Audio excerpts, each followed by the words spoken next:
Hello everyone. I'm very glad that you listened to my story. Please give me a follow and like the video if you enjoyed it. Feel free to comment and provide feedback so I can improve the sound quality. Yes, we invite you to listen to part 5 of the series. Chapter 164-162 Light. A firm, stable figure was seated in a cultivation room with astral essence dense enough to lick and touch, garbed in tight-fitting black-glazed martial robes.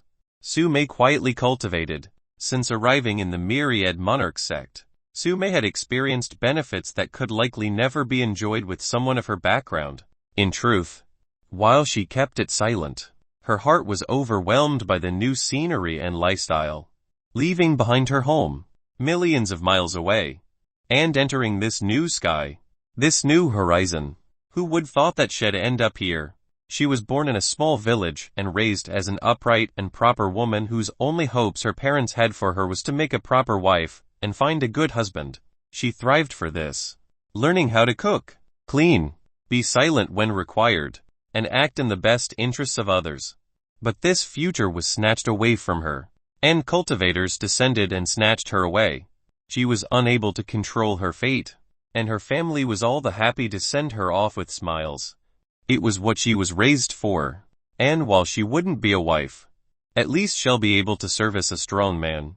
Right, her family was proud of her, so shouldn't she be happy?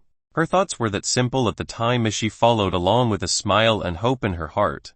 When she was in the Scarlet Solaris sect, she was introduced to others like her, a part of something called a harem. She was merely a concubine of a lowly disciple, but she still tried to take pride in it. How many young women would fight or even kill for her treatment?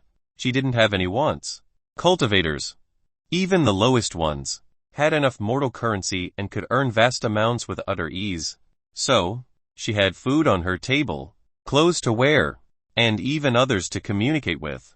Her sisters that were with her treated her well, taught her things, and laughed with her, until she obtained attention, asked to constantly come to serve. And this caused friction amongst the group. They started to grow envious, ostracized her, jeer at her, make comments at her doing all sorts of tricks to please, and calling her all sorts of names under their breath, behind her back, and in their minds. She could see it when she saw their eyes. Life went from decent to a living hell. She had to deal with abuse, and her complaints had merely caused them to apologize, and up to abuse in secret, even threatening her life if she dared to inform on them again. She saw the darkness of human hearts. She descended into the darkness of an abyss called depression and self-hatred. It became even worse when the man himself didn't act, despite knowing their actions. She knew he knew, but she could only stay quiet. If she ran away, she'd be hunted down and killed, or worse, turned into a slave and forced to serve without an ounce of freedom. She couldn't see a way out. She was too weak. Her tears that fell day and night within the corner that she sought solace from helped little to assuage her feelings, and only exacerbated her awareness of this unfortunate fate of hers. Unable to mitigate her worries, she was left with no choice but to hope that if her position in his eyes were higher, she would be more protected. Yet, despite her frantic efforts, she received merely verbal praise and nothing else. There were times when she saw the look in his eyes, filled with self-satisfaction and desire, curiosity of how far she'd go and what she'd do. It was a game to him. Days went, weeks passed, and then that fateful day descended. He fell from the sky and with a single strike, performed an act that she could only dream of. He arrived with those resplendent silver eyes that could draw mortals in, and a handsome visage that was otherworldly. His presence overtook her senses as she froze. His first sentence revealed the truth she tried to hide in her heart, and then he asked a question that felt nonsensical, out of place, and baffling. You hungry? In her home village, she read all about Prince Charming's finding an unfortunate damsel and falling in love with her, saving her from her troubles and bringing her to a happy end. For a moment, she thought this was her fate. She wanted it to be her fate, but he asked that question, and she couldn't help but answer oddly. She said maybe. Then that smile, a smile that seemed to exceed the sun's brilliant, the ocean's beauty, and overtook her senses. Then let me bring you somewhere you can figure it out. Those words were forever etched into the depths of her heart. And her fate changed. He taught her how to cultivate, how to fight, how to observe, how to react, and how to kill. She took every word and treated it like gold. And while he had similarly given others those words, those lessons, she used those words to hone herself. She became a cultivator and fought for him. His word was her law. His word became her life. Her blade was his. Her life was his to use. This wasn't forced upon her, but she was given a choice. A choice if she was hungry or not. And she was. She was so incredibly hungry. She wanted to live. Only the living earn the right for hunger. Only the living earn the right of a choice. And he offered her this choice. She rose in the ranks and became a lieutenant. One of his most trusted. She handled his matters and followed his orders, watching him from afar as he rose step by step in those 3 years. In the sky, there was a particular star that travelers used when they were lost. It was so bright and consistent in the night sky that it would never lead one astray, allowing them to always find their home where they belonged. She didn't know what it meant to be lost. But when she saw his back, she saw light that showed her where she belonged. Then, he left. Her heart was seized by fear and uncertainty. The cultivation world was cruel and he had many enemies. If something happened to him, where would her light be? What should she do from now on? At night, she would look to the sky and always see that particular sky. When she saw its illuminating the night sky, she felt that he couldn't be dead. He was simply elsewhere. She would one day find him. Definitely. But 5 years passed, and no news of his appearance. No matter how far she searched or investigated, she didn't give up. She couldn't give up. Even when the news of his death was made official by the sect as they replaced him, labeled him as deceased, and moved on, she didn't. She waited. The light in the sky was still lit, so he had to be alive. She would find him. She delved into her cultivation with 10 times the intensity as before, and fought countless battles, using what she learned from him to become someone who can find him. She rose up, gaining power and recognition, considered as a genius by many, but none of that mattered to her. She wasn't cultivating for fame, for power, or for recognition, but to find him. She grew colder. She grew more ferocious. Then, 5 years later found her. He returned. Her emotions were intense, but she restrained herself. She wanted to cry, but she didn't want to reveal such weakness. She wanted to hug him, but she didn't want to breach the boundaries of their relationship. In the end, her wants didn't matter. She still cried. She still embraced him. He pulled her out of the abyss, showed her what it meant to desire to live, and changed her fate. He was her light. So many things had happened since then, and every second that passed was exciting and satisfying. As they traveled the country and experienced all sorts of things, her cold heart, her fierce intent, and her desire for strength had been dulled. Then, she saw the true power of this world and how weak she was. Her battle with Zenith, and later Yin's exceptional display of strength truly revealed their differences. Would she one day be a burden? Would she never be able to give him any support? These thoughts constantly circulated in her heart, and she couldn't accept it. How could she? Her light was getting further and further away, while she could merely observe and be there. While he likely didn't mind, she did. She didn't just want him to just be her light. That was selfish. Her heart wanted to offer more, to be of use, to be his sword, to be his shield, to be his spear, to be his flag, to be his eyes, to be his light, to be his light. Sumei's eyes were incomparably calm. When she was born, she was raised to be of use to someone else. And this was expected. When she was taken, she was made to be of use for someone else. And this was expected. But when he arrived, he showed her what it meant to want for herself. He never asked for her loyalty, merely gave her a platform to find herself. She did, and she found more. In the deepest depths of her heart, mind, and soul, she wanted to be his light. She wanted to be that thing that drove him to success. Not to succeed, but she can't. Wine wasn't like her. He was phenomenal. He was brilliant and cunning. He was strong in will and cultivation. He didn't need a light to show him success. He paved his own road to success with every single step he made. This type of person didn't need anyone, and no one would be able to match him as he forged his path. He was unrivaled, and in the future, he was destined for unfathomable greatness. There was already ample evidence of this. He was born in the myriad your continent, just like everyone else that ascended that day.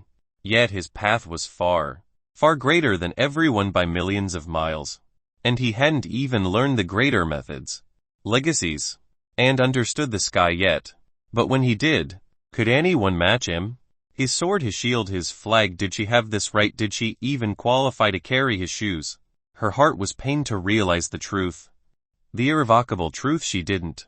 In a few months, in a few years, in a decade, she'll be at his heel, following him like a dog following a shooting star while he rode upon that very star. She didn't want that.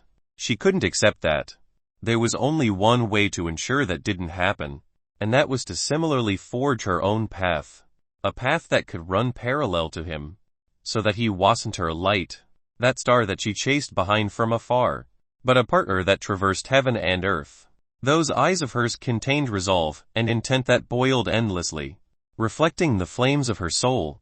Within the depths of her eyes, an unfathomable amount of consuming darkness overtook the light and fostered a strong, unbreakable will. This was intent, an intent thought to be lost since ancient times, created from an ethereal intent that could only be birthed from the mind, not from the world. It was like slaughter and battle intent, but it no longer had a name. In fact, it was better to say it was taboo to utter the name beneath the heavens. Alongside this intent, darkness and light intermingled into one, giving birth to a unique form of energy, dark light energy. She had effectively birthed and merged these energies that exceeded even elemental energy. Sume realized her advancements. She inspected her hands and observed the flickering traces of dark light energies that revolved around her fingers and palms. Clench. Her palms became two incomparably hard fists, and she could feel the surge of power within. I can't follow Lord Y's path.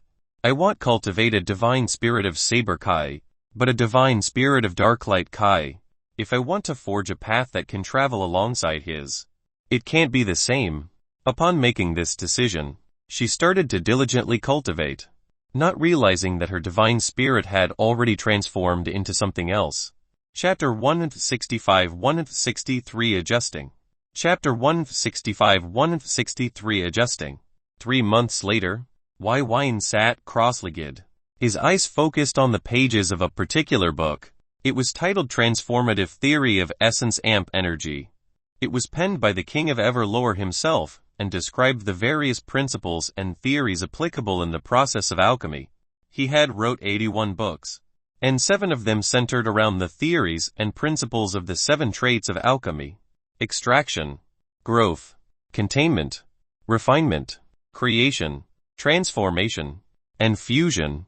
Each trait embodied how the materials of heaven and earth interacted with alchemical energies, and was broad, profound concepts that many could barely comprehend to a high level. The difficulty of even understanding them to an elementary level was immense, and it was these profound theories, principles, and broad profound concepts that gated many alchemists.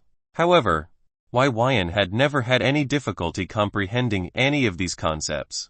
When he first thought about it, he attributed it to the alchemic natal soul that was attached to his sea of consciousness, where his mental energies were stored.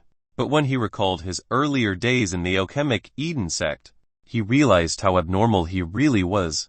While he had never focused on alchemy in the Scarlet Solaris sect, he dabbled in it. Yet he never felt it was too difficult either.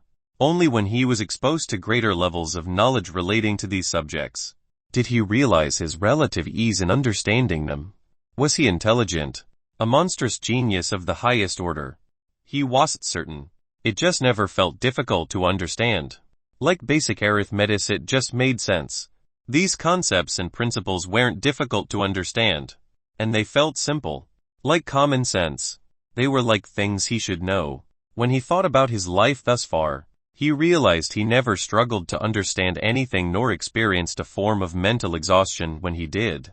This abnormality was originally attributed to his drive to improve. But now that he reached a grander sky, he felt it was seeded into a more mysterious reason, a mystery he needed to delve deeper into. He was currently in his study. It had 4 walls, spacious enough to fit several hundred people simultaneously in comfort. At the edges of the room, numerous bookshelves and pedestals. The bookshelves were filled to the brim in books of various sizes, while the pedestals contained spiritual jades that contained a variety of information. These spiritual jades were his own notes, and they numbered 100. They contained his own theories and beliefs towards these principles, about what he felt was correct, incorrect, flawed, or could be expanded upon and improved. If anyone were to enter this room, understand what was in it, their hearts might leap out of their chest in fright. In 3 months, he had achieved more than many in 1,000 years. As for the books, they were all the legacies of the King of Everlore, including his own journals, written books, and recipes. There were also countless other methods devised from other people's creativity, including their own journals. After becoming a heavenly king, he obtained unrestricted access to all the stored material of alchemists in the last several thousand years. One of the things he discovered was the rarity of those who cultivated alchemic natal souls. While it was greatly beneficial, it truly had flaws. Those who did take this route were limited to the 9th stage of Kai condensation realm for life, and their lifespan was limited to a few hundred years. While their success rate, concoction speed, and ease of manipulating alchemical energies were heightened, they didn't have enough time. Yes, time. With their limited lifespans, they could never achieve greatness. So many settled for mass concocting lower-grade specialty products and devoting themselves to their family or clan. Those with an alchemic natal soul might have exceptional benefits, but they were rather superficial, because skill and knowledge wasn't something an alchemic natal soul could influence. They were just normal people with training wheels to prevent their fall. In the end, their limited lifespans and their inability to possess strength led to their lives being filled with endless regret, unable to reach far in the race. No wonder Xiangling was disgusted at the thought of alchemic natal souls, and those who cultivated it. They were accepting their lives as tools unable to achieve greatness. It was this reason that the vast majority of alchemists of renown, besides the King of Everlore, were alchemists who had normal natal souls and sailed into the astral core realm. Moreover, alchemic astral force offered the same benefits and advantages that an alchemic natal soul's enhanced alchemical energies would provide, making it rather moot. It was a depressing fact, but this didn't apply to him. He had strange and unique advantages, such as his alchemic Kai attached to his mental energies, which allowed him to clearly observe all aspects of the concoction process in the highest clarity imaginable, seeping the process into his memories and allowing him to freely think about ways to remedy errors or stick to correct actions. His own alchemic natal soul had been refined by elemental, saber, draconic energies. His abnormal state was why he originally decided to devote more time into the Tao of alchemy rather than focus on cultivation. But his decision was similarly pointless. The Tao of alchemy was cultivation. As he became more skilled in concoction, in theories and principles, so did his ability to support his cultivation base. This was clear when all his natal souls had 99 Kai essence motes, merely requiring mana essence to reach the Zenith mortal state, a legendary state and supposedly absolute limit of natal souls. Through these recipes, he learned about an 8th grade, hightier elixir called the Mana Instillment Tao Elixir. It required very little wealth to concoct out a single portion, even less than the 7th grade Astral Dipper Fountain Pill, but its rarity, availability, and difficulty to concoct was 1,000 times greater. This elixir could not only ensure the creation of mana essence, but the resulting mana essence was dozens of times, or even hundreds of times stronger than any mana essence that could be naturally condensed. Furthermore, as an 8th grade elixir, it could help those at the 1st to 6th stage of the astral core realm enhance the states of their astral souls. This shook him deeply, and made him realize that Wu Jio's former words that only mortal sovereign alchemists, and no one else, could change their mortal states after the Kai condensation was the prime example of ignorance and bullshit. The fact it helps those at the 8th stage of the Kai condensation realm The infused spirituality phase, while being at the 8th grade, was quite interesting. It seemed shocking that the higher grade the product, the better it helped those of a lower cultivation base build a sturdy foundation. Unfortunately, it's unlikely others in the Tribulation starfield could obtain this product without miraculous luck. Moreover, this world had two crucial issues that still made him feel utterly shocked hearing and recalling it. 1. Alchemists took far too long in their refinement and concoction. While he knew it was long, when he came to understand that most 8th grade products took nearly a decade to concoct, he felt like fainting. Those 7th grade products could similarly take years for the average alchemist. This factored in their failures and repeats. 2. The amount of resources in the world was unfathomably, ridiculously high. It was absurdly high. It was heaven-shakingly high. It was stupid, dumpstupid high. It was hard to describe how many resources were available. But the myriad your continent could be used as an example. The amount of resources born every decade in that lone continent could legitimately fill the cultivation needs for every living being to assail the astral core realm. And that wasn't the myriad your continent. That was the entire Tribulation starfield's tens of trillions of lives. Of course, this was theoretically speaking, if they all had sufficient talent and lifespan. Then when you consider the numerous planets, hundreds of continental flat Earths, you realize the severity and absurdity of the issue. Despite this, resources that are deemed usable are rarer. These are those most effective, most gentle, most adaptable to certain races like demons, beastmen, humans, and elves. These usable resources required less time to naturally refine with one's meridians and bring about their strength. So they were highly contested. After all, even normal essence stones required months for the average person to refine entirely, and that was just enough to reach the first stage of the Kai condensation realm. But alchemists can turn volatile into gentle and gentle into volatile. It was mind-boggling how many resources are seemingly available in this starfield, produced yearly, stored and kept, yet remain unused and overlooked. It was legitimately fucking frustrating. Since growing up, he had always assumed resources were scarce and difficult to obtain, but that was so far from the truth that he felt like he wasted so many opportunities and his decades of life. Yet he could do nothing. But this fortunately meant he had endless materials to concoct whatever he wished, whenever he wished. Since arriving here, learning these things, he had to adjust his mindset, new beliefs, and to his new status as a heavenly king. A genius of the Tao of alchemy recognized by many. He had to network and develop connections. After the Grand Axis faction incident, he had countless visitors, all of which were various sky nobles of the Extreme War and Origin Mountains and the other king alchemists. These king alchemists were the friendly type, and some even brought their family and disciples along, trying to use those of similar ages to establish a relationship. There was one shameless old woman that heavily implied that her granddaughter was his with but a single word. He had to contain his laughter when he saw how forced her granddaughter's smile was.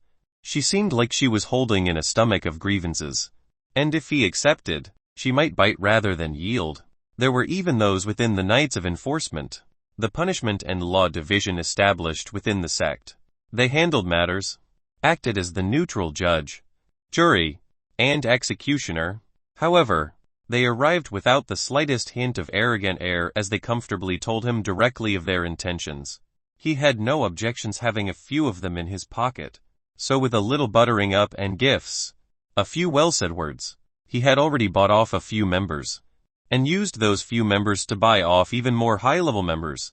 In 2 months, he had a network of Knights of Enforcement on his payroll. It was actually quite inexplicable how things developed so swiftly and naturally. They came to him, after all.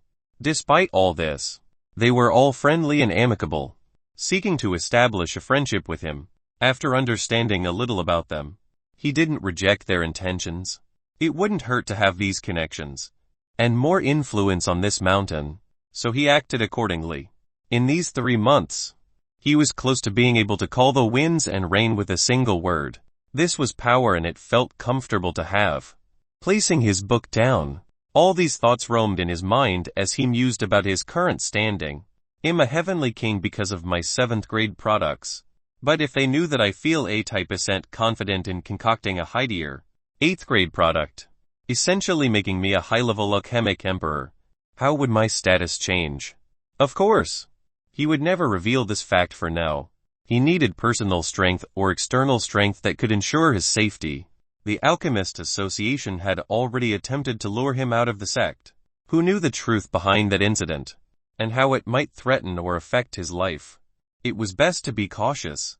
Concealing this ability, he lifted his body, placed the book back in its bookshelf, grabbed a spiritual jade and inscribed his newfound musings within, and left his study. He roamed the expansive halls of his sky palace. Every time he walked these halls, he couldn't help but be awed by the sheer size, design, and magnificence of this palace.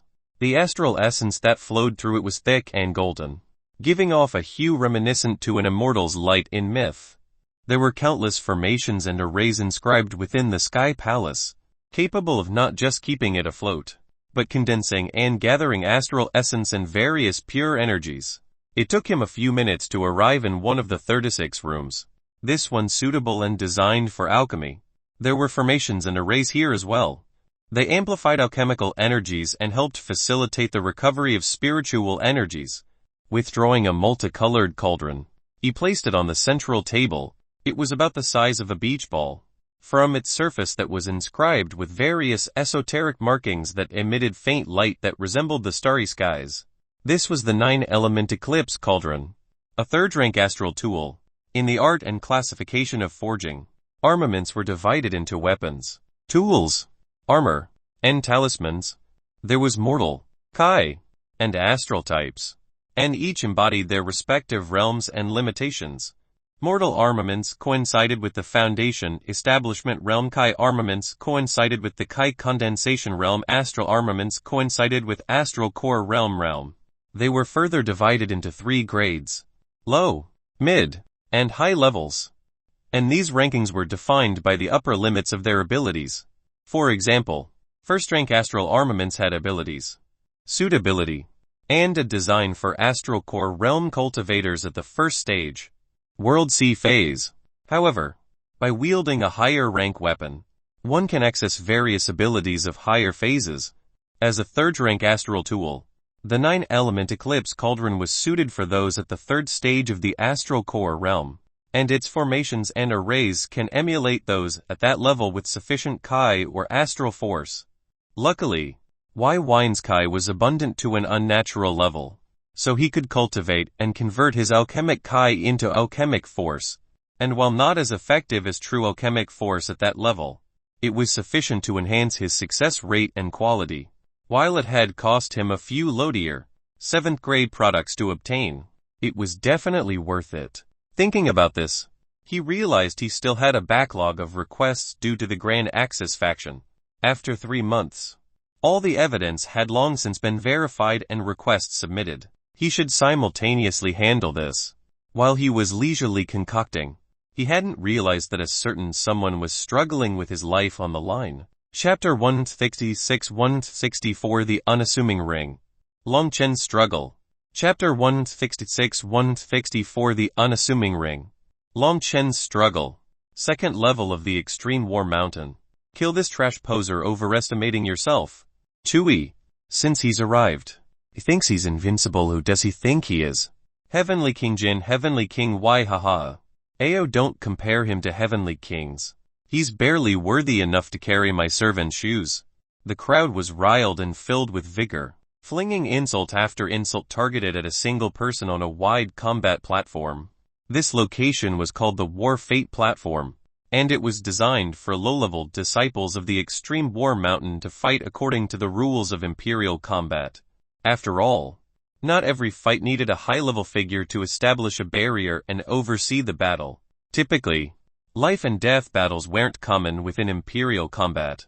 It usually involved wagers set by both parties, and these wagers were mostly harmless and done out of pride or contest. The extreme cases of death battles were few and far between. Even Gu Hao hadn't killed Miao Yu, but wagered their temporary freedom. After all, if he went too far, he'd inevitably be targeted by her faction until his head was claimed. That would be too troublesome. In the end, she took her own life, so he wasn't at fault nor would anyone seek revenge. A sore loser was treated as such. A loser. There were numerous bodies surrounding this platform, mixed with all sorts of disciples, including mortal common and earthly elites. They were quietly observing this in idle interest that was drummed up by the specific circumstances on the platform, and the focus of all their gazes were a bloodied figure, drenched in blood. With sword in hand, he struck over and over, and each time, he'd be blasted away by a casual strike of his opponent. Despite each devastating blow dealt, he kept rising like a zombie. His aura of slaughter and sword was endless, but it served very little in this battle. With a cultivation base at the 8th stage of the Kai condensation realm, he faced an astral core realm expert. While some might consider this brave, most would believe this an act of a fool. A young man arrived amongst the crowd, curious at the gathering, pushing his way until he found his friend. His bright eyes looked at the platform, and winced a little after observing the bloodied figure slide across the platform after receiving a blast of astral force. There were faint sounds of bones fracturing, likely even breaking. It was quite heart-shivering. What's happening here? The young man's eyes floated to the opponent, a mortal common disciple who seemed relatively unharmed. He stood upright with a smirk on his face. He effused an aura of ease and relaxation, as if a lion toying with a rat. Oh, you're finally here. You missed a good show. Now, it's almost over. The young man's friend sighed. Oh yeah. You see that figure up there? Bloodied and beaten by Jai Yu. He's a nascent dust disciple that was recently inducted.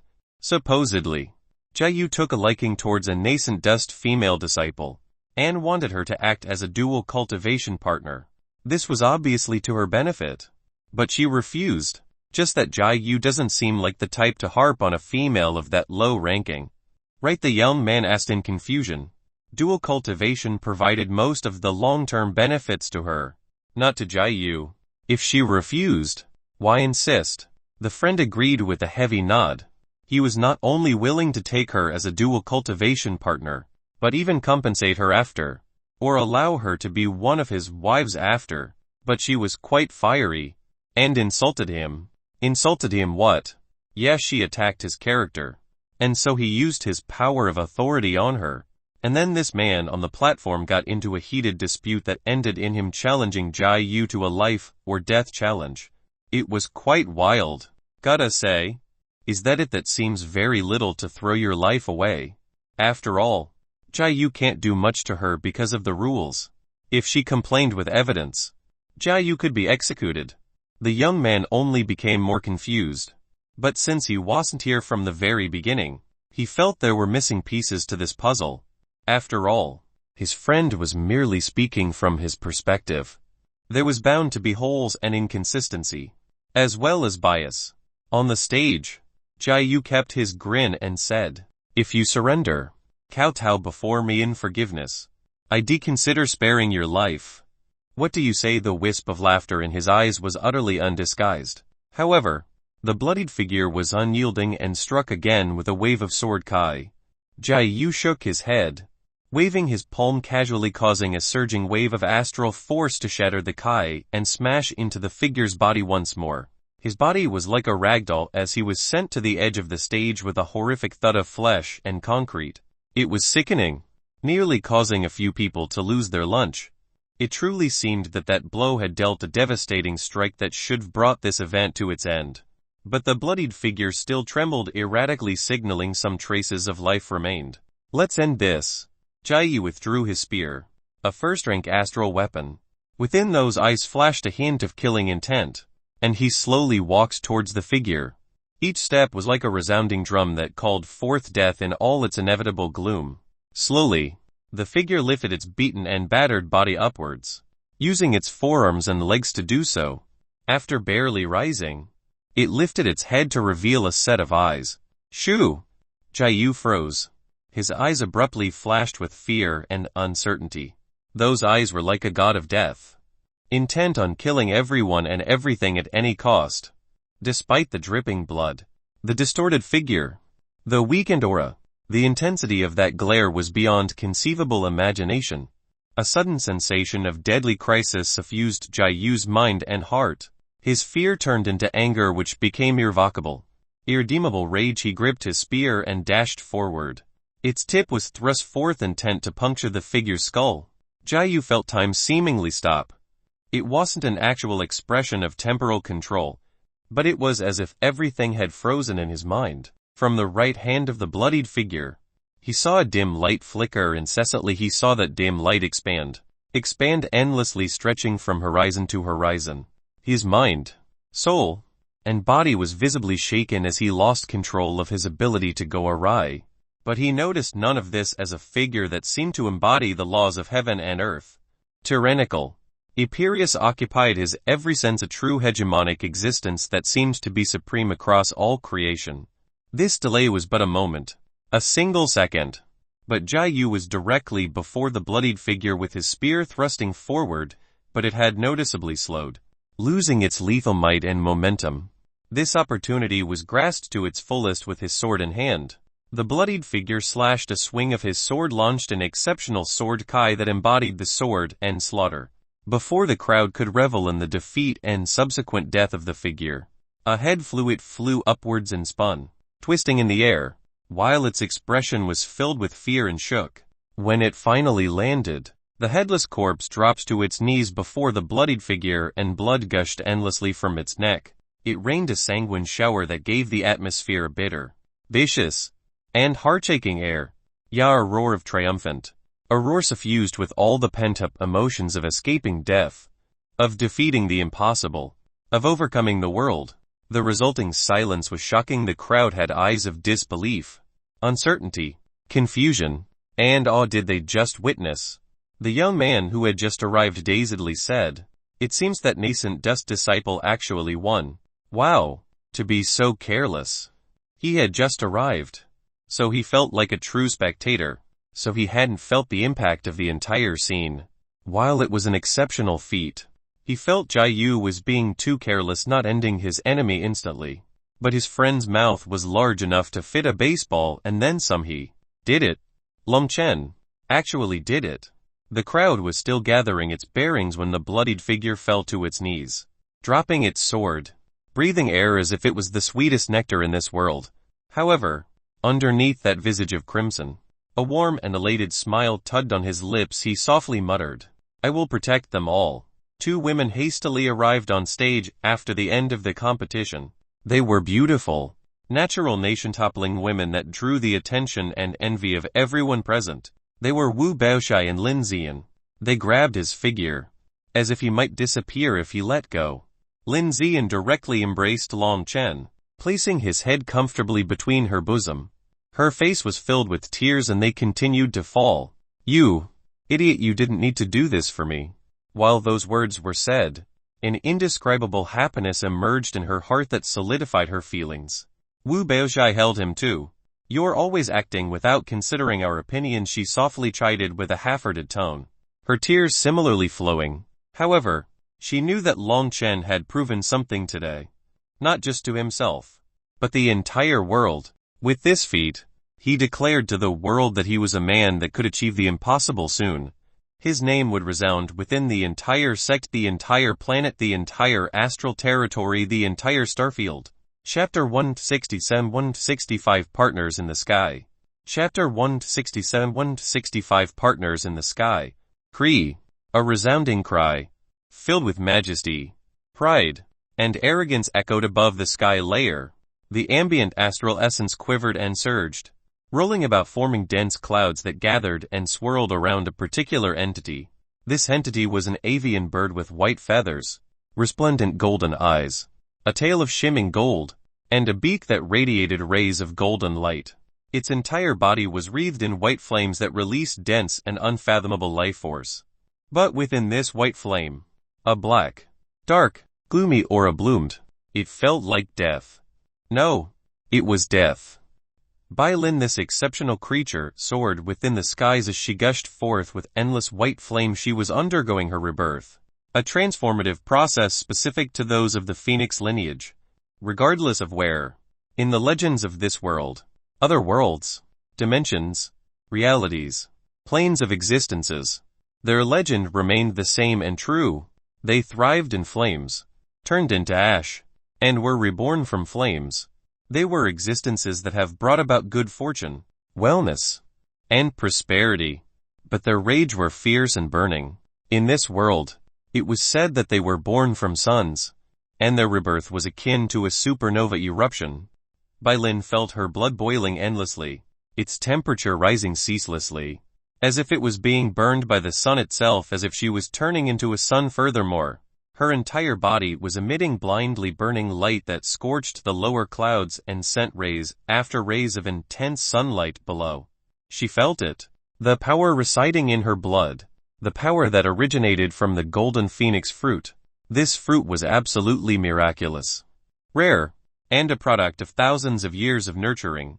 It ignited her bloodline potential and changed her state of existence from a normal crane to a fire crane.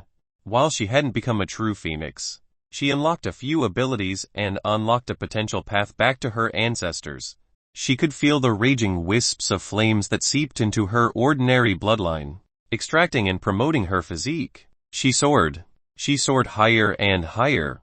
Her wings that spanned 50 meters caused torrential gusts and vicious currents, becoming stronger and stronger. With each flap her speed was slowly rising as she tried to pierce through the second sky layer that led to the 8th layer. She felt a call. It was ephemeral yet clear as the rays of the sun. It invoked her innermost desire to breach the skies and enter the outside world. Her body burned and burned, racing towards the layer without hesitation.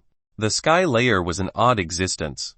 It was like solidified gas that had a semi-permeable layer that allowed the essence and light emitted from the sun to penetrate, benefiting the life below.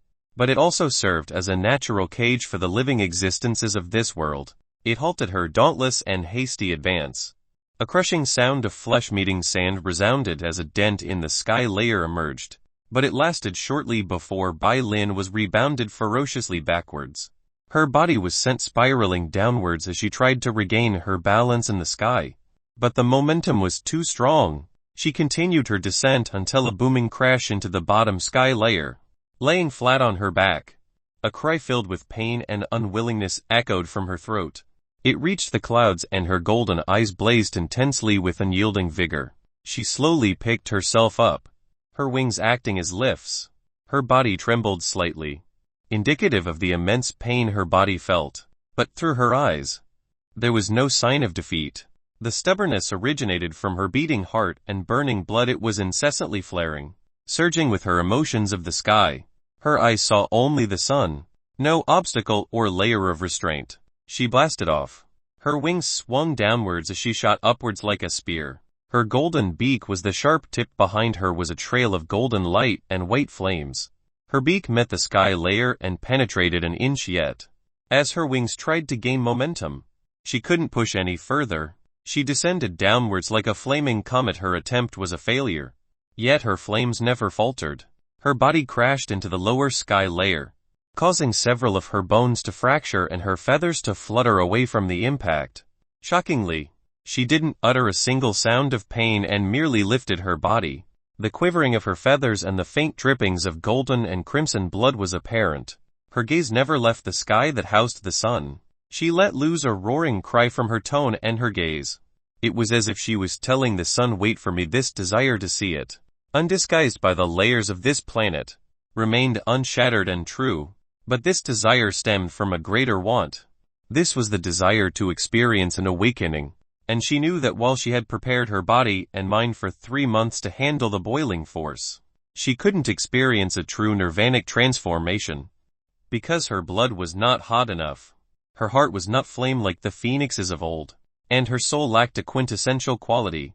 If she underwent her transformation here, the effects will be incomplete in the future. Her awakenings would be impeded. This was like the accumulation of a cultivator. She was bestowed her strength, and to rise beyond this limit, she had to consolidate, enrich, and develop her own cultivation base. If she didn't, her limit would be that bestowed strength. A heart-earing feeling emerged in her heart, but her mind remained clear. If she did not see the sun today, She would never be a true phoenix. This was the whispers of her ancestors. She didn't let up. With a creaking sound that originated from her bones, she shot upwards like a missile, lancing towards the sky layer without hesitation. Within her thoughts, an image of a figure emerged in her heart. He had silver eyes, black hair, chiseled looks, a strong set of shoulders, and a gentle smile. 13 years ago, Cree, the fresh sound of a newborn crane echoed out, seeking its mother and father. It chirped and cried as it adjusted into the new world. Before she could gather her bearings, receive the love of her parents, or enjoy this new world, a group of individuals stormed in and brought her away. As she looked back, she found 2 unhatched eggs and 1 broken shell. Did she originate from there? This thought was her most prominent because it was her first one in life. She was brought away, infused with all sorts of strange liquids and fed berries and seeds. They didn't taste right, but they were enough to survive. She was hungry, so she ate. These strange foods caused her body to grow, and she was slightly uncomfortable. Before she knew it, time passed, and she was larger than the people who fed her. She towered them, but they were unafraid. Later, they tied her up and gagged her. She felt scared. As these people didn't respond to her action, they forced her to fly. Even when she couldn't, they continued until she could, and when she did, they mounted her and forced her to fly according to their will. They made her their slave. Her terror remained. No, intensified. She didn't know what she wanted in life. But this was not it. To be forced to do the bidding of others. To not be able to fly when she wanted to soar. To not be able to eat when she wanted to eat. They fed her enough to survive, but nothing else.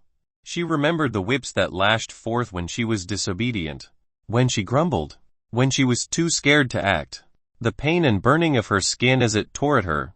Then, he came. He arrived with a slight frown and an impassive glance. It was somewhat cold, frightening even, and she couldn't help but feel fear when he approached. When he reached out his hand, she winced. Was this man like the others? Would he whip her, gag her, tie her up, bind her to the ground? But his touch wasn't accompanied by pain. In fact, he didn't touch her. Instead, he pulled his hand back and said words she didn't expect. While she didn't truly understand those words before, she understood his intent. Can I touch you? Permission. He was asking this foreign and elusive thing from her, and she couldn't understand. However, her confusion and shock wasn't accompanied by the whips of discontent, but a gentle smile. Are you hungry? Those 3 words were words she definitely knew. But she didn't answer. She shied away from him, backing away. One of the skinny men who tended and taught her grumbled and lifted his arm. Her eyes widened and she knew it was coming. She closed her eyes and trembled. But it didn't come. A bone-crushing sound resounded before a wail of agony and pain pierced into her ears. When she opened her eyes in curiosity, she found the skinny man holding his arm that had been twisted in an unnatural direction. Blood spurted from his arm endlessly and he cried in pain without end. It was exceptionally loud. To her, however, that sound was heavenly hymns to the ears. A feeling of excitement surged through her bones, blood, and feathers. When the young man with silver eyes arrived before her, he ignored the screams and said, "Can I become your partner? We'll travel the skies, fight all sorts of enemies, and overcome every obstacle together. What do you say this time?"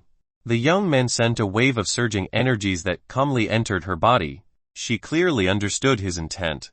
She was but a nameless crane, but this young man offered her another path.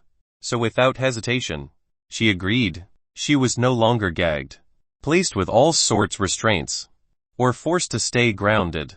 She could eat when she wanted, fly when she wished, and fight. She learned to battle, to kill, and she saw a grander world beyond her stable pen and those men. Her name was Bai Lin.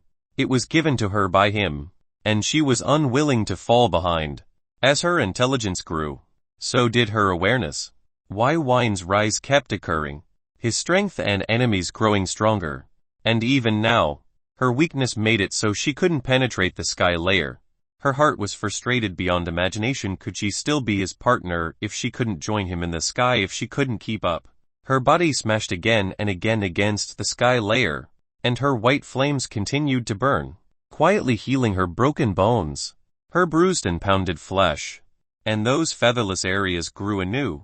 The powers of her nirvanic flames were constantly working, but it proved fruitless as her strength never rose.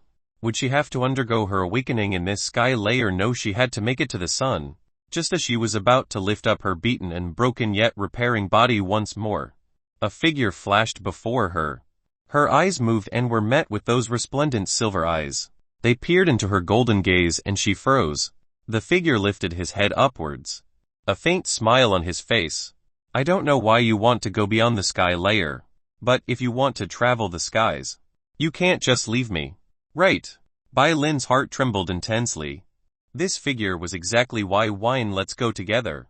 Okay, those words were gentle, but the warmth was endless. Bai Lin softly cried out. Then, her eyes became firm. She lifted her beak, and her wings opened. Wine nodded. He flashed atop her back and held onto her long, graceful neck. Let's do this.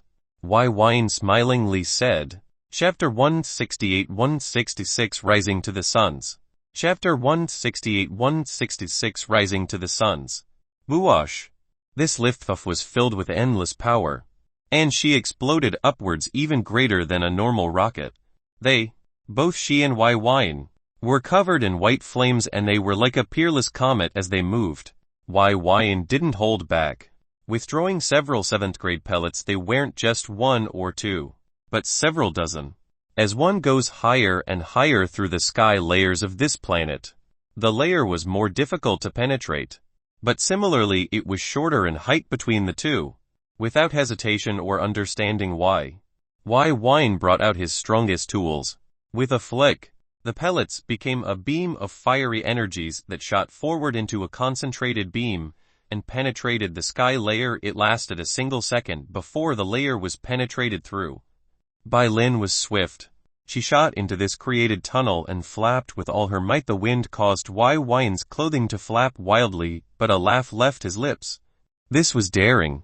Let's see what's beyond. He brought out hundreds of 7th grade pellets.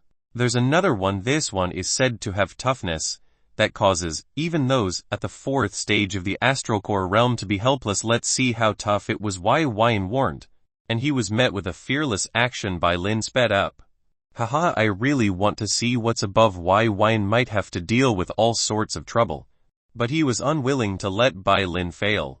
In fact, the last sky layer was said to only be able to be breached by realm lords, and they exceeded the limit of all cultivators. At the myriad monarch planet there were only 2 people in the entire starfield who could naturally penetrate. In ancient times, these layers were cages, but after the King of Everlore era, cultivators flourished and were born anew. They left their cages, built void gates, allowed for free access and growth amongst cultivators. It created trade, exchange of usable resources, and subsequent growth of most cultivators, including the interactions between races, and all sorts of complex networks formed. They exited the 7th level sky layer, and Wine was shocked by the 8th level. There were 9 sky palaces here, and it was very spread out. He couldn't sense them with his spiritual sense, but felt the 9 streams of flowing astral essence that was dense like mist. He felt several spiritual senses descend instantly upon them, but he could do nothing about this. Go. Wine reassured Bai Lin. Even if he had to suffer a little in the future for this disturbance, he'll accept all these issues without a single complaint, because this was something Bai Lin wanted to do. A pair of silver and golden eyes grew simultaneously sharper as they ignored these powerful senses and shot forward with unprecedented speed. Wine gathered all the pellets and threw them forward. They became melded together and concentrated. Without hesitation, they became a beam of fiery energies once more, concentrated to the extreme, and caused the air and oxygen to incinerate instantly. But man and crane was relentless. The 2 penetrated the 8th level sky layer. They entered through a gaping hole that seared with fire energies. Its edges burned continuously, and the temperature started to rapidly increase. Furthermore, the Sky Palace's foundations were obviously disturbed as numerous formations and arrays were activated. Wai Wine felt the force from the exploding impact. It caused his bones to shatter instantly. It was merely a shockwave. But his strong and enhanced body was shattered. He gripped Bai Lin with his kai to its utmost. Afraid of falling, Bai Lin's feathers were all blown off, her beak cracked. Her wings distorted. And her bones broke, but she still shot forward. But the nirvanic flame wrapped them both, rapidly healing their injuries and protecting their lives. Wai Wine didn't know, but him bringing Bai Lin forward was immensely beneficial. Those of Phoenix kind required a forged will to penetrate forward, and every Phoenix who was brought to the sun without a challenge was a Phoenix destined for failure. If Wai Wine had known Bai Lin required the sun, he could have easily made a request to use a void gate and arrive outside. But that'll forever limit her potential. Wai Wine calmly breathed as his bones rapidly mended together. The heavenly Taos gave me a feeling that Bai Lin needed this. But is it worth it if they both died here? It would truly be unfortunate. However, this inkling of sensation was merely a whisper that felt like it said she needs to be higher.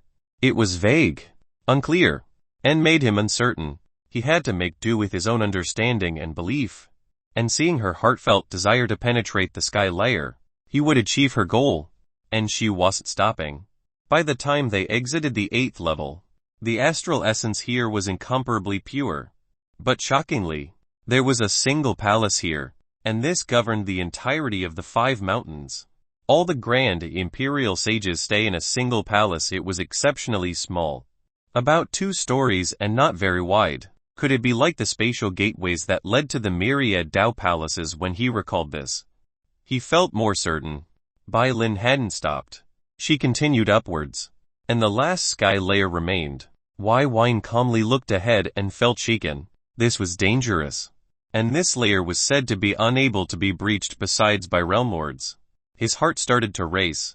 Wai Wine's gaze descended to Bai Lin. She turned her head, and it revealed an unshakable desire and unyielding will. She had to penetrate this last sky layer. Wai Wine deeply inhaled and exhaled. With a nod, he no longer held back. Swish! His sleeves flapped intensely as hundreds, no, thousands, no, tens of thousands of 7th grade pellets emerged. This was his final trump card of mutual destruction. It was with the intent to protect his life from all unexpected threats. He concocted as many as he could in total. There were 2,349 pyrite pellets. Without a single word or wisp of regret, he sent every last pellet upwards. When they touched the last sky layer, they melded together like before. But the power was immense, devastating. With an earth-shattering rebounding force, he could only send it forward, release its power, direct it before the resulting pressure from merely doing so caused him to be blown off by Lin. He was sent flying downwards at an unprecedented speed. He was like a meteorite descending to the earth, and his flesh was burned black and scarred and white heat. Bai Lin cried in shock as she looked back, her bones and body becoming flames. She was engulfed. Her feathers no longer existed. Her blood was boiling, and her bones were incinerated, but she didn't die. She seemed to have merged with the mysterious laws of fire to undergo an exceptional state. Go! Wai Wine screamed with his entire might as he plummeted. His body was like a burning blaze of flames. Bai Lin heard this and her heart shivered, but she lifted her gaze upwards towards the maelstrom of flames and blazing hell above that seemingly penetrated the skies and revealed an open starry sky. She batted her wings of flames and flew forward. She trusted him, and he trusted her. As he fell, he saw Bai Lin become fire itself as she entered the raging flames that blew open the last layer of the sky. Shiz, quite beautiful.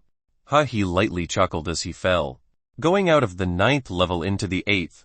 In the 9th level, Bai Lin exited the storm of energies and entered the dark void. When she did, her body was no longer just flesh, no longer bone, and was merely blood and flames. She looked like the embodiment of fire itself, a divinity born amidst the most beautiful of flames. She saw it. The sun, the suns. There were 3 and they were all brightly sending their rays of burning light towards her. She felt their strongest power and then she burned until only ash remained. Chapter 169-167 Scorched. Chapter 169-167 Scorched. Wai Wine's body was like scorched earth. black as night and burnt beyond recognition. As he plummeted to the 8th level, the intense heat and blazing fire energies turned his enhanced flesh into barbecue. His eyes were shut and sealed, melted at their ends to his face. His hair was incinerated, and his clothing was vaporized. The damage was extensive, and his consciousness only lasted for a few seconds after his devastating gamble to open up a pathway to the dark void beyond the sky. Completely unconscious, he fell powerlessly and his body started to burn even greater from the increasing velocity of his fall. Cultivators were oftentimes far heavier than their average, and Wai's body could not only be considered as heavier, but denser, and more sturdy as well. He fell like a meteor becoming a shooting star, streaking through the atmospheric layers of the planet, and he picked up a shocking amount of speed on his descent. At the moment, those below might see a tiny meteor that resembled burning fire approaching. They might gawk, stare, or believe it could grant them a wish. But it was merely Wai. While Wai remained unconscious, he was unable to use his Kai to help stabilize his body, heal, or take any sort of action. But a shocking event occurred from his glabella. A surge of rainbow-colored light erupted in its brilliance. It started to send itself throughout his body, reaching his heart, and then his dantian. As it touched his heart, an ancient roar resounded that dispersed the fire that wreathed across Wai's body, like an instant fire extinguisher. In a single blink of an eye, Wai's body that was burnt to the point that even his mother might not recognize him was fully revealed. He was truly like burnt, overly crusted toast. His skin had been seared and blackened to its limits, and his flesh had a hard texture, flaked and jagged. The light reached his dantian, and saber energies exploded. The faint image of a saber encapsulated his entire body and controlled his body, causing its descent to slow down considerably despite the terrifying momentum. Then, wind, water, and ice energies started to gather and intrude into the saber image, and entered his body. While he wasn't healed, his body's temperature cooled down considerably, and so did the surroundings. If Wai was awake, he would be startled as natal souls were acting on their own while they had done so before, such as to snag an alchemical product. He didn't think they had such levels of autonomy. They controlled their innate energies and acted with their own will. This was not the standard ability of a natal soul. In fact, if this was told to others, they might not even believe it. Natal souls were like secondary limbs that acted as controllers for one's energies, but it was only driven forth by their mental commands. They could not take action themselves, and weren't sentient existences that could communicate or interact of their own free will. Upon his heart, the mark of Eden flashed with resplendent green light in a blink of an eye. Wai's entire body, every orifice and every cell was integrated with green light. This light was wood energies, unfathomably pure and refined wood energies that originated from the tree of Eden himself. In Wai's sea of consciousness, his alchemic natal soul trembled in shock and surprise. It peered into the mark, and it released a faint sound of realization and satisfaction. It was as if it was praising and saying, "At least he isn't an idiot." Indeed, Wai never took action without 2, 3, maybe even 4 contingencies in place to ensure his survival. He had long since set up plans to ensure his survival, not particularly for this event, and these plans took effect the moment his charred body returned to the 7th level. His body was engulfed in endless wood energies provided by the Mark of Eden, activated remotely by a strand of spiritual sense he left within it, to be triggered when he reached the 7th level. The area above his sky palace started to brim endlessly with various elemental and spiritual energies. This was Wai's remote activation spiritual formation. The elemental energies turned into a river of multicolored energy as it sped towards Wai's falling body, wrapped it, and started to act as a moving bridge to bring him into the sky palace. However, the alchemic natal soul was deeply startled. It was a part of Wai's sea of consciousness and aware of every one of his actions, even thoughts. When did he take this action, and how come it wasn't aware of it when it tried to investigate this matter? He was shocked to realize that Wai's mind was split into 2 pieces, and one was completely sealed off. It had no access to this secondary mind. Did wine seal off the mind connected to it? And, as this thought rumbled through the alchemic natal soul, it realized why. It quivered with a tinge of pride and a little fear. After all, it realized that there were things it was unaware of. Wine wasn't a fool who simply accepted the unknown as a benefit. His natal souls were abnormal. This was an easily deduced fact from the moment they acted out before. Moreover, he had one that resided in his sea of consciousness and located closely to his mind's eye. He never liked having someone privy to his every thought, and devised a method using his second mind that had been created during the Haven Heart Kai method, and sealed it personally, including its memories after the alchemic natal soul externalized for a brief period. While this contingency had been revealed to the party he was wary of to begin with, he wouldn't mind. Bai Lin was a priority, and he would never simply have one card to play regarding any possibility that could threaten his life.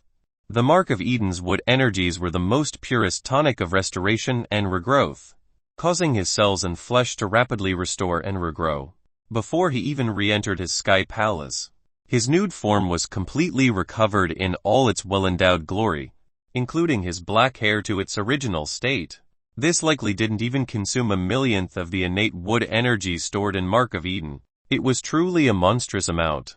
A spark reignited his consciousness. His eyes shot open as he calmly inspected his surroundings.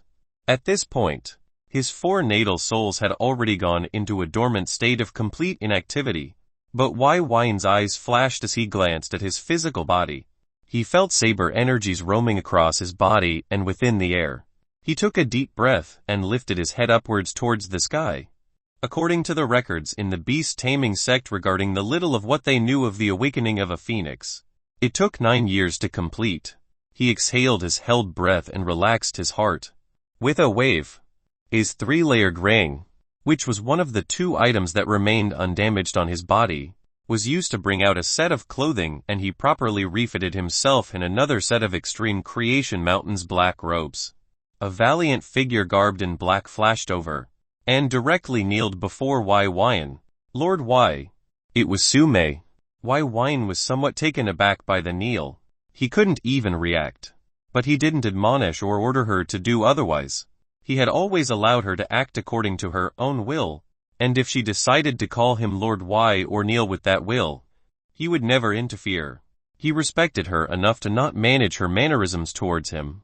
However, he felt something different about her, a nearly imperceptible change. He couldn't quite put his finger on it. Bai Lin won't return for 9 years, likely. As for this, Wine's eyes once more lifted towards the sky layer and saw 3 gaping holes. While they were healing, it wasn't instantly and will likely take quite a while to do so naturally. The last hole, the one at the 9th level, was over 30 kilometers wide. He could still see the starry sky as if night had descended specifically in that area. The sunlight and unrefined astral essence would likely cause exceptional damage to the 9th level, 8th level, and 7th level if they seeped through. He could already feel a cold aura that even eclipsed the burning heat he felt the moment he launched his last attack and penetrated it. We're likely going to have some trouble, so prepare for some guests. Wine helplessly chuckled. Sume didn't bother asking about the details, simply glanced at the sky above, her eyes shimming with exceptional brightness, before she flashed away and started to make preparations for guests. A few seconds after she left, several powerful spiritual senses descended. Chapter 171-168 Trouble Title. Chapter 171-168 Trouble Title. Those spiritual senses felt boundless, supremely powerful, and borderline omniscient. He had no protections strong enough to prevent their inspective desires, and he was thoroughly inspected. They likely not just saw his cultivation standard, but even his nude form was completely exposed. Wine helplessly smiled. He felt violated somewhat. But what could he do? The only solace was that his alchemic natal soul and draconic natal soul remained hidden within the depths of his sea of consciousness and fleshy heart. They couldn't. No, they wouldn't inspect those areas. If they did, there was a very high chance that his entire body would explode from their spiritual energies and strength contained within their spiritual sense. Unfortunately, this was just the sheer difference from their cultivation realms. He was a measly 8th stage Chi condensation cultivator while they were all at the middle phases of the astral core realm. He could only accept their will and intent, and hoped for the best. After all, his trump card against them had just been thoroughly expended. All that preparation went towards supporting Bai Lin, and thus he was vulnerable, while this made him feel even more naked than he likely was beneath their senses. His heart was confident and true. He stepped out of his sky palace, and 28 figures arrived. They floated amongst the sky while their appearances were concealed by various colored mists condensed from their spiritual energies. This prevented them from being inspected by others, and gave them an elusive, grand, and mysterious feeling. But Wai Wine merely smiled. He stepped forward and directly cusped his fists and bowed towards a single person. It's a pleasure to see you again, Grand Sage Chuo. The title Grand Sage was shortened for Grand Imperial Sage, and it denoted their ranking within the sect. This person didn't stand out. In fact, his spiritual mist that shrouded his body was even faintly weaker than the others. Almost immediately, a few of the others exclaimed softly, obviously turning their gazes towards that particular mist. Ha ha ha, how frighteningly acute. Those eyes of yours are so extraordinary. Yet you haven't even cultivated that technique yet. A familiar voice resounded as the mist took the initiative to disperse, revealing an old man in dull gray robes. He stepped forward and flashed in front of Wai Wine. Wai Wine merely smiled in reply. He hadn't noticed the old man based on his eyes, but his ears. The spiritual mist directly stopped various smells as they were affected by the spiritual energies, and he obviously didn't have a strong enough spiritual sense to penetrate the mist. But there was something a person couldn't change, and that's the unique sound of their breathing, not their cadence or their volume, but the sound made when air was pushed out from the nose and inhaled. It might be a strange and odd thing to recognize, but it was like air exiting a specific windpipe. It was so unique when one could notice. The old man's breathing was insanely distinct. The moment he arrived, Wai Wai noticed him upon that first breath. His senses have been endlessly empowered by his true dragon bloodline to superhuman levels, beyond most cultivators. In truth, when he first found out the acute and powerful hearing of his, he was quite disturbed. This was especially so in the royal palace. Imagine the heaving and pounding sounds of those next door. It was quite excruciating and disturbing to notice this. He could even discern false and real sounds, and that had to do with the sound released. Unintentional and intentional was just as distinct as footsteps. The old man was named Chuo Bihan. He was the renowned Grand Imperial Sage and only Emperor-class alchemist within the Myriad Monarch sect. The other two were within the Myriad Monarch Astral territory, but their loyalties weren't fixed to the sect and developed elsewhere. Furthermore, their cultivation bases were nowhere near as high as Chuo Bihan. Alright, there's no need to conceal yourselves. Aren't you all here to see this young man who has caused quite a commotion? Chuo Bihan smilingly said, his eyes calm and gentle like water. Wai Wai knew that this old man had no ill feelings, and even though he acted and nearly devastated the sky layer, the old man cared very little. Of course, this could be pragmatically looked upon as ignored due to one thing: value. It was an elusive concept, but it meant that Wai Wine's worth far outweighed this matter, likely by hundreds of times, perhaps even more. Wai Wine understood this, but he didn't directly start acting arrogant and unruly after understanding this fact. He had never been one to act against his nature or rely on something as ephemeral as other people's expectations. The other 27 figures were hesitant, but in the end, they dropped their concealments and revealed themselves to Wai Wine entirely. They were all quite young, beautiful, handsome, and exceptional figures. He was startled to realize that, besides Chuo Bihan, everyone else looks to be in their early to mid-20s. Even the males kept their appearances youthful. And as an alchemist, he could easily see evidence of 7th grade pastes. Pastes were quite a unique category for the Tao of alchemy and usually related to the physical body, or applying the 7 traits of alchemy to the physical body. This included transformation. Pastes included all sorts of healing, medicinal, relaxation, age-reducing, hygienic, and more abilities. Most cultivators kept their youthful looks through applying these constantly, clearing away wrinkles and damage to their skin from oxygen and solar damage. Their bright white teeth were similarly the result of pastes. He knew that pastes were the most commonly concocted product, and the easiest of the 4 types to do. These 27 were all alchemists, architects, or forgers, and he didn't recognize any of them, but he knew of them all. They were not just king alchemists, architects, or forgers of the extreme creation mountain, but they had exceptionally high cultivation bases, and were more talented than standard elders. They were all prime imperial sages, the 27 prime imperial sages that resided within the extreme creation mountain.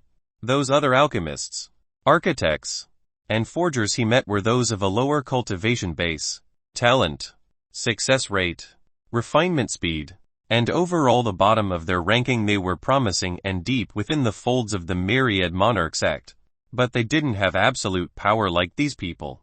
A young-looking, sharp-nosed man dressed in pure white, his outfit wad scholarly and filled with an endearing air, spoke with a hint of wariness.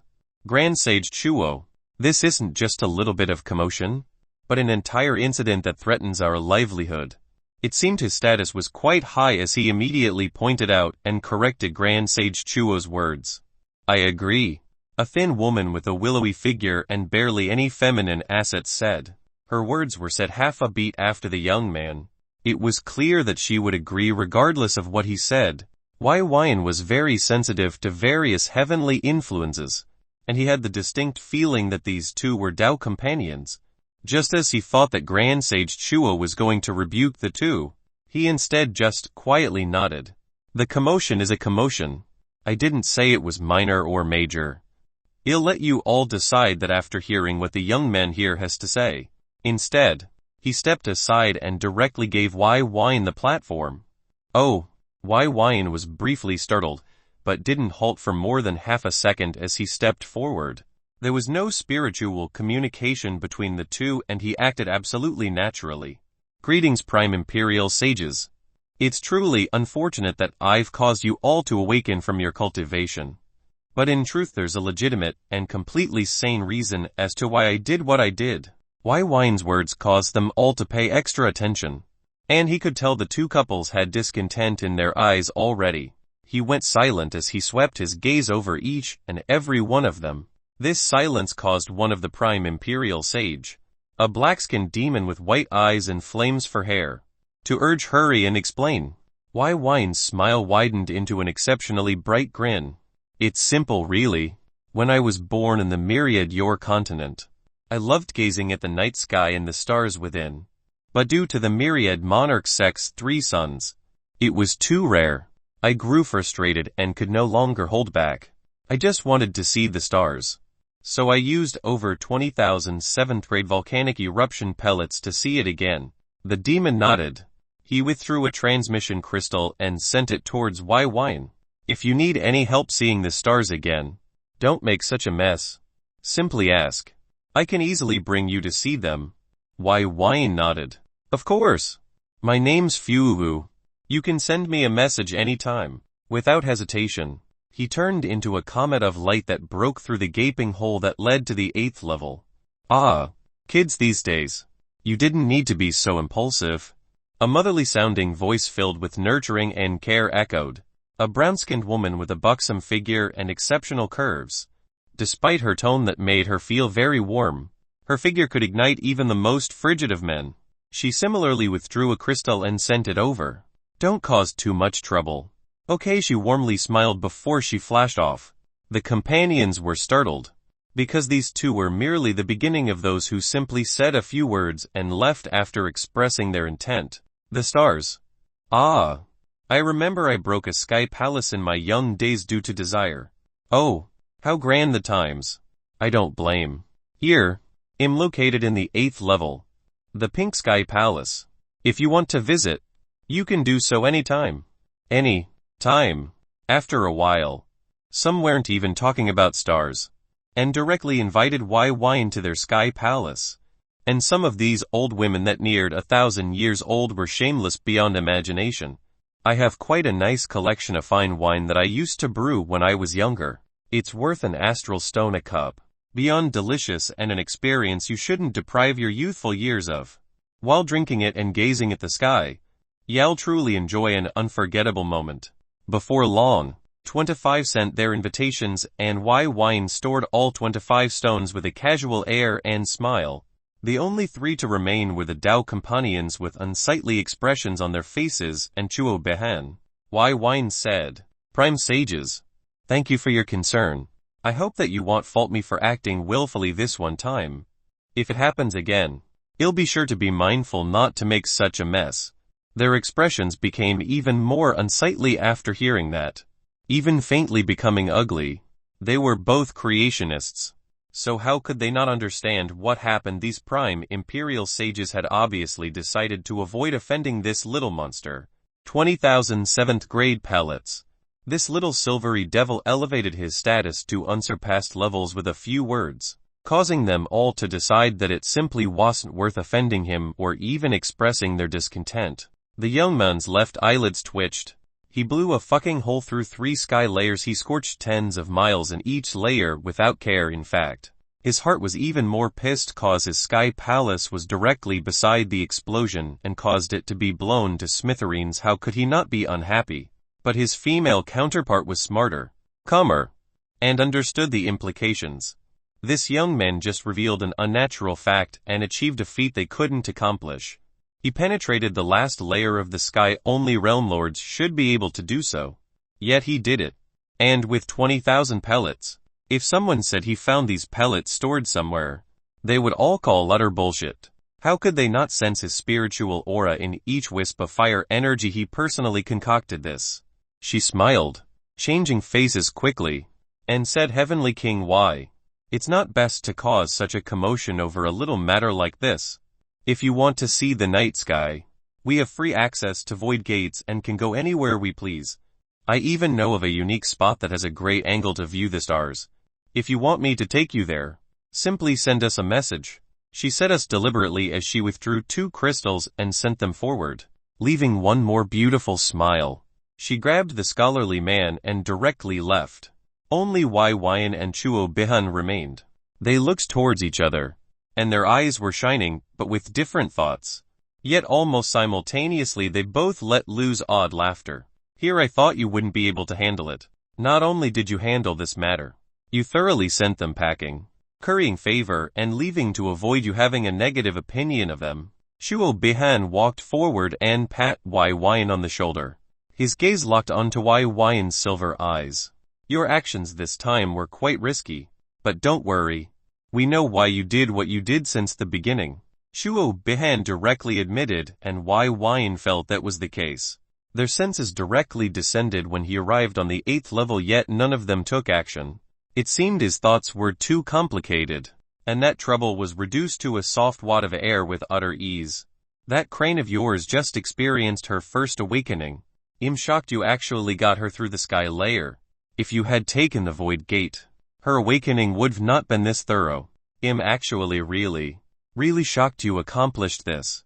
Others have tried to do what you've done, especially those beastmen with that bloodline. Yet they all fail. And those who've taken the easy path are never reborn." Chuo Bihan explained as he gave Wyan a thumbs up. It seemed those words leaked secrets of the Phoenix bloodline. Wyan had already felt that was the case, so hearing its confirmation made him happy. With a sigh, he looked at the gaping holes. Chuo Bihan shook his head. "Don't worry. Our myriad monarch planet isn't so weak. In the event of war, the upper sky layer is the first line of defense. We have substitute layers made by astral arrays. They could last for hundreds of years, but this will likely fix itself in 2 or 3 days. Regardless, you were quite impressive. It seems the circulating title below the sky layer has some truth in it." Wyan's frowned slightly. Title below what title? Saber Ascendant. A light of hope emerged in his eyes. Was it catching on? But alas, the title was not that. It was the Prince of Everlore. Chapter 121 169 Kai Essences, Zenith Mortal State. Chapter 131 169 Kai Essences, Zenith Mortal State. Wyan accompanied Chuo Bihan for quite a while after the departure of the Prime Imperial Sages. The old man's attitude was quite carefree. And Wine learned a little more about this legendary leader of an entire extreme mountain. Not only was he an alchemic emperor, but he was a high-level architect and a forger. He was a creationist through and through, but he was also an existence that was exceptionally long-lived. While he didn't specify his exact age, Wine felt hints of his life aura, and it seemed to be nearing, or about 1300 years. That was exceptionally old at that age. A person can learn and develop many skills. After a little bit of chatting, Shuo Bihan left. Wine immediately retreated into his bedroom. The moment he arrived, he removed his clothes and jumped in his bed, covering himself with satin sheets and grabbing the feather-stuffed pillows. With a deep exclaim, he descended into sleep. He was beyond tired currently, and that largely had to do with resisting the absolute monstrous pain that was being burnt alive until your eyelids melted into your skin. While it simply wasn't comparable to the experience when he was told about hell, this was slightly different as it involved being scorched alive. Furthermore, there was so much he still had to do. Before this incident, he spent the last 3 months preparing his trump cards, studying the Tao of Alchemy, concocting all sorts of products for experimentation, and learning about the Astral territory. Unfortunately, he still had things to do. A few days later, in Wine's alchemy room. So this is mana. Wine softly muttered. In his hands were 9 bottles, each containing a portion each, 9 fluid ounces, of white liquid that shone with a resplendent light. By using the earthly 9 concoction method, he was capable of producing 9 portions of the mana instillment Tao elixirs in a single session. His eyebrows were slightly furrowed as he inspected the bottles. Every portion was low quality. He had an 80% belief in his success, and his refinement time was merely a day or so. While this was exceptional, he was dissatisfied with the end product. Fortunately, this was his first time actually concocting the product, so it was a given to have made a few mistakes. These mistakes might be minor, but they heavily affected the elixir's end result. Only now did he truly understand why it was difficult to not just succeed, but produce high or peak quality products.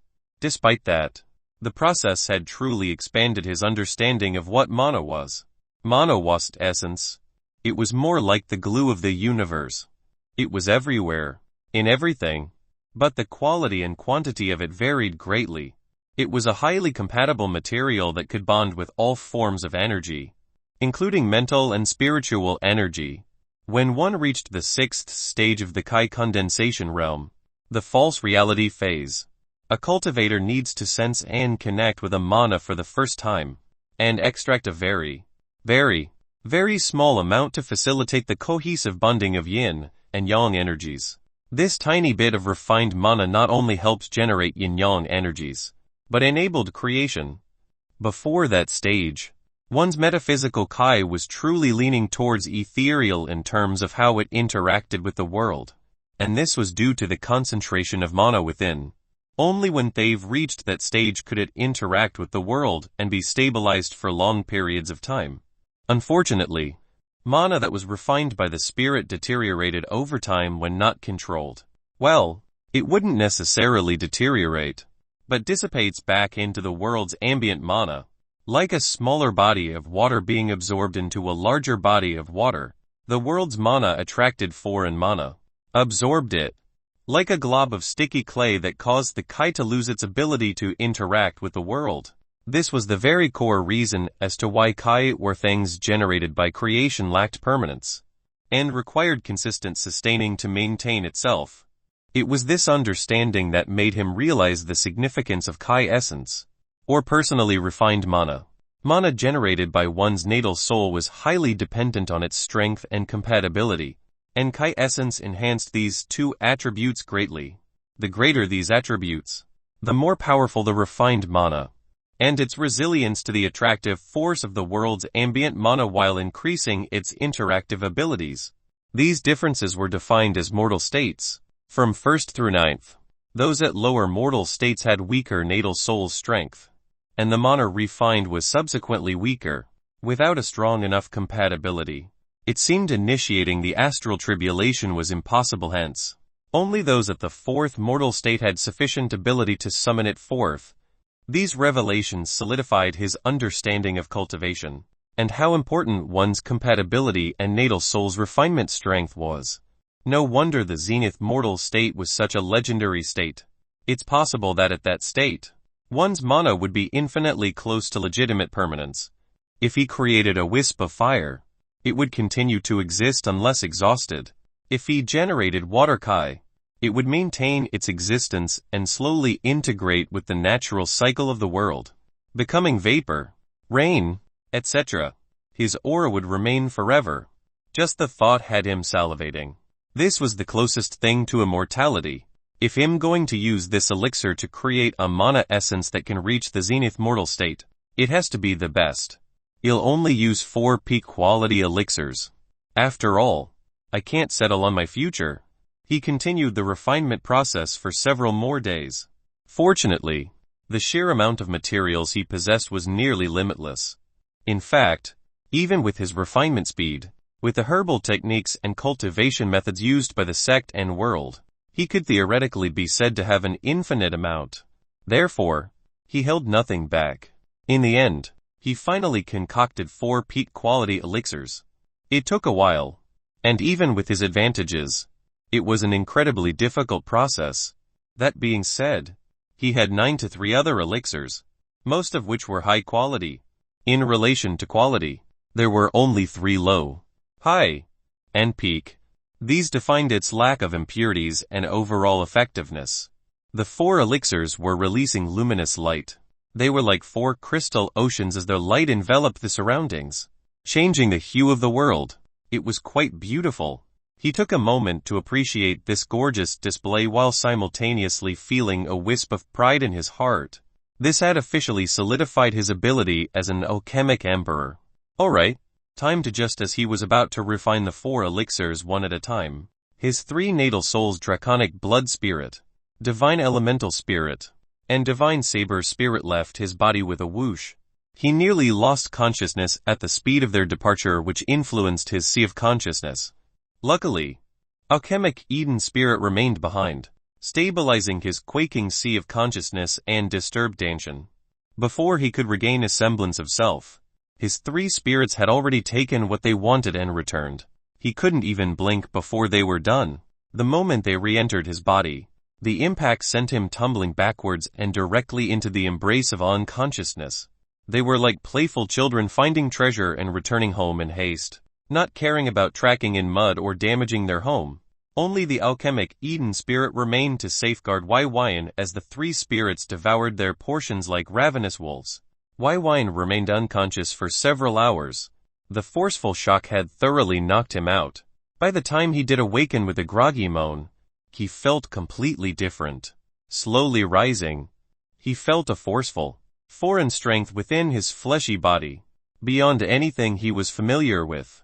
This he was dumbstruck as he inspected his physical state. He observed the 4 of his spirit's forms were now clearly defined, far more than ever before. The divine elemental spirit was like a spherical world of elements surrounded by a sky of pure white. This world was true and vivid, as if he could enter it with a thought and be immersed in the fire, water, and wind, or step upon the ice, wood, earth, or metal within. The lightning and magma seemed extremely dangerous as they seared and devastated anything they touched. The divine saber spirit looked exactly like element in his mind's eye. It radiated a ferocious aura filled with perilous dominance and arrogance. He felt as if all things in the world were considered inferior beneath its edge. The alchemic Eden spirit was a picture-perfect copy of the Tree of Eden's original appearance. Its roots looked thick and lively as it was deeply embedded into his sea of consciousness. It was sending light into his sea of consciousness foundation, suffusing it with various alchemical and mental energies. While his flesh and blood heart had thoroughly transformed, it was enlarged by nearly 2 times and had a faint layer of fleshy scales that extended even throughout his arteries and veins. Each beat wasn't a pound, but a soft roar of a true dragon. The divine mark of myth seemed to have changed as well, upgrading to another level. It was previously at the mortal myth, 2nd grade, but now it reached the 3rd grade. He was rendered completely speechless for a moment. So this was possible too.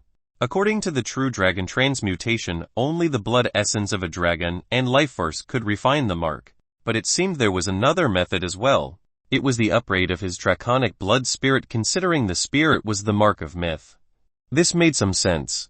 This am I cultivating, or are you guys? He felt a sense of helplessness as he regarded the four. They had each refined the mana instillment Dao elixir and formulated a far stronger mana essence than normal. Afterward, they merged the Kai essence with the mana essence, formulating a single Zenith essence, and realizing it was their limit, they directly absorbed it. This was the basis of assailing the 9th stage of the Kai condensation realm, the Kai essence phase.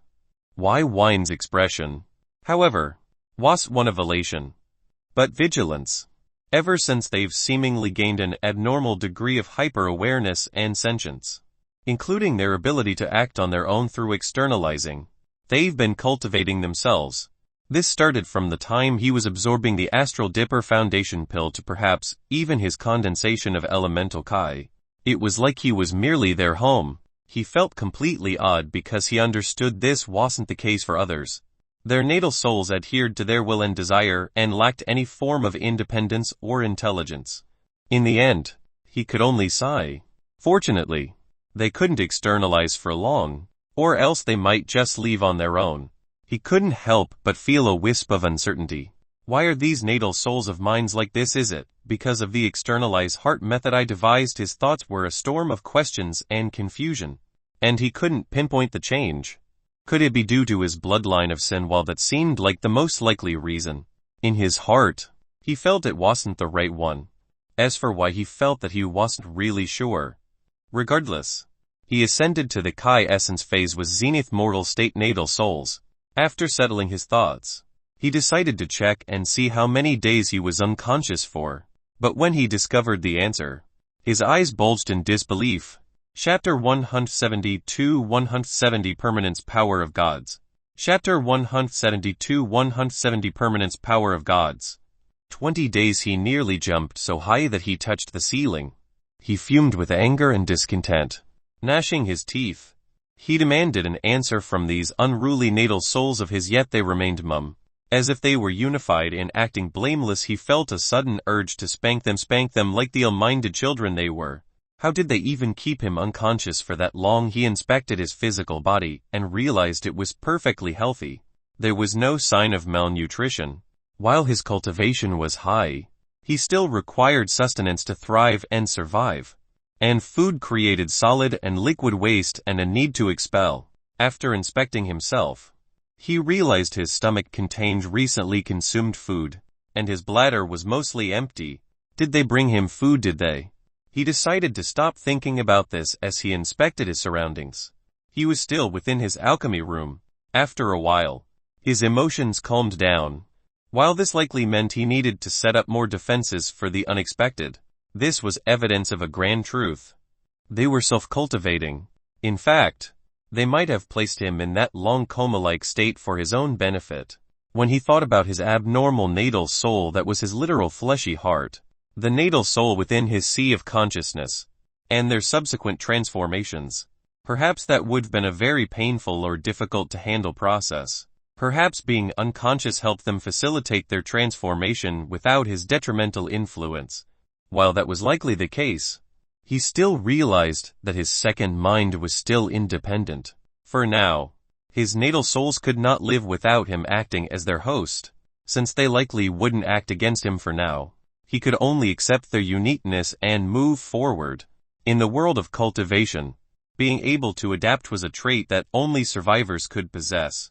And he was a survivor. With a thought, he lifted his hand and exerted a little bit of his will. His Kai started to rapidly gather at the center of his and soon constructed a ku with an inch in height, width, and length. It floated calmly within his palm. Frowning, he felt as if there was a slight difference in this cube of Kai. Wait, as if he started to enlarge the cube until it was a meter in height, length, and width.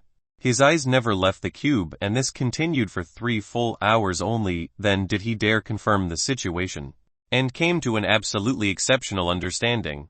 The cube of Kai didn't need him to infuse more Kai into it. In fact, It was interacting with the ambient energies of the world perfectly and sustained itself. This was permanence. This was the power that gods and immortals were said to possess. True creation. If he created a river, that river would forever influence the world, entering into the world's natural cycle. If he created a mountain, that mountain would forever exist until eroded or destroyed. It would be no different than a real mountain. Normally, the coup would slowly dissipate over time as the refined mana was taken away, losing its ability to maintain the connected yin-yang energies within. But now it was no longer an issue. There was no sign of dissipation. Is this the legendary Zenith mortal state? Zenith essence. With mouth agape, he pondered the implications. As long as his Kai did not dissipate, he could actively control it. Usually, when two attacks collided that didn't nullify each other, they would scatter into the surroundings with chaos, the inherent mana within dissipating until it scattered. Now, if he were to send out a saber light of Kai and it was dodged, he could still control it. If it collided with another attack or defense and remained, he could send it to attack again in full strength. This also meant he didn't need to funnel energy into his defenses or attacks to maintain peak power. After creating a ward, all he needed to do was manipulate it with his thoughts. The advantage was clear. It was absolute. Excited, he hurriedly tested his theories. Just as he assumed, he truly had these advantages. As he looked around, 100 strands of saber Kai lingered in the air. They were all connected to his thoughts and awareness. With a thought, they merged into one and then split back into 100. Perfect. This is the Zenith mortal state. Incredible. Incredible. Those at this level, while they may not be gods, they are certainly close. As he announced his thoughts, he nodded to himself. While his Kai could be whittled down until it dissipated, unlike true matter that can only be destroyed or broken down, it still meant he could create. If he wanted, he could create his own palace that be made entirely of his Kai and lasts forever. Creation. His excitement got the better of him as he slowly indulged in his fantasies. The limitless possibilities made it a limitless fantasy. He had to take a very long time before he calmed down. It was quite difficult to do after this discovery. Not only did his mark of myth evolve, his cultivation base advanced, but he had achieved something many thought was impossible. Not even astral core realm cultivators had the ability to make their astral force permanent. If, in the future, his cultivation base skyrocketed, could he create his own continent, his own planet, his own star? Did all these things exist because cultivators created them? If so, what was the limit of this world? He felt a sudden urge to see the peak, explore it fully, and excavate its secrets. Luckily, he was not a rash person. That is a fair-off goal. Even if I can reach it, thinking about it will only distract me from seeing what's before me. I still have to overcome the second calamity of hell and then its subsequent calamities. I can't even be certain I'll be able to over the astral tribulation. I need to take one step at a time. This cooled his emotions greatly, and he realized the detriment of being overly excited. He sent a message to Sume. Afterward, he lifted himself upwards and started to contemplate what other 8th grade products he should attempt to concoct. In a few moments, Sume arrived. Her black eyes were bright and pure, and her presence was becoming more exceptional. This startled Wine as he felt that she was undergoing unfathomable changes. Yet he felt that her thoughts towards him remained the same. Have you compiled the reports? He asked. Before the incident with Bai Lin, he wanted to find members for his faction ascendants, and he had a set of specific parameters that needed to be reached. Sume had the Pegasus and could gather information from his neighbors or below. And she was always diligent. She gave a brief nod, and brought over a spiritual jade that contained information regarding various candidates. After taking, it gave it a brief read and was somewhat shocked. So few, there were merely 17 candidates listed. Sume nodded, giving a soft sigh. He realized his parameters were a little too stringent. While he wanted quality over quantity, he still didn't think it would be so little. Considering there were trillions of people on all 3 planets and the various continental flat Earths. Well, make preparations to meet number 3. Sume nodded and left. Wine realized that he didn't want to gather a bunch of nobodies. but highly skilled elites that could be useful to him. If he found some capable lieutenants, he could allow them to manage the lower members and create an army. However, that's for the future. For now, it would be best to concoct some more products for the future. With his improved cultivation base, the effects of his alchemic kai should be multiplied. His excitement was tangible. Chapter 173-171 Hell Layer of War. Chapter 173-171 Hell Layer of War. The events from several weeks ago spurred quite a commotion. From below the sky layer, it was as if 3 storms of blazing infernos erupted mercilessly above. The entire sky was dyed a hue of burning red, and temperatures throughout had increased to nearly unbearable levels. Those with low cultivations at the 6th, 5th, and 4th levels of the extreme creation mountain had to descend due to the overwhelming heat emissions. While this was only temporary, the gaping holes in the 2nd, 3rd, and final sky layers that could be observed by those of high cultivation from below was exceptionally mind-shaking. Unverified rumors were widely spreading with all sorts of assumptions, and many individuals investigated this matter. There were even whispers of an impending attack from the San clan. The peak hegemonic power of the entire Tribulation starfield, they were widely known for their fire cultivators. So this gave credence to such rumors.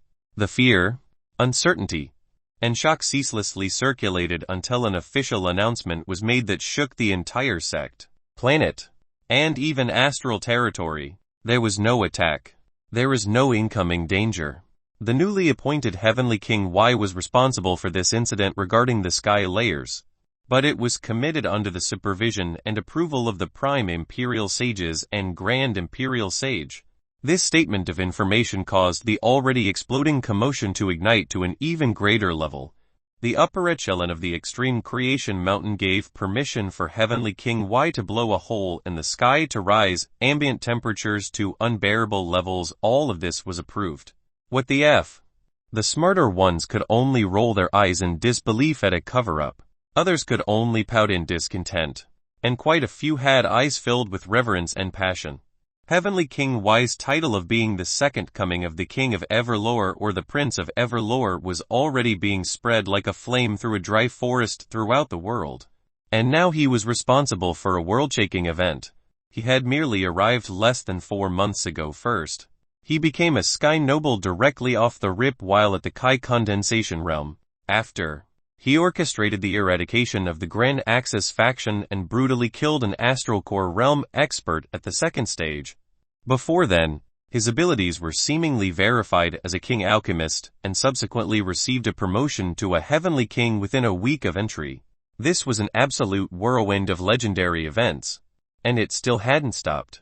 At the moment, Wine's name was the talk of the town, and many were fiercely watching his every move in hopes of seeing what he did next. While they did so, from the sky layer, a Pegasus carrying 2 figures descended with purpose. Lord Y. Our first target is Su Mei quietly probed as the wind coursed through her hair, her black robes fluttering intensely due to the intense flight. Wine sat next to her, his silver eyes examining the extreme war mountain. She knew all 17 candidates. They fit the strict parameters of Wine's designation, but they were all problematic. Some of them weren't even a part of the sect. Instead, they were rogue cultivators, wanted criminals, or even prisoners. She was startled how only 2 of the 17 actually fit his desires, but she understood his intentions. Wine calmly looked ahead, his gaze clear and unobstructed by confusion or hesitation. After a moment, he responded Zui. He spoke only a single word, yet Su Mei shook slightly. This name was one of the few ones she personally dreaded. Zui. It was a single name, but in the sect, it was like a word of blood, slaughter, and death. It was taboo. The story went like this. 160 years ago, Myriad Monarch Sect, Extreme War Mountain. There was a young male beastman with the bloodline of the Silver Wolf. He wasn't particularly strong, in fact. He was merely average amongst his race with a weak bloodline lineage. But he was a legacy. His family was born and bred members of the Myriad Monarch Sect from the beginning. While they weren't heavily invested, connected, or high-ranked, They continuously produced top-tier mortal captain elders. This young beastman was similarly of that caliber, and his future path seemed to be predetermined. This was what everyone expected, likely even himself. Until a single day changed it all. His mother was coveted, his father was challenged, his little brother was executed. His entire life was flipped upside down due to one event. But that single event birthed a monster. It was because on that day, he birthed slaughter intent amidst the blood of his enemies and killed his way through the world. And he couldn't be stopped. Despite his lackluster cultivation base, he plowed through countless members until he made his way to his sworn enemy's doorstep. But he failed. He was captured and imprisoned, crippled, and sentenced to death by old age. A cruel punishment for those beastmen who have natural lifespans that could rival beasts. The important aspect was that he had given birth to slaughter intent. Even amongst astral core realm experts, giving birth to intent was exceptionally difficult, especially ethereal intent. After all, while one's cultivation base could change, one's comprehension was mostly set. To better understand the rarity of intent, one needs to understand what intent was. It was a strange power that could change the fundamental characteristics of the metaphysical mind, body, spirit, and essence. It heightened every aspect of cultivation, including the purity of specific energy. An example of this was Yin's 5 advanced elements: steel metal, violet lightning, life meadow wood, blazing inferno magma, and absolute zero ice. These were all intents birthed alongside the elements, but compared to ethereal intents, they were thousands of times easier. Yet they were still exceptionally difficult to do so.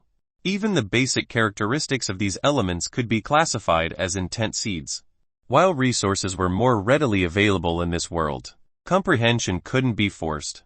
So there were still high-level, thousand-year-old astral core realm experts with merely the 4 basic elements: fire, earth, wind, and water birthed. These intents were manifested by the spirit, capable of influencing metaphysical kai, and refining essence into energy. There were those like Na Zeni and King Kimu with unique physiques that automatically allowed them to give birth to these intents, allowing them to cultivate wood kai and yin kai with utter ease. This young beastman had given birth to this exceptionally difficult and monstrous intent. But intent wasn't everything in cultivation. Nor did it define potential on the path of cultivation, merely combat prowess. If it did, then Long Chen, a wielder of slaughter and sword intent, would have been automatically classified as a heavenly king upon entry. Unfortunately, intent was often overlooked because it didn't help orthodox cultivation. In the astral core realm, one had to comprehend the specific aspects of that phase, and then challenge the subsequent astral tribulation. However, just because a person was skilled in learning math did not mean they were talented in composing poetry. In a sense, they were two different things and barely helped each other in terms of understanding. This was the general belief of the world. Su Mei understood this as well. She had thoroughly comprehended the truths and standards of this grander world, and knew their underappreciated belief towards intent. While it provided one with exceptional combat prowess, it would only be given a glance when paired with cultivation talent. Yet these two things were exceptionally difficult to obtain in life. This may be an easily dismissed trait for others, but not Yin. He wanted those with intent. He needed those with intent. This was why there were merely 17 qualified candidates out of trillions of people. This was how rare intent outside of the elements were, especially ethereal intents. As an alchemist, how could he put any importance on cultivation talent with the Tao of alchemy? Changing someone's talent was a matter of if he desired, not if he could. They flew until they reached the extreme War Mountain. In all the mountains, there was a well-known yet unspoken series of levels to each of them, and they were underground levels that stored prisoners and the core areas of various grand-sized astral arrays. In fact, it was rumored that each of the extreme mountains were array flags to a planetary astral array that could obliterate an entire continental flat Earth. This area, which housed prisoners in the extreme War Mountain, was called the Hell Layer of War. It was gloomy and dark, buried and guarded. Yin and Su Mei arrived at the first level's entrance to the Hell Layer of War. As his Pegasus landed, There were two figures awaiting with calm gazes. One of them was a chubby human male with a bald head and sunken eyes, while the other was a demon with a scarred face and skinny body. He didn't have any eyes, but there were eye sockets that seemed to resemble the depths of an abyss. Wine and Sume leapt off, and the two figures hurried forward with swift steps and bowed. Greetings, Heavenly King Y. They were both in synchronized fashion, yet it didn't seem practiced. Wine calmly smiled as he regarded these two men. They were members of the Knights of Enforcement and they guarded the Hell Layer of War's entrance. And their cultivation bases were impressive. Wine calmly swept his gaze on these two. He's still alive. The two felt a shiver. Despite Wine's weak cultivation, they felt an instinctive fear in their hearts in his presence. While they were normally tasked with handling criminals, the news that had circulated thus far had deeply shook their hearts. Furthermore, it seemed that in a mere few months, his connections and influence had reached unheard of levels. They were given orders to await his arrival for several days now, and said to follow all his orders. Now that they could personally see and observe Wine, their hearts were unable to stop quaking in shock. For a human, Wine had looks that could bring in immortals to shame, and he lacked a hint of femininity that most handsome men possessed. His features were defined, symmetric, and honed by an unseen force. When they felt his subdued aura, their spirits felt inferior to him. This affected their mental states immediately, and cold sweat rolled down their backs and forehead. Wine's every breath was accompanied by a faint, world-shaking draconic roar that was inaudible to normal ears, but easily picked up by the spiritual sense. His silver eyes glistened with pure mental energies that destabilized the minds of others. It was as if he could read their minds. It was frightening. This was the boundless, unintended benefits brought about by the transformation of his natal souls when they achieved the Zenith mortal state, birthed Zenith essence, and gained the ability of permanence. He felt like a mortal god. Shockingly, while others felt this in a clear manner, Sume felt entirely undisturbed by his newfound aura from the beginning. Her heartbeat and reaction was leveled, and nothing seemed to affect her spirit and state of mind. Wine glanced at Sume, who acted completely indifferent and calm. Her spiritual sense quietly spread as if on guard against the unknown. Despite that, she was entirely unaffected. After a brief thought, he turned his gaze back to the two knights. Only then did they snap out of their daze and hurriedly answered with a slight skip in speech. Yes, he's still alive. The demon answered. His eyeless holes were tilted and seemingly staring at Wine's feet. Wine shook his head and walked forward. The entrance to the Hell Layer of War was deep underground, and it was a steel door etched with various esoteric markings that led to a narrowly descending staircase. Its dim lighting and dark passage made it seem as if one was truly visiting hell. Let's go. It's time to meet Zui. Chapter 174-172 Ascendant Zui. Chapter 174-172 Ascendant Zui. The staircase that led to the lower levels of the extreme war mountain was truly dim, gloomy, and filled with a path of uncertain darkness.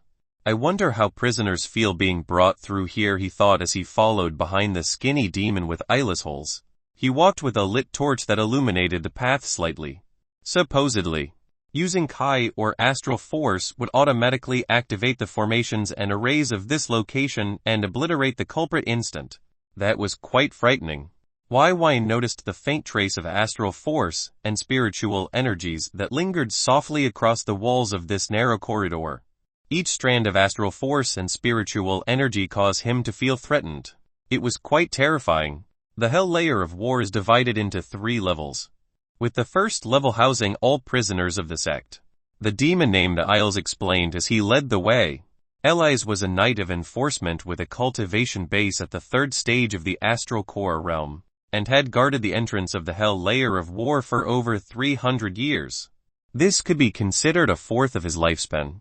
Therefore, he was quite knowledgeable about the prisoners within various areas in the 3 levels, and the inner workings of the sect. He proceeded to explain various things to occupy that long walk downwards.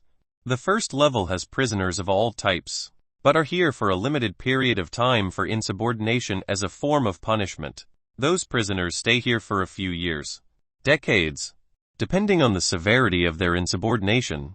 In the sect, the power of authority ruled all. While there were exceptions, there were many incidents of higher-ranking members giving orders or tasks their lower-ranking refused to do. Therefore, after a complaint has been filed on either side, the matter is investigated and punishment is then dealt to the party in the wrong. For those who abused their power, their sentences are quite longer than those who were insubordinate. While this overall depended on the situation, the sect truly gave immense power yet restricted it to reasonable limits.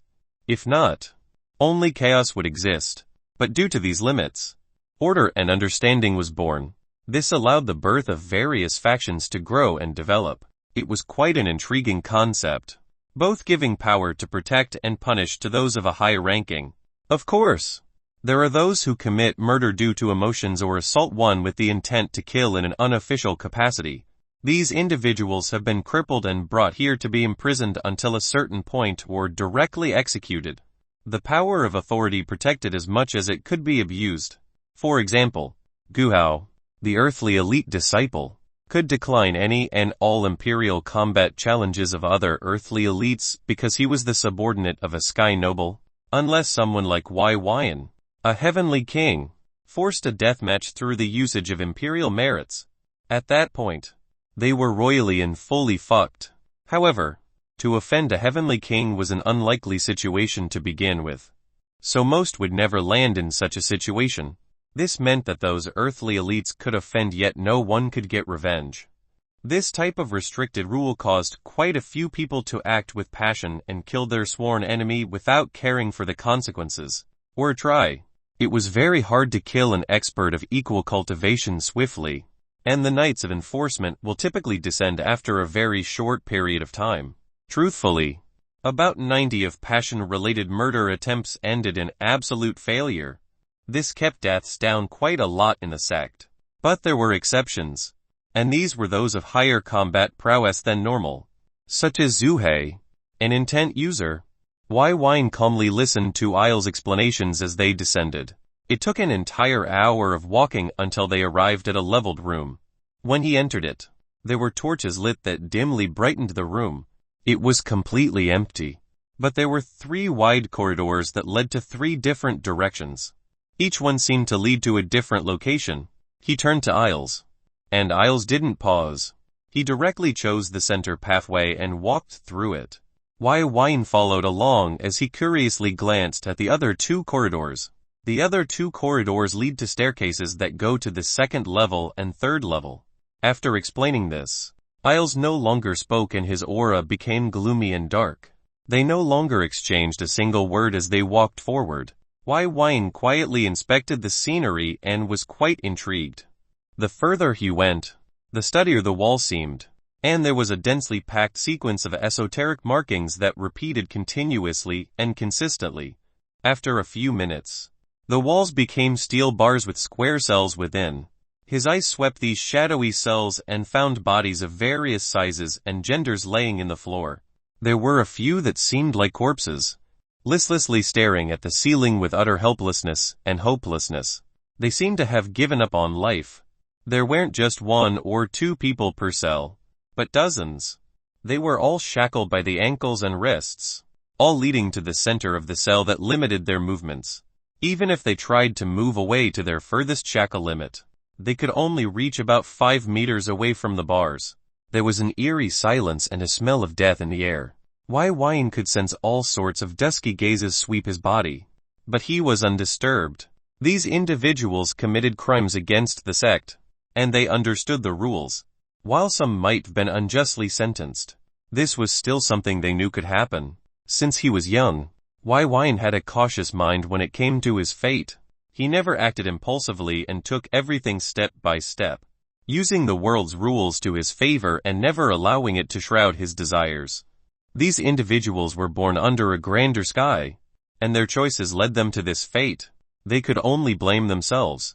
A flicker of a memory flashed within his mind and a light of gloom suffused those silver irises of his. "We're here," Isles announced. Yi lifted his eyes and caught sight of a prison cell. But this cell was different than the others because it had a single person in it. And this person was shackled by his 4 limbs and strung up like a frog ready to be dissected. It was a nude male with exceptionally long and dense silver hair that easily reached 10 feet in length. If it was given volume, perhaps it could cover his entire body. He couldn't see the facial features of this man, but he saw the emaciated body and bloody aura he emitted. Zui, the silver wolf of slaughter, Isles slowly said as he regarded the figure that was strung up. Even he felt shocked 16 years ago when that incident happened, and his heart couldn't shake the bloody rivers that were made that day. He couldn't help but glance at Wine, unsure why he felt that this beast that killed everything in its path would be useful, even to the point where he was willing to go through such sacrifices to meet him. Wine's eyes lit with a brilliance as he felt the ferocious and bloody aura emitted from this figure. He felt this aura before, and it belonged to Long Chen, but it was far more honed and developed. This was bodified killing intent nourished from profound levels of hatred and loss. Open the door. Then leave. Wine said to Isles as he walked forward. Isles did as he was told. With a formation key, he unlocked the cell and the bars lifted vertically upwards and vanished entirely. Wine walked through with ease while Zui stayed behind. "He'll be waiting for you above," Isles said before leaving. When Wine entered the cell, the smell of dense blood and death lingered endlessly about, but it was different from the despondent smell from others that originated from one's shattered hopes and beliefs, but one honed by killing intent. "Zui?" Wine called out. Fuck off." Zui's dry, wild, and cold voice resounded. Wine was completely undisturbed, nodded, and smiled. "From henceforth, y'all be my claws and fangs." Zui's body shook slightly. He lifted his head enough that the silver hair that covered his facial features was pushed aside to reveal a set of scarlet eyes that seemed to be a river of blood housing a black moon. "I said, fuck off." Wine walked forward until he was mere inches away from the strung-up Zui. His silver eyes locked onto those scarlet eyes. Both their eyes glimmered with boundless light. One was sharp enough to sever worlds and all life while the other was drenched in fresh blood and endless murder. They clashed yet didn't repel each other. Wine's smile grew even brighter. It seemed that he made the right choice. He felt this in his heart. "Are you hungry?" Chapter 175-173 Perfect Claws. Perfect Fangs.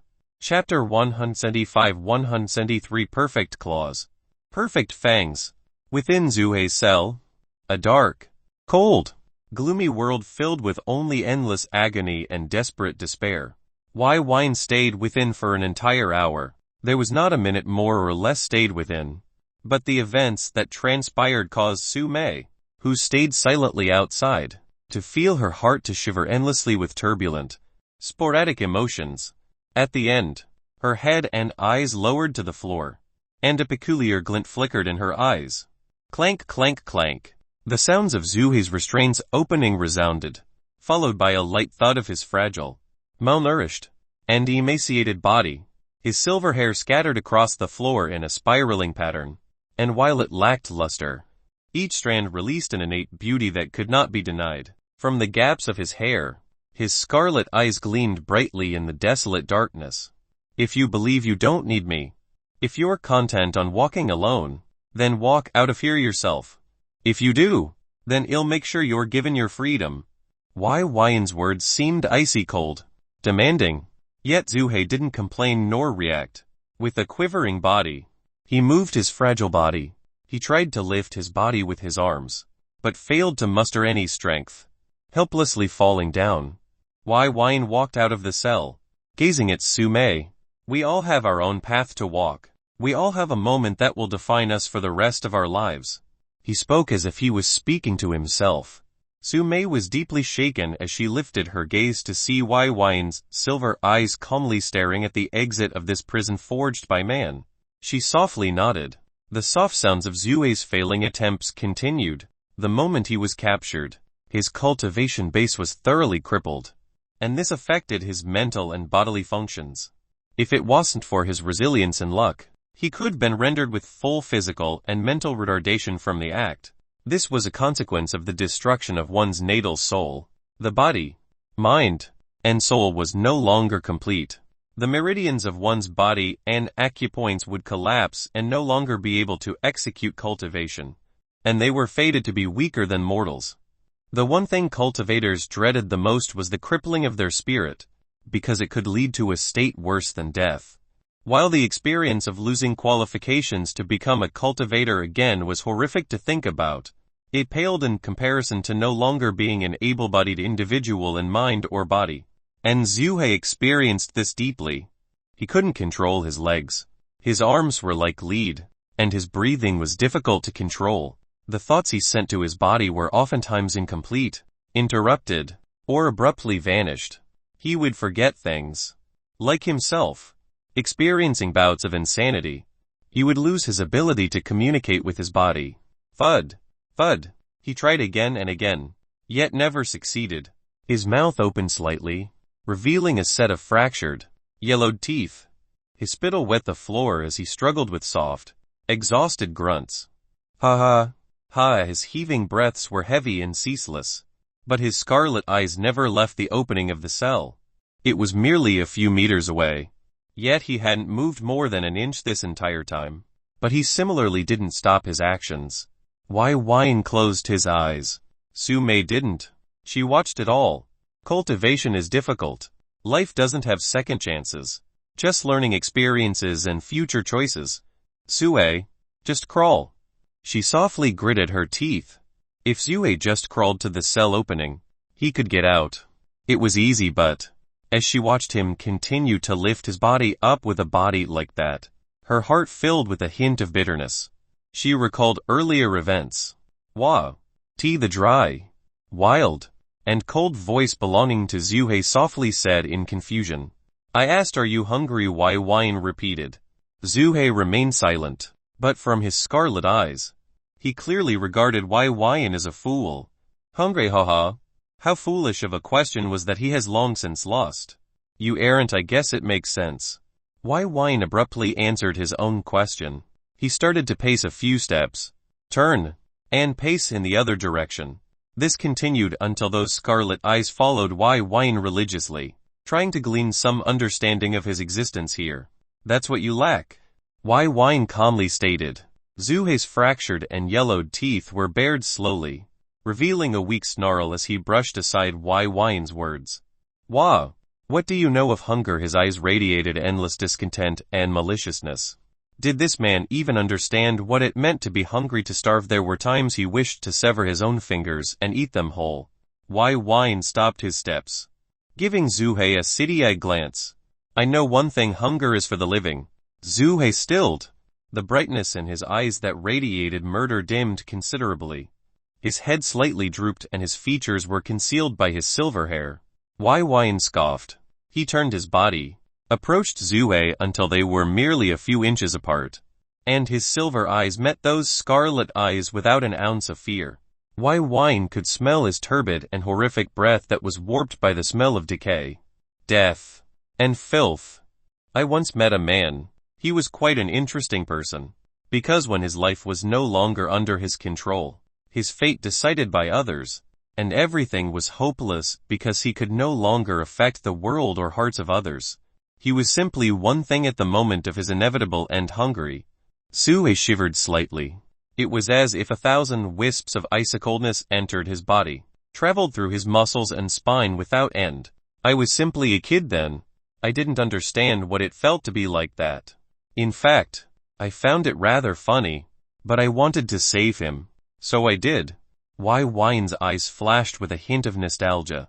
I was merely a little kid at the time, but later, very soon, I would understand what he felt, the hunger.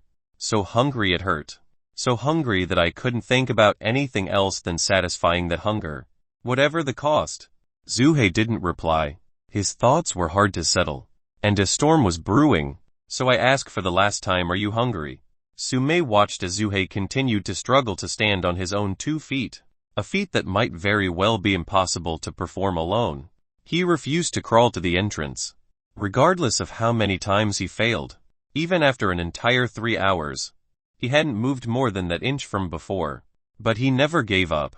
His body was drenched in sweat that permeated the air with a bitter smell. Yet he continued. Wai Wine's eyes remained closed throughout. Su Mei's eyes moved from Wai Wine to Zui. I know the feeling. The hunger. The what? The desire. It's endless and it drives you. Perhaps if I never met him that day, I would still be uncertain if I was truly hungry for life, for choice, for my destiny in my own hands. Her thoughts had long since settled. She was hungry, and her willingness to satisfy her desire was endless and boundless. She softly said, Your pride isn't important. What's important is your willingness to seek what you want. Zui stopped, his head slightly lifted to see a figure outside the cell. A figure he hadn't noticed before. While his current gaze was blurry, and all he saw was a black silhouette, he felt as if someone out there understood him. Who? He clenched his teeth, calmed his breathing, and looked at the two figures. You want me to be your claws, you want me to be your fangs, then give me a fucking body. His voice was hoarse, strained, and quivering, teeming with a sense of unyieldingness and desire. Wai Wine opened his eyes. His silver gaze moved to Zui's collapsed form, uplifted head, and eyes that radiated endless scarlet light. And what type of body do you want? Wai Wine threw him this question out with an indifferent tone. Zui didn't hesitate with answering this question with a loud bellow, one that can satisfy my hunger. HMPH. Wai Wine slightly smirked. I want the best claws. I want the best fangs. And in return, I will give you the best body. All I ask for is that your hunger, that feeling you want at this moment, never vanishes from your heart, mind, and soul. Can you promise me this? Zui breathlessly exclaimed. Yes. Wai Wine laughed with a hint of coldness and excitement. He didn't ask for loyalty. That was a ridiculous request that could never be certain. Nor would he be foolish enough to demand it. What he wanted was a set of fangs and claws that could rip through his enemies without question. Everything else was secondary. Wai Wine's fingers on his right hand moved, flickering with traces of multicolored light that shuttled between the gaps with a mystical aura. This was his alchemic kai. From his left hand, it trembled slightly and a single pill was formed. This pill was dull, gray like ash, and revealed a desolate aura that seemed to siphon all life. He inserted his kai into the pill and with a flick, sent it flying towards Zui's collapsed body drenched in sweat. It touched his forehead, and then melted into his body seamlessly. Su Mei's eyes watched as the pill appeared and moved. Isn't that she was shocked, looking at Wai Wine with disbelief. Since she was exposed to the extreme creation mountain, she diligently studied all the known alchemical products that existed as a priority. That ashbury pill was a pill she instantly recognized. In the various spiritual jades, they would not only describe the pill's appearance, but its aura. This pill wasn't an ordinary one. In fact, it wasn't a 7th grade pill. 8th grade, but how she knew 8th grade pills almost never appeared. And if they did, they would be worth continents. From the pill's innate spiritual aura, she felt Wai Wine's unique signature. He wasn't just an alchemic king. Her eyes slightly bulged as she regarded this lord of hers who she devoted her life to follow alongside, to travel the ends of the world until death, and to forge her own path to ensure she would be able to remain by his side. Was he already an alchemic emperor? Products at the 8th grade were designed mostly for astral core realm experts at the middle phases.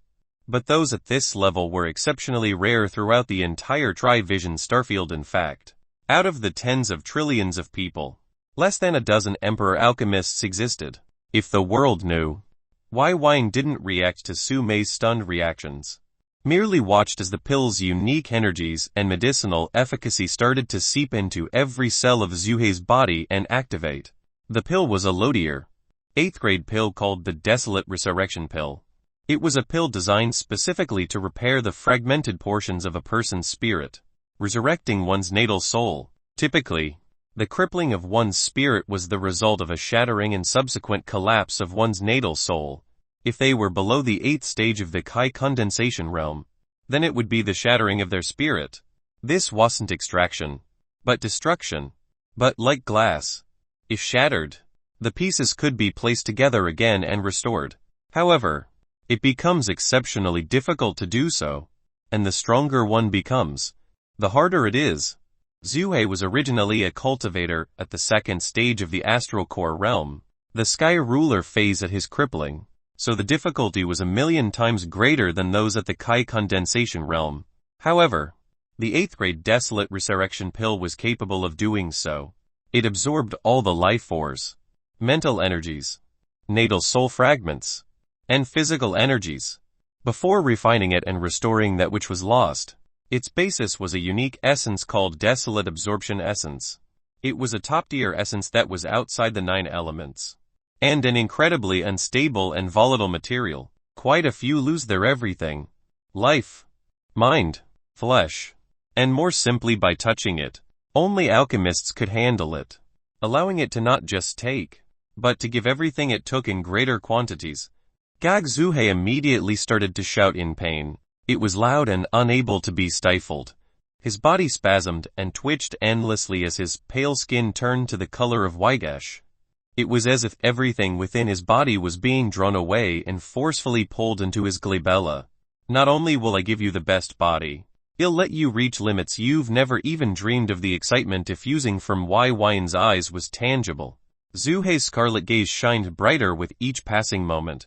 It seems you were right, Su-mei. Yine turned his gaze to Su-mei, who still looked at Yine with a wisp of disbelief. It was very rare to see Su-mei lose composure, but her mind was truly shaking with the understanding that Yine was an emperor alchemist. They were in the sect for merely 4 months. She knew that he was merely a king alchemist before, and even then, the difference between king alchemist and emperor alchemist was larger than the gap between first stage of Kai condensation and first stage of astral core, but he jumped this gap using less than 4 months. It seems your report was right, Yine said. His eyes shifted back to Zuhei, who was struggling to pain brought about by the pill. His aura was becoming desolate and filled with a sense of emptiness. But within this emptiness was a vigorous speck of slaughter and something else. It was intense. It was fueled by fierce and unyielding will to challenge oneself without end, overcome all obstacles and challenge greater enemies in comparison to the aura of slaughter. It was pure-hearted and untainted. No wonder he could overcome an entire phase in the astral core realm in battle. He didn't just give birth to slaughter intent, but he also has battle intent. Yine's eyes glimmered with brilliant light. Su-mei started. Battle intent. Her eyes shifted to Zuhei's body, and she realized his aura was like a bloody battlefield now. After his everything was taken away by the pill, his battle intent was no longer overshadowed by his intent to slaughter. In fact, his horrific pain brought it out as it tempered his will to overcome. Yine softly exclaimed, "He's perfect." Chapter 136 134 3-layered ring. Jade crystal. Chapter 136 134 3-layered ring. Jade crystal. Yine and Su-mei exited the hell layer of war with Isles and a completely unconscious Zuhei. Carried by Su-mei's Kai, he was completely unable to recover his mental awareness after the desolate resurrection pill. However, he had experienced some notable changes.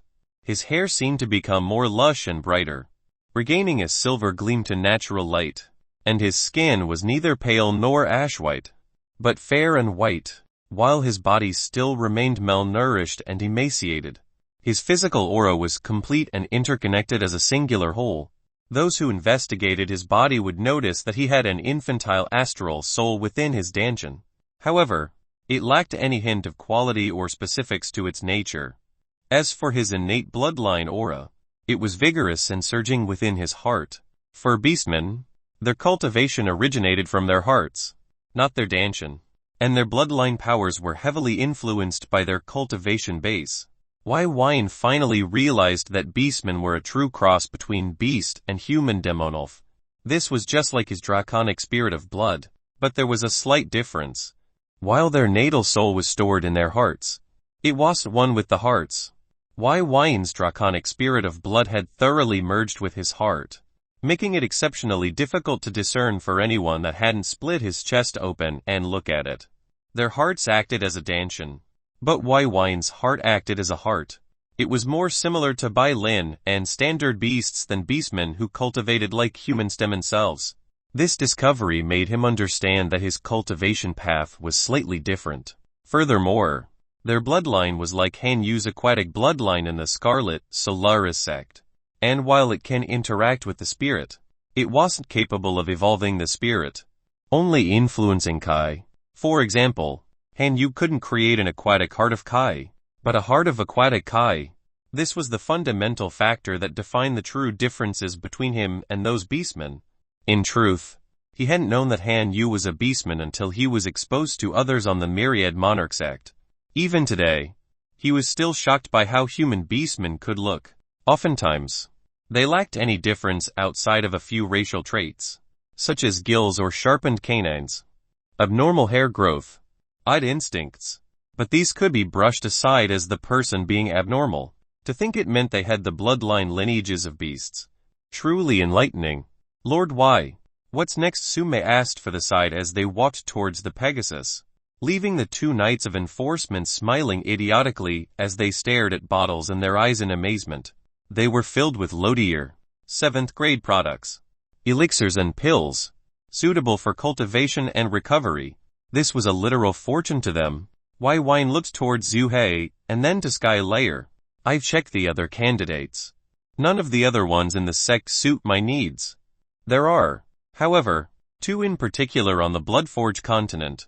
Well, venture there after I've reached the Astral Core realm and made some preparations. Why Wine said. He knew that there were countless people investigating and keeping track of his movements at all times. These people might even include the San clan, the #1 hegemonic power in the entire starfield. If he was going to act outside the sect, he needed sufficient individual power and protective plans in place. Out there, he wasn't protected by the elite experts of the sect. An abrupt yet incomparably familiar prick of pain stabbed into the back of his mind and right arm. He simultaneously felt the influence, the faint whispers of the heavenly Tao's influence. His eyes were attracted to his ring. The 3-layered ring, karmic luck value 565. 565. 6. Second calamity suppressed 39 years. After lifting his sleeves, his eyes narrowed. After a brief delay, he jumped onto the Pegasus. After Sume followed while carrying Zhuhei, they shot into the skies. They sped through the levels and flew to the extreme creation mountain before piercing into the sky layer. A few hours later, Wine sat within his study, his silver eyes fixated on the 3-layered ring on his right index finger. Subconsciously, he touched the crescent necklace that hung upon his neck. As the two materials that survived the Inferno incident with Bai Lin, he knew they were far from ordinary. He had obtained this 3-layered ring and necklace from the commander in the Myriad Yor continent that hunted and attempted to kill Jiao Ning and those other two youths. It had been embedded into his flesh, hidden away from prying eyes very carefully. If it wasn't for his exceptionally powerful spiritual sense, he would have missed it. When he first obtained it, he thought it was like normal storage rings that acted as a gateway to some concealed box in another location. But the more he investigated its internal space, the more he felt that wasn't the case. It seemed like an independent space that was spoken on in legends. Only mortals believed that rings could store independent spaces, and this was often refuted. In fact, in the Myriad Monarch sect, this was similarly the case. The idea of rings being able to contain independent living spaces was a fantastical concept that could never be applied. The closest thing he obtained from it was that those at the peak of this world, those two in the San clan, had minor spaces that they could store things in, and this could be connected with storage rings allowing them to be personal vaults. Besides this, he didn't find any information regarding this. Moreover, each layer was protected by a spiritual barrier that had to be pierced to enter. When he obtained the ring from the corpse of the commander, the first layer was opened and empty, likely taken away by the commander.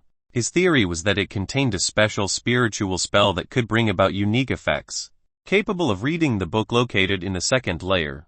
The second layer had a 3-page book and this crescent moon necklace that he wore to this day. Through all his struggles, he had kept this necklace. Even when he lost his memories and nearly died, he still had this necklace around him. Unfortunately, The third layer was impenetrable regardless of his actions. If it wasn't for the jolt by the heavenly Taos, he might forgotten about it until he reached the astral core realm. The whisper was twofold. In fact, it wasn't just trying to influence him to investigate the ring, but to seek help in opening its third layer. Perhaps it was capable of calculating the karmic ties he possessed, wanting him to use them to his advantage. This meant there was something in the ring that could help him somehow. At first, he thought it was for him, but he quickly shook his head at this thought. If it was specifically for him, then the heavenly Tao's influence would happen far sooner. The only new variable added at that moment was his decision to visit the Bloodforge continent. This likely meant something in this ring was capable of helping him obtain something from the Bloodforge continent. While he couldn't be absolutely certain, he felt this deduction was correct. A 0-1 deduction, a meeting, or a fortuitous encounter. His thoughts were clearer than ever before as he made some brief calculations. According to all other 0-1 deductions of his karmic luck value, they all included meetings of opportunities, such as with King Kiyomi's father, King Kai, and that blessed before. However, this was the first time it was directed towards an inanimate object. He knew that the heavenly Taos can't assess his strength properly. Perhaps his current cultivation was sufficient to open the ring, and perhaps he could bring out the greatest benefit from this. Since there was no sense of urgency in his mind, he realized this meeting or encounter didn't have a particular timetable. He no longer hesitated. His spiritual sense entered the three-layered ring, bypassing the first and second layers, and meeting the barrier to the third layer. His eyes glowed brightly as his spiritual strength was gathered and focused before smashing into the barrier. He felt a rebound. His four natal souls shook slightly, but this shake was like provocation. His divine saber natal soul released a sharp, domineering keening sound that seemed as if it was provoked into a grand battle. Wine barely got a chance to take action when his nascent saber soul flew out of his sea of consciousness and his divine saber natal soul externalized, merging with his nascent saber soul. As one, they zoomed into the ring. He was taken aback as the saber sliced against the barrier with dauntless momentum with its edge. It seemed willing to shatter all obstructions and all things. Rip! The barrier was mercilessly split apart, ripping at its seams as it split into two and trembled fiercely slowly. It started to break down as sharp spiritual energies bit at it endlessly until it became nothing. Wine's eyes observed this all, a sharpness within his gaze. After this, his divine saber natal soul and nascent saber soul separated, returning back to his Danshan and sea of consciousness respectively. You can control the nascent saber soul with your saber intent, or Wine was deeply suspicious. From what he knew, while intent was a part of a natal soul, it was birthed by the mind's eye which linked to one's comprehension. A keening sound echoed in his Danshan, and Wine understood why. His eyes glowed with frightening brightness as he learned that his divine saber natal soul and the nascent saber soul was one and the same, merging with his saber intent.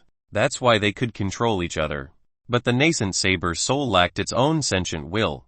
This caused him to enter an unfathomably deep level of thought for several minutes. After that time, he let loose a long, calm breath.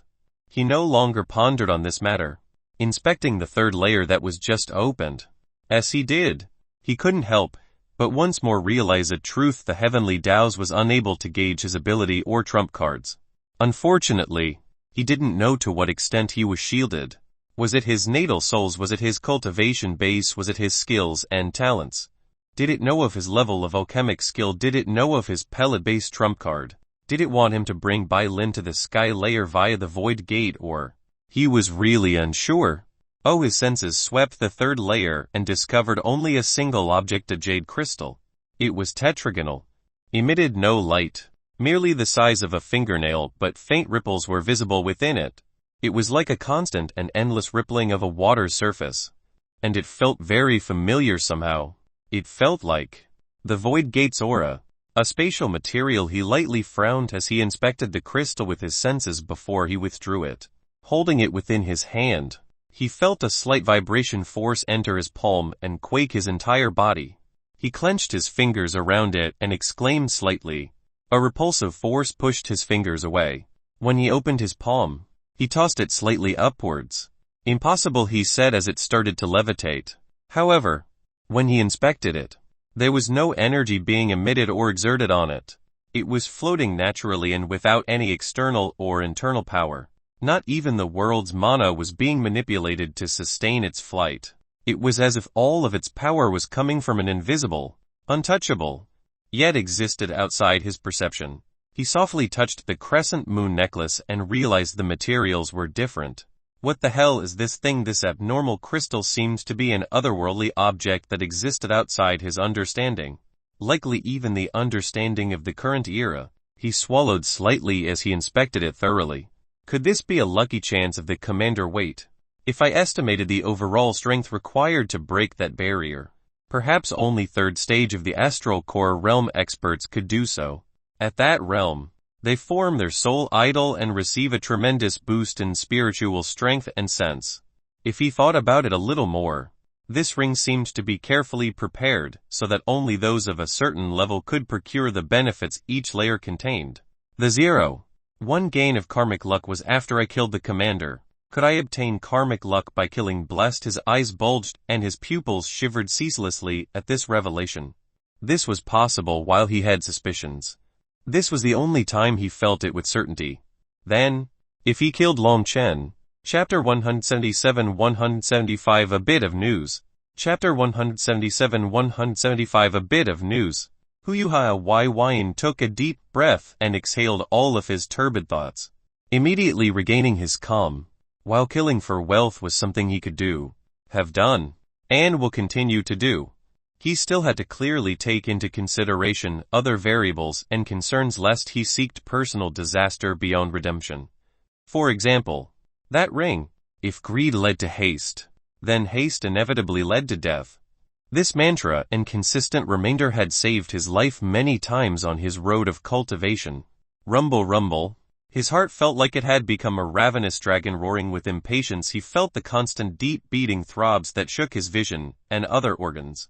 Enough, he suddenly shouted as he quickly realized the draconic natal soul was trying to communicate with him. He hastily made a connection with it, trying to feel its intent while transmitting his own, but he only felt endless desire. This desire was entirely directed towards the jade crystal. You want to consume it. Wine was momentarily shocked when he felt the fierce and adamant intent originating from his draconic natal soul. Do you even know what? As he was about to seriously question the draconic natal soul, his pupils shrunk. A wisp of a sound entered his mind. As this sound emerged, it continued to endlessly expand within his mind until it was all-encompassing. It was the alchemic natal soul, no, to be exact. It was words. Absorb, change, bloodline, alchemic, Eden, natal soul. These words were like an infant speaking its first words. But he could still understand it. This was the first time he felt it actually speak to him, and not just released muddled intent through his sea of consciousness. The alchemic Eden natal soul was sending him clear, verbal messages. It sounded androgynous and infantile, yet quite defined and intelligent. Okay, Wine didn't hesitate for a second longer. In fact, he realized the Zenith mortal state had deeply changed them all on a fundamental level, and the more he felt them evolve, the more connected he was to them. While he couldn't say for sure about the alchemic Eden natal soul, the other three natal souls were like innocent children and had incredibly honest feelings towards him. They acted purely in his best interest. If this jade crystal could benefit the draconic natal soul, he would never hesitate to allow it to do so. Fortuitous encounter be damned. He was just about to swallow the jade crystal when his heart thumped and it nearly caused his vision to darken. Stop it! Wine immediately regained himself and scoldingly exclaimed with a hint of annoyance. That feeling was incredibly unpleasant, and he hated how he felt. While he knew this was simply the draconic natal soul's way of communicating, it was bringing him to a state of near unconsciousness every time. Refine first. Alchemic Eden natal soul. Refine. He had learned about what it meant to refine, and the most general definition was to use vigorous energies to enhance the compositional structure of an object or thing. This was done through alchemical energy and/or life force. It was this very method of refinement that allowed him to turn a few drops of blood essence belonging to a fair descendant of a true dragon into a legitimate blood essence of a true dragon. Of course, That required tens of thousands of years of life force to achieve. And even then, it was barely enough for the second level of the Mark of Myth. If a normal cultivator wished to achieve the same, even the entire lifespan of a peak astral core realm cultivator would be insufficient. There were two types of refinement that he knew of: that which binds its existence to your life aura, and that which was enhanced by external energies. The first was the method of the heavenly Taos, and the second was the method of the Tao of alchemy. The first used life force. The second used alchemical energies.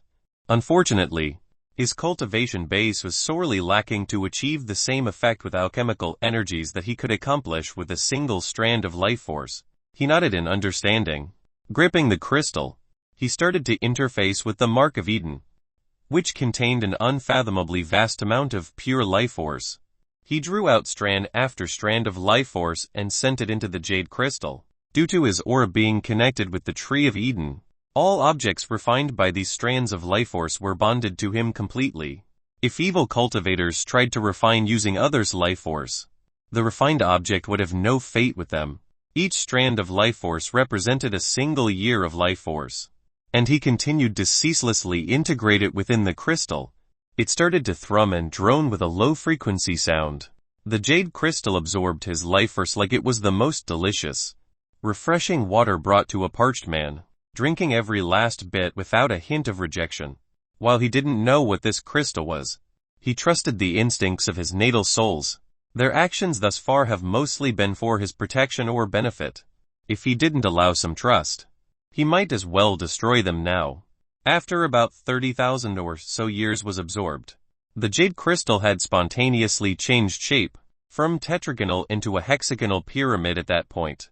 It no longer absorbed any more life force, it no longer gave off internal ripples, and the insides were still like a windless sea, but the edges of its points made one dizzy upon looking at it. It seemed the refinement process had evoked an unfathomable transformation to its fundamental nature. When Wine inspected the Mark of Eden's reserves of life force, he felt astonished that it seemed the 30,000 years of life force was like a drop of water in the bucket. While he knew it seemed to continuously and silently absorb energy from the world to produce more life force, he didn't know the rate of its conversion. But if 30,000 years was but a drop of water, then was the Mark of Eden containing a pond, lake, or ocean? Before he could think further on this, his draconic blood natal soul roared in excitement, causing the entire room to tremble as if subjected to an earthquake. A potent bloodline power emanated from his heart as it latched onto the jade crystal. In a single blink of an eye, the crystal was sucked into his chest and left a large bloody hole. Spurt. Wine directly spat out a wad of blood, his eyes flashing with disbelief and uncertainty. With a thought, elemental wood kai surged within his body, coursing through his chest to seal and repair the hole punctured through. This little bit of pain didn't cause his expression to change nor his focus to waver, as he funneled his senses towards his beating heart. His heart, which had scales and flesh on its surface, and each beat was like a roar from a dragon of ancient myth, had become oddly silent. In fact, it was no longer beating. His blood wasn't being handled by its power. As his kai started to take control and navigate his functions, he realized this intricately controlled kai was under the explicit control of his alchemic natal soul, acting as a secondary heart to ensure his body received sufficient oxygen to function. While he was somewhat amazed, he still remained fully focused on his heart. He realized the changes were minute, with strands of invisible ripples that caused his blood to surge to circulate through his entire body, especially his bones, blood vessels, and spinal cord. They seem to be most affected by this power. The draconic natal soul is absorbing the crystal's unique power. I wonder what changes that will bring about. After watching over his heart for 12 full hours, he realized the changes taking place were unfathomably slow. Furthermore, his draconic natal soul seemed to have sealed itself off during this transformation. Now that I think about it, each of my natal souls have defining characteristics except for my draconic natal soul. While it is unique in and of itself, it doesn't have a particular attribute. His divine elemental natal soul and divine saber natal soul had exceptional spiritual strength, energies, sense, and quality due to their divine transformation. Even Wyan wasn't entirely sure of the massive benefits a divine natal soul will or could provide. All he knew was that his spiritual abilities were massively amplified, and this bettered his control over Saber and Elemental Kai. Furthermore, their personal attribute was defined by Elemental and Saber, yet the draconic natal soul could be said to lack a personal attribute. Did this jade crystal act as a catalyst to give it a personal attribute? And if so, how far will it go? A wisp of excitement entered and soon fully impregnated his eyes. It seemed as if it was going to give birth to lofty aspirations. Lord Y. A soft, yet stable voice called from outside his room. It was Sume. Opening his eyes, he swiftly used his elemental wood and water kai to wash the blood and any bitter smell away before allowing Sume in. Sume walked in. Her aura was stable and seemed to contain an innate sharpness. She was garbed in black robes, her attire form-fitting and attractively valiant, and a dark-colored scabbard was at her hip. Even from within, her saber glistened an aura of a piercing sharpness that could hurt the eyes. Wyan's eyes widened slightly as he regarded her aura. What the? You birthed Saber intent? He immediately asked, shocked by Sume's advancement in cultivation. While he knew she was more talented than him in terms of cultivation, he was shocked to discover her recent achievement. Sume's eyes brightened momentarily, a tinge of happiness within as she nodded. It came about in a cultivation session earlier today. Wyan stared at her for quite a while. The more he understood the greater path of cultivation, especially in the Trivision starfield, the more he understood the scarcity of things in this world. The most scarce were those who birthed ethereal intent and high-level alchemists. While the starfield didn't put much importance to ethereal intent, because while it can improve cultivation prowess, so could armaments, established arrays, or spiritual formations. Given the right circumstances, a cultivator could kill an elite expert 2 phases above. It all depended on various factors. Good. Wyan softly remarked as he was relaxed in his heart. His intention was to develop his faction, Ascendants, as one that held quality over quantity, and Sume was a crucial piece to his structural hierarchy. As long as she could hold her own against monsters like Zuhei, she would be able to maintain a semblance of authority. Sume held back her smile, maintaining a flat expression as she said, Lord Y.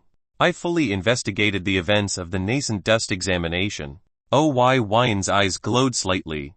He had given her an objective in hiring others to get a full report on what happened to the ascenders that were from the myriad Yor continent. He was quite curious about one person in particular, Mei. She had also been a part of the nascent dust examination, but he didn't interfere in her choices or influence her status. This wasn't due to his unwillingness, but because of the Tao companion oath. Furthermore, he felt a feeling that he needed to stay away from her, otherwise it could adversely affect him.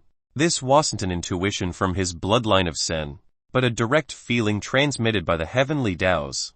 While he was uncertain of the specifics, he made a few assumptions. He presumed that perhaps due to their heavenly oath, his interactions that could be misconstrued as establishing a relationship could lower his karmic luck value. After all, him knowingly interfering would be directly against the heavenly Tao's will. This was a little frustrating, but this was probably for the best. Sume explained. Mei inevitably did not take the examination. Instead, she left, traveled around for a short period before she was picked up by one of the recruitment campaigns. It belonged to a sect from the Jinai continent called the Rainbow Crane sect. She was inducted after an examination and was brought away to the Jinai continent. Wyan frowned slightly. He knew that lesser sects or clans recruit from the myriad monarch planet. Those from this planet or any of the 3 planets had a better environment, so their talents and cultivators were oftentimes exemplary. Unfortunately, those elite talents would choose to join the myriad monarch sect. In fact, most of these external sects were managed by factions led by sky nobles or heavenly kings. I've investigated the Jinai continent and Rainbow Crane sect. They only accept female cultivators and are within the myriad monarch astral territory. It isn't too far, and their reputation is rather good in how they treat their disciples. It belongs to an imperial sage of the extreme origin mountain named Bing Chunli. Sume thoroughly explained the rest of the facts. Bing Chunli was an imperial sage that has been in power for over 100 years and had control over several continents. She was renowned for her ice amp frost arts. It was said that one of the continents she controlled was a winter wonderland, and her clan had set it as their base of operations. Her strength and reputation was considered rather good. After learning this, he felt some relief.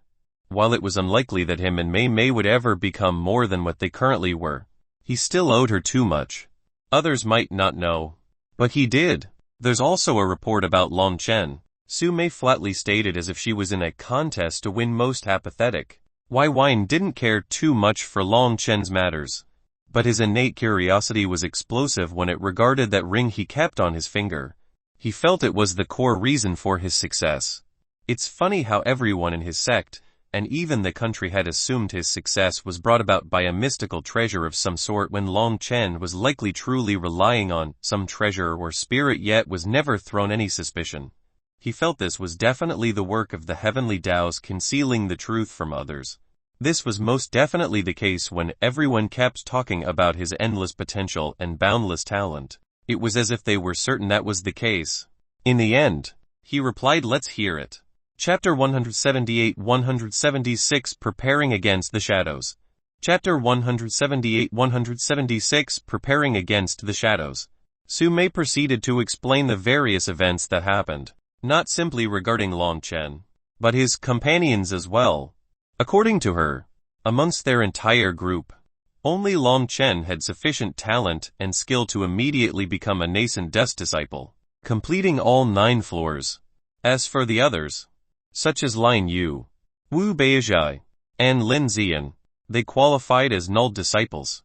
There were a few interesting details, such as Ming Shufeng's disappearance and a few promising members from the myriad Yor continent that became nascent dust disciples alongside Long Chen.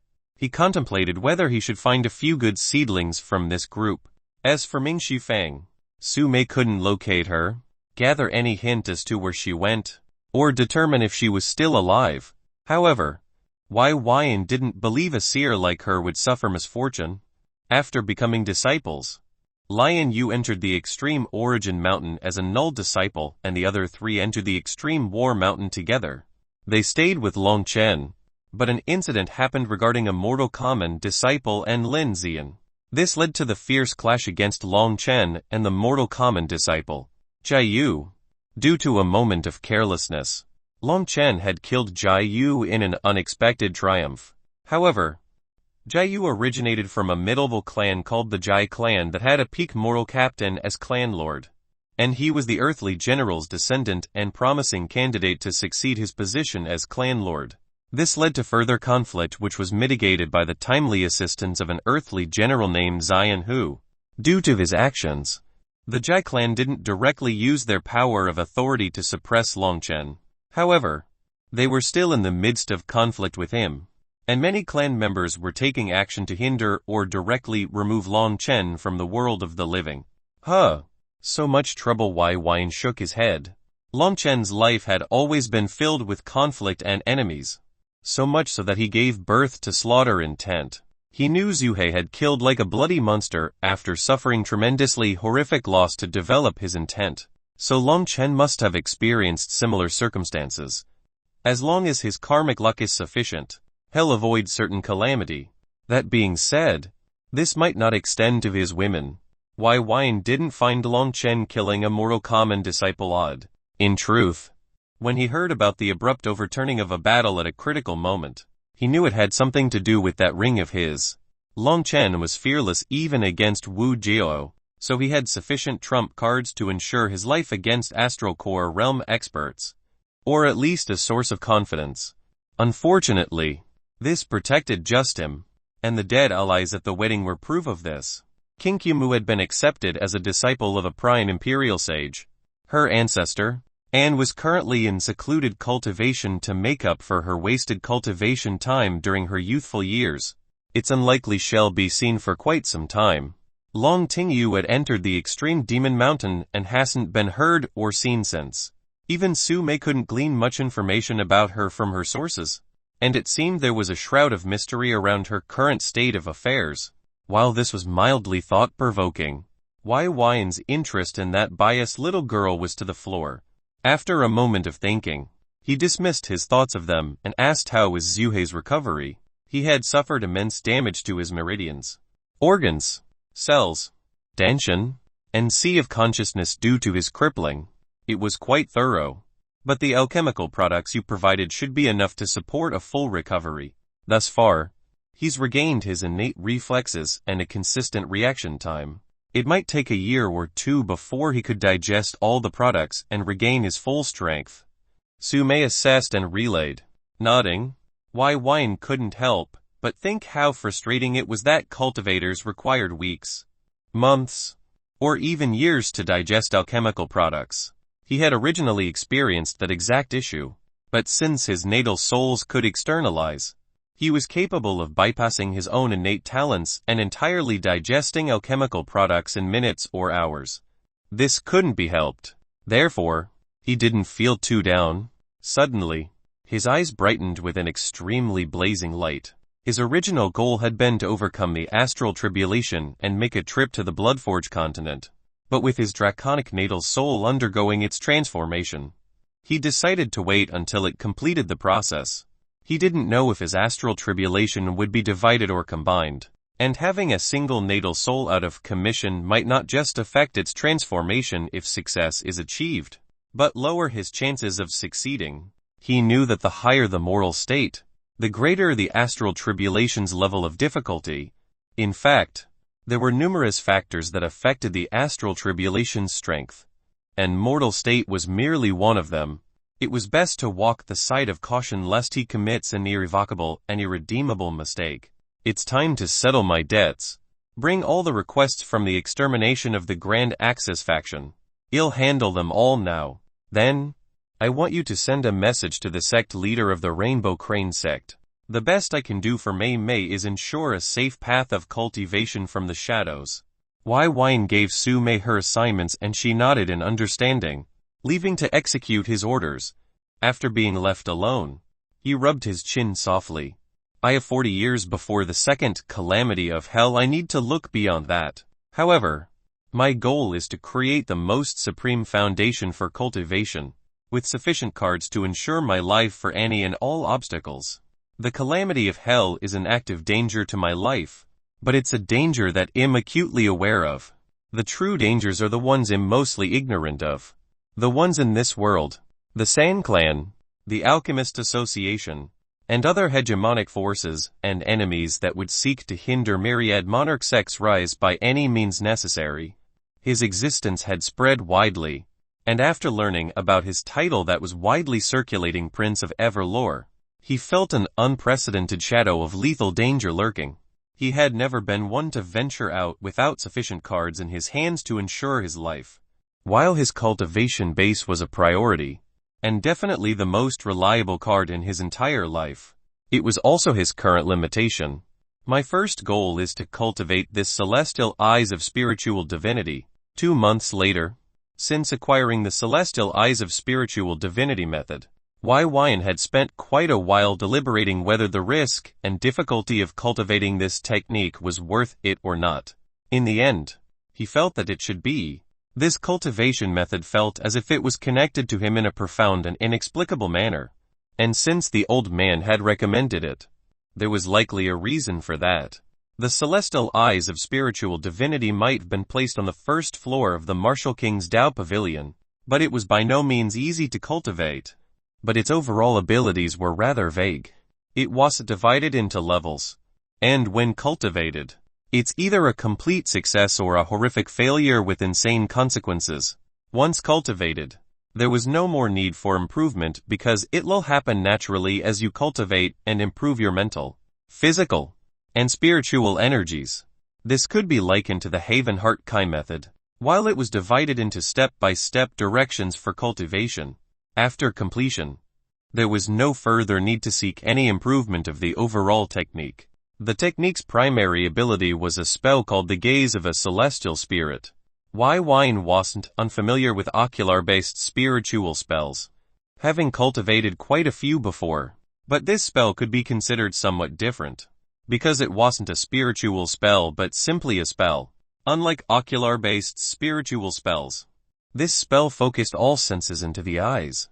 Spiritual, mental, and physical into one. According to it, one can even view various forces with their eyes, like the world's mana, revokers of reincarnation, and the intricate laws of the world. But this was dependent on cultivation level. He didn't know exactly what revokers of reincarnation meant, but it could be referring to fabled ghosts or souls that aren't accepted into hell. As he knew about the matters of hell, he realized many myths, such as ghosts, spirits, and phantasms likely exist. The other three abilities were called the Eye of Illusion, Eye of Truth, and Eye of Immortality. They were simply named, but boundlessly profound to the point that Wine still couldn't understand their abilities exactly. The Eye of Illusion was described as being able to invoke changes in the senses of others, creating a false reality. This had limitations and consumed an immense amount of mental, spiritual, and physical energies. He believed it would allow him to temporarily project delusions to others, hence the name. However, it seemed like it wasn't that simple. The Eye of Truth could see the trend of the world, the origins of all things, and view the unseen divinities. Just as before, he didn't know what that meant. At first, he thought he would gain the ability of a seer, but it didn't seem to be the case. It was weirdly worded, but he'll only really know if he successfully cultivated the technique. The Eye of Immortality. It didn't have any detailed description, just a single word: eternal. Each ability was more vague than the last, but he was still adamant on cultivating it. He took a deep breath. Then, he slowly exhaled. Let's begin. Chapter 179 177 3 years. Chapter 179 177 3 years. Karmic luck value 563. 2. Second calamity suppressed 36 years. 3 years swiftly arrived, sweeping across the cultivation world like a blip on a seismic radar, fleeting yet impactful. During these 3 years, new deaths and births continuously occurred within the Trivision starfield, with various developments both meaningful to all and meaningless to most. One of these things was the resounding and echoing name of Wine's youngest alchemic king of the myriad monarch continent. His arrival had stirred many rumors and suspicions of its validity which had yet to be confirmed by the Alchemist Association. These rumors became widespread and more exaggerated as he continuously completed his promise of 6th grade and 7th grade products due to the Grand Axis faction's eradication. This slight stir soon enough became a turbulent storm that shook not just the myriad monarch sect, but the Alchemist Association, renowned for their elite alchemists. After all, his assumed success rate and refinement time was frighteningly great and short in comparison to these elder and experienced alchemists. Talented. This word soon made others feel numb as it was continuously uttered as if they were speaking about water, air, or cultivation. Spread alongside the heralding nickname of the Prince of Everlore, he was seen as the Second Coming. It wasn't long before he became a household name with much contention. There were quite a few that believed his ability was highly exaggerated, and that his feats were supplemented by the support of the myriad monarch sect to uplift their reputation. Others, they believed he was truly the Second Coming due to his origins from the myriad your continent and seeked to formulate any and every relationship. There were numerous elite clans that were attempting to send their gorgeous virgin daughters over, attempting to give gifts, and much more, all for the sake of a meeting or forming a good impression. This could easily overwhelm the ordinary person, but it was all brushed off during these 3 years as Wine had entered secluded cultivation for preparation to enter into the astral core realm. This piece of news only erupted and caused more feverish attempts to tie themselves to Wine. He could become an alchemic king at his age without an alchemic natal soul, without an astral core cultivation base. His name was resounding. His future was limitless.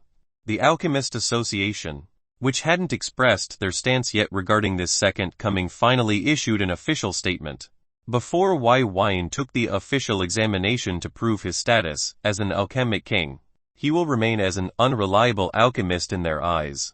Of course, this could be rectified by his participation in one of the exams. Quite a few scoffed at this, The king of Everlore never took an official examination. Did that mean he was an unreliable alchemist? Furthermore, the Alchemist Association was only born because of this unreliable alchemist in their eyes. Alongside this self-centered and arrogant statement was a seemingly peaceful invitation. It was an invitation to participate in the Alchemist Association's Grand Association Master's 1000th birthday that will similarly be his great-great-great-granddaughter's birthday. If it was simply a basic invitation, perhaps it could be avoided. But this invitation was officially delivered by the Vice Association Master in person to the sect, and they named Wine personally. The Grand Imperial Sages were shaken and disturbed. The Tao of alchemy was the most crucial aspect of support for cultivation, and no one can do without it in this current civilization. The Alchemist Association may seem like a neutral organization, but it had the ears and stomachs of all the hegemonic powers, and many of their own top-tier alchemists originated from the Alchemist Association. It garnered the endless respect and reverence of the vast majority of cultivators. And if they offended them, this could lead to horrific consequences. While Wine was a single alchemist, was it worth making an enemy of an entire organization of them? Of course. This invitation should have been impossible to reject. This was the thoughts of everyone when it was publicly released. But what shocked them was the response of the Grand Imperial Sage. Shuo Bihan, Heavenly King Y is currently undergoing a vital moment in his cultivation. Until it has been overcome, we will not disturb him. Apologies. This vague response was frighteningly clear in its intent. Unless Wine desired to leave the sect, they would not force him to do so. All invitations and plans be damned. This sent raging emotions through many, and they couldn't help but be uncertain about the myriad monarch sect's exact intent. This was no different than offending the Alchemist Association. Was he worth it? However, there was no response from the Alchemist Association, and the celebration for the Alchemist Association's Grand Association Master went off without a hitch, and Heavenly King Y did not arrive. Just like everyone expected. Shortly after, the Alchemist Association made a move. It wasn't forceful. Various alchemical product shipments went missing en route, were delayed, or were inflated in price arbitrarily due to difficulties. They stagnated communication with the sect and forces under the myriad monarch sect. All 3 planets and their dozen continental flat Earths were heavily affected, while the other 4 hegemonic powers remained untouched, undisturbed, and even given faint discounts and benefits. This was an obvious move against the myriad monarch sect. Yet, while this went on, the man responsible was quietly resting on the 8th level of the Extreme Creation Mountain in his sky palace, surrounded by heavenly bliss. He laid in his god satin sheets, cloud kitten pillows, and ocean cooling mattress. With every breath, his body devoured several wads of astral essence. With every exhale, all stress and turbidity remaining in his body naturally departed. The level of comfort was beyond mortal comprehension. Besides his exceptional physical form, 2 bodies curled into his embrace. These 2 bodies were female. Their nude bodies were similarly wrapped within his sheets, clinging to his chest and arms, with their legs wrapped around his in an intimate entanglement. Their sexy bodies and alluring natural fragrance could enthrall the hearts of all mortal men. To his right, a demon. Her light violet pigmentation of her skin glistened in the astral light, and her long violet hair that was a few shades darker created an exceptional complementing contrast. She was tall, about 7 feet and 11 inches, towering over Wine by quite a bit. Her long legs were thick and soft, the most suitable natural pillows for any man, and her long eyelashes softly batted with faint glittering glow. These features paired with her full-breasted and curvaceous figure made her an exceptional woman. Her beauty easily surpassed countless human females, and amongst her race, she was by no means average. To his left, a beast woman. Her ears were feline, white and furry, perky and fluttering from time to time while slightly atop her head. Unlike the other woman, her stature was shorter, slim, and radiated a feisty aura. Besides her short-cut brown hair and ears, she was hairless and resembled a human. She wildly tossed and turned, and as she did, her sharp incisors were revealed within her mouth. Within Wine's sea of consciousness, he was not as peaceful. He floated within his sea of consciousness as a wispy figure of his original appearance. At the moment, he was quietly regarding the formation placed on his sea of consciousness, and how his alchemic Eden natal soul was deeply embedded into his sea of consciousness. The mental energies within were calm and still, but the complex formation was intricate to an entirely different level. Despite completing it 3 years ago, I still can't access any of its abilities. His mental form frowned. When he completed his cultivation of the celestial eyes of spiritual divinity, his silver eyes hadn't experienced any overt changes, but he could see astral essence, energies, and mana with the utmost clarity. That being said, he may have gained access to the gaze of the celestial spirit, a passive ability. He couldn't access the other 3 abilities: Eye of Illusion, Truth, or Immortality. It's not like he hadn't attempted to do so, as each of the 3 formations should be interacted with to activate its corresponding ability. But whenever he tried, he'd pass out. His mental, spiritual, and physical energies would instantly be drained, and his body would shut down as a preservation mechanism. Even with his exceptional attributes and abundance of energies, he still severely lacked the qualification to activate any of these abilities. He pouted slightly. Fortunately, the gaze of the celestial spirit was extraordinary. It was greater than spiritual sense, and all his physical senses combined, and he could see mana and energies. Normally, cultivators could only sense mana or energies through their spiritual sense, or visually witness it after it is condensed and controlled. But this was completely unlike that.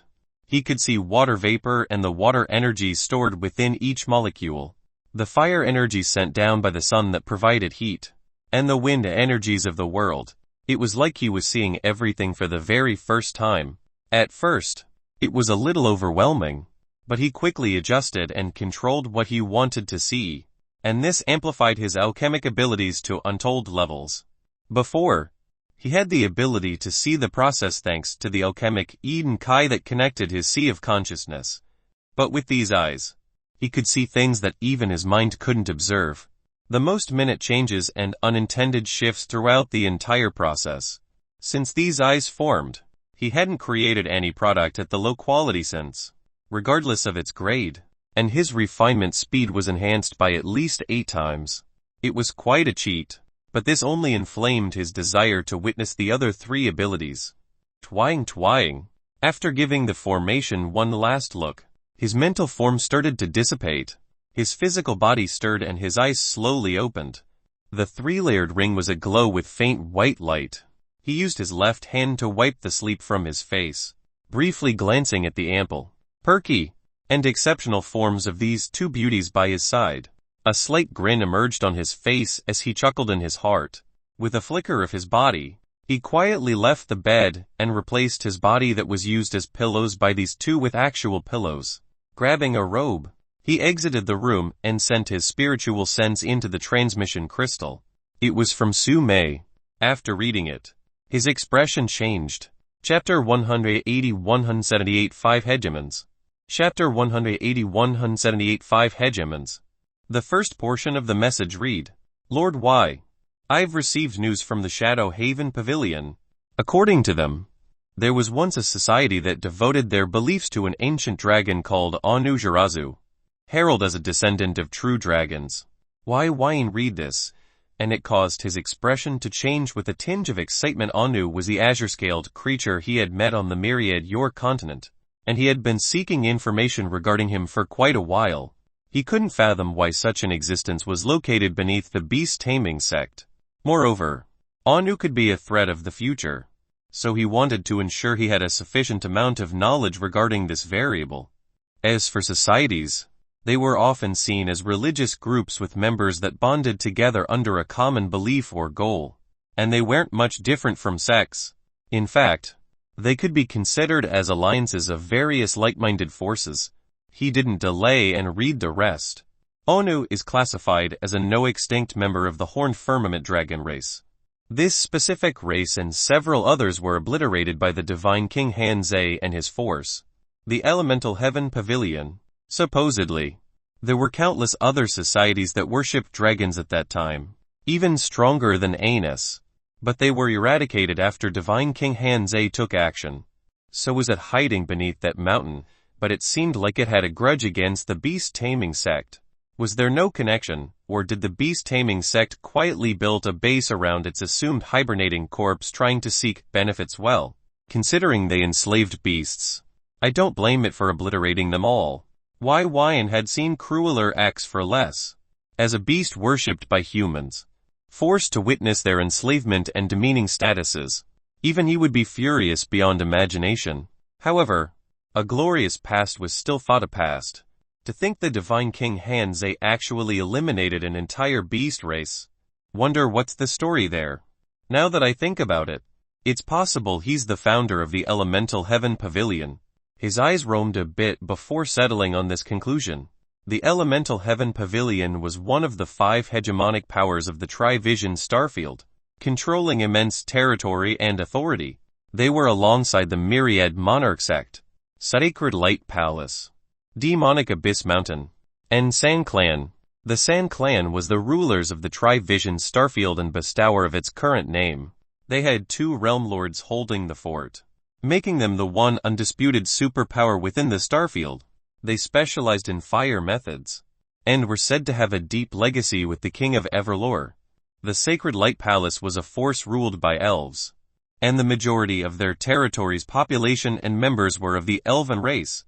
This held true for the Demonic Abyss Mountain and Elemental Origin Pavilion, which were demons and humans respectively. The Myriad Monarch sect was the only multivaried force that accepted all members. They were a steaming pot of various ingredients and were widely considered the weakest force, and this was attributed to their diversity. While this might not be the actual case, it was still a fact that they were regarded as the weakest of the 5 hegemons.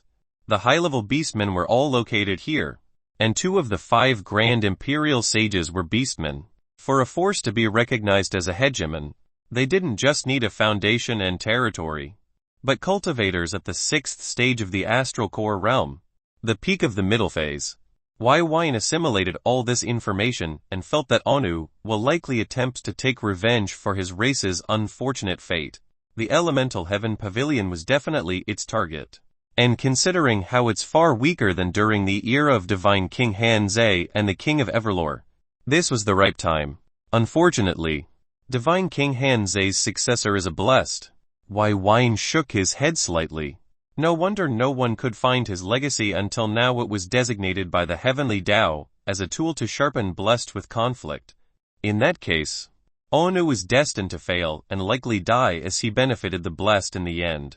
He rubbed his chin slightly and thought about interfering in this, but stopped the thought.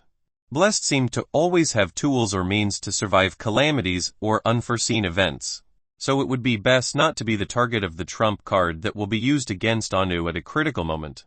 That's if that unknown beautiful expert doesn't personally act. Wyan briefly stalled.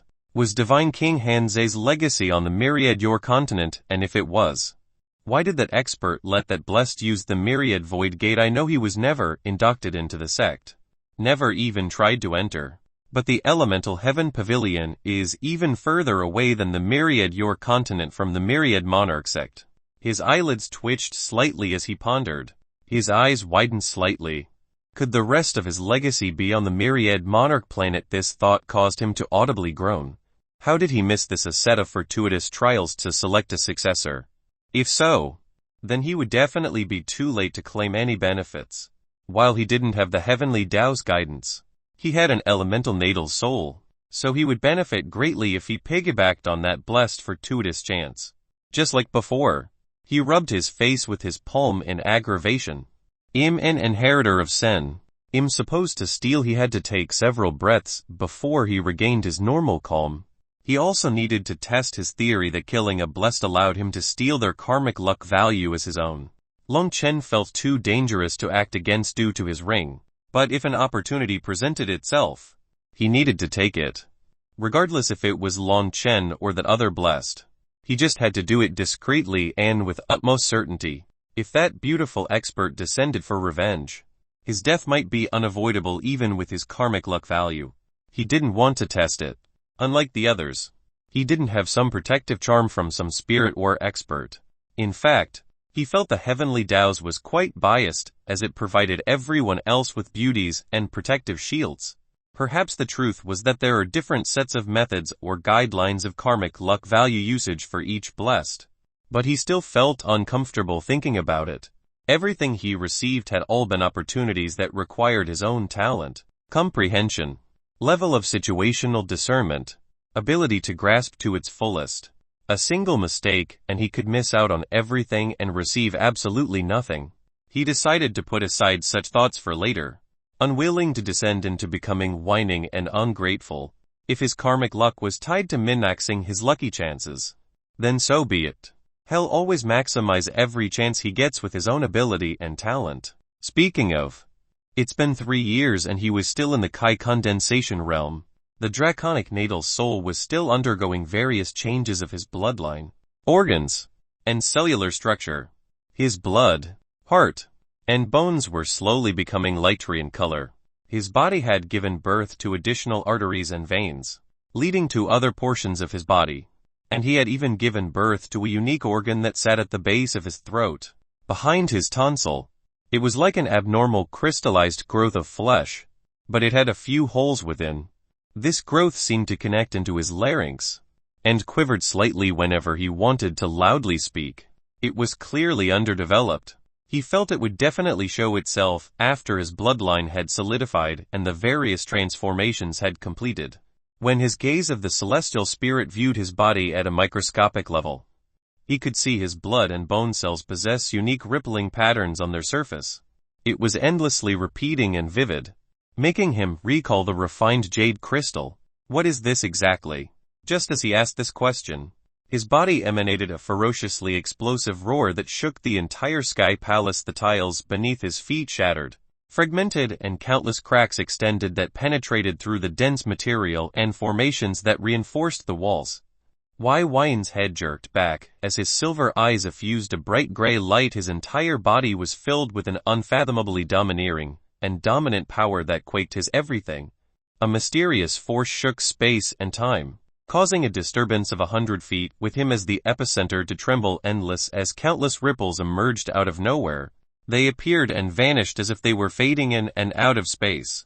The world instantly became restless. He heard a voice that sent his mind, heart, and soul. I am Void, Draconic Void Natal Soul. Chapter 179, Draconic Heart of the Void Tao. Chapter 179, Draconic Heart of the Void Tao. Those 3 words were as clear as heavenly thunder erupting within a dead sea. It held the qualities of being a sound that was ever present, elusive, far away, and unfathomably close simultaneously, giving one a sensation of cognitive dissonance that evoked boundless confusion. Was this a voice, a memory? Was it a premonition? Was it real? Was it fake? All these questions surfaced within Wayne's thoughts as his heart wildly beat with tremendous force. His heart was like an ancient mythological god, pumping endless, boundless, and mysterious fluids into his body. He felt as if he was being shuttled through countless different streams of reality, with each pump that surged from his heart, reaching his brain, and influencing his senses. It was as if he became an idle traveler in the vehicle that was his mind, and it overtook his sense of balance. This feeling lasted for a mere few seconds before it was resolved by a tree. The alchemic Eden natal soul's roots that were plunged into his sea of consciousness sent continuous rainbow-colored light into it, allowing him to regain some semblance of a consciousness. Holy shit, what the fuck was that? He exclaimed directly as he seemed to experience a radical come-down from psychedelic drugs. He couldn't help but grasp at his head as he tried to recall all those sensations earlier, trying to find out what had just happened. Shared. Alchemic Eden natal soul. Since that day 3 years ago, the alchemic Eden natal soul's ability to communicate directly to him had thoroughly improved. While its voice was still androgynous, its tone flat and without a sense of emotion, it was clear. Furthermore, it wasn't the only one who exhibited this ability. All of his natal souls shared energies. This included alchemical energies and Eden energies that were unique to the alchemic Eden natal soul. It seemed they could transmit strands of Eden energies into his sea of consciousness to communicate. While they all sounded the same, lacking any individualistic differentiation in terms of tone, their speech patterns were quite distinct. Having this pathway of communication had greatly enhanced his understanding of the natal souls, but also confused him still, because even they were unable to explain their sentience and ability to act independently. However, he learned a few essential things. They were all connected to him. Any sensation he felt was similarly experienced by them, and his death would lead to their deaths. They relied on him to survive, and this was further proven when they couldn't externalize for longer than a few minutes at a time. Furthermore, they weren't truly independent. They couldn't use Kai, merely their innate energies when they acted. This meant they couldn't be used as independent fighters, and they were highly vulnerable while externalized. This was even worse for the alchemic Eden natal soul and draconic natal soul, because it was completely reliant on his sea of consciousness and heart. If they suffered severe injuries, they could be completely shattered as a result. With this, he was a lot more trusting towards his natal souls. This didn't mean he would lower his guard. However, after all, the tree of Eden that was now embedded into his sea of consciousness had once tried to possess his body through his mind. What do you mean shared? Why Wine asked. Shared moment. Alchemic Eden natal soul. Why Wine pondered briefly before coming to a realization. His sensation earlier was what his draconic natal soul likely felt upon completing its transformation. He swiftly inspected his heart and realized that his flowing blood had ripples endlessly coursing through his entire body, and his fleshy heart was grayish and 3 times the size of an average heart. However, it didn't seem to experience any discomfort and beat naturally. The additional arteries and veins that circulated throughout his transformed body seemed to offset the difference somehow. What is void? Why Wine asked his heart. The draconic natal soul. He had heard of the dark void, which is the emptiness between celestial bodies and stars that roam the world. This area was incredibly dangerous and only realm lords could traverse it without experiencing death. Well, realm lords and unique existences like Bai Lin, or other stargrade beasts. They were called stargrade beasts not because of their ability to enter or exit the sky layers of planets or continental flat earths, but because they could travel the starry skies and the dark void that held it. Of course, due to the immense distance, no known stargrade beast could even hope to make the trip to another land mass or celestial body.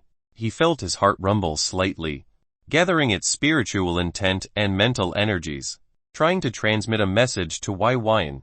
It was unaccustomed to doing so due to its dormant state for 3 years. I'll help. Alchemic Eden natal soul. Me too, I want to help too. Let me help. Divine elemental natal soul. TCH. Divine saber natal soul. The 3 natal souls started to offer support to the draconic natal soul, slowly infusing strands of intent that seemed to contain their own experiences in communication. It was as if they were helping the draconic natal soul learn how to get on and ride a bike, slowly and patiently. Wai Wine calmly observed this. Since they could communicate, he knew that their sentience would grow into personality, and their personalities were becoming more and more apparent as time passed. The most essential quality was their absolute support in each other. And when he recalled the alchemic Eden soul berating and even teaching the other souls lessons, he realized they've developed a dynamic akin to a family. The void is a Tao. The Tao of the void is space, time, astrological forces, and void energy. Space is fixed, stable, chaotic disturbances within the dark void and its various forms, including atmospheric space. Time is the past, present, future, isolated, and paradoxical temporal periods of existence. Draconic void natal soul. A Tao. Wai Wine was taken aback. He had learned that about Taos fairly earlier on, and knew that the saber was a part of the weapon Tao. There was also the mind Tao and the material Tao, which likely encompassed the Eden Kai and Elemental Kai respectively. Besides the heavenly Taos, which governed the world and was its will, and the alchemic Tao, there wasn't any other Tao that he knew. But the void Tao, what governs time and space, did it govern all time and space, fixed, stable, chaotic, atmospheric, past, present, future, isolated? What the hell was paradoxical? Did he just gain the entirety of a Tao? If the alchemic Tao could be divided, then it was definitely classified into 7 core types. Based on the 7 traits of alchemy, it was broad and profound, and he had merely stepped onto its edge at this moment. Step. Step. His thoughts became chaotic, but he soon calmed down with several breaths. The steps were from those two beauties who were asleep, and he vanished. He arrived in his alchemic lab, an advanced version of his previous room. There were countless shelves of books, spiritual jades, and recording jades. He calmly sat on a chair and started to ask the draconic natal soul a series of questions. He was swiftly corrected that it was no longer just a draconic natal soul, but a draconic void natal soul. In much the same way as the alchemic Eden natal soul had Eden Kai, divine elemental natal soul had elemental Kai, and divine saber natal soul had saber Kai. It had void-based powers that originated from its bloodline powers. While its basis was still entrenched in a dragon's bloodline, its attribute now included the void Tao. After that, he learned that its bloodline abilities had awakened. However, they could only be used when he enters a unique state called dragonification. His human traits would become secondary, and his true dragon bloodline will take the dominant traits of his bloodline. This explanation shook him deeply. He could transform into a dragon. He didn't know this before. Why hadn't he known this before? According to it, he could always do it, but it would consume an insane amount of its bloodline energies, and when it ran out, his body would return to its natural state. The first innate ability was called the Infinite Void Wings, which was a growth-type ability where he would create a pair of wings. These wings will give him the ability of flight, no longer needing mana to enable this. The second innate ability was called Void Crystallization. By using his void bloodline powers, he could condense the ambient void and crystallize inanimate objects into it, such as a cup or a weapon. Furthermore, it would shrink it into a very small size, simultaneously creating an independent and stable space. This seemed to be an elementary application of the storage ring concept, where a stable set of space was created and used to store things.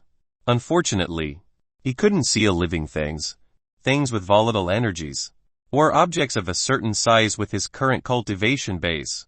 His third was the most important dragon breath. When he heard this, his inner child squealed in excitement. The stories of dragons breathing flames of annihilation was the main obstacle of any grand mythological epic. The myriad your continent had various stories written by scholars and enlightened writers, and he would often delve into them in his free time, especially as a child.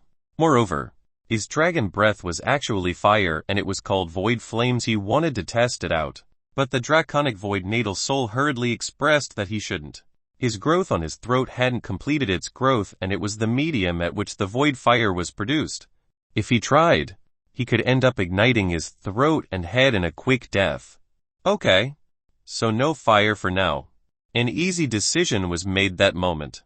And why wine instantly cooled down. His excitement was quite tangible as he animatedly asked all sorts of questions. Unfortunately, he quickly learned that besides the basics of the Void Tao, the understanding of its innate abilities relating to its bloodline, it was completely ignorant of everything else. It didn't know how to use the Void Tao or manipulate space, time, or even what space and time really meant. His eyelids twitched without end. That was the path of cultivation. After all, everything must be learned or gained from previous generations.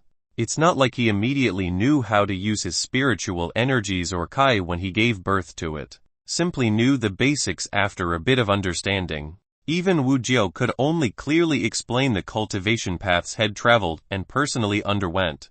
His natal souls were an extension of his soul, mind, and body, so it made sense they would be ignorant as well. Otherwise, he could instantly master the alchemic Tao and be invincible throughout the world. Even if the draconic void natal soul hadn't told him these things, a little observation and analysis would have led to him discovering this through feelings and instincts. In the end, he could only sigh. The road of cultivation was quite long, trying. Just as he was about to casually concoct some products since he was already in his alchemic lab, he received a transmission message from Su Mei. It read, "Lord Y, there's a matter that might require your attention. King Qiumu is about to be executed." Chapter 182-180 Exhausted. Chapter 182-180 Exhausted.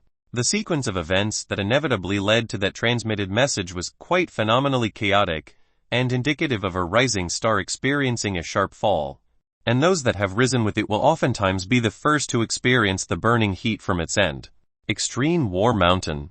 3 years ago, a tall, stable figure that fought endlessly to rise to his current point was beset with a calamity he was all too familiar with, and willing to challenge to the end the chase of an elite clan. Long Chen was a mere nascent dust disciple facing the gargantuan entity that was the Jai clan. Not only was their clan leader a peak-rank mortal captain, but they had a dozen astral core realm experts as pillars that stabilized their destiny and status within the myriad monarch sect. While this might seem like a little in terms of numbers, one must know that in the entire Trivision starfield, the amount of cultivators at the astral core realm was exceptionally low when compared to the overall population. If one considered all experts, all citizens, all cultivators, and all races, then out of the tens of trillions of those capable of cultivation, less than 5 million were in the astral core realm. The vast majority of these 5 million were lower phase astral core realm experts, those at the world sea, sky ruler, or soul idol phase, and the number of those in these phases dwindled as one rose. Those in the middle phases were in the tens of thousands, with less than 50 peak middle phase experts at the 6th stage. And this was across all forces, including the 5 hegemons. Moreover, the majority of these experts were a part of the 5 hegemons. As for upper phase experts, there were only 2, and they both were renowned realm lords of the San clan in the 7th stage. The Jai clan had a dozen experts of the astral core realm, and this was sufficient to sweep across countless established forces without fear. Facing this influential clan, Long Chen could only face it as they came. He was subjected to all sorts of plots and schemes, but they all fell short of their objective, some of them benefiting him at the end. However, as calamity after calamity brought about by the actions of this single clan was smashed onto his head, his invisible fortune and the eye that oversaw him was slowly losing its influence. However, this wasn't the end. Other forces were offended by his wanton actions. Forces allied with the Jai clan who similarly took action and were even more despicable. They challenged not simply him, but acted against those around him. Touching his reverse scale, he could only shield them with his fortune and his ability the best he could. And each time, it was a success by a small margin with coincidence and convenience at his beck and call. Until he called, and it no longer answered. This happened 3 days ago. Long Chen's adventures were brilliant. The tales of heroes in various epics as he challenged and overcame with a little bit of luck, talent, and a whole lot of will. Lin Zian, Wu Baishai, Na Zini, King Kumu, and Long Tingyu, these were the women he had met in the myriad Yor continent. Zhao Bing and Hong Ru, they were the 2 women he had met on the myriad monarch planet. His relationships, his adventures, they benefited him and helped him overcome many matters. But this matter was far too intense and abrupt. It occurred when Long Chen challenged and crippled the reproductive capabilities of a young elite member who attempted to snatch and do unsavory things to Lin Zian. Once more, she was the target of desire for the young men of the sect. Perhaps it was her complete lack of backing or matching talent for her exceptional beauty. Perhaps it was her intact primal yin and exceptional looks. Or simply the misfortunes of being weak. But she was often the target of ceaseless attempts. However, this time, after his violent actions, the next attempt that happened succeeded. The younger sister of Jai Yu, Jai Yin, had acted at the most crucial moment, taking Lin Zian away, and her fate was unfortunate. When they were at their wits' end attempting to find Lin Zian, Wu Baoshai finally contacted King Kumu and Long Tingyu. They acted swiftly, abruptly ending their cultivation retreats and descending on Extreme War Mountain with anxious fury.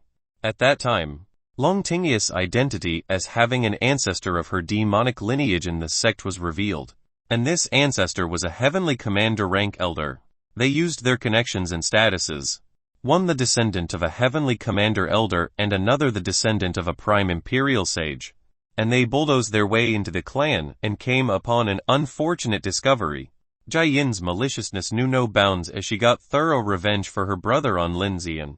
The core reason for his death, while she wasn't dead, Her eyes were like ash and dust that sought death. Enraged, Long Chen went berserk with murderous intent, and clashed endlessly with the Jai Clan elite experts. But as he was not even at the 9th stage of Kai condensation realm yet, still trying to reach the Zenith mortal state, he was not their match as a few Astral core realm experts easily suppressed him. The matter exploded and the Knights of Enforcement arrived, about to investigate the matter with the utmost diligence. However, as they did, they soon found out about the situation and realized that Lin Xian was a null disciple. Those at this rank were not protected by the Knights of Enforcement, and their authority was unable to seek justice. This, and with the mortal captain clan leader standing up for Jai Yin, the matter imploded before it could even get off the ground. However, this matter might have ended, but another one immediately exploded, and how explosive this event was. Using a talisman bestowed to her by her ancestor, King Qimu directly obliterated the elite experts of the Jai clan, suppressing Long Chen and killed Jai Yin in cold blood. Shocked, the Knights of Enforcement moved to capture her for murder. She stood proud and upright as if she stood on the side of righteousness and justice. She flashed her emblem that her ancestor had given her, told that this was sufficient to ward off many troubles. She vastly overestimated the extent of its effectiveness. The Knights of Enforcement cared little about the emblem of a prime imperial sage and moved to capture her. She was immediately sealed in cultivation and mobility. However, Long Tingu panicked, shattering her own emblem and calling forth her own ancestor, a heavenly commander tyrannically descended soon after. With imposing strength and authority, he swept the situation and seemed ready to handle it with a few words and an iron fist, until a member of the Knights of Enforcement, a member who held a grudge against Long Chen, similarly called forth a higher-ranking official in secret. She witnessed the outrageous acts of the heavenly commander and flew into a flurry of rage. This matter exploded into untold levels at that moment. Murder, abuse of authority. These charges didn't just implicate King Qimu any longer, but Long Tingyu and her ancestor that tried to sweep the situation under the rug and abuse his authority for the sake of his descendant. When a captain-class member of the Knights of Enforcement arrived, no one could stop King Qimu, Long Tingyu's ancestor, and Long Tingyu from being punished immediately with death. However, there was still one last individual who had yet to arrive, King Qimu's ancestor. This battle of backings were exceptionally vast, but her actions and authority at the prime imperial sage could only ensure that they weren't immediately executed and given a fair trial with evidence. However, what was there to argue? Numerous witnesses saw King Qimu use a talisman to directly kill a disciple and elders of the sect. She had no ground for arguments, but she did stall. However, the investigation only condemned King Qimu further, and she was sentenced to be executed. Long Chen could only watch as all this unfolded, helpless to do anything. Even the spirit in the ring was helpless, not having recovered enough strength to provide any form of support against top-tier experts. There was no rescue that could be made, no arguments that could be levied. Lin Xian's horrific fate had already happened, and King Qimu's soon-to-be death was set in stone. A wave of hopelessness and hatred surged endlessly in his heart, but he was still too weak to take any action. After 3 days, during that needless investigation, Na Xinyi and Lian Yu had gathered alongside the new additions of Xiao Bing and Hongru. They could only watch as the sentence was given, not just to King Qimu, but to Long Tingyu and her ancestor. Those two would be punished with imprisonment for attempting to cover up murder and the abuse of authority in doing so, while Long Tingyu would suffer a brief stint imprisoned within the hell layer of war for 3 decades. Her ancestor would suffer imprisonment for 300 years. This was how strict the system was. And that's what happened. Su Mei concluded her explanation of events to Wai Wan. Wai Wan looked at Su Mei for a moment. Then, abruptly, he lightly chuckled. It started off slow and weak, then became a full-blown laugh with strength. It reached a point that he couldn't help but hold his stomach as his boisterous laughter resounded throughout his alchemic lab. This lasted for several dozen seconds before it ended with a deep sigh and a slight shake of his head. So this is what happens when one's karmic luck just runs out. I wonder how many misfortunes I encountered in my alternate future, forcing me to make a heart of scarlet Kai. before Long Chen beheaded me. He couldn't help but think this as he recalled the outrageous scene of him using a heart of scarlet Kai against Long Chen, and even protected his sworn enemy. Jiu Lang. Yes, the saying rings true when it rains. It pours. While he had a budding friendship with King Qiumu, her actions were quite exceptional this time, and their relationship was never capable of reaching a sufficient point due to Long Chen's influence. All in all, he had no reason to interfere. It was an unfortunate situation, but it simply wasn't enough to throw his hat into the ring. And, considering this was an ongoing situation, she was likely already executed by now. Su Mei calmly watched, but even she had a faint smile on her face. She didn't hate Long Chen, but she didn't like him or any of his women either. In fact, she only brought this matter to Wai Wine because of... Oh wait, she forgot. Lord Wai, the reason I brought this to your attention is... Directly before King Qiumu was executed, Su Mei paused. Wai Wine's left brow rose slightly. Before she was executed, Na Zini shouted that she was your wife. Su Mei plainly stated. Her eyes, indifferent yet a hint of annoyance, could be seen in the depths of those pure black pupils. Su Mei. Wai Wine. And King Qiumu was too. Su Mei. What? Chapter 183-181 Reputation. Chapter 183-181 Reputation. Wai Wine stared at Su Mei with a wisp of disbelief. But those eyes of hers seemed to lack the turbidity of a lie or joke. Only then did he realize her words were the honest truth. His left, right, and even the eyelids of his invisible mind's eye twitched. Why he asked this question? But inside, he groaned as he already knew the answer. He had nearly forgotten who he was for a moment. With his current status, his reputation and influence was at an all-time high. Wife, there was a time where he did offer to accept Na Zini as his wife. But Su Mei seemed to realize that Wai Wine was processing this matter a little slowly, and she explained. According to my sources, when she made that declaration, the guillotine that was about to slice into King Qiumu's neck was shattered by the captain-class knight of enforcement on site, Bei Ming, and they halted their actions immediately as they investigated the validity of her statement.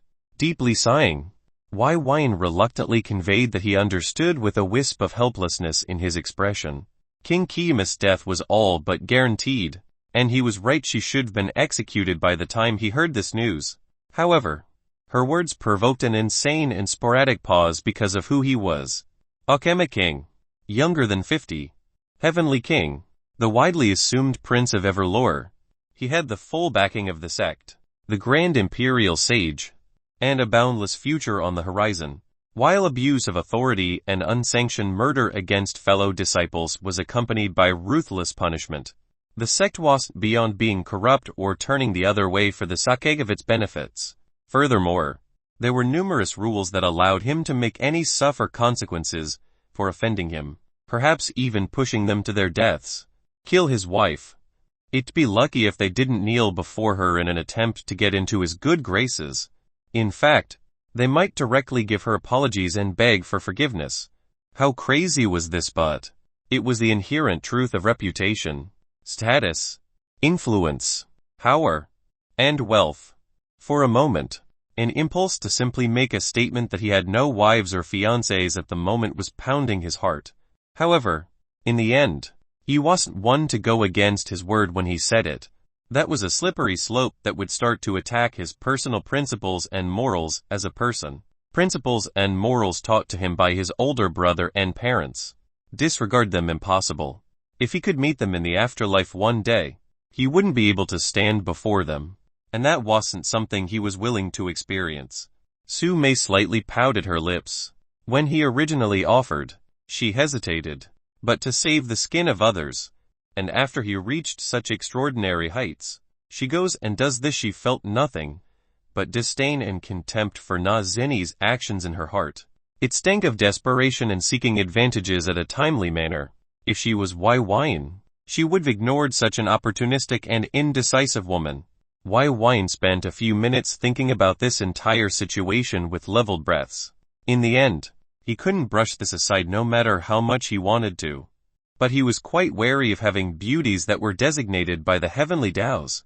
They seemed to be magnets for misfortune and leeches of karmic luck. After all, overcoming a calamity required a sufficient amount of luck to achieve, and benefiting similarly required value. Lin Xian's entire timeline thus far had been one rife with misfortune and calamity. It was quite impressive really. She must be something special to be given such treatment. He didn't know the exact details of what Jia Yin did. But perhaps she was crippled, perhaps she was raped, even Su Mei didn't know the exact details.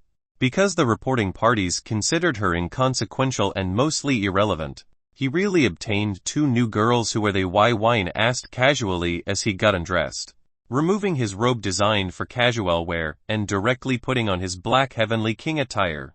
Immediately, his aura underwent a massive change as a sense of imposing authority and wealth radiated from his entire body. This outfit was a 3rd-grade astral armament, and even experts at 3rd stage of the astral core realm would have difficulties damaging it. Su Mei nodded, seemingly unaffected by Wine undressing in front of her. Xiao Bing, an earthly elite disciple from the elemental origin mountain, and an ice cultivator. Hung Ru, similarly of the elemental origin mountain and an earthly elite disciple, and fire cultivator. They both have earthly general evil backings and belong to large clans. According to the reports, they both pressured the Jai clan to ensure no astral core realm expert acted against Long Chen. This was the reason why he was spared from joining a faction or killed outside the sect. Wine walked out of the alchemic lab and proceeded to exit his sky palace, with Su Mei directly behind him. Guess it makes sense. If he joined a faction, while he might be protected, with the power of absolute authority taken into consideration, there might be faction leaders willing to act in their own interests and give him up to the Jai clan or other clans he offended. Calmly commenting, Wine whistled. Those a part of a faction had to obey their faction leaders to the utmost, and they were intentionally the true definition of subordinates. Oh, how Zuhei did he complete his assignment? Wine stretched his arms a little, feeling a little stiff. Those 2 girls were quite intense and exhausted him quite thoroughly. A slight grin tugged at his lips as he recalled last night's event. Zuhei succeeded 2 months ago. He's currently recuperating and preparing to leave for the Bloodforge continent. As you've asked, MHM. Wine did a little more stretching as he realized that with the awakening of his draconic void natal soul, he could finally tackle the astral tribulation and assail into the realm. After obtaining astral force, wouldn't an entirely new realm of power and ability be at his fingertips, particularly alchemy-type astral force, which vastly improved concoction level, quality, and refinement speed? It was this power that allowed non-alchemic natal soul wielders to become king and emperor alchemists. Would I become a mortal sovereign alchemist? After he jokingly laughed in his heart as he thought this. Mortal sovereign alchemist, that was a level that only the king of Everlore reached in the last several thousand years. And he had an alchemy. Aster. Soul. His eyes slightly widened with a light of realization. If he could overcome the astral tribulation with his alchemic Eden natal soul, then it would allow him to have the qualifications to reach the peak of the mortal rank. For alchemists, perhaps he would truly become the next king of Everlore then. As his storm of thoughts raged, a large shadow shot into the sky. A bellowing neigh accompanied this sound as the shadow descended before Wine. A surge and uplift of wind caused their robes to flutter wildly. Wine smilingly regarded the black shadow, which was a winged Pegasus. This was the young Pegasus that Wine had received when he arrived, but it was no longer pure white, and had black stripes streaking across its body like lightning bolts. Beneath its feet, faint crackling sounds emitted that tingled the senses. It was no longer 6 stunters, and had grown another 20 meters. Furthermore, its eyes flickered with black-colored lightning, and its every breath caused various strands of electricity to flow outwards and cling to the air before dissipating. The Pegasus was no longer a sky Pegasus. With a few 7th grade, top-tier Thunderblood pills, Wine followed Bouquet's advice and awakened its latent bloodline. Not only did its size rapidly grow, but it could now harness the forces of lightning and thunder. Its raw flight speed could be said to reach levels that even some middle-phase experts would find difficult to catch up to. As for its combat abilities, he didn't think any Astral Core realm expert at the second stage or lower would be its match. Su Mei stepped forward. Zhao Bai when she spoke, the Sky Thunder Pegasus joyfully nickered, lowering its large head as it allowed Su Mei to caress it. Wai Wine shook his head. This name was coined by Bai Lin, and its meaning was very clear. While she was the boss, he would always be below her in the pecking order. However, her mischievous nature aside, the name stuck and Xiao Bai similarly had no objections. Su Mei has been using this Pegasus actively for the last 3 years and have thoroughly tamed it. It reeked of loyalty and honest affection. In truth, it was probably all the alchemical paste, elixirs, and pills he fed it with Su Mei as a proxy. With a jump, they both leapt on the broad back of Xiao Bai. Su Mei took the leading seat, clearly acting as Wai Wine's chauffeur for this Pegasus Express. A thunderous boom followed by the slicing of the wind resounded as Xiao Bai took off, looking like a black lightning bolt as it circled a bit to gain speed. Just as it was about to descend, 100-meter-sized Pegasus pierced through the sky layer below. A figure riding this Pegasus exclaimed in intense shock. After a sweep of its spiritual sense, it hurriedly called out Heavenly King Wai. Su Mei swiftly gave the order to Xiao Bai to halt, and Wai Wine got a look at the new arrival. His eyes lit up as he realized that, regardless if he went down or not, someone would arrive to inform him of this matter to validate it. And it was someone he was familiar with. When he first arrived as a Sky Noble, this man had arrived.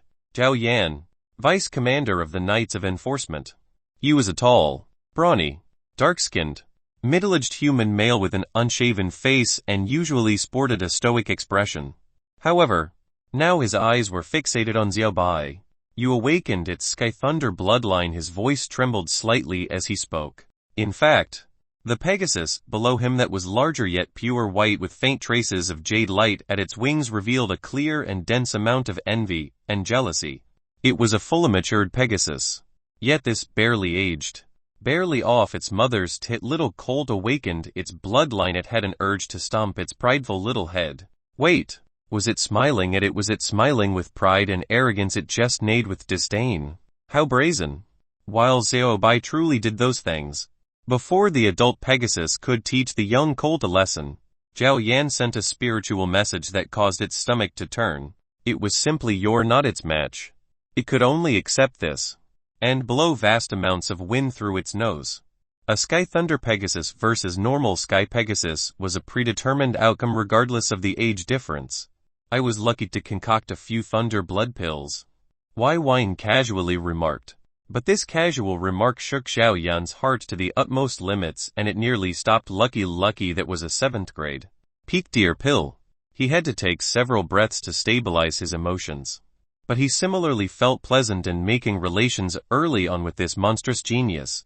Others deemed him a fool for lowering his status to establish relations with a non-official alchemic king. After all, Wai Wine was merely a fledgling in terms of age and experience. A potential to concoct 7th grade products didn't mean he would become an alchemic king in the next 300 or 400 years. It was a reckless investment, they said. Yet, here he was. From the beginning, he formed relations with this young man and was already thoroughly rewarded. Especially regarding the Zui recruiting incident. The amount of 6th and 7th grade products he received was mouth-watering, and he had no sadness for trading a crippled prisoner for this. Even today, his cultivation base has advanced more in 3 years than it would in 30. Wai Wine could see Zhao Yan was losing himself in his thoughts as he asked, Vice Commander Zhao, what brings you here? Zhao Yan snapped back to reality and his expression became solemn and dignified. After all, this matter was rather sensitive. And the Wai Wine today was no longer the Wai Wine before. Even he had to step on his tiptoes to avoid offending him. After all, he was merely an Astral Core realm expert at the 4th stage. The spatial resonance phase. With Wai Wine's potential, influence, and wealth, it wouldn't be hard to have him lose his position. Heavenly King Wai. It's like this. He proceeded to once more retell the events. But this time, something even Su Mei wasn't clear on. Dao Yan was thorough. For example, Lin Xian's fate wasn't one where she was physically violated, but her primal yin essence were completely extracted. Her cultivation was crippled, and she experienced a severe shock to her sea of consciousness. All in all, she was crippled in cultivation, body, and mind. Without her primal yin essence, she couldn't generate any more yin energies and shall slowly decay as a woman. In fact, she couldn't have kids any longer, and her ability to formulate new memories, thoughts, and control her body would be severely affected. Wine clicked his tongue lightly. Quite brutal. However, Su Mei was straight-faced and entirely apathetic despite being a woman. Seeing the lack of raging emotions when Zhao Yan spoke of events caused his heart to relax. The incident of the Grand Axis faction was still fresh in his mind. In the span of a few hours, various clans, forces, and a sky noble was uprooted and obliterated. I'm here to ask the validity of the young woman's. Na Zini claims that she is your wife, and so is King Qmu, the one to be executed. At this point, he was thoroughly relaxed. She's not my wife. Wine answered. Zhao Yan's heart truly lost all its tension at this moment. A wave of euphoric relief surged through his body. Unfortunately, that wave ceased with the utterance of a single word. Yet, Chapter 184-182 gathered once more. Chapter 184-182 gathered once more. Zhao Yan's eyes shrank slightly. Yet, Wine shook his head slightly. You're the vice commander of the Knight of Enforcement, the authority that handled punishment and order within the sect. How did you become so skittish? While Wine knew that the Grand Axis faction incident had instilled fear in others, scaring the monkeys quite thoroughly, he hadn't realized that his 3 years of concoction and networking had spread amongst the elite circles. He was like a factory for 6th and 7th grade products as he bribed his way through everywhere. In fact, he found out that one of his direct subordinates was a spy for Wine today, giving detailed information to Su Mei. Furthermore, while this went against the code of conduct, they couldn't be punished. This person literally cursed him and said, "Word for word, you want to fire me? You'll have to ask Heavenly King Y's permission first." Then, he casually handed him the transmission crystal. He could only stand there and have his eyelids twitch ceaselessly. After all, wasn't he on his payroll too? Furthermore, he went to him, but seeing the level of corruption was quite impressive nonetheless. He had a sneaky suspicion that even the other 4 vice commanders were similarly bribed. After all, the captain-class knight handling this matter wasn't even his subordinate. Yet according to various reports, a mere mention of Wine's name had triggered her. Was she already on his side? This was fear, this was influence, this was power. In a mere 3 years, the sect was already tainted by his aura. How many products did he use to establish such a sphere of influence, and so swiftly at that no way mere reputation could cause that? Wine had truly taken widespread action in the sect. Unlike in the Scarlet Solaris sect, he had something others didn't have: wealth. He could concoct several high-quality 7th grade alchemical products in minutes, when others took decades. As for 6th grade alchemical products, he had too many to count, and mostly experimented with them and sold them off, having Su Mei establish a network to collect rare artifacts and information. After all, information was key. Luckily, while 6th grade products were typically suited for upper-phase Chi condensation experts, there were quite a few products that could help lower-phase astral core realm cultivators in their cultivation. The majority of cultivators were at the Chi condensation realm anyhow. Zhao Yan audibly gulped. What do you mean? Yet, Wine smilingly replied. I once gave my word on this matter. How about we go and see the situation before we jump to conclusions? Su Mei no longer paid Zhao Yan any attention. With a powerful snort, Zhao Bai turned into a black lightning bolt and pierced through the sky layer. Zhao Yan rubbed his forehead, trying to smooth out his mental worries. He could only hope matters weren't too simple. If Wine decides to make another showing off power, even he might be implicated. He could only sigh as he gave orders for the Pegasus to follow. As they pierced through the sky layer, Zhao Yan's eyes bulged as he sensed Zhao Bai had already reached halfway. His speed was exceptionally fast. The Pegasus he rode couldn't even keep up. In fact, it might be dozens of times faster. The Pegasus neighed in defiance. Jade light swirled around its beautiful wings as it stomped on the air and sped up. It trudged downwards with all its might. Yet in a few moments, it lost sight of Xiao Bai. When they entered the 7th level, Xiao Bai was nowhere to be seen. They couldn't even see the black streak through the sky layer that acted as the foundation for the 7th level. It shot downwards faster, pushing its limits, breaking through the sky layer and re-entering the sights of the extreme mountains. They finally saw Xiao Bai. He was standing upon the air while its eyes regarded the beast and man with the utmost degree of derision. It said to the Pegasus in a sound only they understood, "We got here at least an hour ago. How slow did you take a piss break along the way?" Not only did the Pegasus' eyelids twitch, but Zhao Yan, who didn't understand what it said, couldn't help but feel insulted. "Mad you want to fight?" Xiao Bai snorted. Wai Wine shook his head. This attitude deeply reminded him of Bai Lin, causing him to lift his head towards the sky and miss that beautifully arrogant creature. She was still only 3 years into her 9 years nirvanic resurrection. When she returned, he planned to travel more. "Let's go," Wai Wine said. He had waited for Zhao Yan because it would be easier to settle the situation with him there. Otherwise, he would've gone ahead. On his word, Xiao Bai calmly flew towards the extreme war mountain with Zhao Yan flying alongside him. They no longer sped like madmen. The only reason they did that was because being inside the sky layer was an uncomfortable experience. Extreme War Mountain. Platform of Criminal Execution. The platform of criminal execution was located on the first level of the Extreme War Mountain, and was a vast square that could house hundreds of thousands of people. At the center of this square was a clear view tower that reached 99 feet high, and had a guillotine that was often used in moral executions there.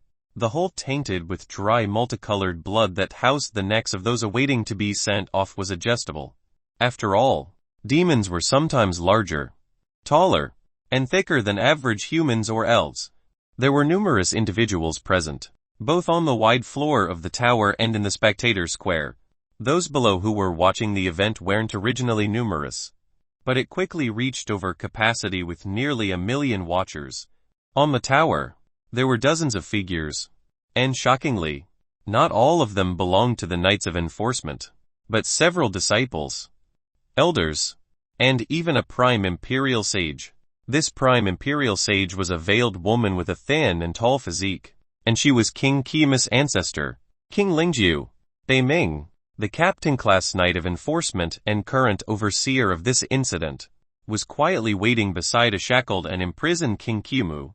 She was a tall, icicled human beauty with tied-up black hair, chilly black eyes, and a beauty mole at the side of her upper lip. Directly below the execution platform, Long Tingyu and her heavenly commander ancestor, Jarvan, were tied, their cultivation sealed, and were surrounded by Knights of Enforcement. He was a demonic dwarf with black skin, violet pupils, and violet hair. The most notable feature was a gloriously wavy beard that flowed without wind. He looked nothing like the young teenaged beauty that was Long Tingyu. Her black hair had violet highlights and her dark eyes would flicker with violet flashes from time to time.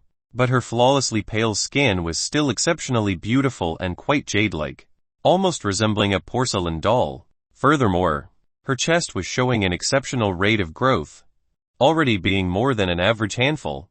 Given a few more years, she would definitely become a world-shaking vixen-like beauty that could only bring calamity to the hearts and groins of men. A few ways off was a familiar figure that Wai Wine would immediately recognize. Her eyes revealed undisguised worry as she focused her gaze on Long Tingyu.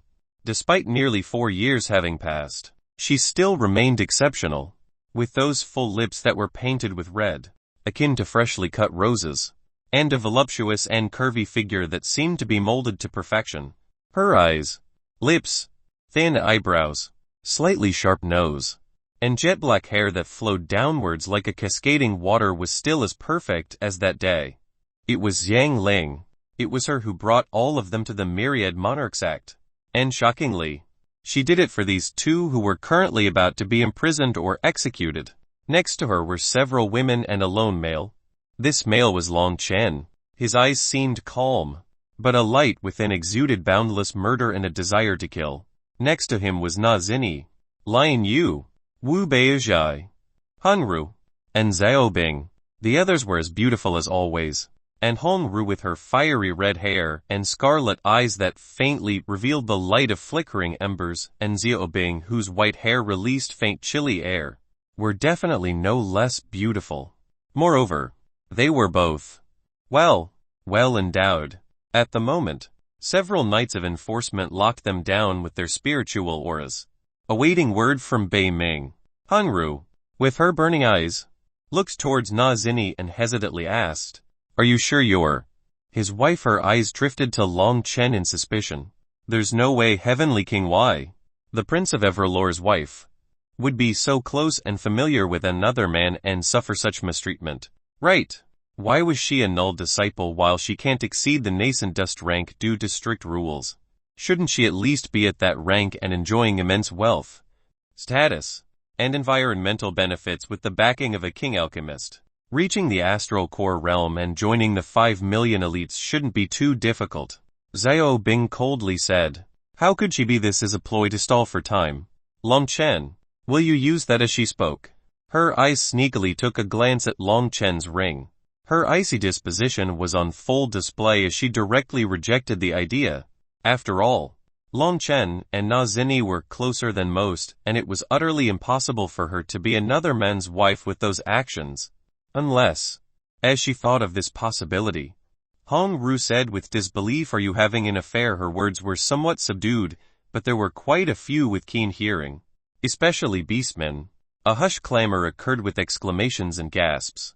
While a few felt this was outlandish claims, a few others couldn't help but love a scandal. Na Zini's eyes nearly burst out of her sockets. This idiotic woman, why are you speaking so loud? Are you trying to make sure everyone hears you? Hongru was renowned for her no-filter mouth and loose lips, but this was outrageous. Was she truly an idiot? Did all her brains go to her chest?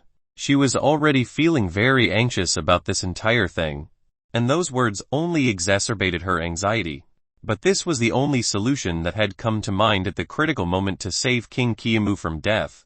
Wai Wine had experienced a monstrous rise within the sect, his name known to most, unknown to very few, and was easily a household name. In most casual conversations, he would be brought up. Even she was shocked by his current status and reputation while they weren't even fully disciples. He had caused countless waves and shown the world his exceptional talent. In comparison, her eyes moved to this man who once swore revenge for her, who once fought against and then forever with. And the words of Long Tingyu, Wu Beizhai, and Linzian echoed endlessly. Big Brother will definitely surpass that silveried idiot. He's the man I chose. And I know that hell reach heights that goes beyond the sky, into the starry skies, and even further beyond. Na Zini, he has boundless potential and a hearty life. You made the right choice. You won't regret it. Her hesitation before Long Chen's lips twitched a little before he said, "Quiet." He directly ignored all their words and thoughts as he communicated with the ring. Unfortunately, it was currently in a weakened state. He hadn't been able to find nourishing materials for it. However, at this critical juncture, only it could carve out a path of hope. He had already failed Lin Zian. Could he simply watch as Long Tingyu was imprisoned and King Qiamu was executed? He absolutely couldn't. However, all his actions to communicate with the ring's spirit was met with no response. He balled his fist and gritted his teeth. Why am I so weak? If I had enough strength, I could sweep aside all this with a single word. Unfortunately, he swiftly learned a very cruel fact about cultivation. It was difficult. In the 5 years since had ascended into the 8th stage of the Kai condensation realm, he had met numerous fortuitous encounters and benefited greatly from rare resources. But his Kai essence count was merely 83 with both natal souls. He desired to embark on the peak path with 2 natal souls. Reaching the Zenith mortal state in both, this was the only path to a true martial elite. And if he settled at the beginning, his future would definitely be gated. He knew this because only those who reached the Zenith mortal state could reach the realm beyond the astral core realm. This was what the spirit living in his ring told him, and he believed it thoroughly. He couldn't settle. He wouldn't settle A thunderous explosive boom erupted in the sky, causing numerous heads to simultaneously lift their heads to see two winged shadows descend. Pegasus. He was here. Chapter 1-5 1-3 Power. Chapter 1-5 1-3 Power. In the sky above, the chaotic and explosive cackling of thunder and lightning overtook senses of those below. In a grand entrance, Zui inhaled before letting loose a powerful snore that shook the world before descending, smashing his hooves aggressively in the air as if it was flat ground. He floated directly above the execution tower. Is that a sky thunder? Pegasus, an avid connoisseur of beasts, spoke fervently. He was a middle-aged man with a gruff voice and beady eyes, but his words were particularly noticeable with a feverish cadence. He continued, only 3 of them exist in the entire sect. Who does this belong to? Sky Pegasus were a rare breed of creatures that were winged horses. However, their individual bloodline was quite diverse and varied. It was rumored that they were the descendants of the progenitor of feathered creatures that had mated with a mortal horse, thereby giving birth to Pegasi. However, due to the mortal horse's poor bloodline and physique, all of its multifaceted bloodline abilities were sealed. These abilities randomly split apart as the Pegasi continued to breed. It was this reason that Pegasus have awakened their bloodline are varied, with some harnessing lightning, fire, ice, or an entirely different bloodline characteristic. Sky Thunder Pegasus were a Stargrade Pegasus have awakened their latent bloodline power, capable of harnessing the chaos of black lightning and forceful power of thunder. This was their innate bloodline potential. Unfortunately, unless they were given the appropriate trigger that could awaken their respective sealed bloodlines, most Pegasi are never capable of exceeding their limitations of being a slightly better winged horse. Bouquet had stated once that there was a chance for alchemic kings to awaken their Pegasus bloodline power, and almost a certainty for emperor alchemists. With sufficient talent, deducing and concocting the appropriate product merely required some effort before success. Yet, it was still quite difficult to achieve. To the point, less than 100 Pegasus have awakened their bloodline potential. Zui's bloodline power was that of lightning and thunder, and the black-colored characteristic was evidence of being influenced by darkness-based forces. It was now one of 4 in the sect, but most definitely the youngest, being a mere colt that was barely 4 years old. Unlike the others, it still had time to develop its strength. Look, numerous eyes swiveled as they saw a tall, upright figure standing on Zui's back, dressed in the signature black alchemist robes of the extreme creation mountain. While he seemed very small in comparison to the glorious size of Zui, his presence was dominating to the point that no one could miss it. It was like his body emitted vigorous physical energies that dominated space. Yan swept his silver eyes over the crowd of nearly 1 million people. There were countless disciples from Extreme War, Origin, and Creation Mountain spectating. To think an event like this would instigate numbers of this amount to gather. Quite intriguing. Regardless if you're mortal or a cultivator, executions simply are an attractive experience, as long as it's not you. Right, sneering in his heart. Yan knew this was the basic nature of humanoid creatures. He didn't dally. After all, he had a show to give. Lightly kicking off Zui, he swiftly descended on the tower's platform. When his feet landed on the platform, there wasn't a single sound that was made. It was as if he was as light as a feather. Yet it was like a rock crushing into the earth to those who observed him. This jarring contrast caused many hearts to stall briefly, even assuming the execution tower would collapse. Beiming's eyes focused heavily on this tall, handsome figure, and the other knights of enforcement that stood guard were similarly paying the utmost attention to the new arrival. Subconsciously, their cheeks tightened, both below and above, as they took subdued breaths. It was one thing to hear about the man, an entirely different thing meeting him, and his sheer presence truly eclipsed his reputation. Beiming's heart raced without her consent, and an unfathomable amount of pressure seemed to overtake her thoughts. Despite Yan's current cultivation being insignificant in comparison to hers, she couldn't help but feel a wisp of awe in her heart. This was the youngest alchemic king, albeit unofficially, in the entire Starfield. Furthermore, his rate of refinement and concoction quality trumped every single alchemic king present. Others of the lower levels might be unaware, merely basing their knowledge and thoughts off rumors. But she knew of his capabilities. In 3 years, he has thoroughly spread his hands throughout the 5 extreme mountains and various upper echelon members. For example, while it was painful to admit it, and while she had never met the man herself, she was already in his debt and under his banner. This debt could not be repaid either. And her decision was not a light one. Now, standing before her, was the man who helped her in ways no one else could. A continuous wave of emotion surged in her heart. Wai Wine calmly steps towards the shackled and sealed King Kumu. His gaze was the epitome of calm as he didn't even sweep his eyes towards Bei Ming or her subordinates. This only tightened their stressed heart. Was this woman truly his wife? If so, King Kumu. She was shackled, her emerald-colored hair ruffled and free, and those originally glistening eyes were slightly dimmed from the spiritual and physical suppression from the shackles that bound her. They flashed with various lights and were etched with various esoteric marks. Lifting her head slightly, those eyes of hers observed Wai Wine's approach. It's actually him. Her thoughts were a mess. The entire situation was a mess. And she was scared. After she was captured and sentenced, she was similarly terrified. However, she had 3 days of stalled time to quell her hope and accept the possible consequences of her action. She acted to avenge Lin Zian. And this was a good reason to die. For a friend. Right. She had thought she accepted death with no regrets. It was even to the point where when she was brought to be observed and executed atop this tower in front of nearly 1 million people, her eyes were suffused with pride, dignity, and a complete lack of regret. But when her head was forcefully placed on the guillotine and she saw the crowd of hundreds of thousands watching, including all her friends, a tinge of sadness flashed in her heart at that moment. Even still, she didn't reveal an ounce of fear on her face, ensuring that her friends who were watching would know she died as she lied fearless. Ready. This sound caused her neck to tense and her heart to become gripped with a strange emotion.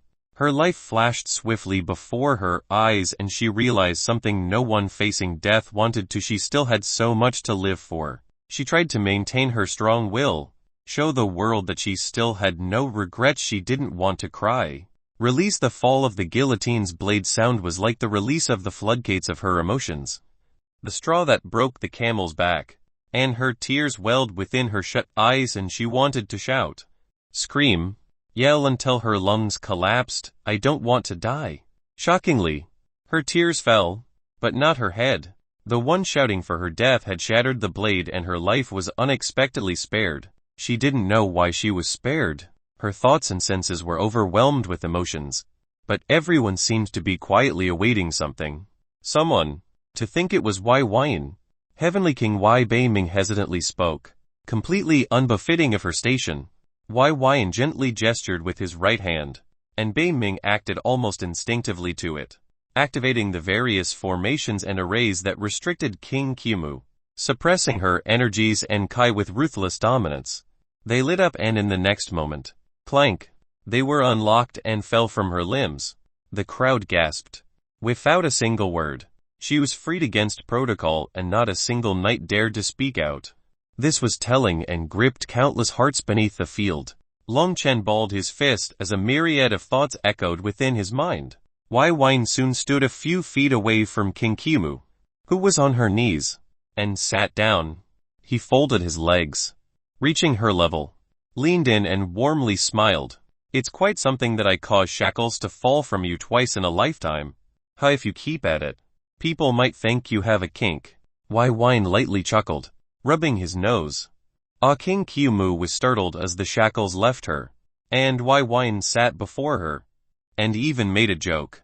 It was quite true that Wai Wine was the cause of her release twice in this lifetime, saving her from not just being ruthlessly extracted and abused, but executed. Her emerald eyes roamed his unearthly handsome features, his kind smile, and bright silver eyes. He was still the same man as before, the man she first met and shared a several hours long conversation with on that day. She took a deep breath and lightly laughed, nearly forgetting where she was for a moment, or the dried tears that still stained her face. You know, this is the first time I've seen you without your veil. Wai Wine pointed out. These words were the only thing that were being said, as everyone else was silent to the point a dropped needle could be heard, outside of breathing. Everyone else just remained silent and observing. These two were the center focus right now. King Kima's eyes widened as she rubbed her bruised wrists. She actually never showed Wai Wine her face before. Furthermore, she never felt his spiritual sense invade her veil, or even attempt to, and this caused her to immediately pause as she touched her face. Do you like it? While it was marred by the past sadness and stress, she was still an exceptional beauty. Her bright emerald-colored hair, limpid eyes, and pale skin that seemed as smooth as jade, her peach-colored lips with a sharp Cupid's bow and gentle lines, and soft fullness that made it seem as if it could squeeze water from it, her heart-shaped chin and thin neck that was accompanied by a slim body and an impressive set of breasts that could make any woman feel envy at their perky and uplifted form. Wai Wine rubbed his chin as he nodded, but his eyes didn't contain a single trace of lust, just raw appreciation for beauty. While he had seen her facial features thanks to his powerful physical senses, it truly paled when observing without any obstruction. As an elf, she was most definitely at the top of her gender in terms of appearance. King Kimu felt relieved after realizing Wai Wine didn't reveal that gaze that most guys had when they saw her face. In fact, it was such a problem that she was forced to constantly wear a veil. When she didn't, the impending trouble nearly got her and Long Chen killed. Long Chen, her eyes shifted to below the platform and saw that figure that was looking at them from afar. Wai Wine didn't mind her wandering thoughts. You know, to save you, Na Zini declared to everyone that you were my wife. Was this your plan all along? King Kimu stilled. What, she didn't know this? Her earlier thoughts were a mess, and she hadn't heard anything but the fall of the guillotine and the words leading up to it. Afterwards, all her senses were just a jumbled mess of memories and chaos. Oh, you didn't know? Wai Wine briefly inspected the shackles and realized that they didn't suppress senses. But considering the event she experienced, he understood why she wasn't particularly concerned about other things at that particular moment. She was quite preoccupied. King Kimu didn't know what to say, but the seed of an idea formed. Did this mean she would have to marry Wai Wine? What? So, what do you say? Want to become my wife? Wai Wine said while wearing a teasing smile. King Kimu couldn't speak a single syllable further. She didn't know what to say, but her eyes were obviously revealing a light that considered the possibility. Wai Wine rubbed his nose as he waved his hand. I'm kidding. I won't accept it even if you say yes now. I don't want a wife who agrees because she thinks the only other alternative is death. I want to be their choice because I am a choice. How crazy would that be if I let her words be twisted into our truth? I think and you are worth a little more than that. No. A moment of silence was born as King Kimu looked at Wai Wine with a piercing stare, as if she was trying to see his truest thoughts. She hadn't noticed that her fear of facing execution had already been abolished in the depths of her heart, and she felt serenity and safety, even enough to accept a joke and the teasing or think about other nonsensical matters like marriage. Wai Wine didn't stray away from her gaze, and matched her without a hint of shyness. He'll be honest. I wouldn't mind if you said yes, but I don't think that's what you or I really want or need right now. Since the day he met her, Wai Wine had never felt a desire or even an idea of conquering or wooing her. His mind had been as pure as a baby's first breath. He felt a single feeling when he was with her: comfort, an unprecedented sense of comfort and warmth that he had only ever had with a few people in his life. Perhaps it was their natural personalities that clicked like two pieces in a puzzle or something else entirely. But he enjoyed this feeling. If King Kimu was killed, he might not blink an eye due to the lack of development in their relationship, impeded by the consistent obstacle that was love interest Long Chen. But he still wouldn't let her be killed now that he was on the scene. Moreover, he would use this. King Kimu inhaled deeply and softly exhaled. Her eyes never left Wai Wine's eyes, and she agreed somewhat in her heart with his words. At least right now. This wasn't the right moment or time to even consider that.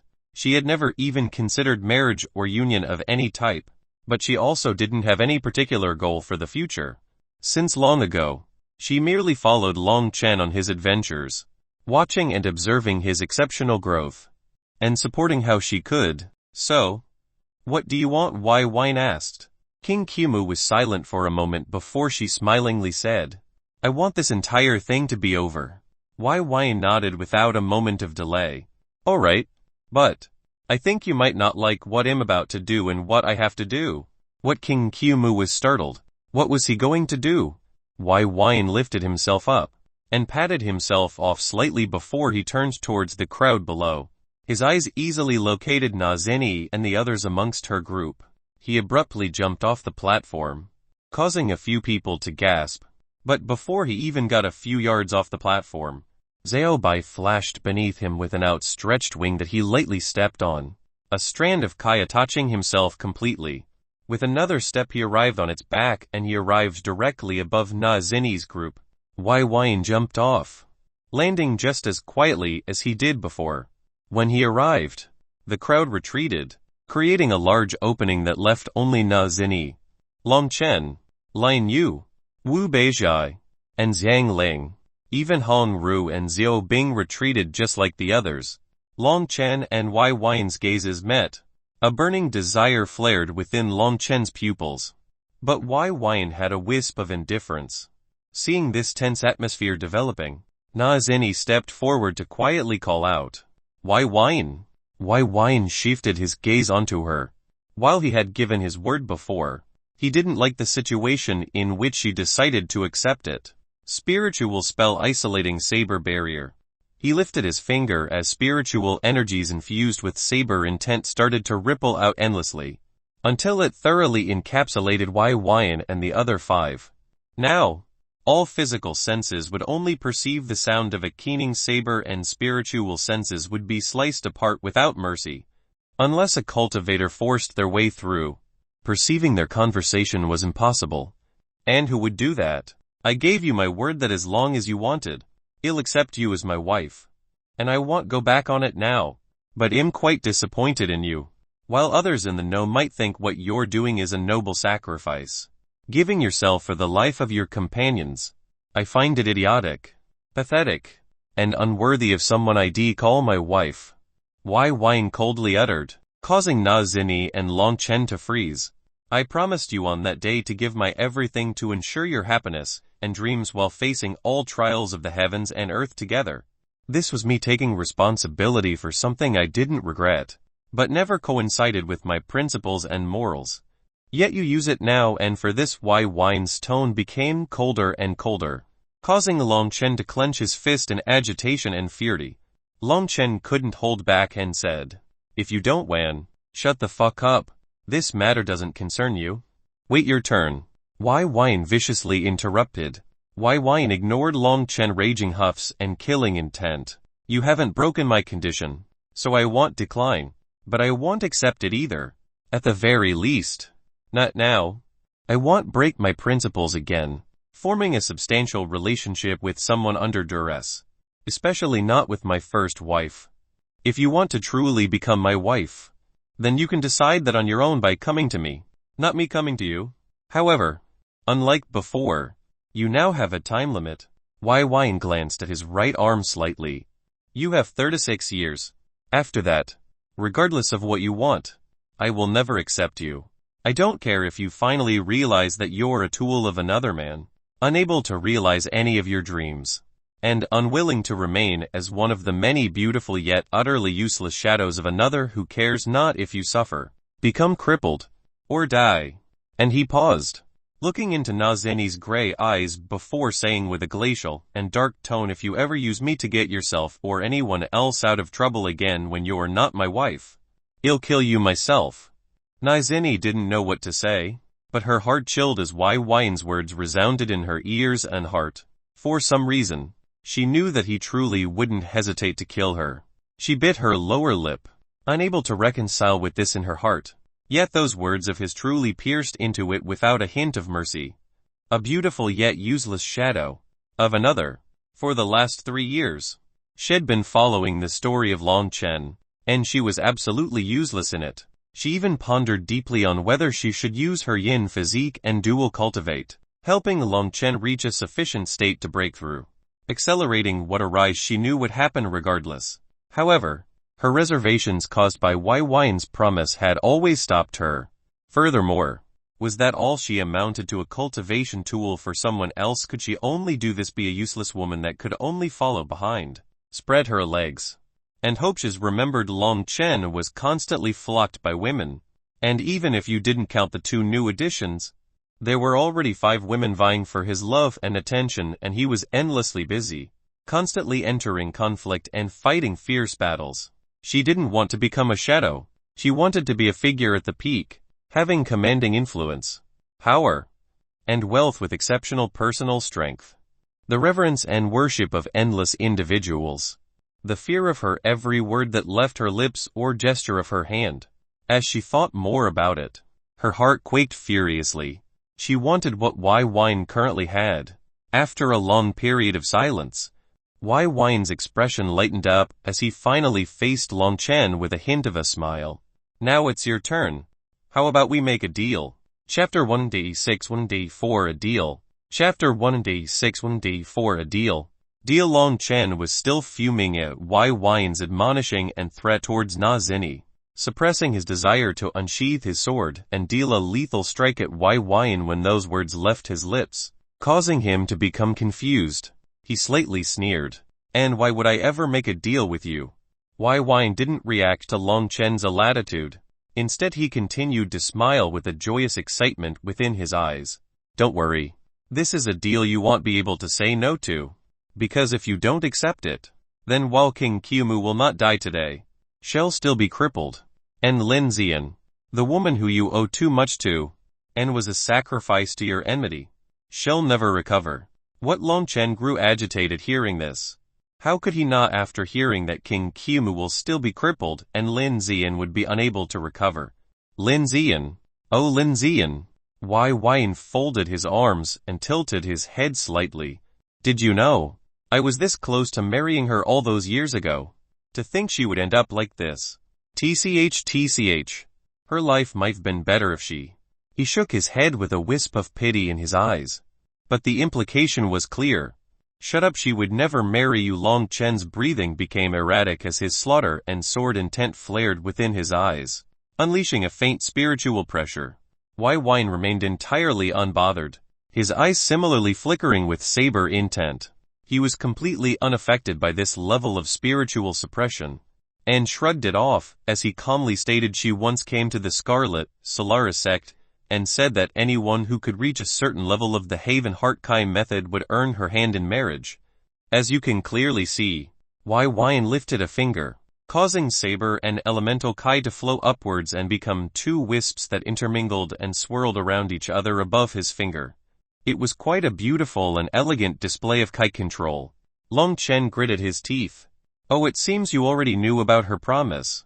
She must have given it out often. Then, you should know that I cultivated it fully when I was 26. You would've been, what, 21 at the time? Right? Yin was somewhat shocked that Long Chen knew, but it didn't halt his verbal intentions. Thinking about it, was this one of the reasons he went to such lengths to rescue her from marriage? Long Chen froze. 26. He had cultivated the method after obtaining the spirit within the ring and given a safer alternative for the incomplete technique. But he cultivated it in his mid-20s, considering he was 5 years younger. Yin saw it all in his expression, and he clapped with amazement. I wonder, with a seer beside her, was she waiting for her fated one? I wonder if she was mistaken. Do you?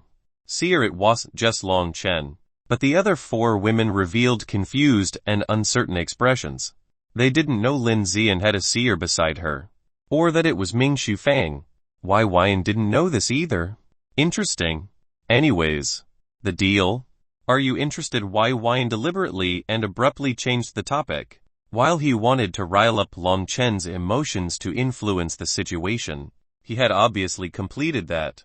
His current state was one filled with rage and pain, unwillingness and a desire to prove. People like this were quite easy to manipulate. Long Chen wasn't an idiot either. And he knew the severity of the damage Lin Zian suffered. Not only was she crippled, but her primal yin essence was extracted, and her sea of consciousness was heavily damaged. This could be considered as thoroughly ruined as a cultivator. As a human, and as a female, he clenched his teeth, balled his fist, and glared. What can you do? Yi's smile never left his face. A lot of things. Firstly, I can completely brush aside this matter. King Kyumu, Long Tingu, and Grand Elder Jarvin will be acquitted of all charges. You can protect your woman, adopted sister, and her family. Secondly, I'll clarify to the world that Na Zinni isn't my fiancée or wife, but she's an acquaintance who I owe a favor to. I'll tell them that I told her to say this if she found herself in danger, but no longer owe her after today. How would the second help me while the first was what he wanted? The second felt like it didn't really benefit him, but absolved Yi of his responsibility of taking care of Na Zinni. Yi knew Long Chen would think this and replied without hesitation.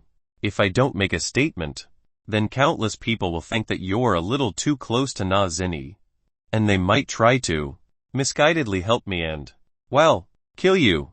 And this might even include the vast majority of the sect. No, my mistake. The vast majority of the Starfield. His status was exceptional. Everyone would seek ways to better their relations with him, and if that meant killing a weak Kai condensation cultivator to do so, there would be 5 million elites willing to take that offer. Everyone, however, they all understood the truth in these words and the implication. Even Long Chen didn't want raving people seeking to eliminate a love rival and obtain a place by Yi's side going after his life. Good. You understand. Lastly, I'll have the sect provide Lin Xian with sufficient care and resources to recover. She'll be admitted on my order, so she'll definitely be given the best doctors, treatment, and resources. This way, she might have a chance to recover. Or, at least, her condition can be stabilized until you possess enough strength and ability to treat her or find a way to help her. While Yi could easily give her various 7th grade and 8th grade products that could not only heal all her afflictions, but completely enhance her innate talent at the same time, he didn't feel like investing that much. However, his words caused Long Chen's eyes to sparkle intensely. It seemed he knew that the sect had facilities that could help with her condition. In fact, it was likely that he had not only learned about it, but tried to get her admitted, but failed due to various factors like lack of wealth, rank, status, and strength. So, what do you think you're interested in saving the woman you love? Long Chen truly couldn't find the heart to refuse, but he had a faint trace of unwillingness etched into his heart, and unwilling to concede anything to Yi. If it was anyone else, perhaps he would accept. But Yi was someone he wanted to not just kill, but eclipse. You may be a heavenly king now, but in the future, my status, power, and influence will exceed yours by 1,000 times. This was his thought whenever Yi's name would float around. After all, the Tao of alchemy had its limitations, and only cultivation could ensure one a true path to the peak beneath the heavens. If Yi heard his thoughts, no, if any true expert that understood the world heard this, they would be laughing their asses off on the floor for 3 days and 3 nights, and those in their graves would revive and laugh as corpses. Such juvenile thinking was truly a frog in a well, and this becomes more and more apparent in the astral core realm. After all, the #1 mantra of the cultivation world was cultivation is difficult. While that was 3 simple words, it embodied so much. However, Yi didn't care, and he needed to hammer the final nail into the coffin. TCH. Here I thought you were willing to do anything for the people you love. They can give up everything for you, but you aren't willing to do anything for them, even if it's to save them. Guess you're not the man they think you are, was all that needed to be said, especially in front of Lion Yu, Wu Beizhai, and Na Zinni, especially Na Zinni. Long Chen was like a stick of dynamite that went off. He withdrew his sword. Its tip flickered with a sword kai, and he seemed ready to fight to the death if Yi said another word that attacked his character. What do you want? Long Chen demanded with a wintry tone. There it is. Yi calmly and smilingly answered, just one thing. A little thing. Really? What little thing? A wisp of confusion flashed in Long Chen's eyes. Your ring. Chapter 187-185. With every move, word, action, Chapter 187-185 With every move. Word. Amp action. The vast majority of people who observed this exchange between two males would be entirely unaware of the deliberate and precise steps that Wai made to reach this exact point. Except one person, Wu Baozhai. She grew up in the Imperial clan and was surrounded by renowned schemers that preyed upon others' emotions and trust. And they were exceptionally talented at it. Having been taught to notice and be mindfully aware of these tactics, she still didn't see the connecting actions until that last sentence. Her heart shivered intensely. He's not here for King Kumu, Na Zeni, or anyone else he's after the ring, her thoughts quickly concluded. Since he arrived, he only talked to King Kumu and had an audible and ambiguous conversation with her, where they laughed and smiled before everyone. All those with sharp perceptions could see her noticeably calm down and grow relaxed at his arrival, while others could misconstrue this as accepting the truth of Na Zini's declaration. It was a show for Long Chen. Then, he arrives only before them, and isolates all those who know Long Chen or have a relationship with him in a private barrier.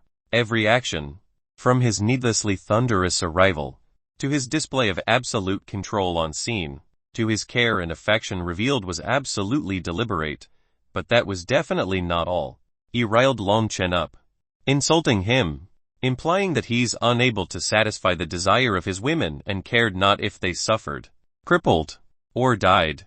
And all of this was before the audience he has the most to prove himself to, the women of his life.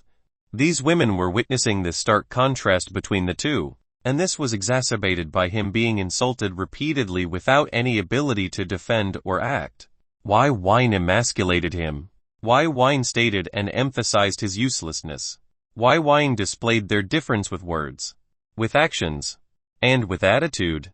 There were even more nuances hidden behind each coldly uttered word, each viciously thrown insult, and each action he took since arriving, so much that they would subliminally influence its target to a specific conclusion.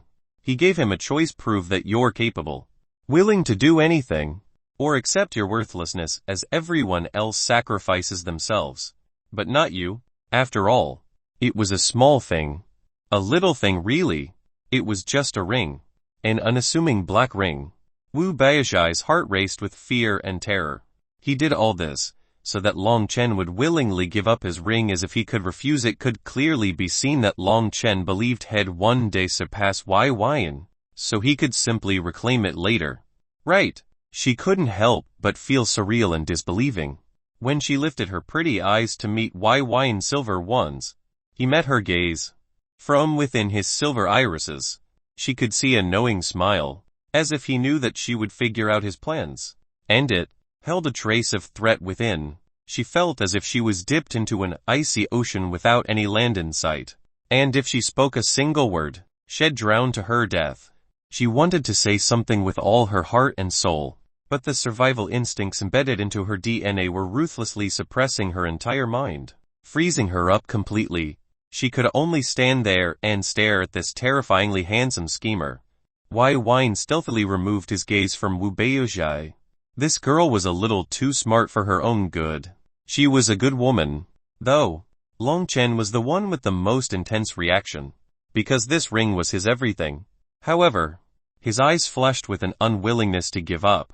But various images of Lin Ziyan, King Kumu, and Long Tingya's smiles kept appearing within his thoughts, flooding his mind. Then, his failures and how they were in this mess because of his actions. A dense amount of guilt washed his heart, guilt that stained it thoroughly. He twirled the ring on his finger, unable to make a decision, but this inability was already a sign of his inevitable choice. Wai didn't need to press more, because if he did, it would only make it seem as if he was pushing Long Chen into a trap rather than Long Chen trying to extricate everyone else from the sandpit he formed. These two different thoughts could completely cause him to turtle up, and if that happened, how could he safely obtain the ring? He didn't know what it was capable of. But Long Chen's confidence thus far was very telling, especially as he was fearless even before him with his status, power, and authority. It was even to the point where he was willing to offend others of a higher rank in a place like the Myriad Monarch sect. Even he found this baffling. especially how strict the rules were and how those of higher ranks could easily abuse him. It was unlikely that he was drunk on the guardian angel that was the heavenly douse to the point of stupidity. He needed a tangible source of confidence to invoke such actions. There is something that is concerning though. Why Wine's celestial eyes could see the faint traces of a higher form of spiritual and mental energies emitting from the ring. Energies he was unable to even observe or sense before. Whatever was in the ring, its cultivation base was beyond his current knowledge. Furthermore, the ring was constantly absorbing the surrounding mana in minute amounts. The amount was so insignificant that likely only very high-level astral core realm cultivators could notice it. He has never seen a ring or object that can store or absorb mana. The thing that felt concerning was how it hadn't taken action to save King Kia's life. After all, it was certainly awake. Could it have some misgivings about revealing itself? This was definitely not a Long Chen choice, considering his selfishness and need to prove himself. In fact, it might be feigning being in slumber, as he could see an active mental energy fluctuation that could only be created by active thoughts. And it was haphazardly changing too, which meant it was clearly aware and reacting to everything around them, including his words. If it was truly in slumber, he wouldn't hesitate to kill Long Chen right now.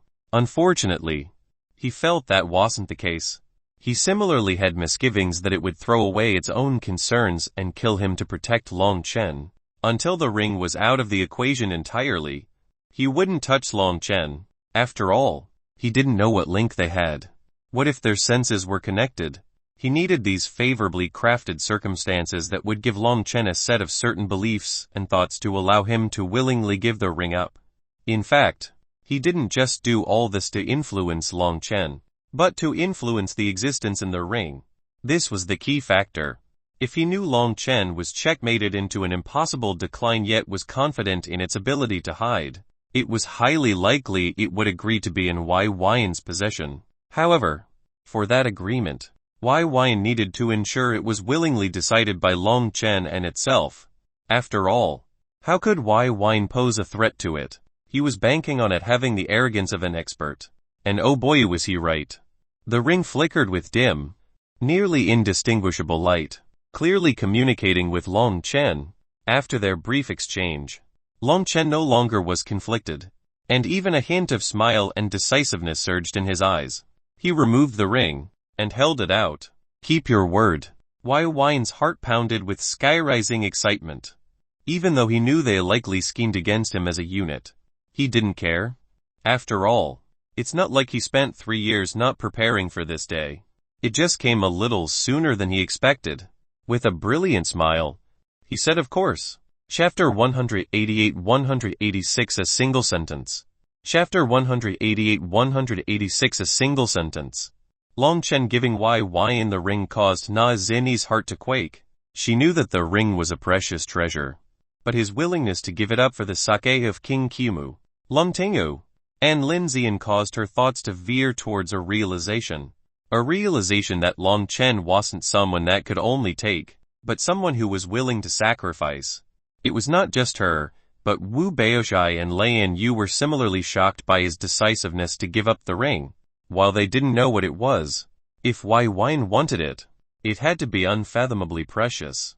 Their hearts moved. Zhang Ling watched all this unfold, and while she wasn't Long Chen's woman, she was Long Ting's master, and she couldn't help but reconsider her opinion of him.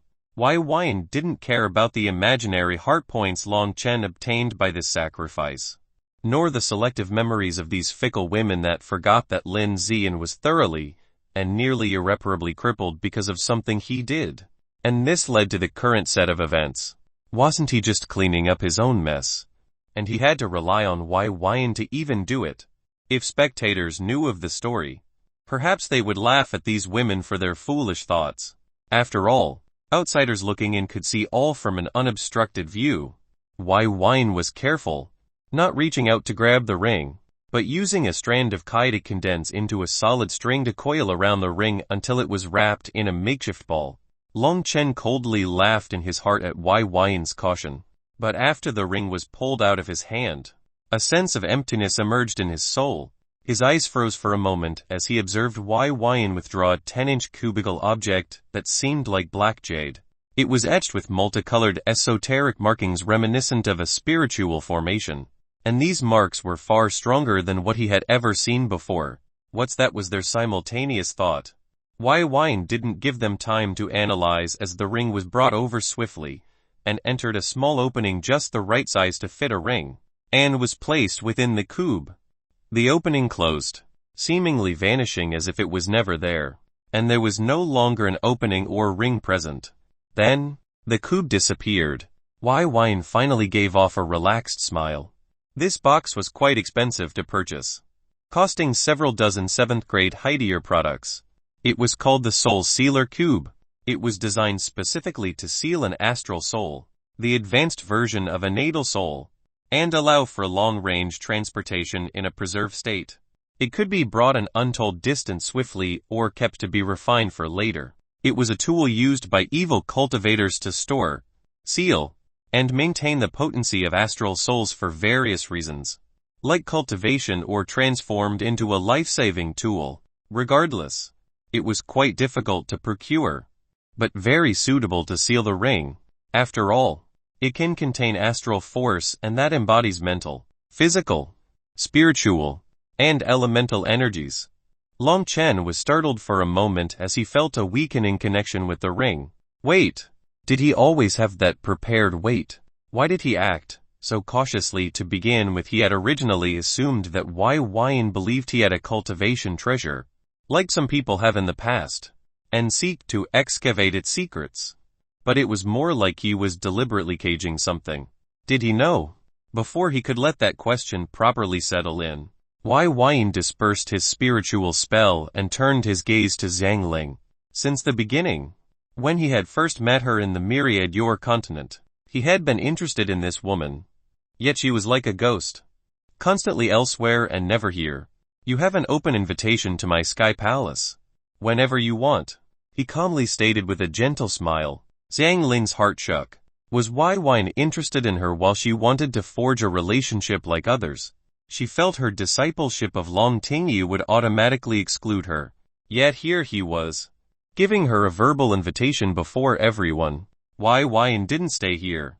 He jumped upwards like a shadow, causing Long Chen to take a step as the realization that Wai Yin might already know about the ring's true secret and what it contained dawned on him.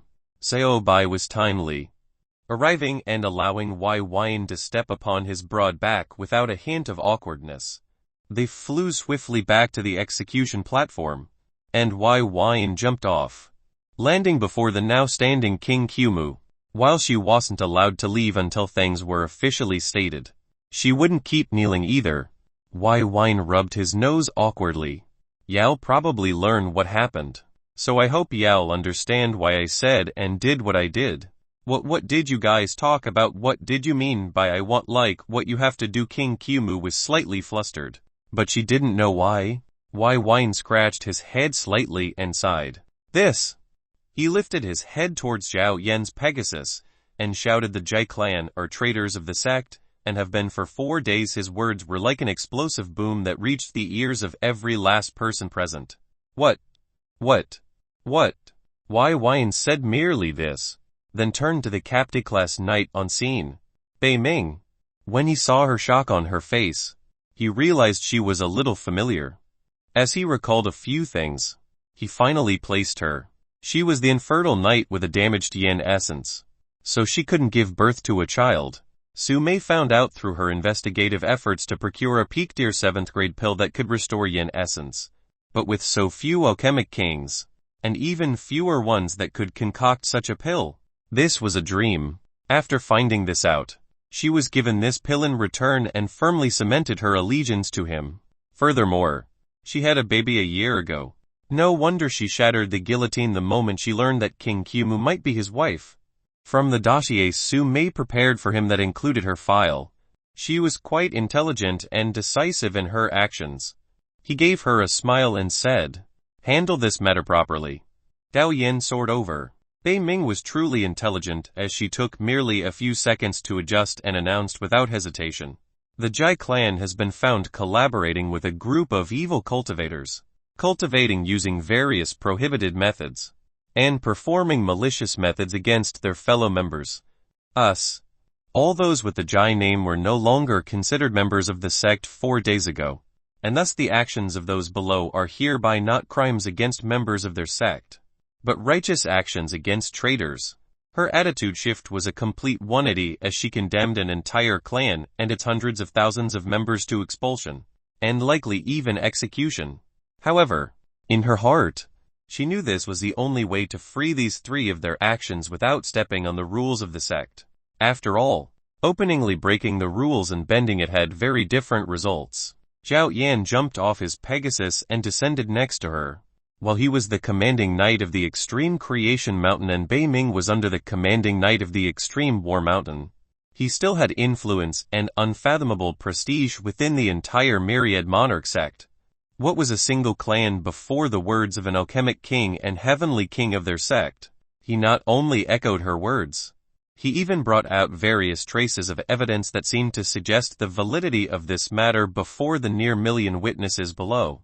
Where had he obtained this? Even Wai Wine didn't know. Perhaps the Jai clan truly was corrupt and vile, or it was tolerably corrupt enough to allow it to receive a free pass. Wai Wine seemed to feel that this was natural, as a force after a blast.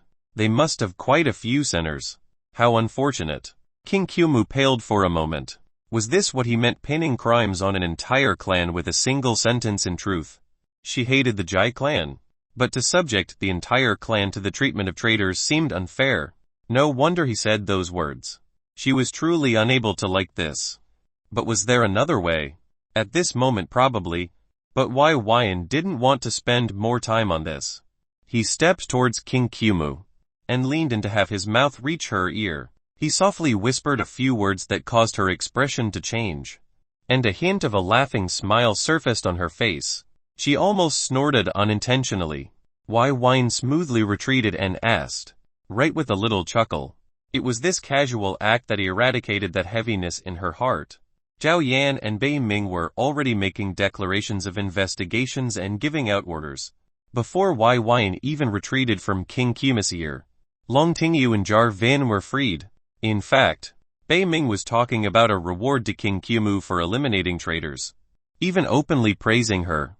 But the one who she named was already no longer paying attention, as Wai Wyan and King Kiyumi casually chatted for a bit. This matter was acted out in the utmost swiftness, and before a few minutes had passed, the knights in the sect, or members stationed out, were given orders of capture for all Jai clan members and bring them back for interrogation.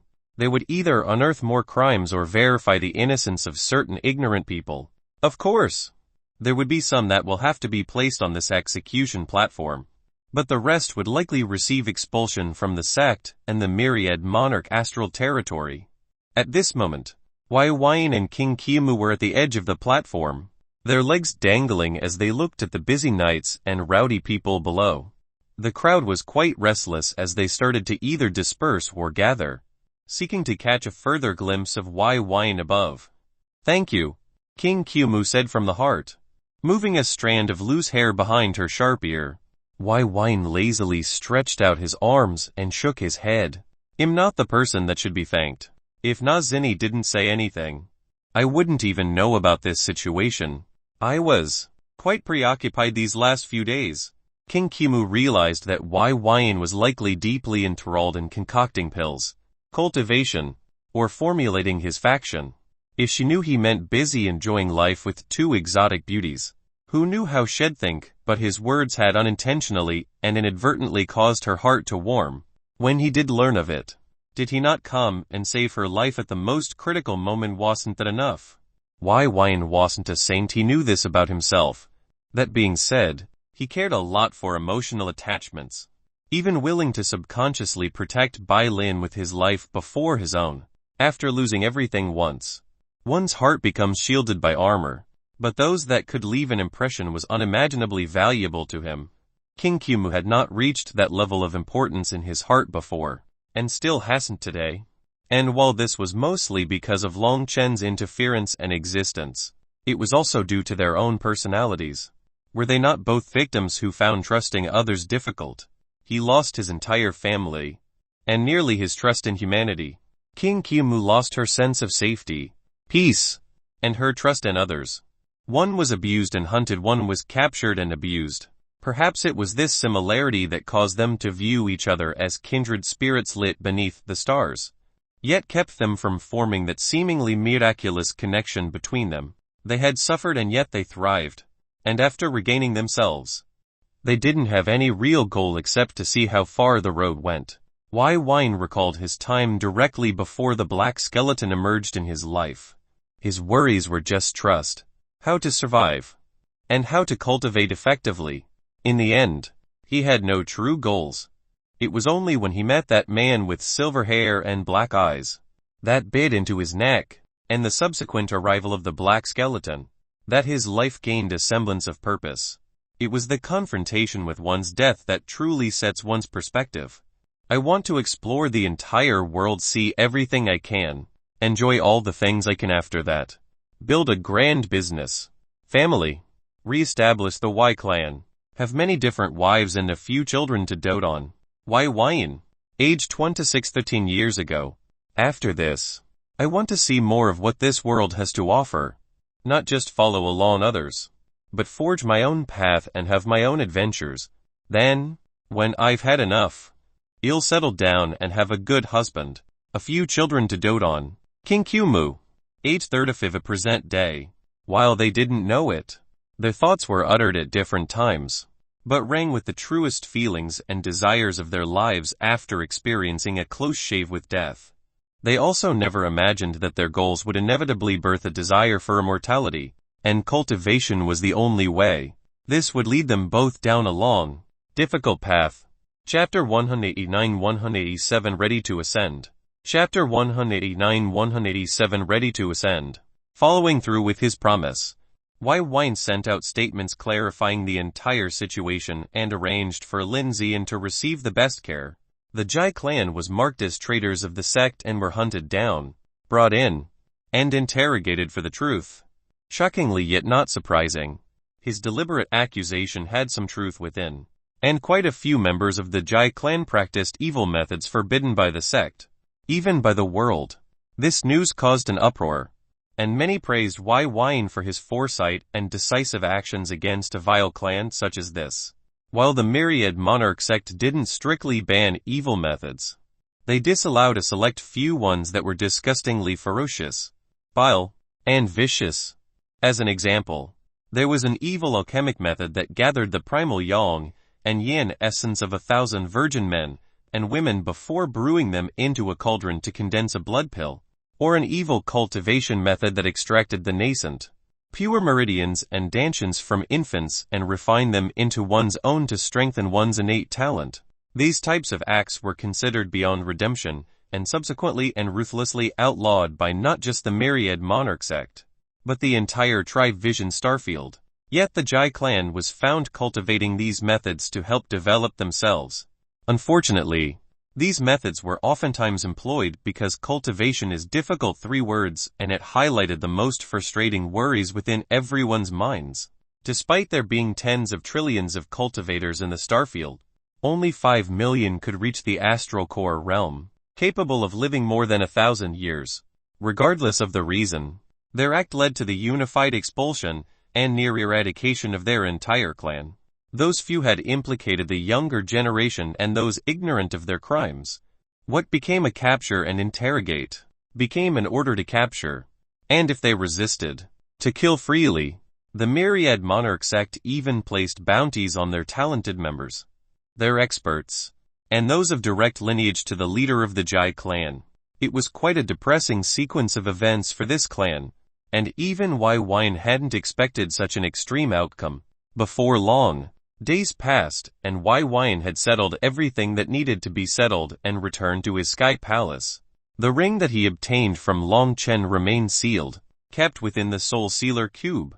He didn't intend to inspect or inquire about the identity or purpose from whatever existence remained in the ring until his cultivation base reached the astral core realm. Only then would feel confident enough to ensure his ability to react and defend against most schemes. Fortunately, that day would soon come. But today wasn't it. Today, he had a visitor. Xiangling. A few days ago, he invited her to his sky palace, and today she had arrived. He hadn't expected her to be quite decisive and swift and accepting. After all, he didn't conceal his interest or intent. All things aside, he was somewhat elated at her arrival. He personally went to greet her at the entrance. When he reached the front door, he saw Zhao Yan beside her, and his Pegasus acting as a large background. He had a stoic expression, as if it was his default. When he sensed Wai Wine's aura, his expression became much more amicable and joyful. While this was clearly an act, it was still an effort that was worth the applause. Wai Wine walked forward and greeted, "Commander Zhao, I have to thank you for bringing fairy-blessed spirit." Zhao Yan hurriedly waved his hand. "It is my honor." If any heard the commanding knight of the Extreme Creation Mountains Knight of Enforcement act in such a humbled and smiling manner, they would surely be jolted into surrealism. If they knew that it was due to the Heavenly King, Alchemic King Wai Wine, they would then reveal expressions of acceptance. Xiangling gracefully stood there in wait. Her signature red lips, limpid eyes, and minimalistic yet perfectly applied makeup to those magnificently sculptured features of hers made her seem like the centerpiece of an exceptional painting. Her multicolored robes were form-fitting, revealing the exquisite contours of her breasts. Wai Wine's internal fire could continuously be ignited as a surging wave of desire would sting his heart. This woman possessed an allure that could devolve most men into animals with a single smile, a shake of her hips, or a lean of her body. He smilingly said, "You look as lovely as always." Elder Xiang. Although he called her elder, it didn't contain a hint of a junior speaking to a senior. Xiangling's eyes never left Wai Wine after he arrived. This young man, just 3 years ago, was a mere junior cultivator from a continental flat earth with no background. Yet now he had grown into an exceptional figure that became a household name, tagged with various sky-toppling praises. Before, she found that his potential to become a king alchemist was appealing, but now he was renowned as not just being a king alchemist, but the youngest with the fastest refinement speed and wide array of products. Considering that most king alchemists took weeks, months, or years to concoct a single successful 7th grade product, but also specialized in a single product or one of the 4 main types, Wai Wine was too bright in comparison to them. She didn't know how to approach him now. And while his cultivation base paled beneath hers, she didn't dare see him as weak and fragile. "I hope I didn't interrupt anything," she said, a little meek in tone. However, one couldn't fault her due to Wai Wine's current standings and clear intentions. "You haven't," Wai Wine replied. His 2 beauties from nights before had long since left. They weren't his toys or tools, and they had lives of their own. They couldn't be his shadows and act upon his every whim. Nor did he want women like that. They were both exceptional at their jobs and had a lot going on, and he usually couldn't arrange for both to be here at the same time. It was merely a fortune of scheduling that allowed such a blessing. At the moment, he was completely alone. Not even Su Mei was here. "Good," she said, before thinking of something and added, "Thank you for helping Ewer. That little girl is a little too rash sometimes." She was suffused with endless worry after Long Tingyu was captured and sentenced to 3 decades of imprisonment. Unfortunately, she was powerless to change it. Wai Wine shook his head. "I acted with my own interests in mind, so there's utterly no need for thanks. But I can see you care for her a lot. It's good that she has someone like you." He could clearly see the motherly feeling Xiangling had towards Long Tingyu. While he didn't probe it, he knew they were incredibly close despite only 3 years having passed. Xiangling smiled in response. It was gentle and filled with warmth. Obviously, she was thinking about Long Tingyu. "How about we go inside?" Wai Wine smilingly asked, gesturing to Xiangling that if she wanted, they could. Zhao Yan realized his purpose had been fulfilled, so he nodded before taking off on his Pegasus. Xiangling took a deep breath, taking in the high-quality astral essence which she never had a chance to absorb in her life, and revealed a gentle smile. With a nod, she solidified her will and understanding of what would likely happen in her heart. Today, she stepped into the luxuriously elegant and grand sky palace, but she wouldn't be leaving for quite a while. 2 weeks later, Wine sat quietly in his cultivation room, deep in thought. In front of him, numerous books and scrolls were scattered about. These mediums of knowledge storage contained the accounts of those who've witnessed the astral tribulation of others who've similarly reached the zenith mortal state. His brows were deeply furrowed, nearly vertical. There have been numerous experts who've dedicated their lives to achieving the zenith mortal state, and subsequently faced the mortal star formation tribulation, the first astral tribulation of the astral core realm, and the first tribulation they faced in their cultivation. Each account responded how the world's aura was intense, suppressive to the point breathing or circulating their cultivation base was profoundly difficult, near impossible. Furthermore, they all had the same conclusion: failure. Those who undertook this tribulation were forced to face seemingly insurmountable forces to properly refine their natal souls, becoming astral souls and birthing an astral core that can store their world. He knew that the stronger the natal soul, the more difficult the tribulation. But to think it was this difficult. There were even accounts of others helping them, attempting to interfere and allow them to break through. But the mortal star formation tribulation must be fully overcome by the cultivator only, or else their transformation would be incomplete, and they would be rendered into a very strange pseudo-astral core realm state. This state couldn't advance in cultivation.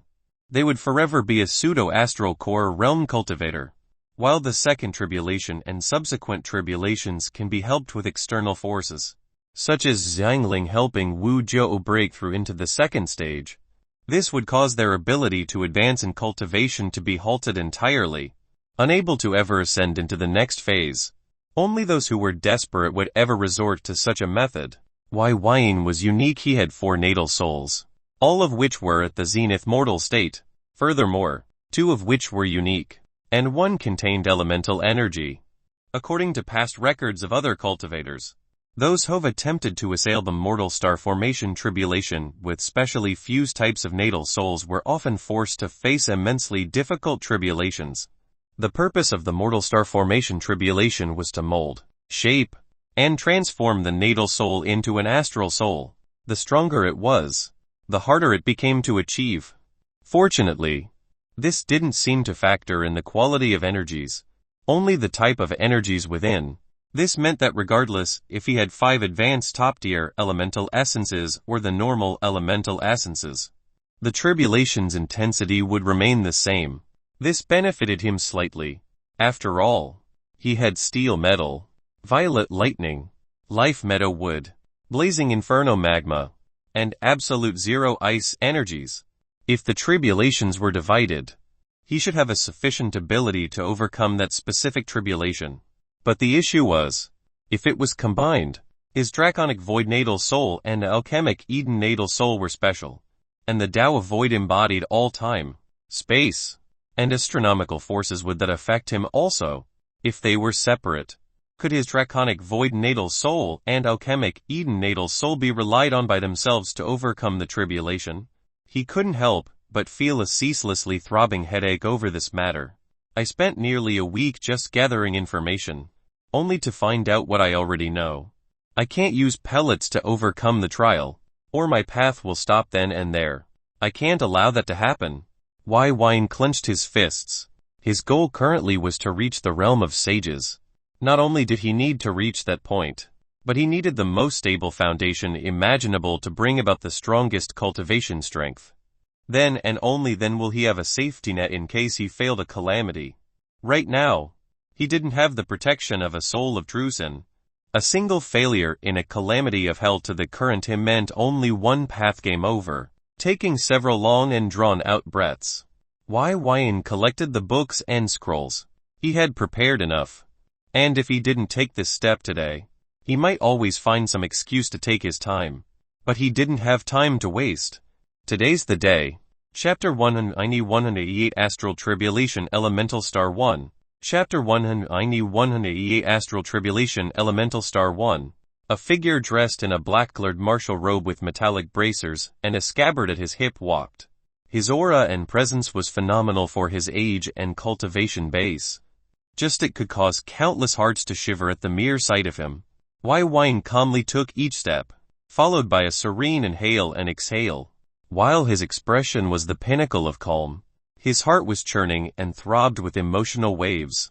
Today was the day. For some reason, he knew that today will likely define the rest of his life.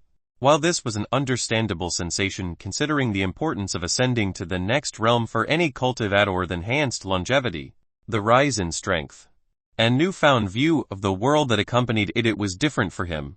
In the depths of his soul, he knew this was true. Before making this decision, he sent Zui, Sume, and Zui off elsewhere. The resulting tribulation will cause immense destruction to his surroundings. Fortunately, the 8th level had very few sky palace and each was separated by a vast distance. At the moment, he was in a large courtyard with the sky layer and various formations as its foundation. With its stability and durability, there shouldn't be too much damage. After settling his mind, he lifted his head towards the sky. His silver eyes were gorgeously radiant beneath the luminescent sunlight.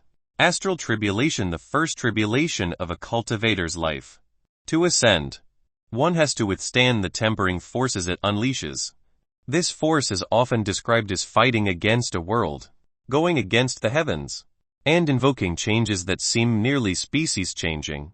Yin calmly revisited his knowledge of the first astral tribulation, the mortal star formation tribulation.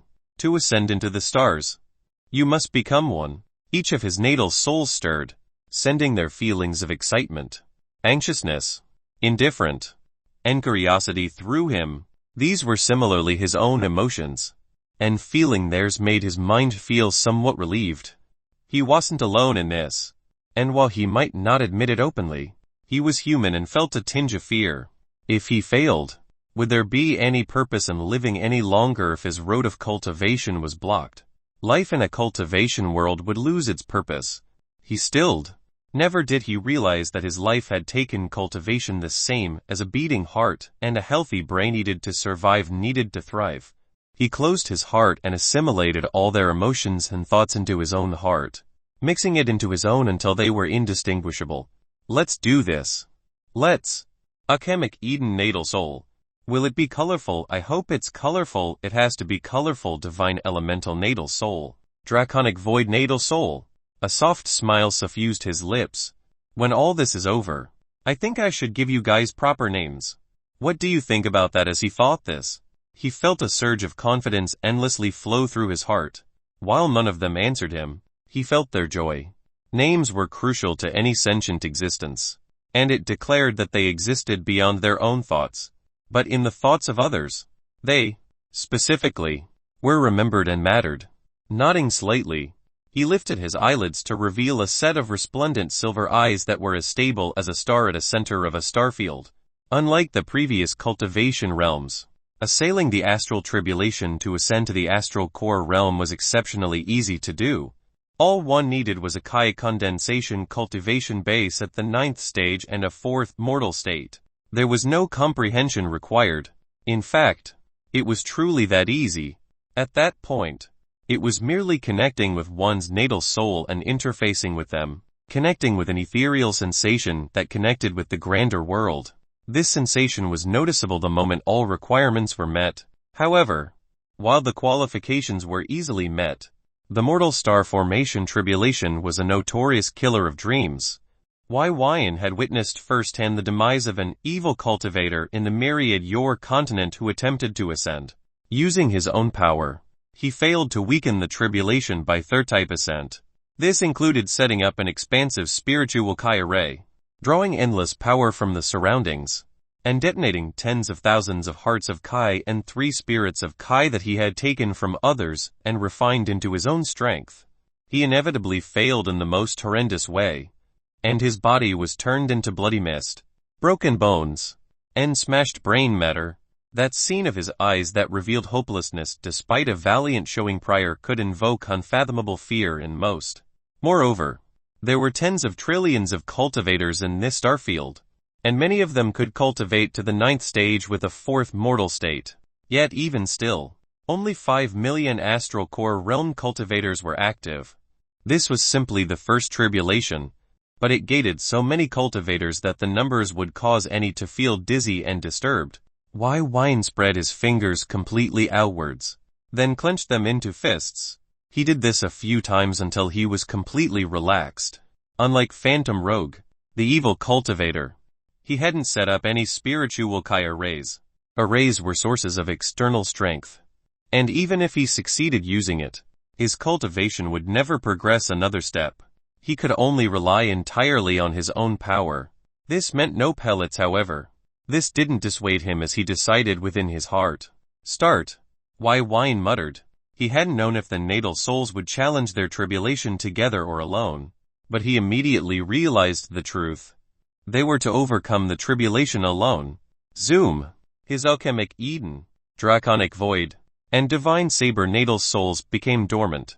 Their various movements subsided until it became almost entirely unnoticeable. The one that stirred the most was his first natal soul in his life, the divine elemental natal soul. Yes, first divine elemental natal soul. The excitement reached Wine's mind and was reflected in his eyes as they glowed brilliantly. Within his body, he realized his other natal souls might gone dormant. But they were not entirely inactive. Their innate energies were being continuously funneled into his divine elemental natal soul, bolstering its reserves of energies by 4 times. In the matter of seconds, his various energies he had cultivated throughout his life were drawn, gathered, and condensed entirely within his divine elemental natal soul. This was the state deemed as a pseudo-astral core realm. It was as if his entire natal soul was simultaneously igniting and detonating all at once. Yet it was stuck in a profoundly mysterious limbo state. This invoked miraculous and vigorous transformations of his cultivation base, and his strength reached an entirely new level. He felt tremendous power that seemed to shake the world with every motion circulate ceaselessly within his body. In this state, not only was he at his strongest, but he felt as if he could face anything in the world. Rumble, rumble, rumble. He felt the world violently rumble, causing the atmosphere to feel stale, extremely oppressive and suffocating. Up in the sky, he felt as if there was a gigantic invisible door opening, connecting with his entirety and assessing his existence. It seemed to wash over him, deciding what he needed to fully progress into an astral core realm. Perhaps this assessment was the heaven's attempt to suppress those who've reached this step. A trial that could only be overcome by those with exceptional talent, fortune, and skill. At that instant, his eyes subconsciously focused on a speck. This speck was exceptionally tiny to his vision. It floated high above and seemed to exceed the sky layer, touching the dark void. His eyes widened. No way, his thoughts erupted with an extremely potent degree of disbelief. Is that a fucking sun? The more he looked at that speck, the more he felt it was a simple star that had just popped out into existence randomly. And this star was simply very far away. The most confusing matter was that it was brightly lit in the current world, and the starry skies were almost entirely concealed by the sunlight emissions. While he might be at the 8th level, within the sky layer, only at night or piercing through the final sky layer would one be able to truly witness the starry skies. This was a sun that was visible during the day. Furthermore, he felt an unreasonably intense connection to it. Was the moral star formation Tribulation's origins a legitimate star? Before he could investigate or ruminate over the matter, he felt an unfathomably fierce oppressive might shake the world, and the mana of this world became volatile and violent. With his celestial eyes, he could see that the worldly energies were contaminated by some unknown force. He tried to absorb the surrounding worldly energies or essence, but found it impossible. I see, this is why using arrays are considered external forces. It's no longer unknown power, but power of the Tribulation. No wonder it didn't help Phantom Rogue using the Tribulation's power against itself. How could you hope to exhaust its strength? A truth to a question he had never even considered was answered. The changes didn't stop there. However, the star was growing larger and larger, approaching and expanding within his field of vision. It was coming closer and closer. He stood his ground, but his heart was shaking slightly when he had observed Phantom Rogue fight against his Tribulation. It was as if he was fighting an invisible enemy, but it seemed it was invisible only to observers. It must have been this star. He tightly clenched his fists. Within his palms, Elemental Kai started to manifest. Every passing second, His elemental Kai grew in intensity. When the star finally seemed to stop growing, the mortal star Tribulation was here. Chapter 191-189 Astral Tribulation Elemental Star 2. Chapter 191-189 Astral Tribulation Elemental Star 2. The sky vanished. His pupils, irises, and sclere all reflected a single image that overtook his vision, a nine-colored sun. It wasn't simply nine-colored because of its light or just arbitrary. This hunk of mass that seemingly blotted out the starry sky, the clouds, the light, was different than other stars. It was constructed from tangible, animated elements.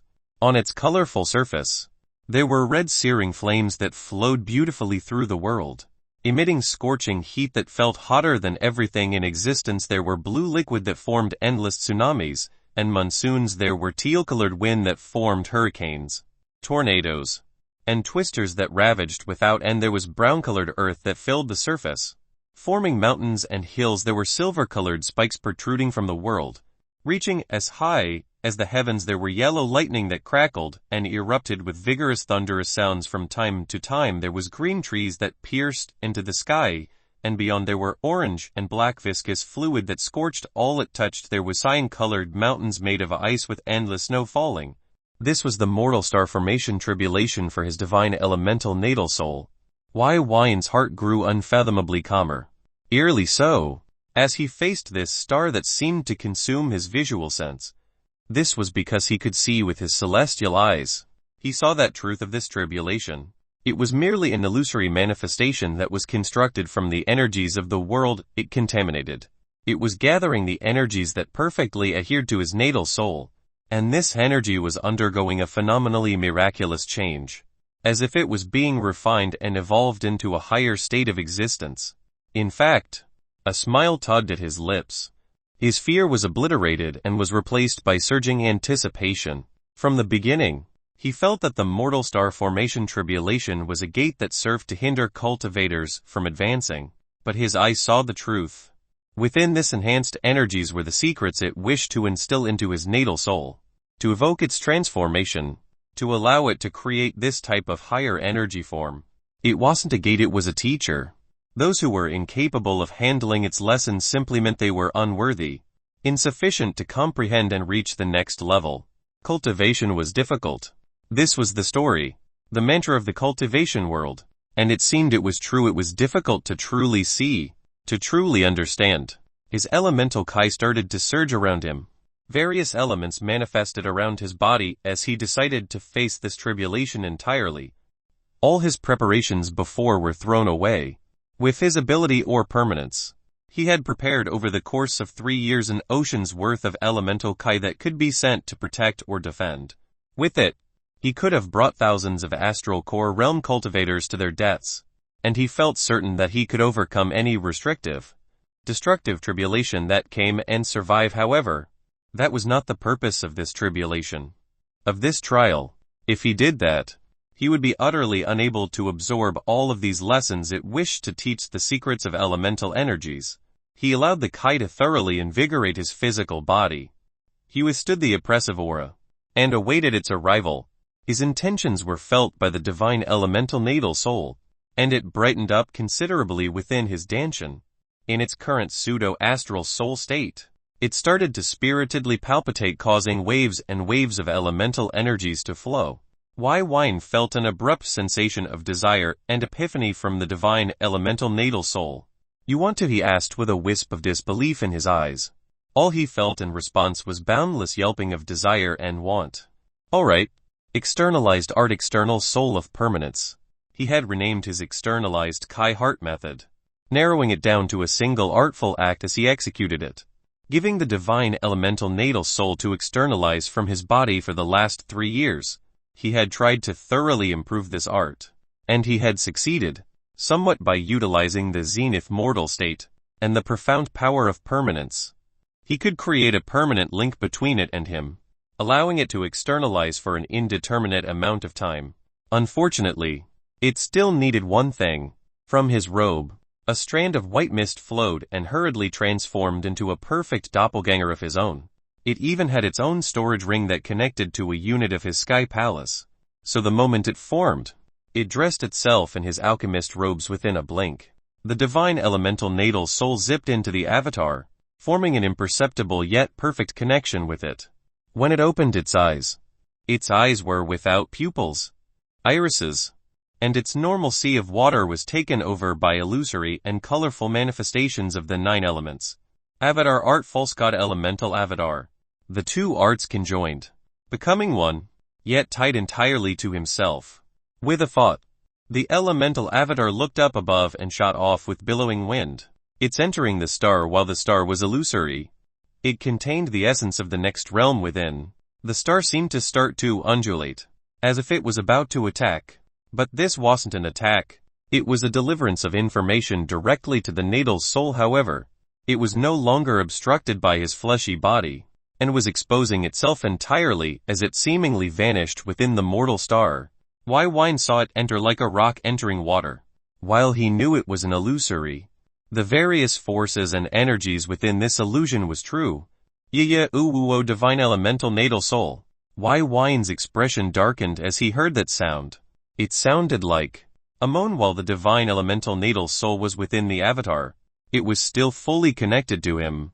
Just as he was about to scold the divine elemental natal soul for playing around, his body stiffened as he looked below. His eyes bulged slightly as he noticed the considerable tent that formed on his pants. His expression became unfathomably dark as the various sensations of the divine elemental natal soul was transmitted.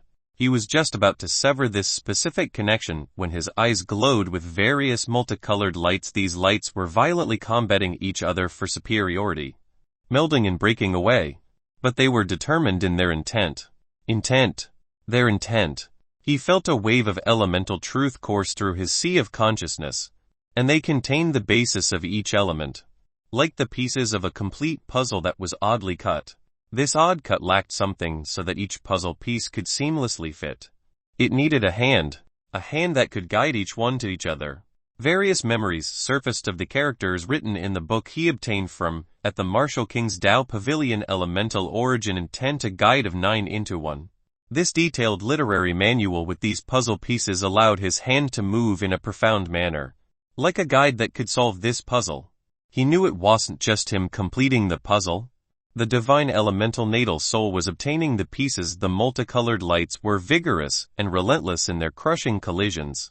But soon, 1 plus 1 made 1, dropping the total number of remaining strands of light into 8.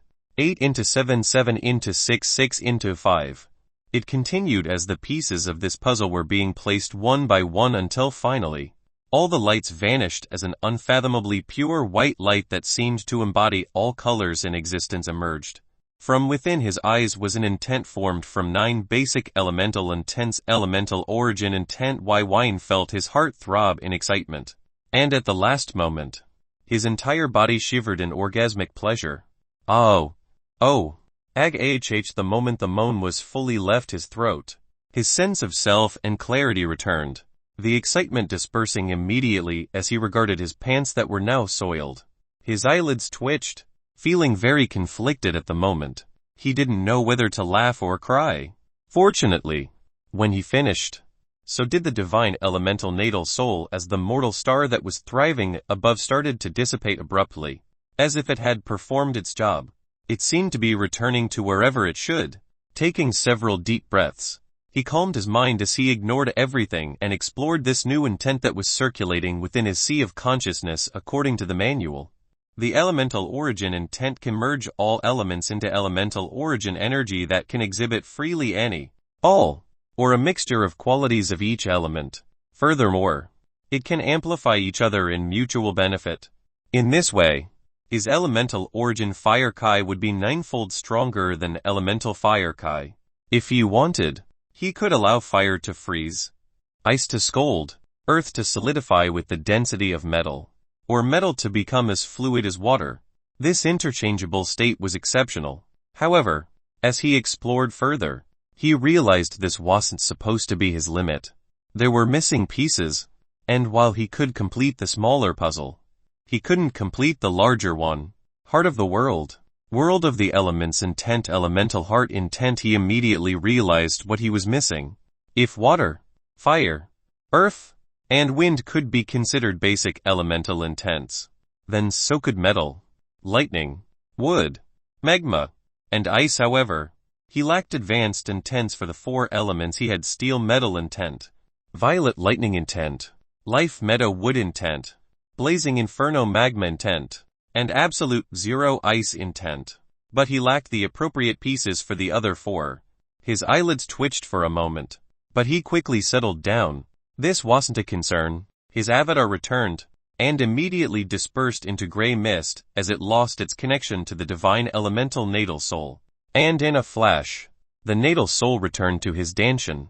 It was currently undergoing a transformation into becoming an astral soul, forming an astral core, building a world sea, and filling it with astral force. Chapter 192 190 Astral Tribulation Saber. Chapter 192 190 Astral Tribulation Saber. While the divine elemental soul underwent its qualitative transformation, Wine cleaned himself up, replaced his pants, and pondered about the events that had just transpired. With his celestial eyes, he had observed it all from beginning to the end and realized what the mortal star formation tribulation truly was, and why his natal souls were capable of overcoming them with ease. When the divine elemental soul entered the illusory star, that was actually the condensed form of energies, and some profound laws of cultivation related specifically to his divine elemental soul. It had directly absorbed and refined all of it. This elicited an extraordinarily peculiar response from it, and therefore him. But it enlightened it regarding the intricacies of elemental energies which was similarly sent to him. Not only did he obtain the quintessential key to unlocking elemental origin intent, but he even obtained the designs to construct the elemental heart intent. Lifting his hand up, palm facing the sky, his elemental kai was conjured. It floated as a small orb of undefined power, but with a single thought, it became solidified with metallic properties and exuded metal energies. The orb of elemental metal kai was quite normal, and even contained a silver sheen to it. He plunged his thoughts into his sea of consciousness as he brought forth the elemental origin intent from his mind into action. He simply exerted a hint of wool metal to liquid. This was a basic thought, and normally, his elemental metal kai would simply change to elemental water kai, but as he watched it liquefy into a silver liquid form of metal kai, still exuding metal energies, his eyes narrowed. It still has the inherent abilities of metal, but has become a liquid with another thought. The liquid metal kai became like a flowing stream that circled around him several times like water until it returned to his palm, solidifying once more until it became the solidified metallic orb. He was stuck in thought for several minutes. This might seem useless to the basic-minded individual, but this ability was fundamentally magical. It defied the basic limits of certain elemental kai. If he was to execute a trapping art with metal kai in the form of water, then encapsulate and solidify an individual, it would be 1,000 times harder to escape than water kai due to its inherent durability and properties. Retrieving his kai, he created a spark which was ignited into an animated flame that flickered beautifully between his palms. He breathed out slightly and frosty cold air, visible to himself, was expelled. This flame wasn't a normal flame, but an ice-blue flame with ice qualities. Instead of emitting heat, it emitted a frighteningly cold chill. Consuming heat, he tested more, such as wind that froze, burned, or shocked. This wasn't a simple application of merging elements. This was the inherent change of elemental property, fusing it with another one entirely. While he realized that there were some limitations, like how advanced elements were more difficult to gain the qualities of other advanced elements, the possibilities were essentially boundless. After all this, he finally calmed down and focused. Since the mortal star formation tribulation was not an inherently destructive tribulation, and his natal souls had the unique ability of directly bypassing its difficulties, it was time to have his other natal souls experience this. He interacted with the divine saber natal soul and asked if it was ready, and while it responded with just TCH, he felt its excited emotions. With a nod, he initiated the second tribulation. Once more, the speck within the bright sky mysteriously manifested within the sky, and all of his senses seemed to unnaturally fixate on its existence. While it wasn't noticeable by any means, and so insignificant that it could be largely ignored, he couldn't help but notice it. His divine saber natal soul started to condense, gathering its lifetime of cultivation while simultaneously receiving energies from its fellow brethren. The only difference was that the transforming divine elemental soul hadn't given it any type of support. It seemed to enter a similar state as an insect pupa within a chrysalis. This speck within the sky continued to enlarge before it once more overtook his senses. While he knew that he, the cultivator facing this tribulation, was the only one who could visually observe this illusory phenomena, it still felt surreal to the extreme. This mortal star was wildly different than the one before. It was a star with a translucent surface and the shadow of an ever-moving saber constantly twisted and turned, slicing and gliding within. It seemed this saber was its core and stabilized its existence. However, unlike before, he didn't feel the elemental energies of the world gather. Instead, it was converting the worldly essence and mana to establish saber qualities within. As he observed the surface, he realized that there were a near infinite amount of saber light as thin as gossamers as they crisscrossed, collided, and formed all sorts of miraculous arcs and shapes. His heart raced as he witnessed this with his celestial eyes. Almost immediately, his eyes became dazed and glossy. He was plunged into a mysteriously profound state of enlightenment. Within his sea of consciousness was tracings of each line, arc, and movement of that saber. In moments, he felt different. The puzzle pieces that were scattered were gathered to him as natural as thought itself. Raising his right index finger, the essence of the world gathered with merely his will towards its tip. It formed a swirling mess of dense astral essence, and then with a swipe of his finger, that astral essence transformed into highly concentrated saber essence. It contained an innate sharpness and splitting oppressive force, seeking to slice through the world and bring all things beneath its sharp edge to a clean end. Woo! His eyes soon regained their normalcy, and he realized that the strike he had done was based purely on intent. His eyes became slightly dignified as he observed within his heart the various changes within his mind. Saber intent was exceptionally potent, capable of being used to refine essence into saber essence. But that essence was refined by his meridians and became his own. Never had he experienced something like this experience of controlling the world's essence and externally converting it into something else.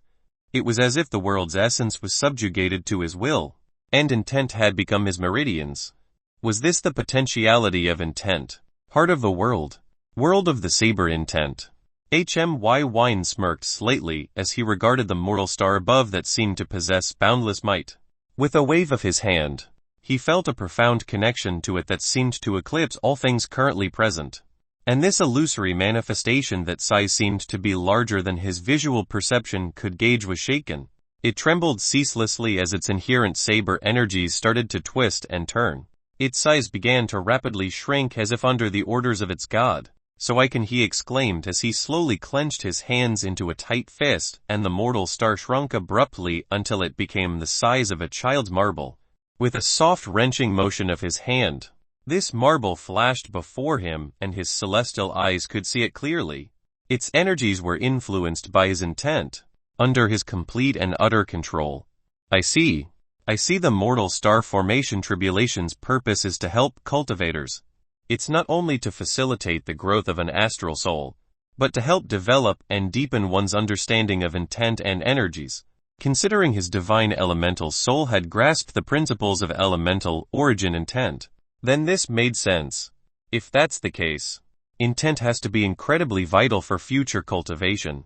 I wonder when it will play a part. His eyebrows furrowed as he recalled the 9 phases of the astral core realm. None of these phases required intent to advance, causing him to be slightly confused as to when it will matter. The realm, after upon further thought, it seemed like the purpose was to assimilate what one could and slowly develop their intent. Fortunately, he obtained one intent via absorption and the other by his own talents. However, he was still somewhat confused. From what he could recall, amongst the 5 million astral core cultivators, very few developed intent. While he felt he was talented in regards to comprehension, He wasn't so arrogant to believe his talent would exceed the hundreds of trillions of cultivators that have existed for the last millennia. Could it be the Zenith mortal state? Could the fourth mortal state? The minimum. Having complete information about intent, this, and them fighting it instead of accepting it would. It'll make sense. As he thought more and more about it, he came to this realization. Those of a lesser mortal state formed less helpful mortal stars, severely hindering them from comprehending intent. In his heart, he felt somewhat melancholic, reminded of the phrase cultivation is difficult. Inhaling and exhaling out all of his emotions, he realized that intent was definitely vital to his and everyone's future cultivation path. His plan to focus on recruiting those with intent for his faction was definitely the correct choice. TCH Divine Saber Natal Soul. He heard a harsh sound before his Divine Saber Natal Soul externalized and directly devoured the marble. In a huff, it returned back to his dantian. It was obviously in a bad mood as its opportunity to venture into that star was robbed from it. Unfortunately or fortunately, depending on how you see it, when it returned to his dantian, Wine's eyes widened. Spontaneously, he felt a wave of euphoric and orgasmic pleasure that sent his entire body into overdrive. He viciously stifled his moan, but couldn't halt his body's involuntary reaction as his legs shook and his lips twitched. Another perfectly clean pair of pants. Ruined. Chapter 193-191 Astral Tribulation, Eden Void.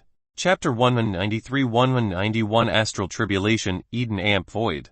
Now, the last two. Wine pouted his lips slightly as he said to the alchemic Eden Natal Soul and the draconic Void Natal Soul. However, the next set of events that he thought would be wildly different and a struggle due to their differences from normal natal souls was completely unexpected. When he initiated the alchemic Eden Natal Soul's astral tribulation, the speck didn't appear within the world, but within his sea of consciousness directly. This sent him into shock as he was pulled away from his bodily connections and forcefully formed a mental incarnation. As he floated above his sea of consciousness, he observed below, and saw the alchemic Eden Natal Soul that was entrenched within his sea of consciousness remain unmoved. However, it was slowly crystallizing. When he saw this, his mental incarnation trembled as he attempted to communicate with it. Unfortunately, it seemed to have become dormant. Its roots, branches, and trunk and its image that resembled the tree of Eden back in the myriad Yor continent was becoming crystal and solid. But there was a ghastly seven-colored mist emanating from every surface it had. He frowned as he noticed this roiling mist was alchemical energy. When this thought echoed, he used his senses to attempt to fixate on the speck that should be the mortal star. But after searching for a while, he discovered he had no such sensation. While he had felt it briefly in the beginning, it seemed to have vanished the moment he was forcefully wrenched into becoming a mental incarnation in his own sea of consciousness. It seems the tribulation was completed. He wasn't slow on the uptake. The mortal star must have been one that emerged in his sea of consciousness, likely due to the Eden connection to the mind Tao. Taking this into consideration, he felt enlightened.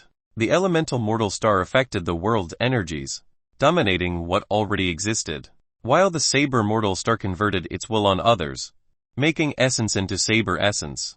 This didn't just relate to the mortal star's exertion of force on the world, but reflected in their respective intents. The heart of the world of the elements intent allowed internal energies to be altered and changed, while heart of the world of the saber intent converted and controlled external essence into saber essence.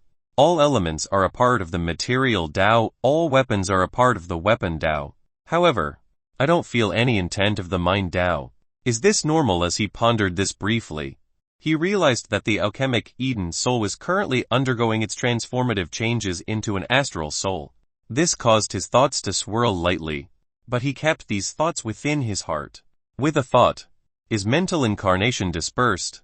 After a deep breath, he regained himself and control of his body. Lifting his head, his silver eyes flashed with wondrously mysterious light that contained a heavy light of contemplation. After a long moment, he finally said the last one. The third went completely against his expectations, but he wasn't completely ignorant as to what happened and why. However, this matter was slightly complicated, so he didn't pursue it. Instead, he kept his focus on fully completing all his astral tribulations. It'll be difficult. Draconic void natal soul. Wine frowned as he heard this message within his mind. The other 3 tribulations were simple and easy, so how difficult could this one be in the end? Couldn't it just externalize and absorb the mortal star? Oh, how wrong this thought was. The moment he initiated his draconic void natal soul's astral tribulation, his mind froze and he felt an all-consuming darkness wrap around his consciousness slowly. It was as if death was slowly gripping his mind, body, and soul. But it was slightly different. How different he didn't really know how to describe it. A glaringly bright light pierced into his eyelids, causing his eyes to hurt somewhat as he strenuously lifted them. When he did, he was accompanied by the sight of a young woman. Her facial features were delicate, gorgeous as the moon, as brilliant as the sun, and beautiful as the night sky. If fairies existed, she was the queen of them. Those silver eyes that smiled as they met his own. All he saw lacked any form of vibrant color, being black, white, and shades of gray, yet those silver eyes were completely clear as day, like a lighthouse seen after a struggling journey. He reached out, only to notice his fingers were stubby and short, his reach unable to grasp onto that face that made his heart erupt with emotions he had long since suppressed in life. With all his might, he wanted to speak, not caring about his shortened reach or stubby fingers. He wanted to tell this woman everything, to see her smile, to have her hold him as he cried. Mother. He heard a voice from her lips. It was like a cold drink on an unbearably hot day, refreshing to the utmost that one can forget about all their worries and pain in life.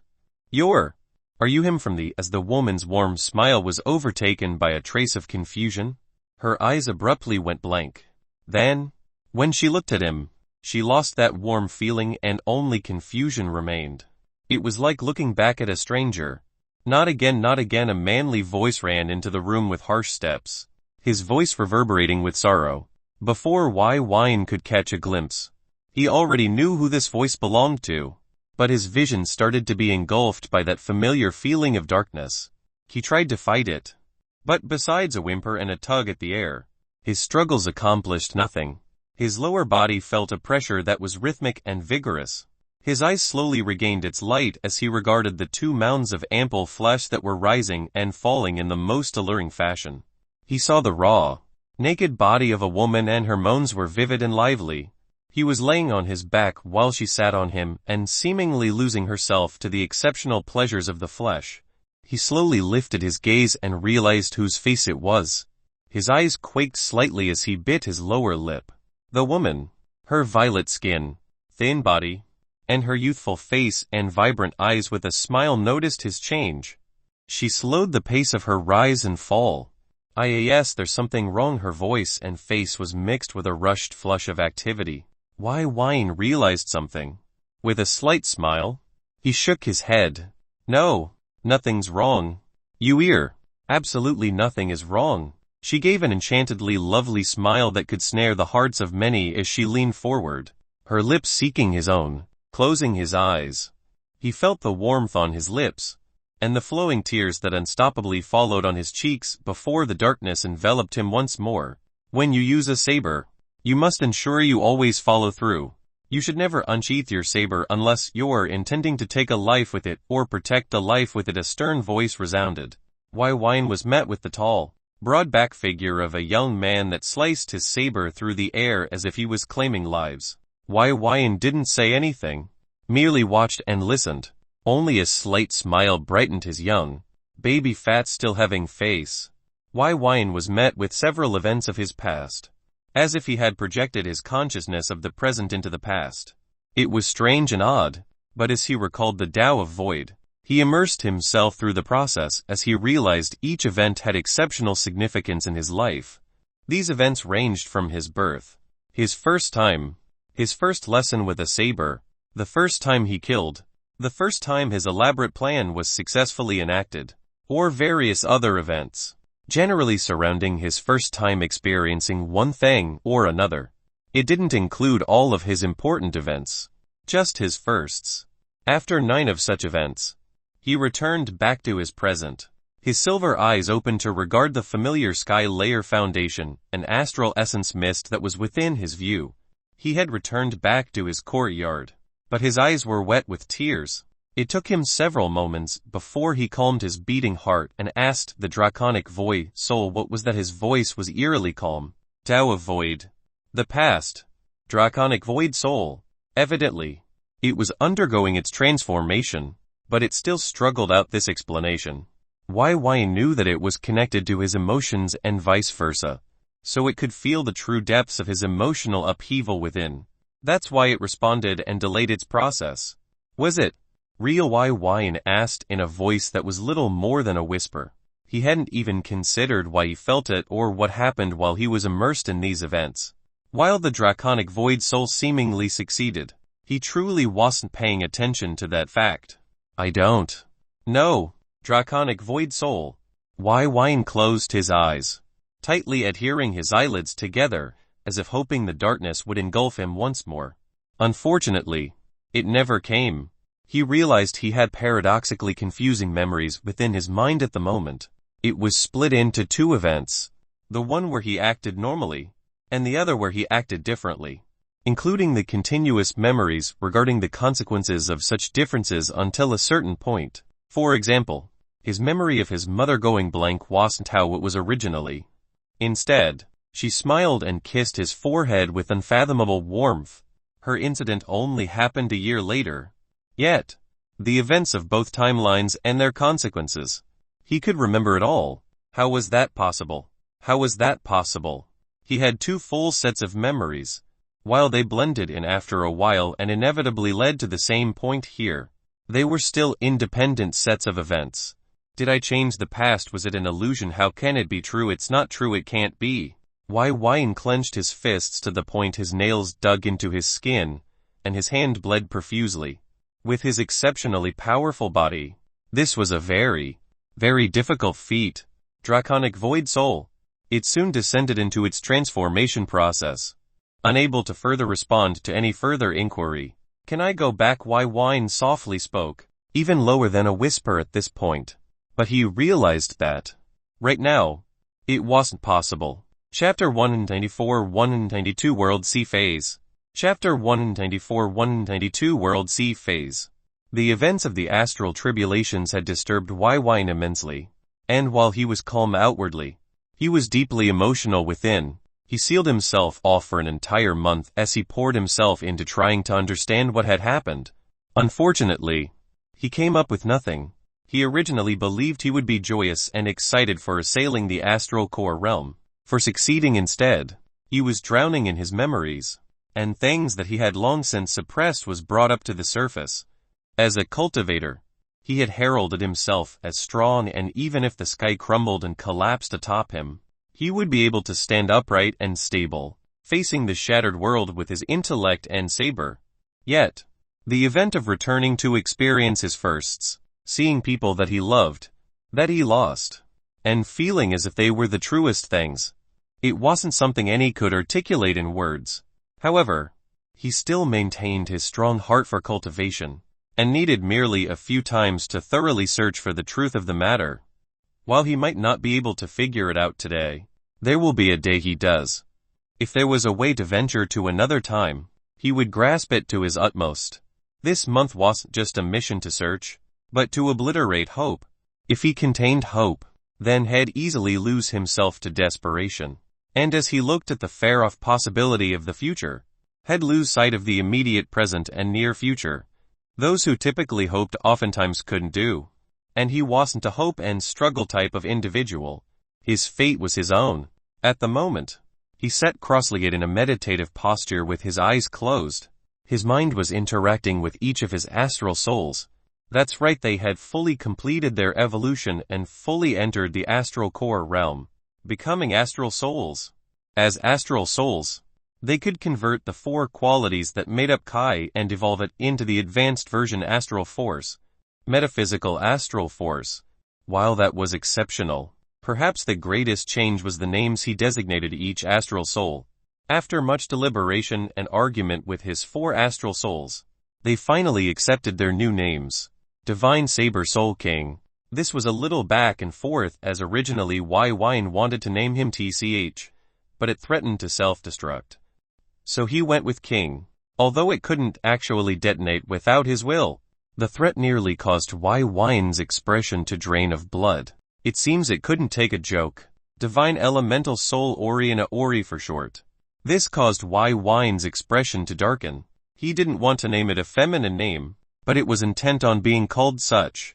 As for where it obtained that name, hell if he knows. Alchemic Eden Soul Eden, that was the easiest to decide. And it held absolutely no objections. Draconic Void Soul Kratos. It was between Draco or Kratos. And Kratos came out on top. Unfortunately, Wine wanted Draco. However, the legend of Kratos was grand, fascinating, and exceptionally interesting. When he was younger, he was often told the stories of Kratos.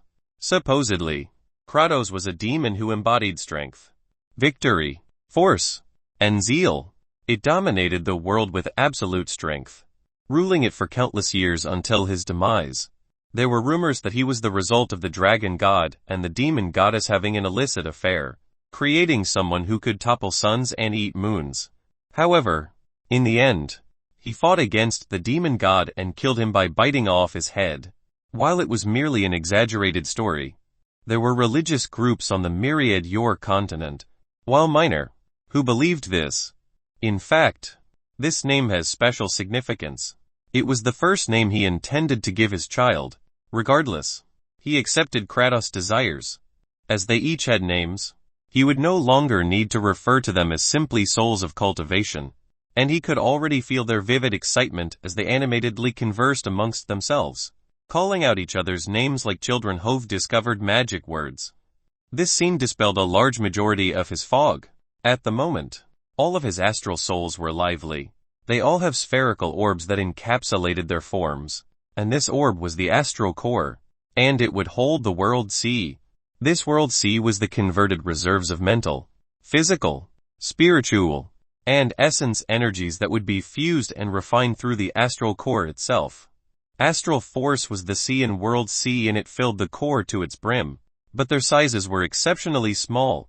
He was shocked to find out that his astral cores were the size of 0.5 millimeter. This was infinitesimally small in comparison to what he expected. Furthermore, in his sea of consciousness that contained the crystallized tree of Eden's form that pierced into it, there was an astral core too, but it was embedded at the center and was like a speck of dust in comparison to its size. In his fleshy heart, the astral core was similarly at the center, but when compared to his heart that was already 3 times the average size of a normal human, it too was exceptionally tiny. His Danshin could hold thousands or even tens of thousands of astral cores. Fortunately, he was an alchemist, and there were ways to enlarge the astral core, allowing it to expand. According to various records, not only did this astral core determine one's astral force reserves, but it can even be a direct correlation to the quality of produced astral force. When he found this out, he did a little digging and learned that the average astral core was the size of 10,000th of a meter. That was nearly 5 times smaller than his astral cores. Regardless of which, despite its tiny size, when he examined the sheer amount of astral force it contained, his mind became shattered with disbelief. If he were to fill a pool, he could completely fill 1/2 a mile long and 5 feet deep. That was immense. The size discrepancy likely was due to its metaphysical nature, and how it didn't adhere to basic compression laws. Furthermore, astral force was energy, and if used properly, a single trace can destroy a small mountain. Cultivators were truly godlike existences. He sighed in his heart as he reflected on the power that he yielded by default just by being at the astral core realm. As for his mental, physical, and spiritual energies, he realized they were all being replaced to a higher state. If what he used was low-level energies, then now he was controlling high-level energies. His thoughts were hyper-fast. His body felt like it was imbued with endless stamina and strength, and his spiritual sense could reach beyond a few dozen kilometers. Just from a brief sweep, if he were to go full broad, he could observe 3.6 megameters, that was about 2,200 miles with his current cultivation. He could have inspected the entire Scarlet Solaris domain within a few minutes. While he could reach that limit, if he did use it to that extent, his senses would be blurry and not as detailed, as well as consumed immense spiritual energies. So doing broad searches or constant awareness in that area was extremely strenuous and nearly impossible to effectively do. Now that he fully stepped into the astral core realm, getting a taste, he was quite expectant of the future. The astral core realm, like the Chi condensation realm and foundation realm, is condensed into 3, but has 9 separate phases. The astral core realm's 9 phases. World C phase. Condensing an astral core which generates astral force. It is a qualitative change in cultivation, as one's innate energies and overall cultivation base will undergo immensely beneficial transformations. Sky ruler phase. Those at this phase gain control of the ambient mana while simultaneously enhancing one's astral force. This control enabled flight and suppression, capable of using the ambient mana to release a force called sky pressure. Soul idol phase. A condensation of spiritual power into a soul idol that can be manifested. This idol has up to 9 rings that defines its inherent quality, and it is birthed naturally depending on the effectiveness in overcoming the astral tribulation. At this level, spiritual strength, aura, and sense was amplified to a higher level, depending on the foundation of the soul idol. Spatial resonance phase. By overcoming the astral tribulation, one's body and astral force becomes adaptable to spatial energies, capable of absorbing, deploying, or refining spatial energies. Those at this level were renowned for their spatial prison and spatial mark abilities. Similar to the soul idol phase, it can be divided into 9 levels that determine the cultivator's strength and quality of their spatial energies. Light reflection phase. A cultivator can absorb and refine natural yang light energies into their bodies and astral force. This amplified their speed of astral force circulation, spiritual sense, and increased their lifespan by 300 to 500 years. Wine couldn't understand the other phases, as they were like the false reality phase, and their information was of little help in understanding their abilities or how to ascend. All he knew was their names: gravity emission phase, realm world phase, temporal eye phase, and star core phase. They were the 6th to 9th phases respectively, and those at the 7th phase, the realm world phase, were considered realm lords. They could breach the sky layer and fly across the dark void without dying from its volatile environment. They were the strongest cultivators in the current era. After contemplating all this, his celestial eyes observed the ambient mana. Unfortunately, he didn't have a feeling to invoke the next tribulation. This meant his understanding of mana hadn't reached that level, and while he could observe, he hadn't touched upon the principles of controlling it. In the end, now that he's fully entered the astral core realm, he decided to focus his attention elsewhere. The Soul Sealing Cube. Chapter 195-193 The Spirit in the Ring. Chapter 195-193 The Spirit in the Ring. It's about time to see who's in here. Now that his cultivation base had not only reached the astral core realm, but consolidated within the World C phase, he was finally confident enough to tackle the issue of Long Chen's unassuming black ring. Since the myriad monarch sect, Wine had always been abnormally cautious against this object and what resided within. Fortunately, he could satiate his curiosity and discover Long Chen's secrets. During his time in the myriad monarch sect, others constantly sought out reasons for his abrupt rise in cultivation, attributing it to a cultivation treasure. And while that wasn't true for him, he couldn't say the same for Long Chen. While there wasn't an absolute certainty that the ring was a reason for his success, it at least provided crucial protection to him. For example, his clash with Jai Yu, an astral core realm cultivator, had ended in his favor. Wine knew this was due to the ring, and it was similarly due to this power that he was hesitant to kill or take action against Long Chen. Otherwise, Wine could easily cause a non-astral core realm expert to disappear. A blessed with exhausted luck value isn't worthy of my attention. But I wonder, Wine had a sneaky suspicion that inheritors of sin weren't the only ones capable of regaining or earning karmic luck value. He had a theory he wanted to test on the clear devoid of sufficient luck Long Chen. Therefore, he wanted to experiment will Long Chen somehow earn karmic luck value. If so, how? Unfortunately, while he was a blessed and an inheritor of Sen, details regarding them were incredibly insufficient. In fact, he not only was largely ignorant of blessed capabilities, but his own bloodline of Sen's abilities. Since the beginning, he's been learning as he went, only capable of using the scripture of Sen as a reference to build off assumptions, theories, and conjectures. After outfitting himself in his black alchemist robes, he gained a very regal air that seemed to sweep the world with a calm authority and wealthy power. He soon arrived in one of his many rooms, which were altered by elite array masters. The cubicle room with a square feet of 2,000 and largely empty.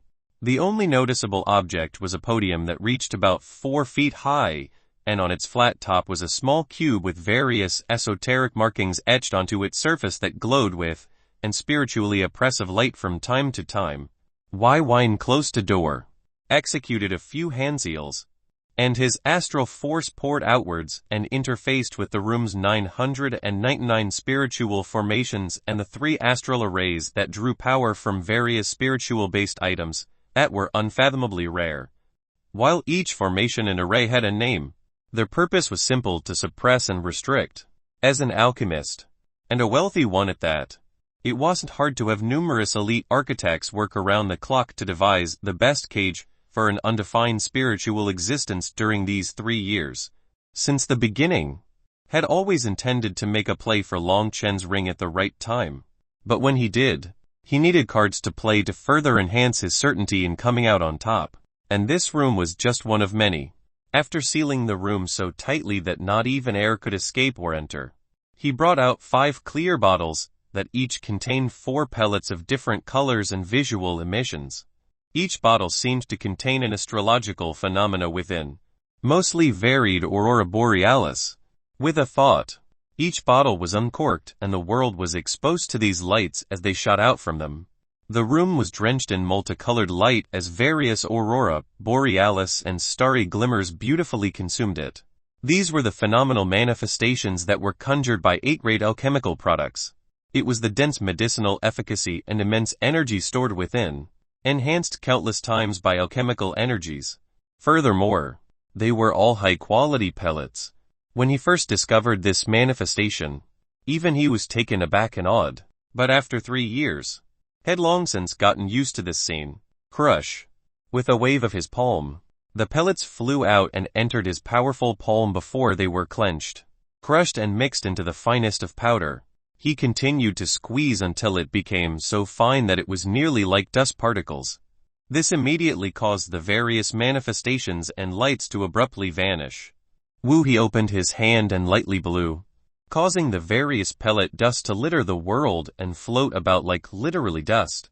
In moments, these particles seemingly vanished from physical, spiritual, and mental perceptions. After a while, the room regained its normalcy, as if his actions had never taken place. With a nod, he walked towards the soul sealer cube and waved his hand slightly above its surface, causing it to open, with a strand of astral force, so thin that it was like a string of fabric. He sent it within the tiny hole and brought out an black ring. When he saw this, he took 2 steps back, and regarded the ring with a calm gaze. As it floated there, seemingly dead, Wine's celestial eyes saw its hidden activity as it seemingly inspected the ring with exceptional stealth. If Wine hadn't cultivated out the celestial eyes of spiritual divinity, he would have easily missed this flicker of activity. He might even believe the spirit was indeed dormant. After a long moment, Wine finally spoke. "I don't want to waste your or my time, so I'll be direct. Reveal yourself, or I'll send the order to have Long Chen executed." His voice held the utmost calm and serenity, yet was absolutely chilling to hear. "You have 3 seconds. The ring remained inactive. 1. Wine calmly declared. 2. 3. Before his words could finish, he felt the world quake slightly as an abnormal force seemed to exert itself on the world. His pupils shrunk slightly, but his heart remained unfazed and calm, simply observing this force. It was as if a figure was descending onto the world. and this figure seemingly contained the might to engulf and dominate heaven and earth, carrying a tyrannical air and imperious authority that could not be questioned. In its presence, only obedience and reverence could be felt. It carried a truth of hegemons and how they ruled supreme through creation. Wine was briefly disturbed, but 999 spiritual formations started to brightly glow inside the room, and this aura was suppressed to its limits. An unfathomably conjoined and vigorous spiritual suppression was fully focused on the ring, causing a faint exclamation of shock to resound within the enclosed room. This broke off its influence towards Wine, and while it was small to begin with, it still severed it thoroughly. Wine's silver eyes regarded the ring with a brilliant brightness effusing interest. If he hadn't reached the astral core realm, and had his new high-level mental, physical, and spiritual energies thoroughly enhance his body, mind, and senses, this aura could have overtaken his everything. Even if he was an average astral core realm expert, he might have been subjected to its will. Fortunately, Eden sat protectively over his sea of consciousness and continuously empowered his mental energies to an even higher quality than normal cultivators, and Kratos sent vigorous bloodline power and physical energies to ensure a stable, firm, and exquisitely powerful body. This coupled with 4 astral souls, his spiritual energies were numerous times greater than normal. Taking a deep breath and exhaling, Wine said, "Now that that's over, shall we have a proper discussion?" Spirit in the ring. As he said this, the ring's aura that it tried to emanate receded and it became ordinary. It was only after a long moment did it vibrate slightly and a sign-colored, blurry, indistinguishable silhouette manifested. It was in the shape of a 6 foot and 7 inches tall man with a muscular physique and upright back. Wine couldn't distinguish any other feature besides being male and its height. However, when he saw the outline of the figure, his celestial eyes were capable of observing things to the smallest detail and his heart shook. No way. It's him. His thoughts stilled for a moment as a picture that every elite expert in the myriad monarch sect should know, and he felt immense disbelief for a mere moment before regaining his calm. Now it made sense. It all made sense. Talented junior. You're quite resourceful and scheming for your age. The spirit's voice was exceptionally powerful and ancient, giving off a natural sense of being before a monarch or sovereign of the world. Even it was shocked by the suppressive might exhibited by the numerous formations. Most of its safeguards and confidence was blotted by this move. While it obviously was truly sealed within the soul sealer cube, the cube did limit its perceptions, so it was unaware of what was happening besides its limited connection to Long Chen. Considering that connection was still lively, and faintly even thriving, it was safe to say Long Chen wasn't harmed. However, it never expected to get itself into this predicament, and even be noticed by this young man. Coming from you, that's a compliment that I'll take to my grave with joyous pride. Wine gave off a faintly respectful bow and clasp of his hands together, causing the spirit that stood before him to slightly reel in shock. You know who I am? The spirit disbelievingly asked, clearly feeling unsure if this was a probing tactic. In truth, this junior before him was frighteningly terrifying, and even he couldn't gauge his limits. However, this feeling of all his secrets and concealments being teared down and discovered truly left him, a figure that dominated his portion of creation for so long, to feel a wisp of unexpected fear in his heart. Wine briskly nodded. Of course, Wu Yu, founder of the Myriad Monarch sect, and the first Grand Monarch. It is my honor. Grand Monarch Wu. Chapter 196-194 Grand Monarch Chapter Wu. Chapter 196-194 Grand Monarch Chapter Wu. The title Grand Monarch was the most respected and powerful position possible within the hierarchical system of the Myriad Monarch sect. Due to its unique structure, there was no typical sect leader or sect master, simply a Grand Monarch. Unfortunately, since the third Grand Monarch, the lineage was cut off. This was due to the strict requirements adhered to the title of the Grand Monarch, and with its lineage cut, how could there be another? Firstly, a Grand Monarch candidate must cultivate a specific cultivation method, Imperial Heaven Kai method. This Kai method was similar to Divine King Hanze's Divine Element Formation Kai method in that it transformed the spirit fundamentally. For the Divine Element Formation Kai method, one cultivates 9 elemental essences to birth elemental Kai while one spirit was enhanced and interconnected with it, allowing it to be easier to control. Those of the Divine Heart had greater spiritual abilities, such as strength, reserves of energies, aura, and sense. This enabled one to have exceptional control over the difficult-to-conjure and control elemental Kai. However, the Imperial Heaven Kai method was lost in the chaos of the past, and merely its name was known. It was said that even during the Grand Monarchy era, the abilities and characteristics of the spirit who cultivated this method was uncertain and concealed. He had done his own research and it was indeed the case. Not even Shuabihan, the Grand Imperial Sage of the Extreme Creation Mountain, knew of its abilities. It was lost long ago. The second was an object that the sect still possessed, but was unable to use as only those who cultivate the Imperial Heaven Kai method could interface with it. And this legitimized their status as a candidate for Grand Monarch. The Myriad Monarch Canon. It was a book that detailed the profound secrets of the Three Realms Foundation establishment, Kai Condensation, and Astral Core Realm, and was classified as an item that exceeded the Astral Core Realm in power when used. Supposedly, it could transform into any object or weapon to be wielded by the Grand Monarch as it pleased. Not only did this canon supposedly contain the secrets of cultivation, it was renowned as a cultivation treasure and could help one overcome astral tribulations. It was a miraculous item with many rumored uses, but it was unable to be used without the lineage of Grand Monarchs. This canon that could cause the inevitable rise of the sect was rendered useless. Wu Yu, the founder of the Myriad Monarch sect, and the first Grand Monarch was actually the spirit within the ring. This exceeded Yin's expectations, and his heart and mind flickered with all sorts of intentions and thoughts. After his identity was clearly revealed, the spirit remained silent for several seconds as if unsure how it was discovered. There should have been no evidence of its existence. Unfortunately for Wu Yu, Yin's celestial eyes honed all of his senses into one, and he saw the exact outline of this man in a portrait before. Even if he disguised his facial features, he seemed to be unable to not reflect his physical body, or perhaps he hadn't thought that this would expose him. Regardless, Wu Yu seemed to no longer hide his physical form. He started to shimmer before his sign-colored body started to gain definition in its facial features and clothing.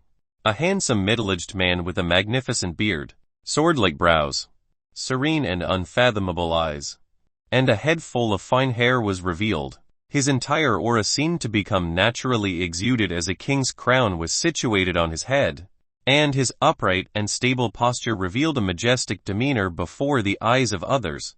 While merely being a spiritual form, Yin could still sense the innate imperial authority imbued into his existence over years of reigning supreme within his portion of creation.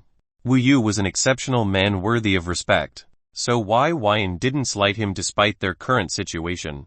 Instead, he once more gave the appropriate bowing gesture to show his respect. Wu Yu's calm eyes regarded Yin. I didn't want to believe it was true, but it seems like it is. Yin exclaimed slightly in confusion. Those words were spoken with a tinge of unexpected yet reluctant acceptance. His silver eyes fixated on Wu Yu as he asked, "What do you mean, Grand Monarch Wu?" Wu Yu shook his head and scoffed a little, as if shocked by the audacity of fate. "You haven't seen him?" Right. Most records were expunged on his orders. It's likely only a select few who've had stories passed down to them would know. As Wu Yu continued to vaguely speak like this, Yin's curiosity was utterly stoked.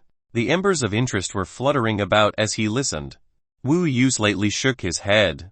How could Long Chen not only meet Yin, but swear to kill him even today? The hatred he felt for this young man before him was still there, and the feeling of being threatened and a tinge of inferiority couldn't help but thrive in the presence of Yin. As someone who followed Long Chen since his beginning, he knew this much. Your eyes. Have you seen others with silver eyes like yours? Wu Yu didn't satisfy Yin's curiosity directly, and asked this question. Yin nodded. My mother. Wu Yu was silent for a moment. After that moment he said, "In this grand world, you must have met numerous people. Demons, beasts, humans, or other creatures. Yet you've never met another with silver eyes outside of your mother, those eyes that glimmer with vibrant brightness that seemed to light the world before it." I guess it makes sense after all. Wai Wine frowned for a moment. Then he recalled Shuo Bihun's words. His silver eyes were special, and it led to him believing he could cultivate the celestial eyes of spiritual divinity. He didn't know why. And even after some investigation during those 3 years, he hadn't found out any useful information. But Wu Yu's words were very telling. "I guess it's best not to tell you. You'll find out when it's time," Wu Yu said profoundly. Wai Wine's silver eyes never left Wu Yu. He hated when others said words like this. Thoroughly hated it. However, he wasn't an idiot that would simply accept that answer. His mind circulated swiftly, and after some thinking, he came to a possible answer. "The King of Everlore has silver eyes. You think him his descendant?" Wai Wine asked flatly. Since arriving here, he had heard countless stories of the well-regarded, legendary King of Everlore, but he had never seen a single picture of him or description that went into his features. Instead, it was like religious depictions of some elusive god that came and went. Wu Yu's spirit form trembled with the tiniest of movements at Wai Wine's words. But this was accurately captured by Wai Wine. Wai Wine shook his head. While he found this information interesting, it was completely irrelevant to his future, only his past. Having never met the King of Everlore, or know the origins of his mother, he wouldn't waste time seeking answers to a question that held no benefit to himself. However, perhaps this was one of the reasons his talent in the Tao of alchemy was so unfathomably high, and everything came naturally to him. If the King of Everlore felt the same way he did, minus the benefits of the mind Tao, but adding the celestial eyes, his overwhelming success could be thoroughly explained. With this, he nodded with full acceptance of this possibility, but it wouldn't change his life. Therefore, after thanking his ancestor for his natural endowment, he swiftly moved on.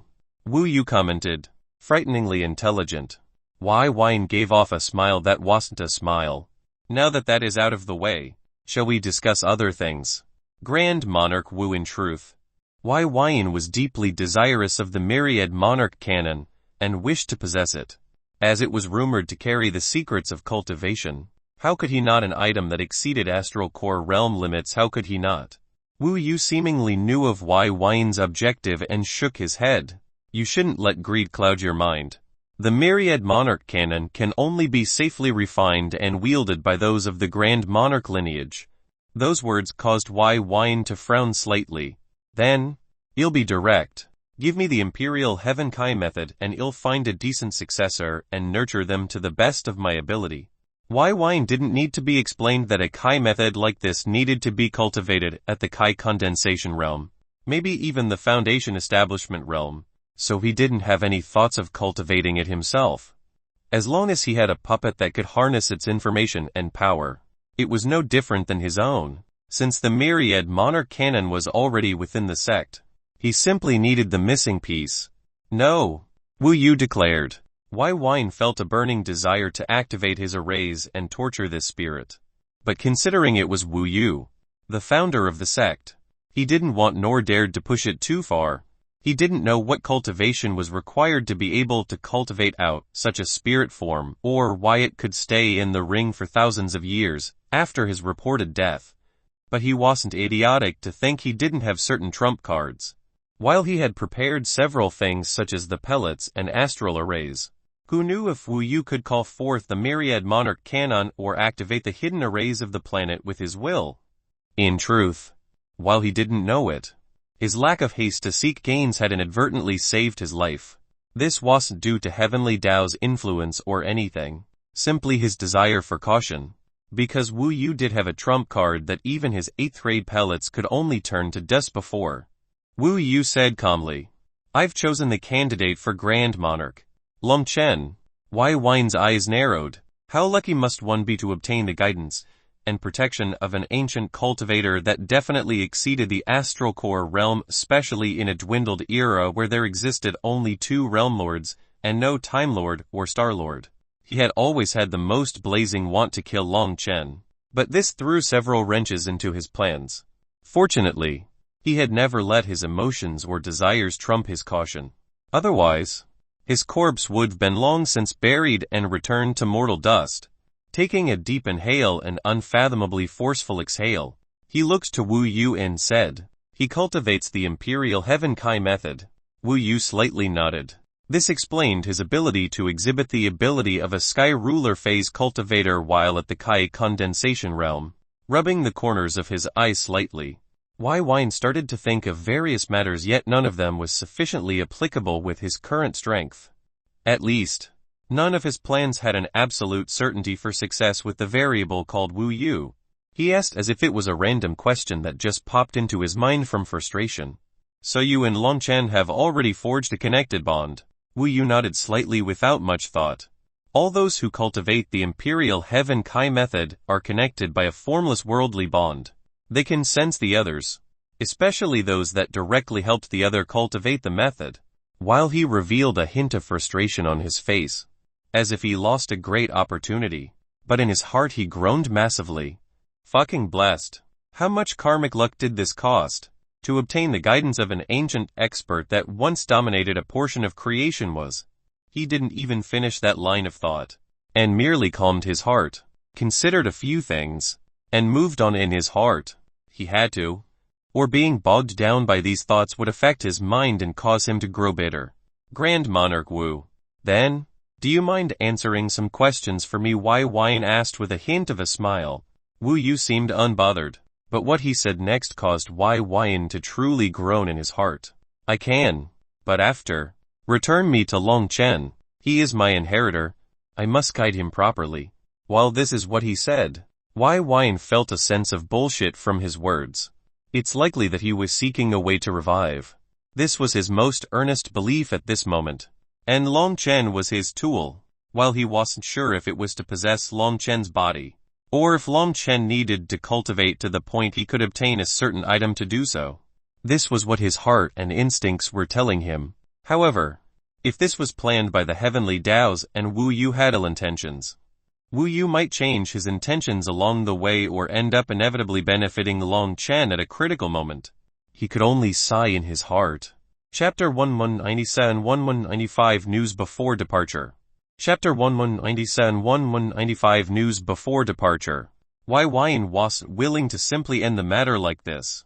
He decisively shook his head and said, "I went through quite a bit of trouble to resolve your inheritor's issues, all of which he had caused.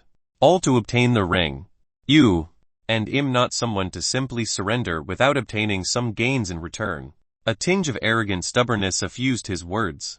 It would truly be an unfortunate outcome if he were to simply return this protective amulet and supreme expert to the hands of someone who wanted to kill him. While he knew that likely all of his plans were dust before a desperate Wu Yu within his own sect, he didn't relent to his will. Wai Wine wasn't a saint. He would never act to benefit another without first calculating his own reasonings, desires, and subsequent gains.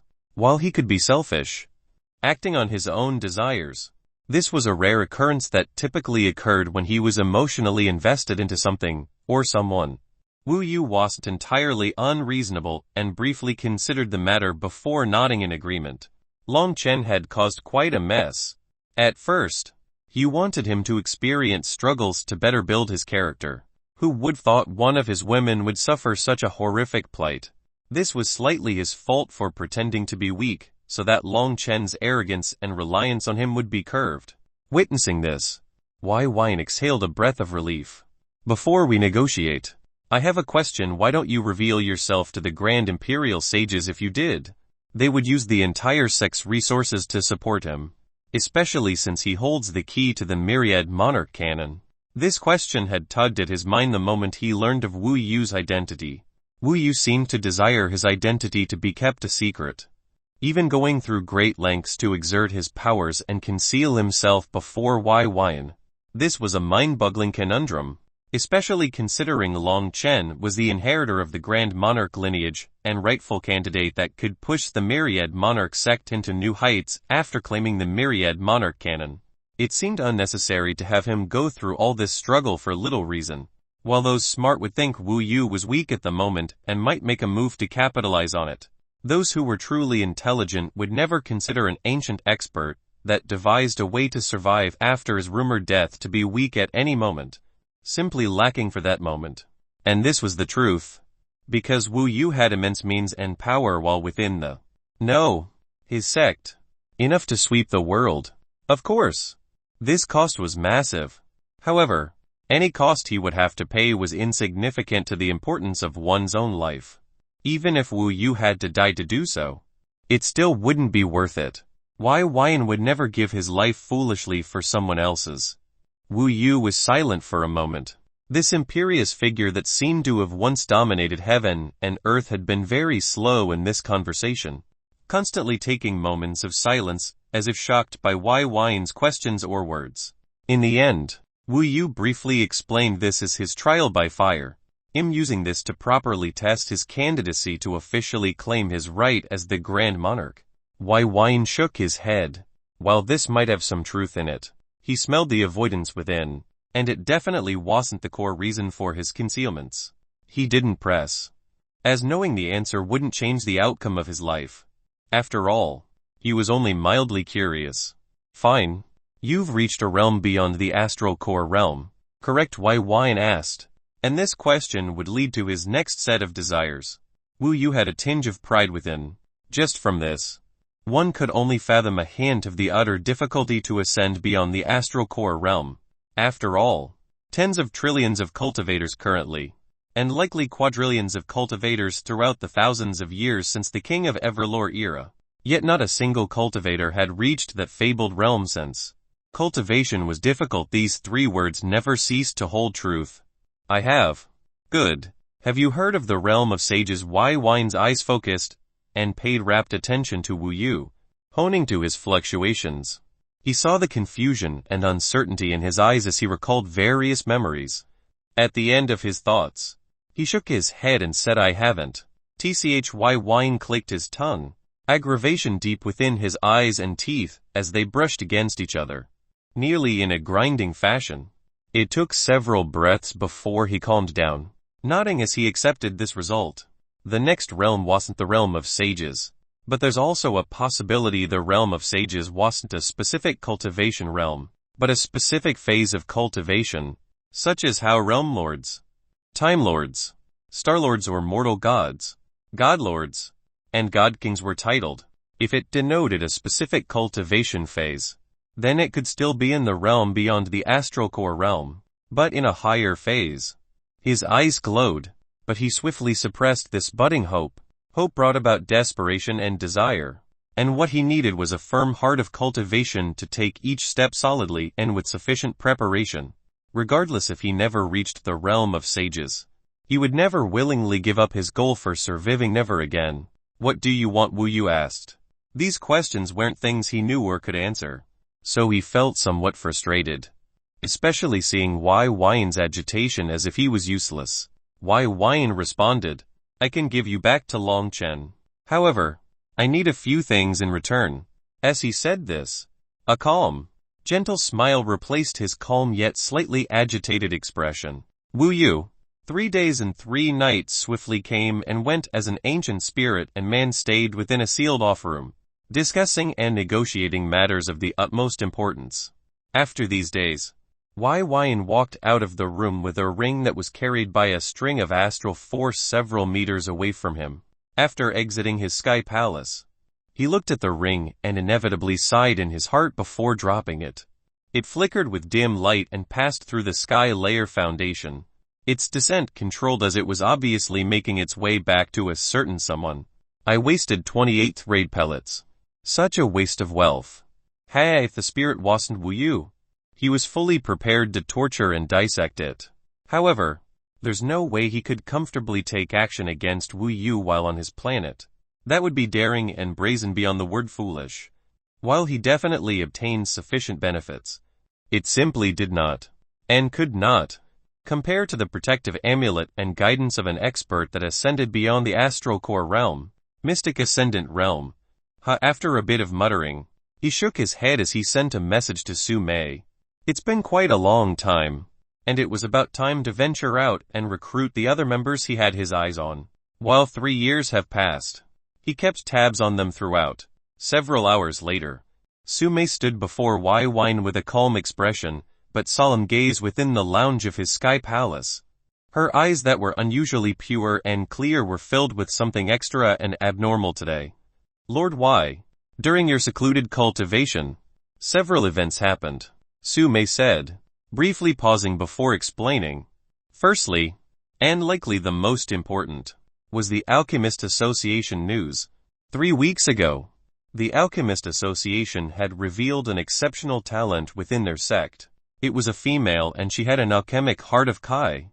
While this wasn't much, what came after was shocking.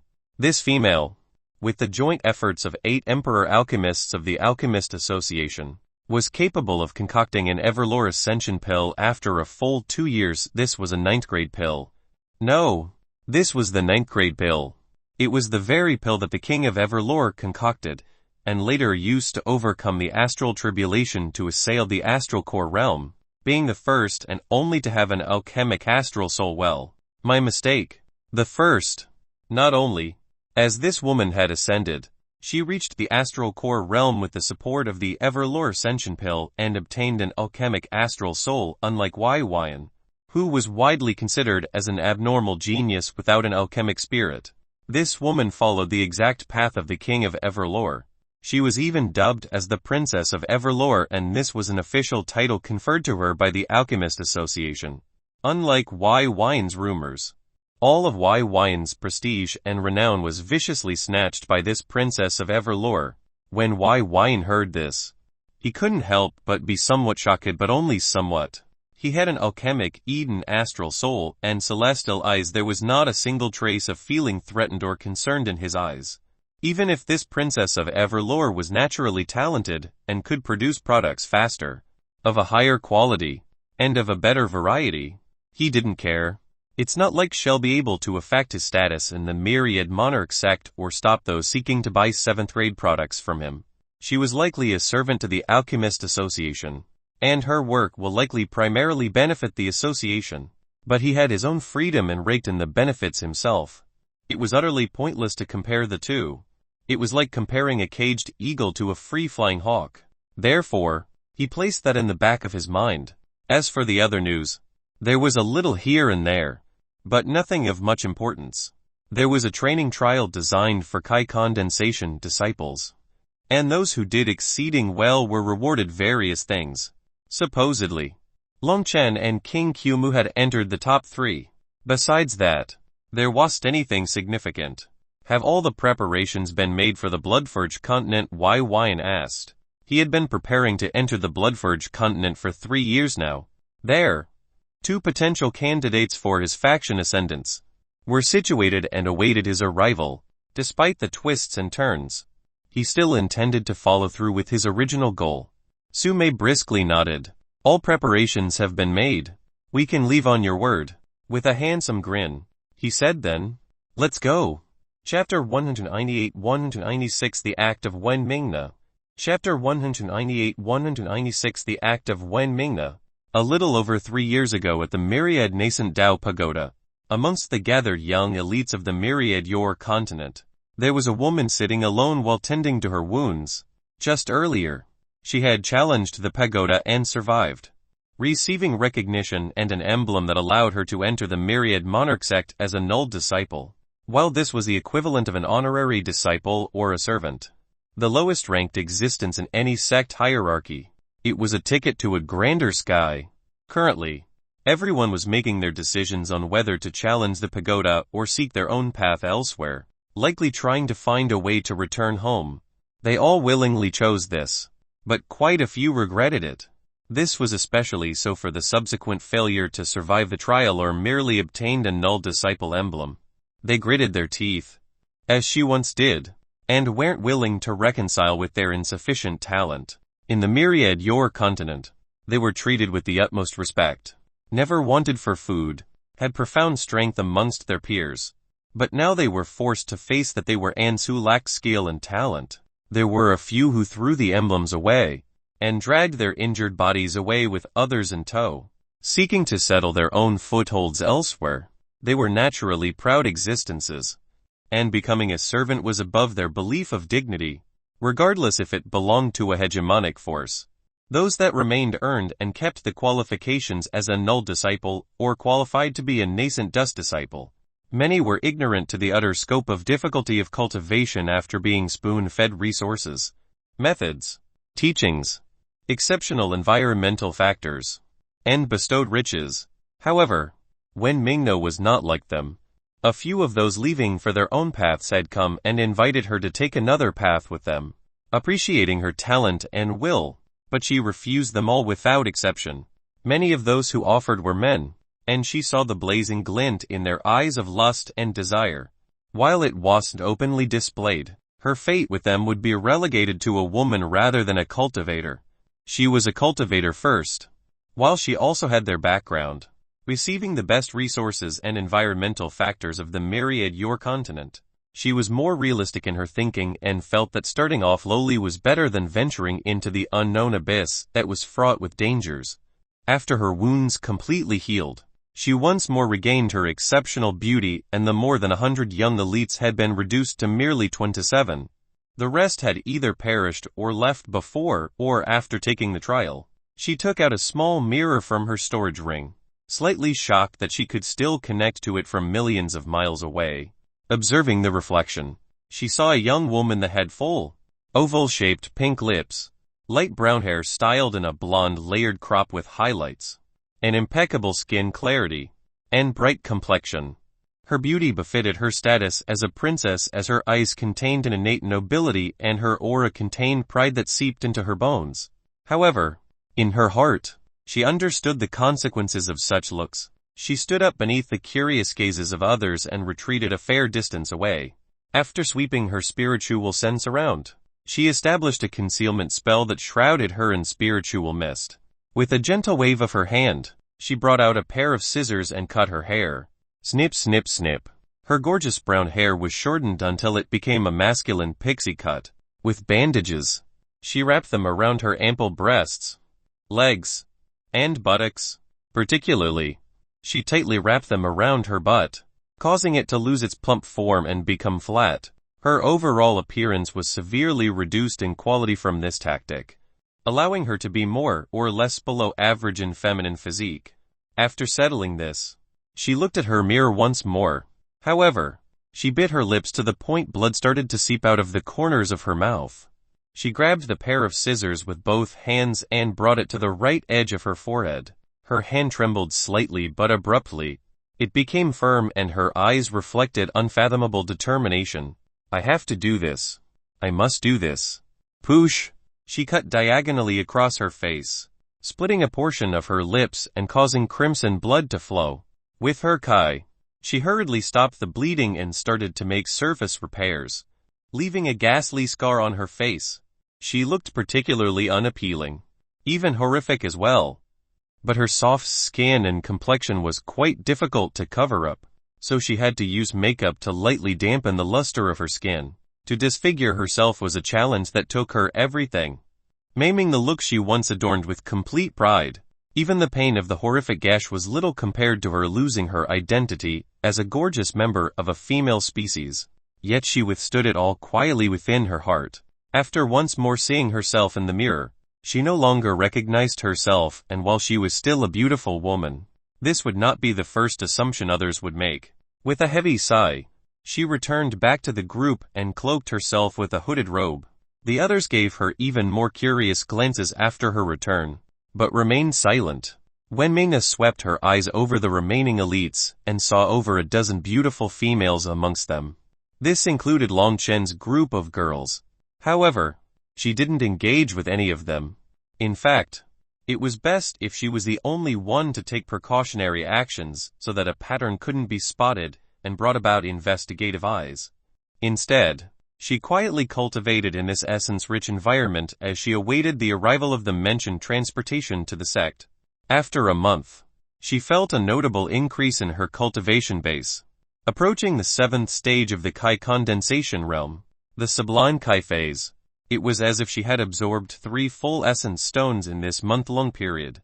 At this pace, A decade would be enough for her to reach the 7th stage. This excited her. While she had numerous essence stones in her possession, the natural ambient essence was several times easier to absorb than the concentrated state in essence stones. From afar, the shadow of an aerial beast with the features resembling a hawk yet had a wingspan that exceeded 80 meters appeared. It soared through the skies accompanied by a small figure on its back. The youths looked at this new arrival and were shocked at the fierce aura of the beast. When it batted its large wings and landed, gusts of wind caused them to lose their footing and some fell directly on their asses. Wen Mingna hurriedly braced herself. Those eyes of hers were bright as she focused on the figure riding the hawk. All those who have null disciple and nascent dust emblems, step forward now. An aged, male voice echoed as an elderly-looking man with mutton chops and a bald head appeared. My name's Daikui. I'll be taking you all to the Myriad Monarch sect. As he spoke, his lazy gaze swept the youths. He had a multicolored attire similar to Zhang Ling, and embroidered on it was the titled rank of Mortal Captain. His cultivation base was merely at the first stage of the Astral Core realm, but he was still one of the 5 million that existed in the starfield, so he was an exceptional expert regardless of his age or appearance. He didn't release a hint of his aura, so no one here could properly determine his strength. They all looked to each other, and Long Chen was the first to step forward alongside his group. When Daikui saw them, his eyes brightened slightly. However, it soon dimmed as he recalled Zhang Ling's warning before he took off. These girls and this man were not to be touched as they had some connection with her disciple. He could see that these women had a relationship with this young man, and this young man seemed to have the aura of 2 natal souls within him. He pouted his lips and shook his head slightly, feeling as if it was a pity. The hawk lowered itself and allowed these youths to climb atop its back. Wen Mingna similarly brandished her emblem and followed along. Daikui glanced at her momentarily and sighed inwardly. While she kept her face concealed beneath the shadow of a hood, he could clearly see her features. Poor girl, was his only thought paid to Wen Mingna before he looked elsewhere. There was a particular girl, a young princess of a country, that was at the 6th stage of the Kai condensation, and she held similar status, beauty, and exquisite bodily assets as Wen Mingna. Her eyes were filled with stubborn pride and blazing flames of a yearning to prove herself before an unknown world. When Daikui saw her, his eyes flashed and he smiled kindly when she arrived. Soon, the hawk took off. Wen Mingna stayed in her own isolated corner of the hawk, while Daikui smilingly familiarized himself with the others like a harmless elder seeking conversation. But his heart held all sorts of ill intentions. And while he seemed harmless, his eyes were on a particular individual. Later that year, that proud woman who was a highly doted on princess with praised talent in the Myriad Yor continent, and another girl within their group was relegated to the 93rd amp 94th concubines of Daikui. Chapter 199-197 The Work of Wen Mingna. Chapter 199-197 The Work of Wen Mingna. Arriving at the Myriad Monarch sect, and witnessing the quintuple extreme imperial mountains in all its grand and awe-inspiring glory was like truly entering an entirely new world. However, the cruelty and reality of this new world was quick to set in for the new arrivals, including Wen Mingna. The hierarchical rules of power of authority situated in ranks and power was truly unsettling to the unaccustomed. While one could seek protection, secure resources, and establish something of themselves easier with these rules, it was easy to lose everything with a single wrong choice. Whether that be joining a faction or deciding which of the 3 extreme mountains one would join. For example, the extreme creation mountain was highly competitive, time-consuming, and a lack of innate talent could lead to many years wasted. These years wasted training in a profession was not spent cultivating, so one's lifespan and potential would be severely hindered. The extreme war and origin mountain were relatively active mountains that often ventured out and struggled for resources against each other and everyone else, both inside the sect and outside. In these mountains, combat prowess and cultivation was king, and without sufficient strength, you're bound to be relegated to an ordinary life. However, ordinary was quite subjective. After all, the Myriad Monarch sect was one of the top 5 hegemonic powers of the starfield. and all their official disciples were Astral Core realm experts, filling in the 5 million number. They held considerable strength and prestige. When Wenmingna learned that there were tens of trillions of individuals spread across multiple planets and continental flat Earths, yet only 5 million Astral Core realm was totaled within that number, she nearly vomited. She wasn't the only one. Amongst the youths, they all were shocked into gaped mouths and bulging eyes. The myriad your continent had less than 10 Astral Core realm experts within. But they didn't think it would be just as rare in this new world. Furthermore, they learned that the title mortal gods were truly simply a joke within the eyes of true experts. A single Astral Core realm could dominate millions of mortal gods with utter ease. The difference was like comparing the dirt to the clouds. Furthermore, only factions with Astral Core realm could establish themselves and dominate a region of the planet. All those beneath this realm were often under the thumb of these experts, and they could only serve as subordinates. Wenmingna and the others were soon exposed to the sect's various rules and statuses, and were even given the option to immediately join a faction.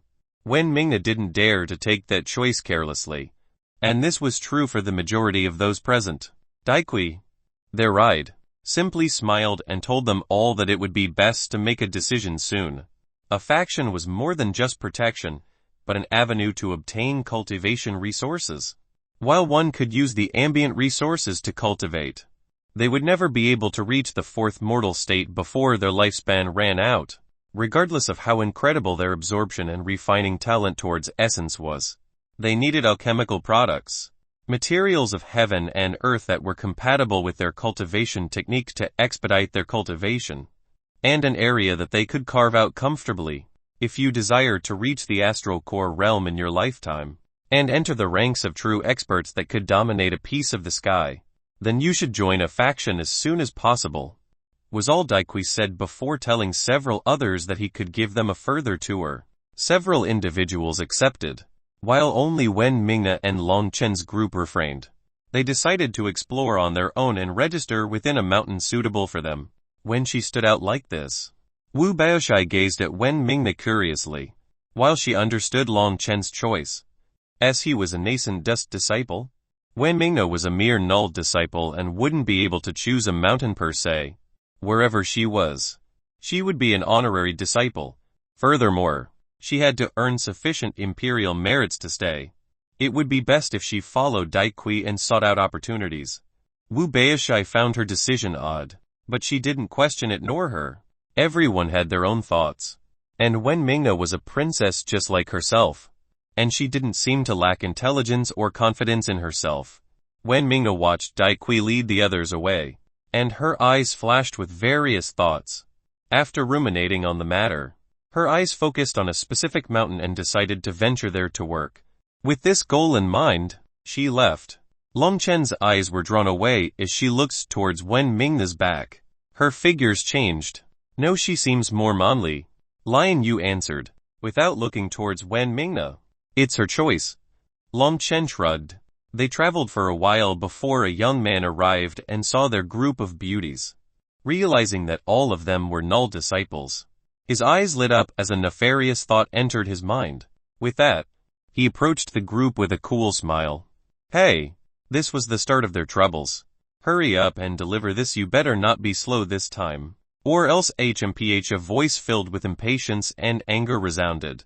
It was all targeted towards a middle-aged woman garbed in the null disciple attire. She nodded profusely before the yeller and left with a relatively large metal box in tow. With a dash, she left the building.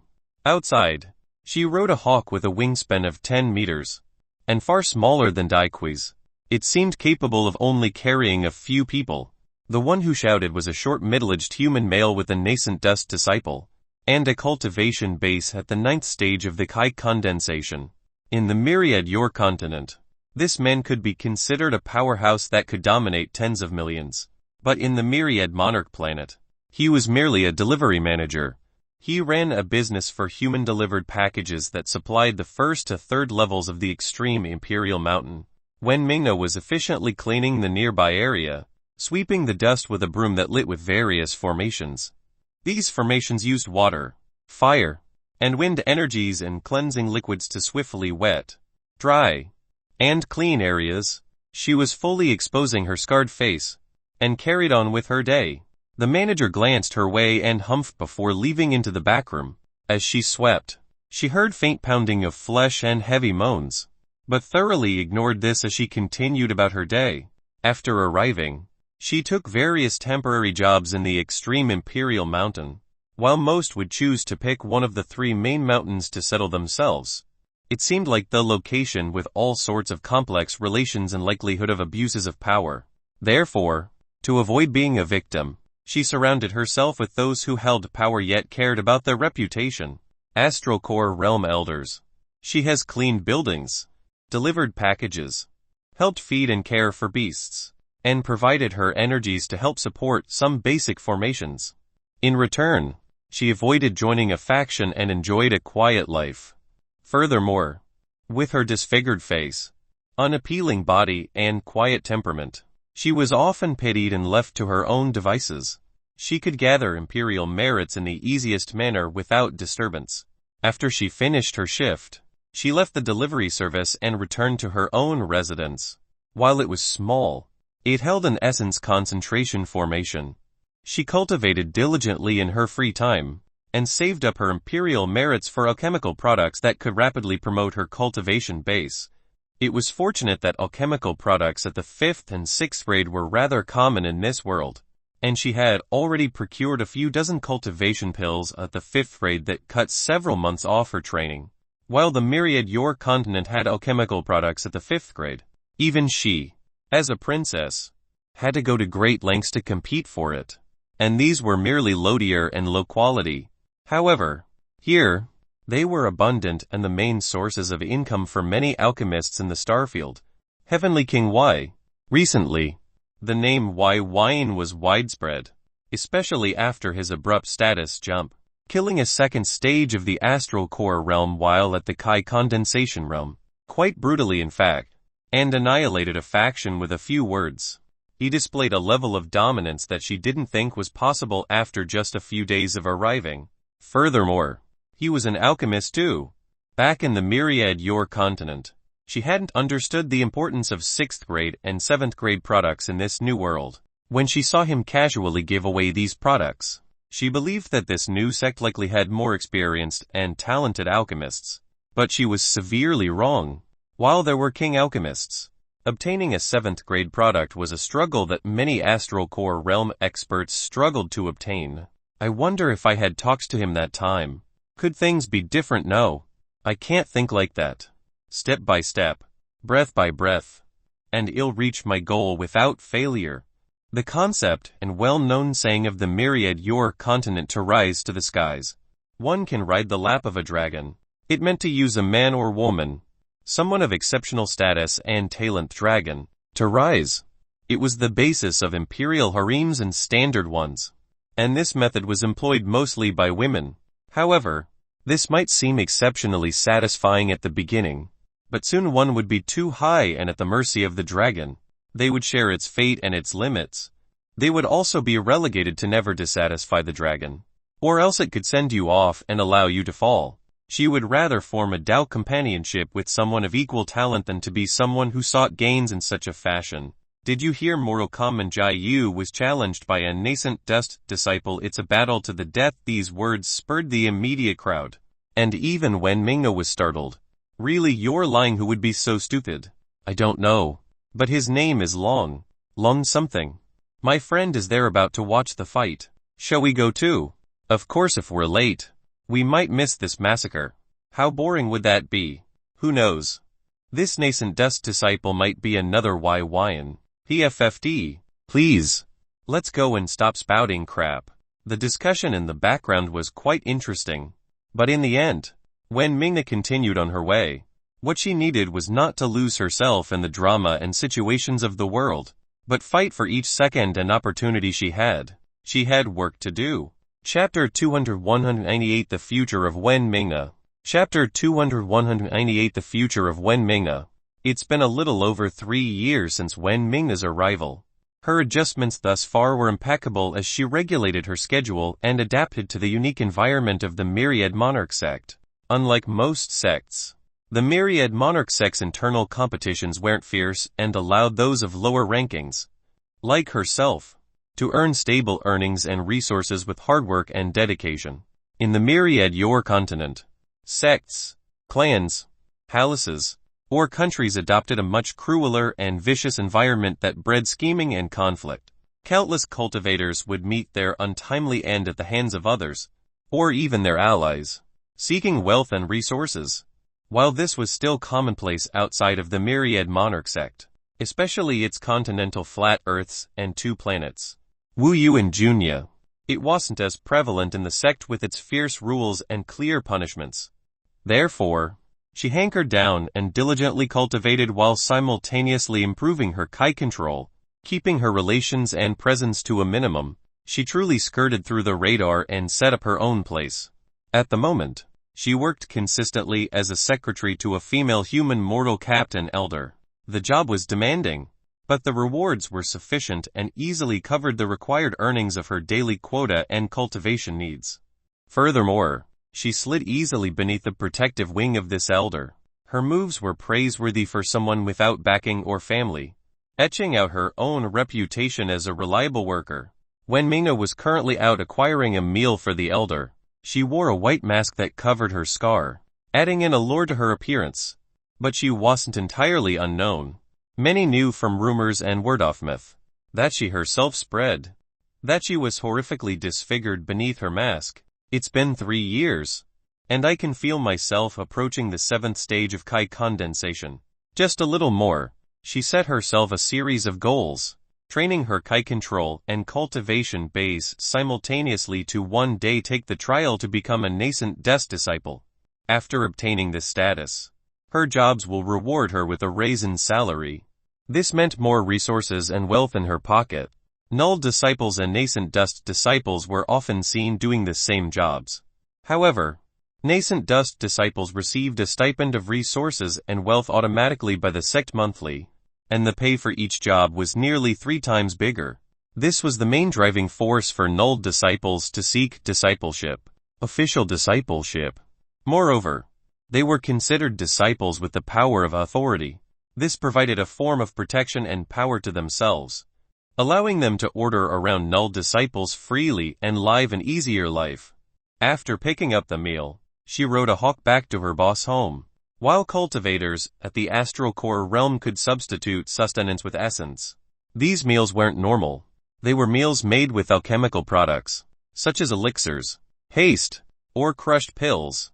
With these meals, their cultivation basis and physical body's standard functions such as digestion, blood circulation, and essence intake can be enhanced. This could similarly promote skin and hair care, rejuvenate appearances, and energize the mind. They were beneficial meals to the utmost limits. They were quite expensive as well, with each costing several 100,000 essence stones. That was in the price range of a full 6th-grade product. Only astral core realm experts, or those of exceptional backings, could afford such a thing. If she wanted to, she would have to expend a full year's salary for a single meal. It was simply too much. However, one day, she promised that she'll be able to enjoy 3 courses every day for the entire year. It was merely a small goal of hers, but one she carried in her heart to overtake the envy. When she returned, entering the building that her boss operated out of, who regulated permissions to use the void gate, she noticed that there was a visitor in her closed-door office. She quietly sat outside, using the light heat from fire Kai to slowly keep the food warm. After several minutes, the door opened and a figure garbed in black martial robes slowly walked out of the office. Her eyes beneath the mask shifted and her pupils shrunk slightly. The person who arrived was a young man of unearthly quality. His silver eyes were resplendent like the stars in the night sky, drawing in one's attention fully, and his faint smile was suffused with exceptional confidence and a bit of alluring attractiveness. She gulped slightly. This figure and those eyes that seemed capable of piercing through all the secrets of the world was unmistakable. She had heard his name countless times, even mentioning it to those she was acquaintances with herself in idle conversation. That calm gait, that aura of boundless charisma, and his tall, imposing, and impressive figure. He punctured a hole in the sky and was given permission to do so with a single sentence. It was said he rooted out traitors in the sect and annihilated clans. With a mere declaration, factions fell and kneeled before him. She heard rumors mixed with facts that he had the Knights of Enforcement within his pocket, and he even had the backing of the Grand Imperial sages behind him. The last time she physically saw him, it was over 3 years ago. He had summoned 9 elemental dragons to dominate the scene, taken the arm of an astral core realm cultivator, while telling him to scram out of his sights forever lest he take his head, and revealed his talent as a king alchemist before. She was merely mildly impressed, but largely ignorant to the immense significance of these actions. At the time, she believed she would be able to reach such heights in time with the opportunity of joining a higher-tiered force. As she became aware of the cultivation disparity, difficulties, power differences, and vast scope of the starfield, she swiftly and harshly realized how wrong she was. He was an unprecedented talent that established himself in under 4 years. When he walked in front of her, her fire kai went somewhat out of control, and she unintentionally caused the food she held to burn into ash in that momentary lapse of focus. While it was made from exceptional materials, it was incredibly fragile. The smell of burnt meat, wood, and plastic instantly wafted out. She realized her mistake and tried to save what she could, but it was useless. As she watched the food burn, she also saw all her efforts to establish herself as a reliable person vanish into the thin air. This was a year's salary gone just like that. "Whoa, don't burn yourself naked." A voice resounded as a hand appeared at her arm and seemingly created a gentle watery force that doused the burning flames on her right sleeve that she had completely ignored in her moment of despair. While the voice contained a series of chuckles, they held no malice or disdain to her ears. She lifted her gaze and saw Wyan's earnest eyes as he swept his gaze to make sure she wasn't burning any further. "I wonder if he remembers me." Perhaps this was the thought of meeting a former classmate turned famous, wealthy, and powerful, and it was the thought or desire to be remembered. When Mingnayu's elderly female voice quaked with a berating and a wisp of anger. This was especially so when she noticed the smell of burnt food and lingering ash. But she saw Wyan and hurriedly calmed her expression. She was a human woman that looks to be in her early 40s. But her voice seemed to originate from a woman in her 80s. One could easily tell her efforts to retain her looks were ample and constant. Unfortunately, products of a certain grade can only help so much until it would cease being effective and required higher grade products for maintenance. "I'm sorry.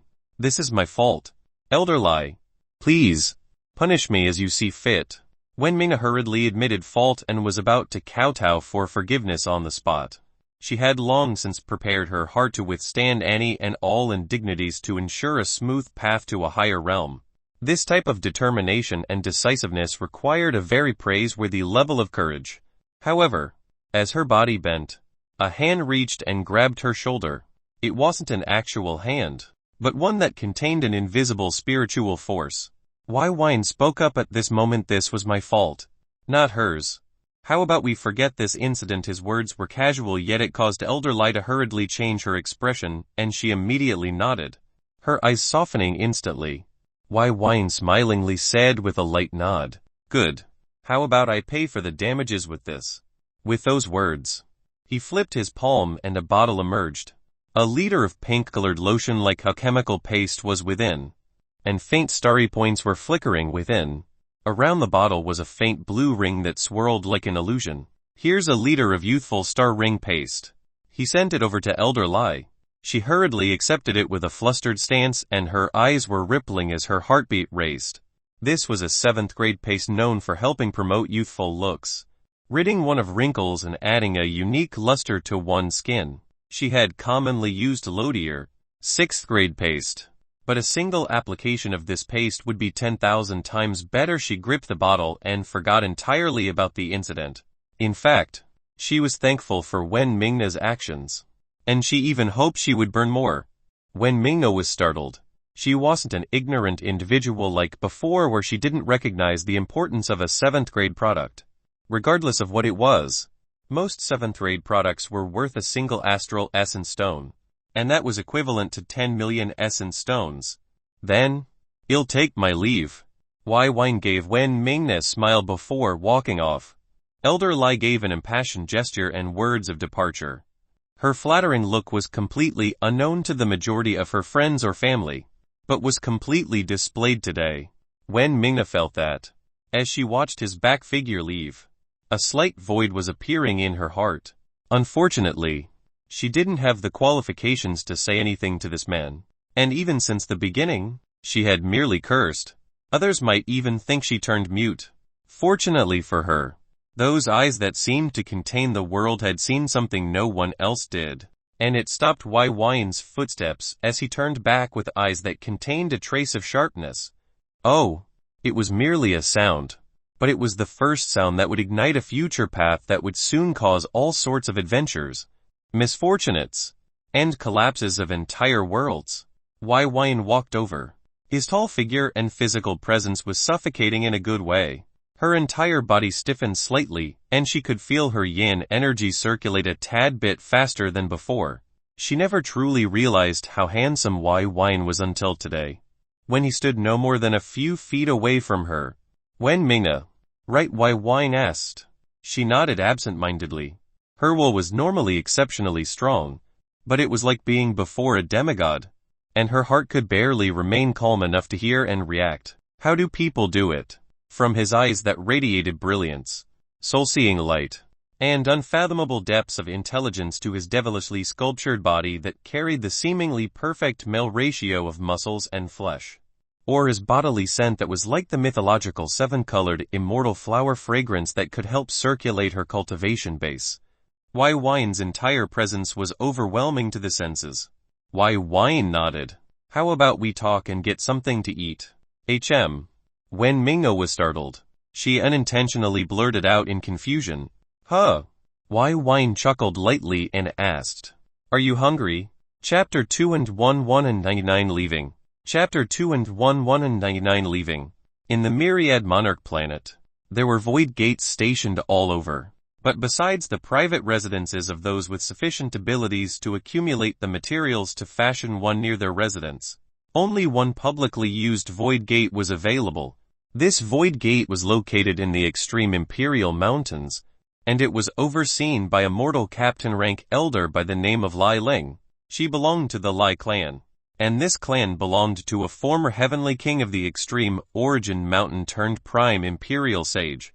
With his clout, he stationed a member of his family within to operate and oversee its functions. Wine had just paid Lai Ling a visit, clarifying a few details about his departure and its need for discretion, while there was typically a public record made for all who used it. This didn't suit his own interests and safety. As such, he could only arrange for him to depart in the most stealthy fashion. The reason why he didn't use the personal of others' void gates were similarly for limiting those who knew of his departure. Furthermore, he didn't truly seek complete and utter discretion. Instead, he wanted to send out some bait that he could personally craft. However, during his visit, he made a shocking discovery about a certain someone. Her name was Wen Mingna, and she was originally from the Myriad Yor continent, and according to Su Mei's hastily compiled report on her, she was very low-key. She was supposedly facially disfigured by a horrific accident and suffered issues with her personality and such due to the event. This caused her introverted attitude and lack of communication with others. Of course, this was her own tailor-made lies crafted to protect her while allowing her peace of mind to operate as she pleased. When Wine learned this, he couldn't help but smile with a hint of praise. Her foresight was exceptional, as if she saw her future if she hadn't taken this path. However, who would thought that hidden within her was a faint presence he had only felt once before? This presence made him feel uncomfortable and gave off a faint feeling of holiness. Fate. It was fate energies that could commune with the heavens and view heavenly trends. He hadn't noticed this due to his celestial eyes, but his bloodline of sin. It gave him an unnatural sensitivity towards heavenly influence or powers. Ming Shufang was similarly someone who had this holy light within her, and she was a seer. However, When Mingna's light felt somewhat different from Ming Shufang. Regardless of this difference, the talent to cultivate fate Kai was even rarer than having talent towards alchemical energies. Unlike alchemical energies, one needs a hint of talent or potential to even create it. Therefore, he needed to plan this out thoroughly to give him the greatest benefits possible. Possessing a seer, oracle, or fortune teller by his side is like being able to glimpse into heavenly will as he desired. Without any hesitation, he offered her a chance to cultivate in his sky palace. She was hesitant at first. Obviously she was concerned about his intentions, and considering the lengths she went to ensure her independence as a cultivator. He had to solemnly swear a spirit oath on Ori that he wouldn't do anything untoward or forceful to her unless asked. Only when that oath was sworn did she relax, and her brown eyes lit up with exceptional brilliance. With her excited agreement, he took her to his sky palace. Nurturing my own seer will give me benefits beyond just glimpsing into heavenly will, but allow me to decipher the clues of the calamities of hell. His ambition wasn't to simply survive the second calamity and strive for the realm of sages, but he wanted to overcome all 18 calamities and regain his freedom as an individual. After bringing her to his sky palace and introducing her to the cultivation rooms, he rode on Bouquet's Pegasus. The Gale End Leaf Demon Elder was still close with Wine. They kept their faintly brotherly relationship and even grew closer in these recent years. They were currently flying to the extreme Imperial Mountain. Bouquet had a slight frown. Are you sure you want to leave the Myriad Monarch sect? There was evidently a dense amount of concern within his tone and eyes. He was the one assigned to deliver Wine a message to be officially examined as an King Alchemist by the Alchemist Association. He had brushed it off easily before, but this slight and the subsequent slights he gave the Alchemist Association wasn't minor. If they learn of his departure, who knew what they would do? Their influence, after all, reaches far and wide beyond the standard imagination. Wine knew of this possibility and smiled it off.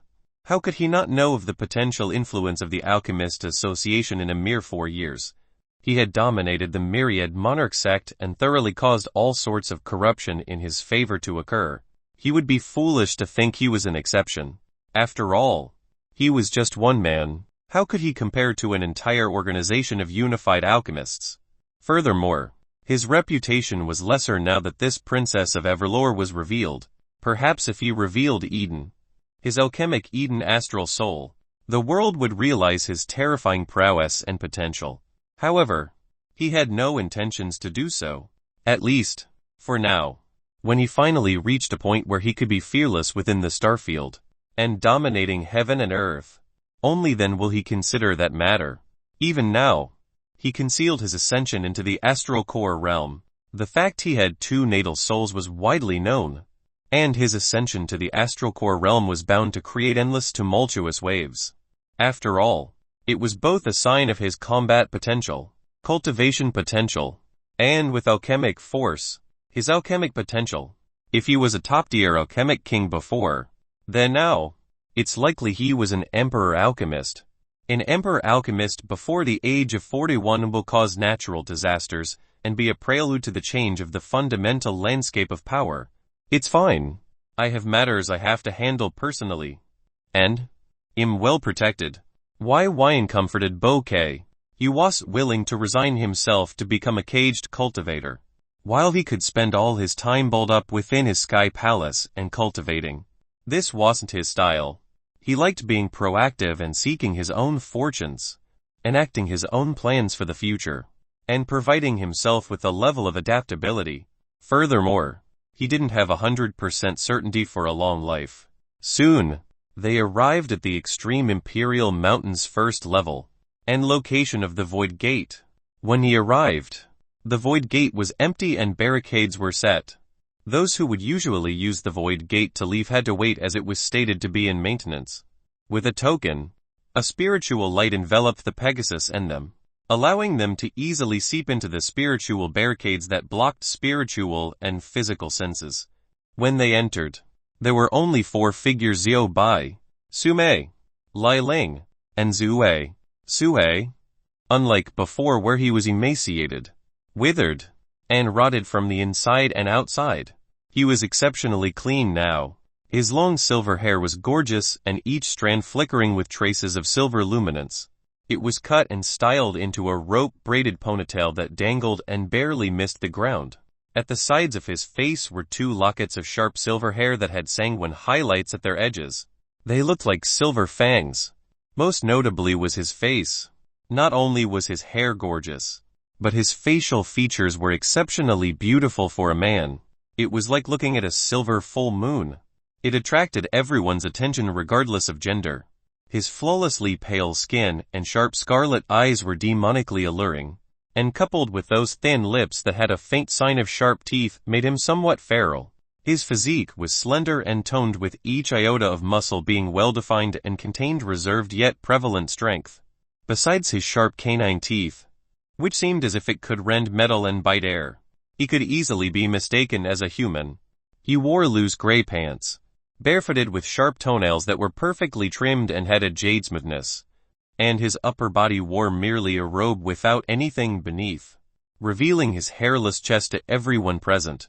His hands were currently hidden behind long robe sleeves, and he seemed to stand around with a lazy air as if completely disinterested in everything in the world.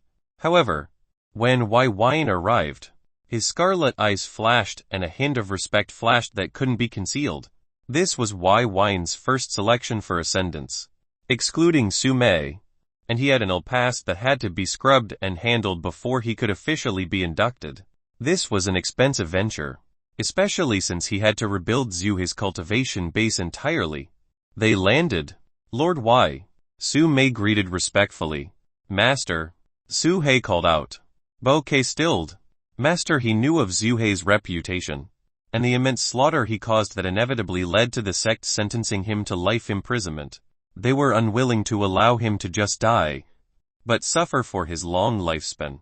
While he had long since heard from his connections that Zui's sentence was commuted thanks to Wine's interference and contributions, he didn't think Zui would consider Wine his master. One must know Zui was a silver wolf, and his ancestral lineage was said to originate from Fenrir, a mythological existence on par with phoenixes and dragons. They were all innately proud and would never lower their head, often causing chaos, and were perfect warriors. Wine nodded, completely expecting Zui's term of address. Since the beginning, he had considered Wine his savior and thus his master for life. His words were, as my master, I will be your claws, your fangs, and your second life. He commended his loyal spirit, and he wouldn't reject such passion.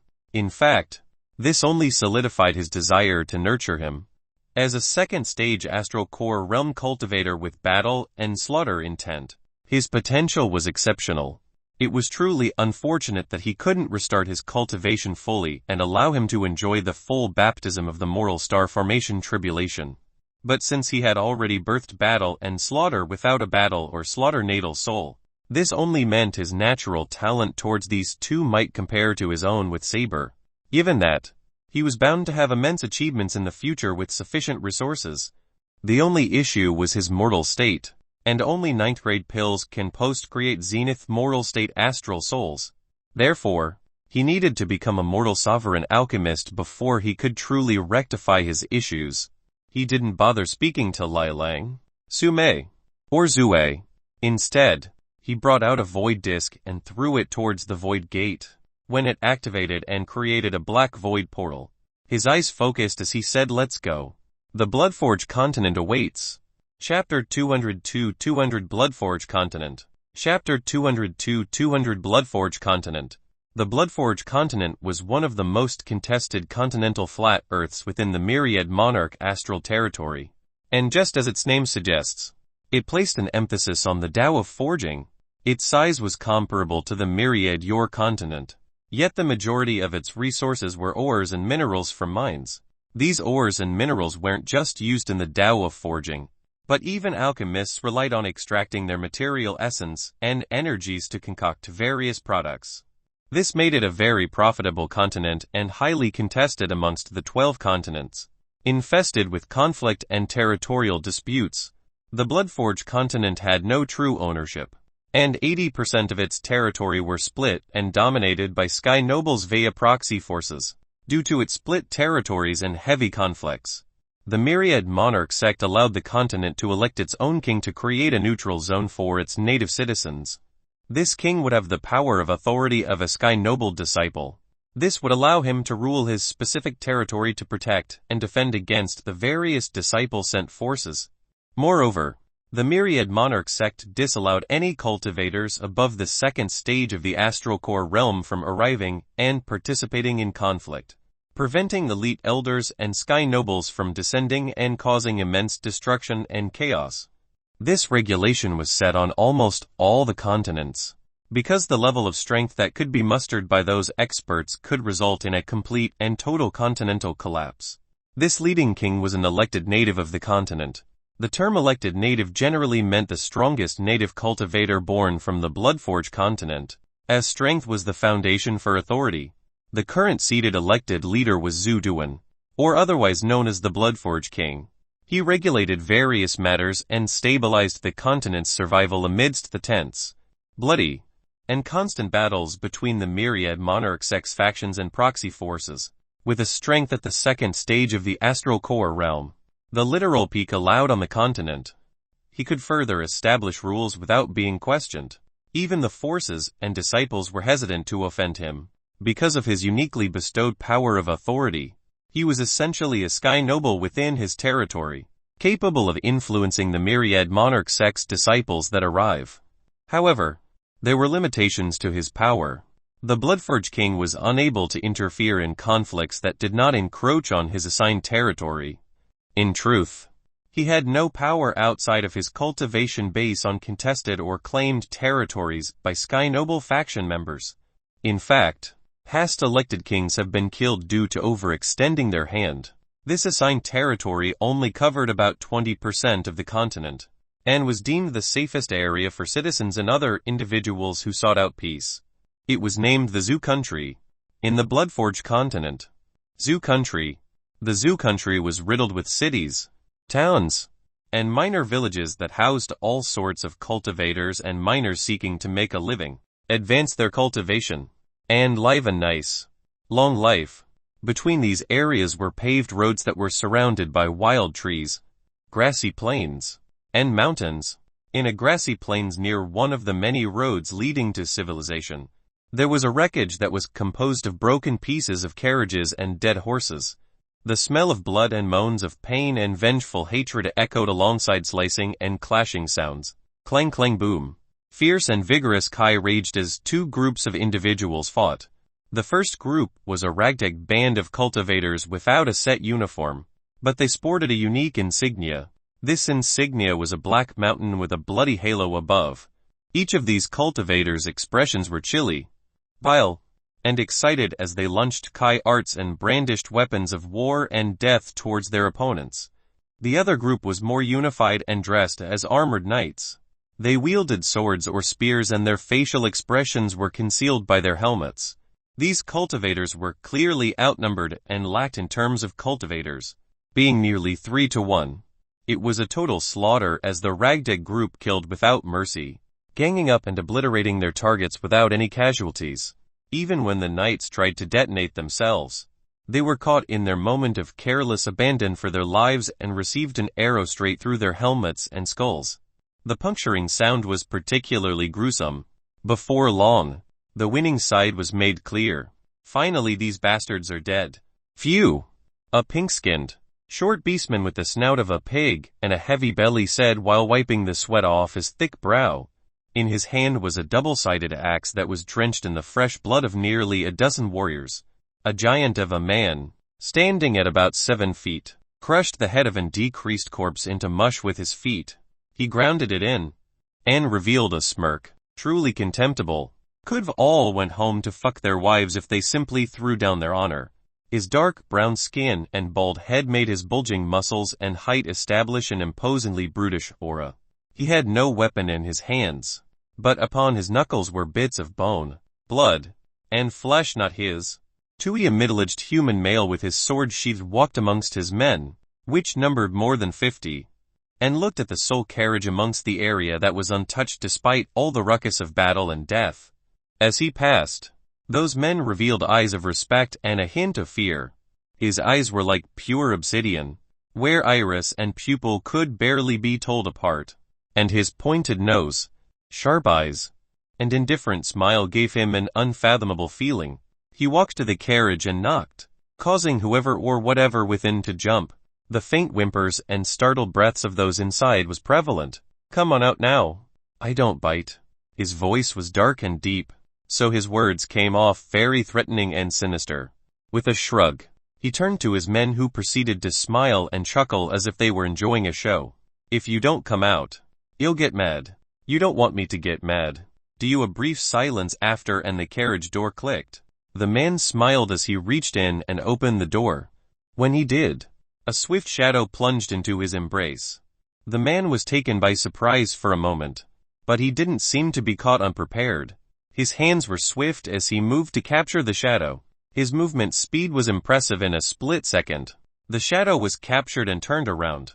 The sound of metal hitting solid ground resounded as a dagger left the shadow's hands and fell.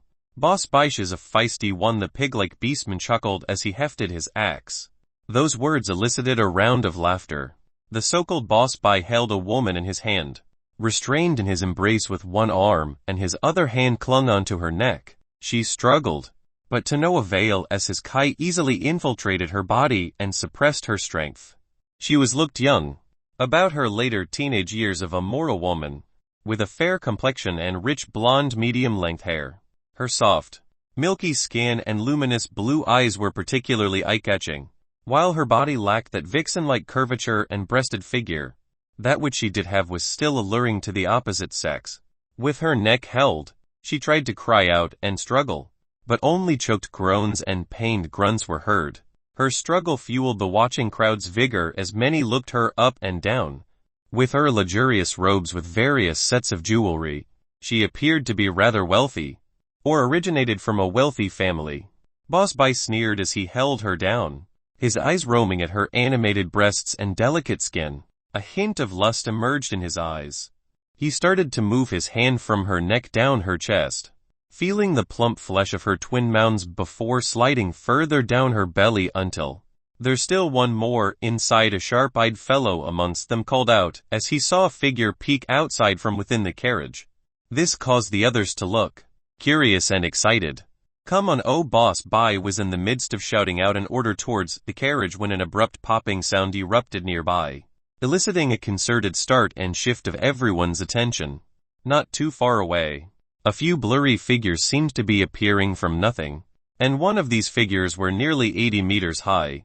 Boss Biche's inexperienced fellow eyes widened as he said, "Void portal, unless one was at the 4th stage of the astral core realm." Sensing a void portal produced by a void gate was nigh impossible. The spatial energies within were imperceptible to most eyes, which is why it seemed as if those who traveled through it emerged from thin air. In a split second, 4 figures arrived. Chapter 203-201 Untested Strength. Chapter 203-201 Untested Strength. "Fuck, I always hated this." A sharp voice resounded with a deep, rumbling growl.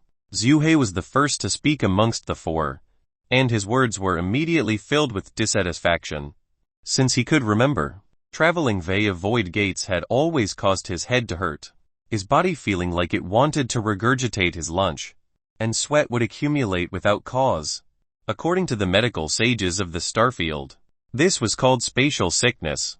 Grrgh's gorgeous appearance was completely shattered as he gagged abruptly, leaning forward, and blue chunks, bits of meat, paste, and milk left his stomach and hugged the grassy ground. "You, why whine?" Sume and Zui simultaneously stepped away from him. Their eyes were filled with a hint of repulsion, a natural human or beast response. Seeing why whine, his master, step away in disgust made him feel somewhat horrible. But what could he do? Why whine truly did not expect Zui to vomit out chunks without warning. And while he knew of spatial sickness, he didn't expect Zui to have it. According to his studies, spatial sickness was caused by a rejection of spatial energies infused stealthily within your body. It hinted at a particularly low affinity towards spatial energies. So the fourth stage of the astral core realm was a greater difficulty for these individuals. Luckily, there was an elixir for that. Unfortunately, he hadn't concocted it due to its highly specific nature. While he was fond of concocting all sorts of pills, elixirs, pellets, and pastes simply to test out the process and efficiency at which he could do so, there were more than 100,000 recipes for 6th grade pills alone, and over 500,000 for all 4 products. And this was merely 6th grade products. Regardless of how fast he could concoct, it just wasn't practical to do in 3 to 4 years. Even if he spent every waking moment doing so, he'll concoct a spatial regulation elixir for you later. While it was a peaked dear 7th grade elixir, it wouldn't be hard to concoct for him, especially with his newly formed alchemic force. Zui stilled for a moment. Spatial regulation elixir, that's the elixir that can enhance one's compatibility with spatial energies. Right, his heart was still somewhat shocked for a moment.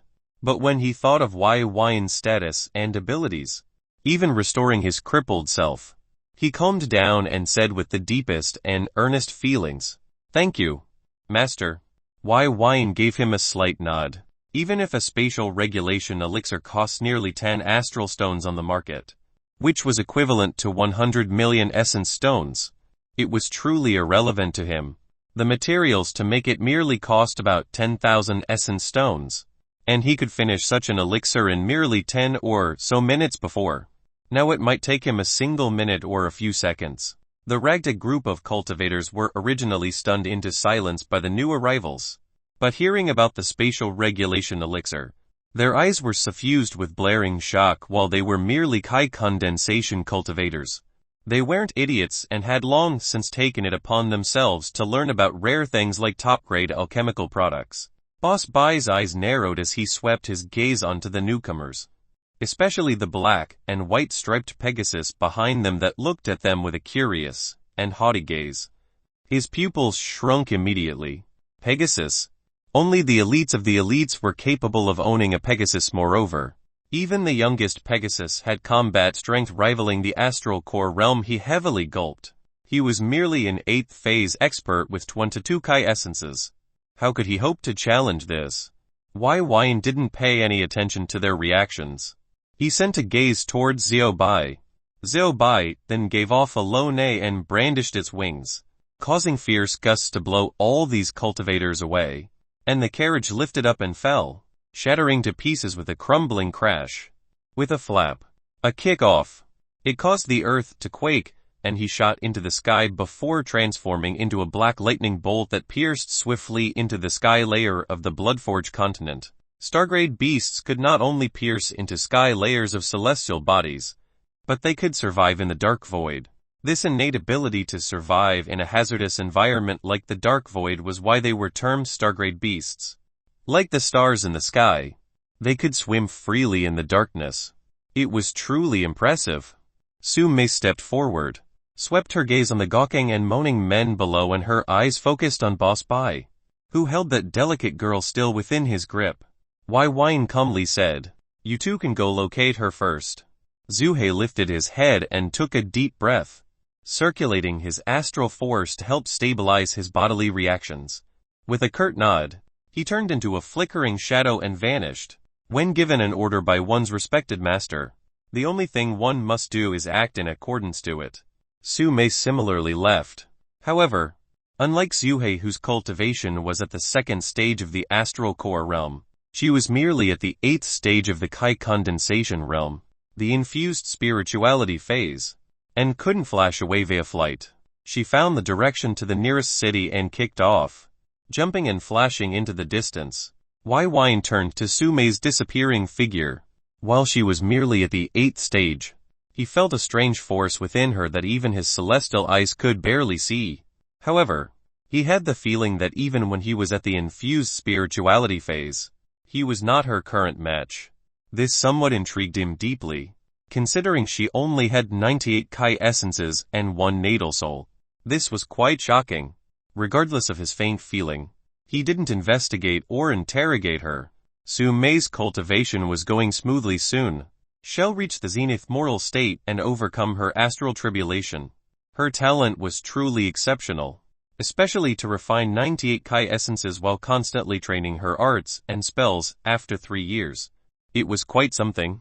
The band of cultivators rose up, but vigilance and fear filled their gazes towards this newcomer who spoke about concocting 7th-grade elixirs, had a Pegasus, and 2 subordinates whose cultivation bases they couldn't sense.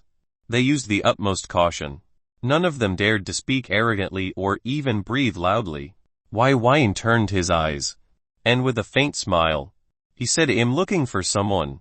Do you guys mind helping me out?" His attitude was friendly as he waltzed over with a calm, stable gait. Who the dark brown-skinned giant was the first to rise and speak, and his tone was rather shaky. His fear leaked without his consent. If anyone saw such a monster stutter and quiver in his speech, they might feel as if they were dreaming. "I'm looking for a blind man. According to what I know, he usually hangs around this area." Wine had 2 targets for this trip, and this was his first one, his future shadow. It was why he opened a void portal to these specific coordinates. Unfortunately, his spiritual sense alone might not be able to notice this person.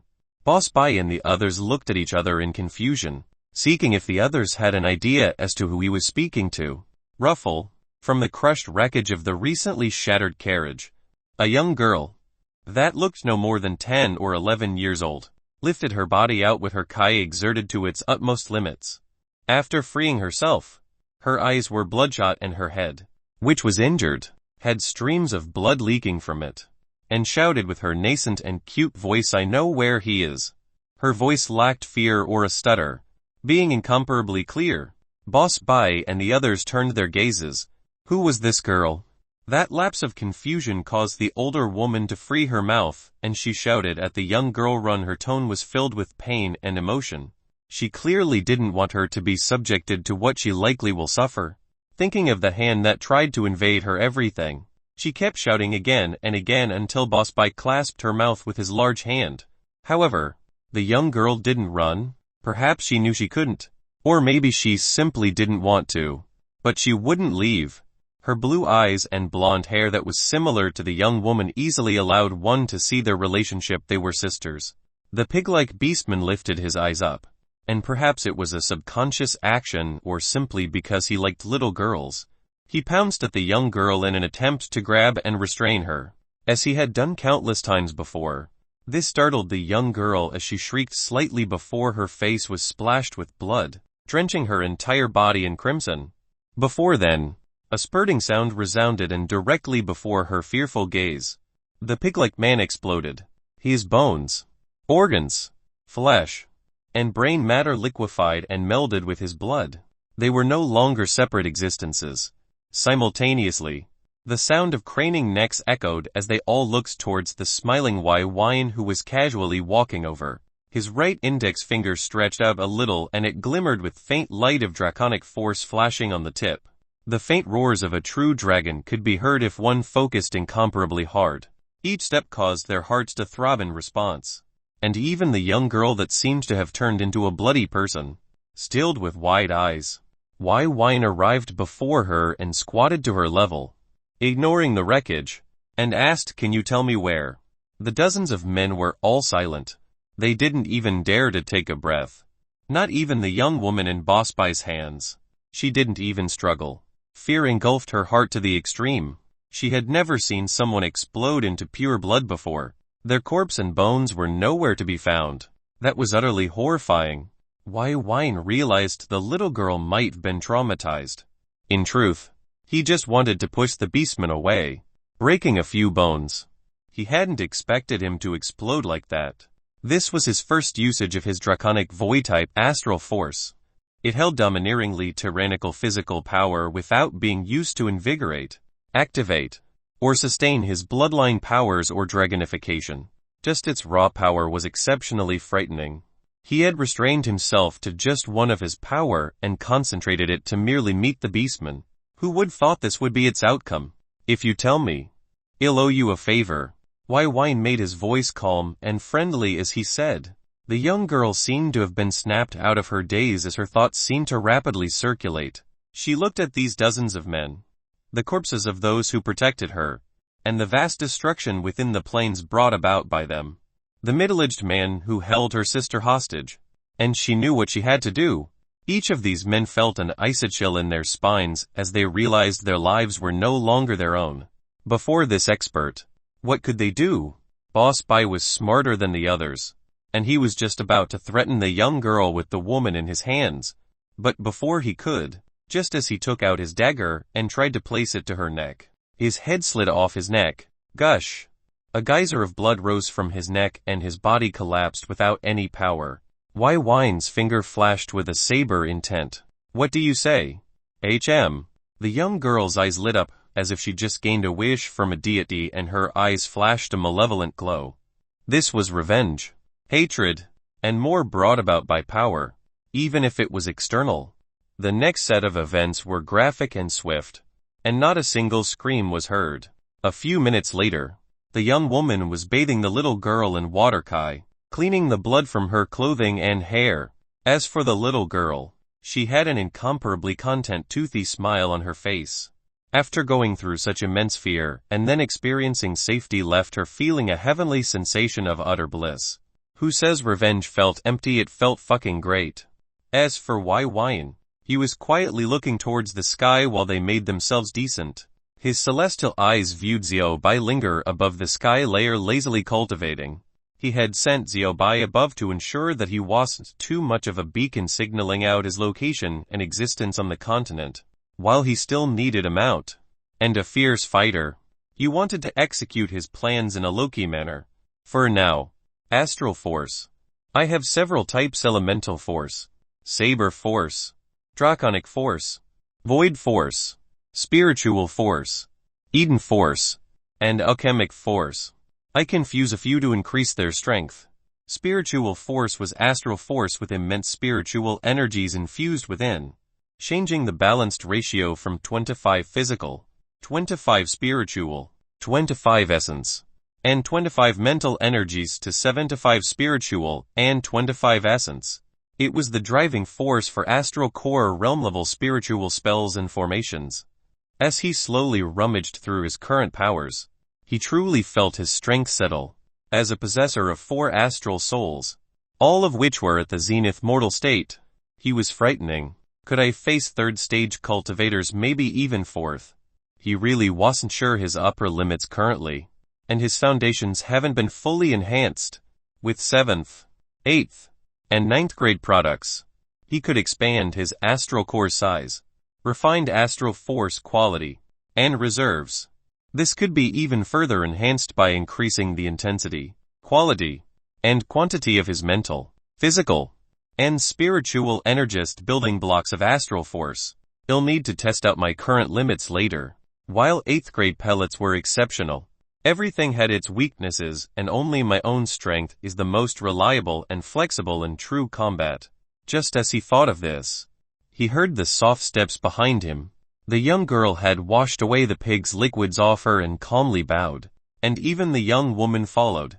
When she did, Wine couldn't help but appreciate her beauty. She was quite a decent woman. Thank you, Senior, the 2 girls uttered simultaneously. Senior Wine quietly muttered in shock. His eyes twitched somewhat. When one's cultivation base rises at a young age, their rate of aging slows. And the more talented and nurtured one is, the worse this becomes. This young girl's cultivation already reached the 5th stage of the Kai condensation realm, and she was over 40 years old. As for her older sister, she was in her 70s at the 7th stage. While this was impressive for their age, it wasn't exceptional, except perhaps the young girl, likely breaking through the 5th stage a decade or 2 ago. Wine had ascended into the Kai condensation realm nearing 20, and his progression was quite slow in comparison, only breaking through to the 2nd stage of the Kai condensation realm at 23. At the moment, he looks to be in his early 20s. His eyelids somewhat twitched at this form of address. It felt inappropriate. It's nothing. He hurriedly waved away and revealed a friendly smile. Now, can you tell me where that blind old man is? His eyes glowed faintly. The young girl nodded, her expression diligent and focused as she explained with hand gestures. He's usually in a thatched hut near the lake. Over there. Wine looked towards that direction. and his eyelids twitched again.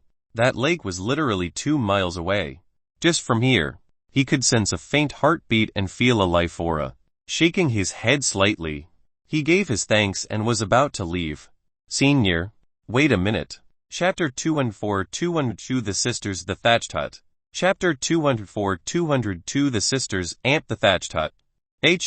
While Wine didn't particularly find the term of address likable, he still responded due to their respectful tone. With a slight shift of his body, he turned to see the two sisters. The eldest sister walked forward with an anxious gaze and bowed abruptly. Senior, may I ask if you're an alchemist? As she spoke, there was a faint hint of hesitation, hope, and despair in her voice. They seemed to be linked to a certain memory. I am. Wine responded flatly. Technically, he was an unofficial alchemist because of his unwillingness to seek the approval of the Alchemist Association. However, that was laughable. The Tao of Alchemy did not need the verification of a third-party entity. It was a Tao for a reason. At most it will benefit his reputation. But did he need that?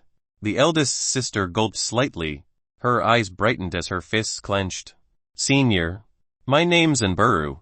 This is my youngest sister. And Feijing. We belong to the clan of Blood Titan City within the Zhu country, and I hope to request your assistance. Wine quietly considered for a moment, giving her a better look. After a while, he asked for an alchemist could be needed for many things, so that was already vague. Certain alchemists specialize in products relating to healing, curing poisons, herbal growth, cultivation, glamour, cooking, etc. There were too many reasons why someone might need an alchemist. Fortunately, he didn't really have a specialty, so he didn't find this too much of an issue. While his cooking skills might not be on par with elites, following a recipe to its exact with his celestial eyes was easy. Anburu explained, my clan was challenged to an all-alchemic clash, and we need an alchemist to participate for us. I know this is a lot to ask, but we can pay you to satisfaction. She could only pray and hope that Wine would accept. While he hadn't said anything, he casually revealed his ability to concoct 7th-grade elixir. Furthermore, he rode upon a Pegasus with these factors. He had to be an elite king alchemist. An all-alchemic clash. This was a very rare, very elitist type challenge held amongst alchemists. In fact, it was so rare and elite that only top-tier alchemists of any tier would participate. The rules were that the challenged party and challenger would select 2 categories of alchemy: pill, haste, pellet, or elixir. After all 4 had been chosen, the challenger and challenged would then offer a recipe for their respective choices. The 2 would compete with said recipes until 3 points were reached on either side. The person who succeeds in creating the product in the lowest number of tries emerges victorious in that round and wins a point. If both sides create it with the same number of tries, they would then determine victor by quality. If a tie is reached at the end of 4 rounds, then a random recipe would be chosen at a grade higher, and the first to create it of a low quality or higher is the victor. If the 2 are emperor alchemists below the astral core realm, highly unlikely, it would be considered a draw. It was a grueling, time-consuming battle that tested your ability with 2 recipes you're familiar with and 2 recipes your opponent is familiar with. The only path to victory is by defeating your opponent with their own choices. It was a type of battle that destroyed your opponent thoroughly in terms of face while establishing yourself as superior. Usually, there would be an immense wager in place for these types of challenges. However, only those who were confident in concocting 4 different types of alchemical products would accept this challenge. Most alchemists specialized in a single type of product and property of said products, such as pills that allowed cultivators to absorb essence, elemental essence, energies in a shorter period. For example, the Astral Dipper Fountain Pill or Essence Pill. This was due to their similarities when concocting, so it was easier to advance in the next grade. Wine's initial desire was to reject. He wasn't a saint. He had no intention to be a white knight to the rescue to win heart points with the fair maidens. He wasn't so idiotic to make decisions based on his lower half. Moreover, it was merely a chance and not a certainty. However, he started to consider it. He hadn't been a part of an all-alchemic clash before. It would be interesting to participate in one, at least once. Due to his reluctance to be officiated, it's unlikely that he'll be challenged by others. In the end, he nodded. Sure, but I have matters to attend to first. With a wave of his hand, a transmission crystal flew out of his 3-layered ring and into Burris' hand. Send me a message when it's about to start. After saying that, he no longer lingered and walked towards the thatched hut. Since all those bandits were killed by Wine, he didn't bother sending them home. They should be able to do so themselves. If not, then it was simply their fate today to meet their demise. After several minutes, he finally arrived next to the rushing lake and saw the thatched hut 100 or so kilometers from it. It seemed simple and small, barely enough to settle a single person. However, it was 4 walls and a roof. There were times where he had even less than that, so he didn't judge. Sometimes, simple living was better than the grandiose lifestyle. For example, his sky palace was incredibly large, nearly the size of a small town, and it contained numerous rooms and a large backyard. It was simply too luxurious to appropriately live in alone. When he arrived before the door of the hut, a faint elderly voice resounded. It said, with a hint of a quiver, "So you're here for me." It felt feeble and weak, as if it was nearing the ultimate end of life. Wine calmly smiled, undisturbed by the foresight-filled words of this voice. Instead, he responded with, "You're expecting me." Creak. The door was slowly opened, and from its edge, a black cane that was slender and dull emerged. It supported the withered hand of an elderly man, who slowly revealed his figure and appearance before Wine. This human man was thin, wrinkled, and seemed fragile like a sandcastle. Upon that old hunched and frail body was a loose white robe that was exceptionally clean, whiter than white. His casually tied gray hair that established a perfect bun and his flowing hair to the sides allowed his face, which had folds upon folds of skin, to be undisguised. However, despite his wizened face and slit-like eyes that seemed so narrow that they seemed closed, one could tell he was an exceptional looker in his youth. Whether it was merely an instinctive thought or an assumption, this would emerge in one's mind. "You're here to kill me?" No, the old man's eyes and heartbeats remained consistent as he spoke this. In fact, a hint of a smile could be seen at the corner of his lips. It was as if he wanted this to be true. Wine's silver eyes narrowed for a moment. Then, he shook his head with a calm grin. "Why would I want to kill my shadow?" Chapter 205-203 Ascendant Ying. Chapter 205-203 Ascendant Ying. The cultivation world was cruel. This simple 5-lettered sentence was the echoing sentiment of many who sought riches, power, pleasure, and strength. It placed heavy emphasis on the importance of too many random factors, and at times, it seemed as if heaven and earth were actively acting against you. All it took was one wrong step, one wrong word, or one wrong thought, and it could lead to a cascading waterfall of despair and agony. It was terrifying, it was cruel. Furthermore, cultivation in itself was difficult. There was innate talent, but that could only usher you so far. One also needed a quality environment, absolute protection, intelligent instructors, and rich resources to truly establish themselves. They needed a legacy to follow, to avoid tripping into the abyss of mediocrity.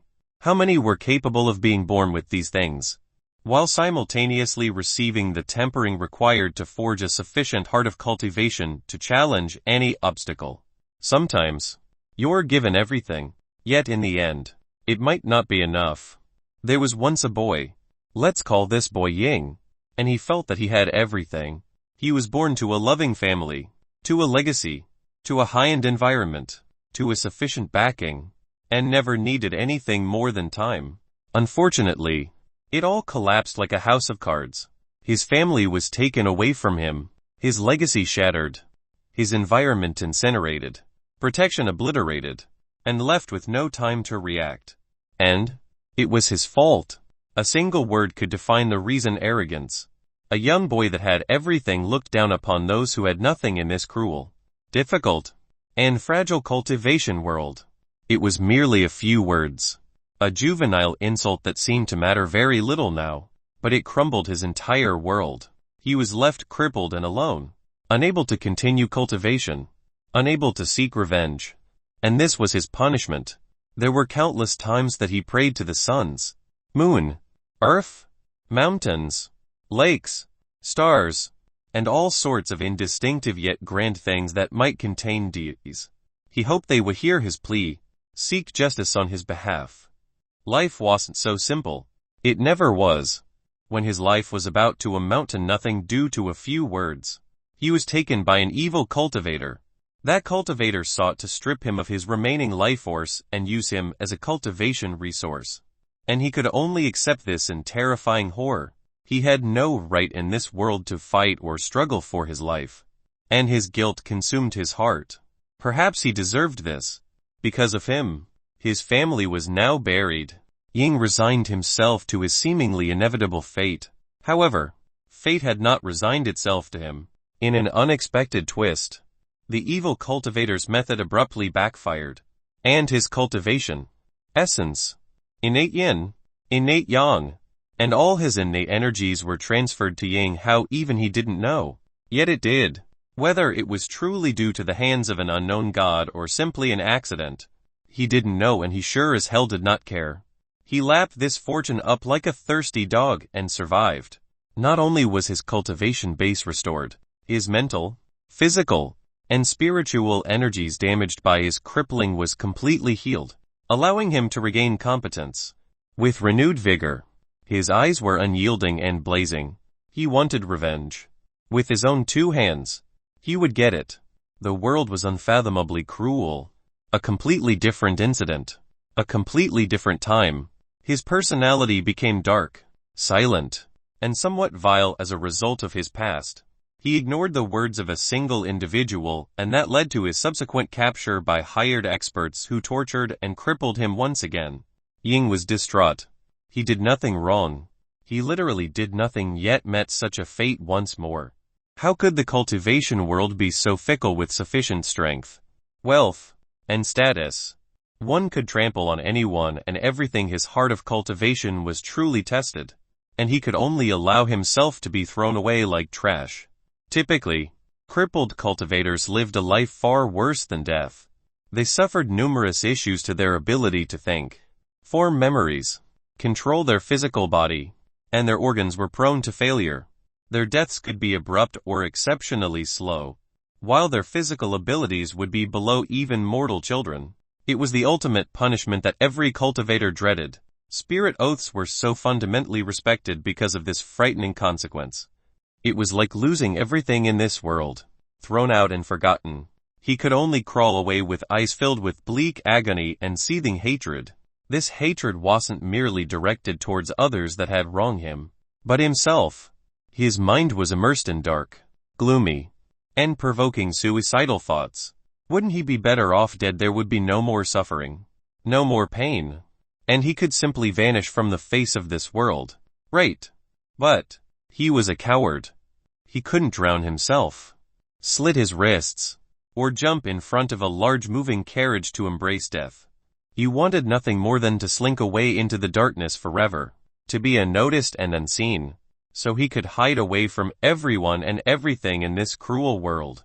At that moment, a moment of profound misery, he was enlightened to the unfathomable truths hidden within the depths of this world, one that resonated with his soul. Shadow intent.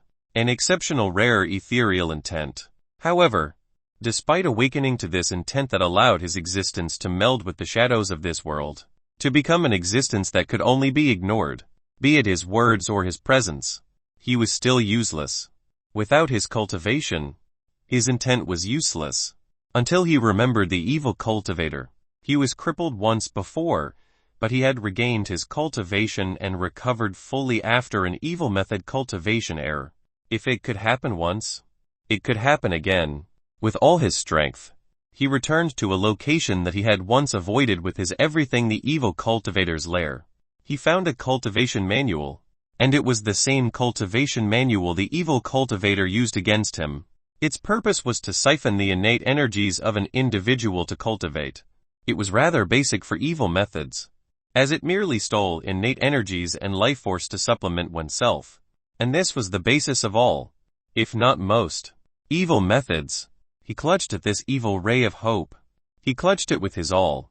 He explored and planned. He needed living targets. But cultivators could easily kill him with a single move. Even the weakest. In fact, a 5-year-old child could slap a weapon out of his hand and break his skull. His decreasing physical state and mental ability caused his bones, muscles, and mind to become unfathomably weak. With a decreased reaction time, he could never kill or capture anyone that could react to him. So, he was forced to do what any individual with a hint of morals and principles would despise doing. He targeted the weak and defenseless infants.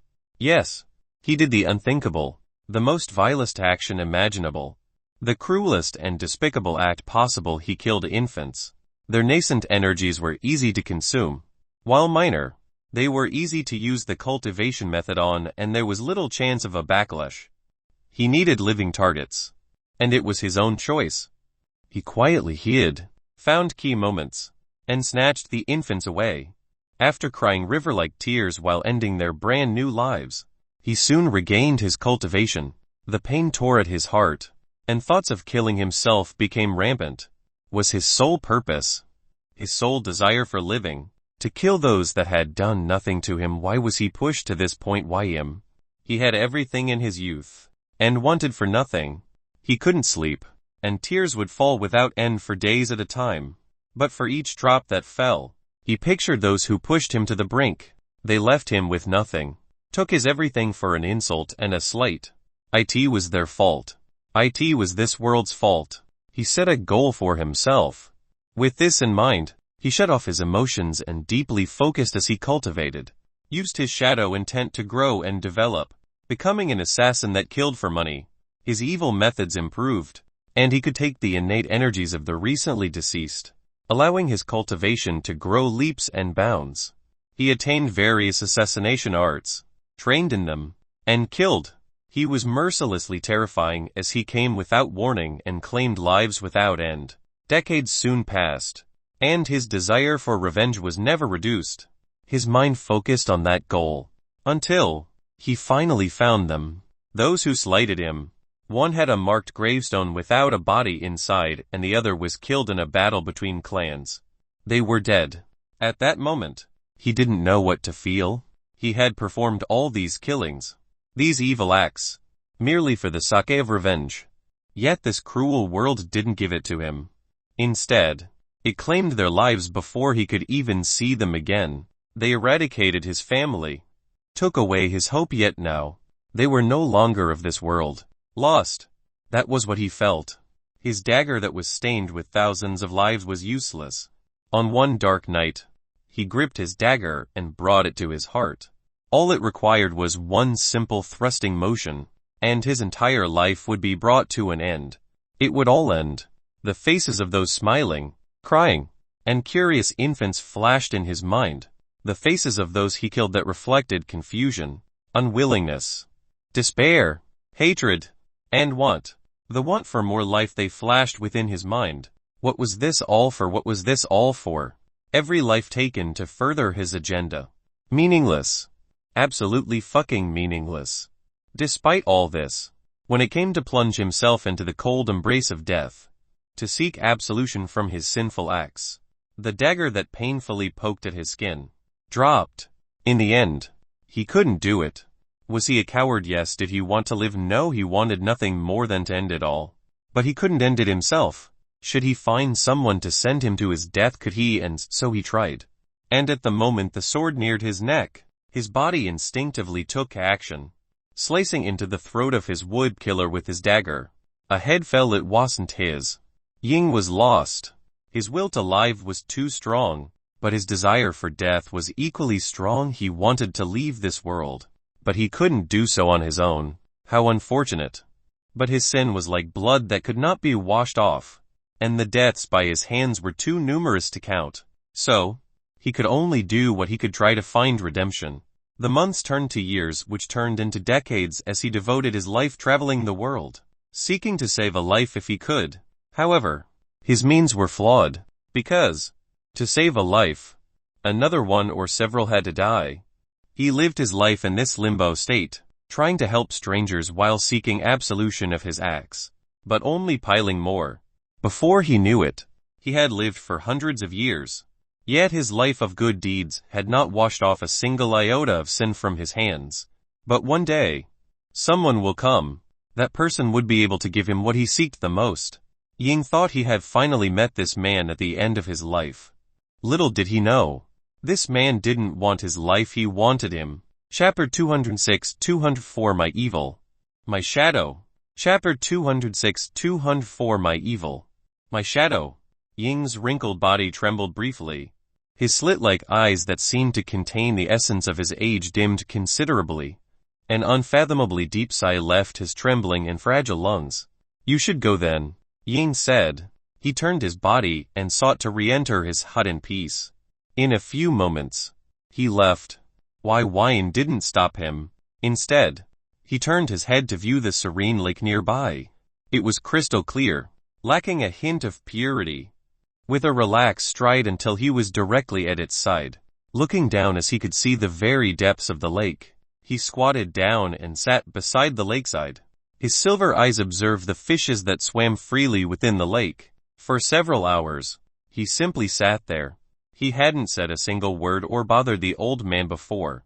In fact, if one were to casually walk by, they might not even notice his existence. Soon, the thatched hut's makeshift door squeaked after opening. An old man garbed in a fisherman's outfit, carrying a rod and a fold-out chair, walked out with a somber aura. He walked for a moment while carrying 2 buckets before pausing, his eyes noticing Wai Wine's quiet figure. A slight frown emerged between his brows before he walked forward and set up his fishing spot just a few meters away from Wai Wine. Seemingly unbothered, Wai Wine just calmly kept staring at the fishes and faint ripples in the water. Just as Wai Wine ignored Ying, Ying ignored Wai Wine as he sat and sent his fishing line into the lake in a well-practiced manner. From then on, Ying fished in such a clear water lake. It was quite easy for cultivators to observe the movements, patterns, and current locations of the fish. But Ying remained silent and kept his eyes closed. He hadn't used any bait, simply a hook. For hours, he received no response. After 6 hours, he retrieved his line and packed up before returning to his thatched hut. At the same time the next day, he would once again return to the lake and fish in the same manner. Despite his apparent skill, he seemed to have no intent to strive for a successful capture. In fact, he merely napped during and was rather neglectful. For 3 full days, always at the same time, Ying performed the same task. As for Wai Wine, besides looking around, staring at the sun, or watching the fishes, he never once said a single word and merely sat there. His existence was at the bare minimum, affecting absolutely nothing. On the 4th day, Ying brought his chair over and sat, his eyes glancing at Wai Wine briefly. Since this young man had arrived, he had only spoken 2 sentences. This stroked the old man's curiosity, and it was set further ablaze by his odd actions. What was he trying to achieve? Did he really think he would accept him as a shadow, whatever that meant? Young man, you're wasting your time being here. You should spend your time cultivating or enjoying your life rather than being here. Ying's tone tried to contain a sense of an advising elder. He didn't directly ask Wai Wine what he wanted, because he wasn't sure he wanted the answer. Wai Wine's silver eyes shifted slightly, moving directly towards the fishes that swam freely.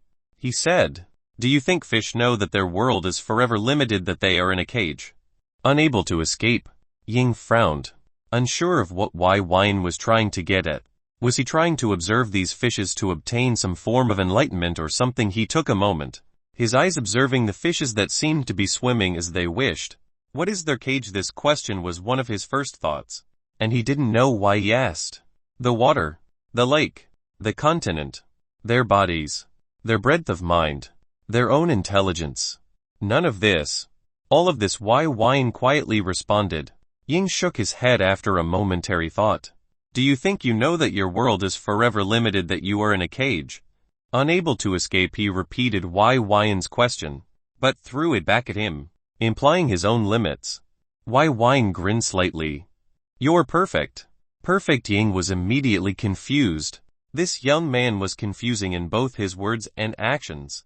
Wai Wine sat up and stretched his arms and legs a bit, revealing his excellent physique from the robes that tugged briefly against his muscles.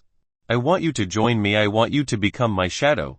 Ying was a man who had lived a life for others, killing for others, and he had grown tired of that life and merely wished to wash away his sins slowly until his inevitable and closely approaching death date. He obtained shadow intent, a very rare ethereal intent that allowed him to establish his name and reputation after decades of work. From this, he felt that Wai Wyan was just another person who wanted to use him for their own goals. As for this become my shadow business, it was ridiculous.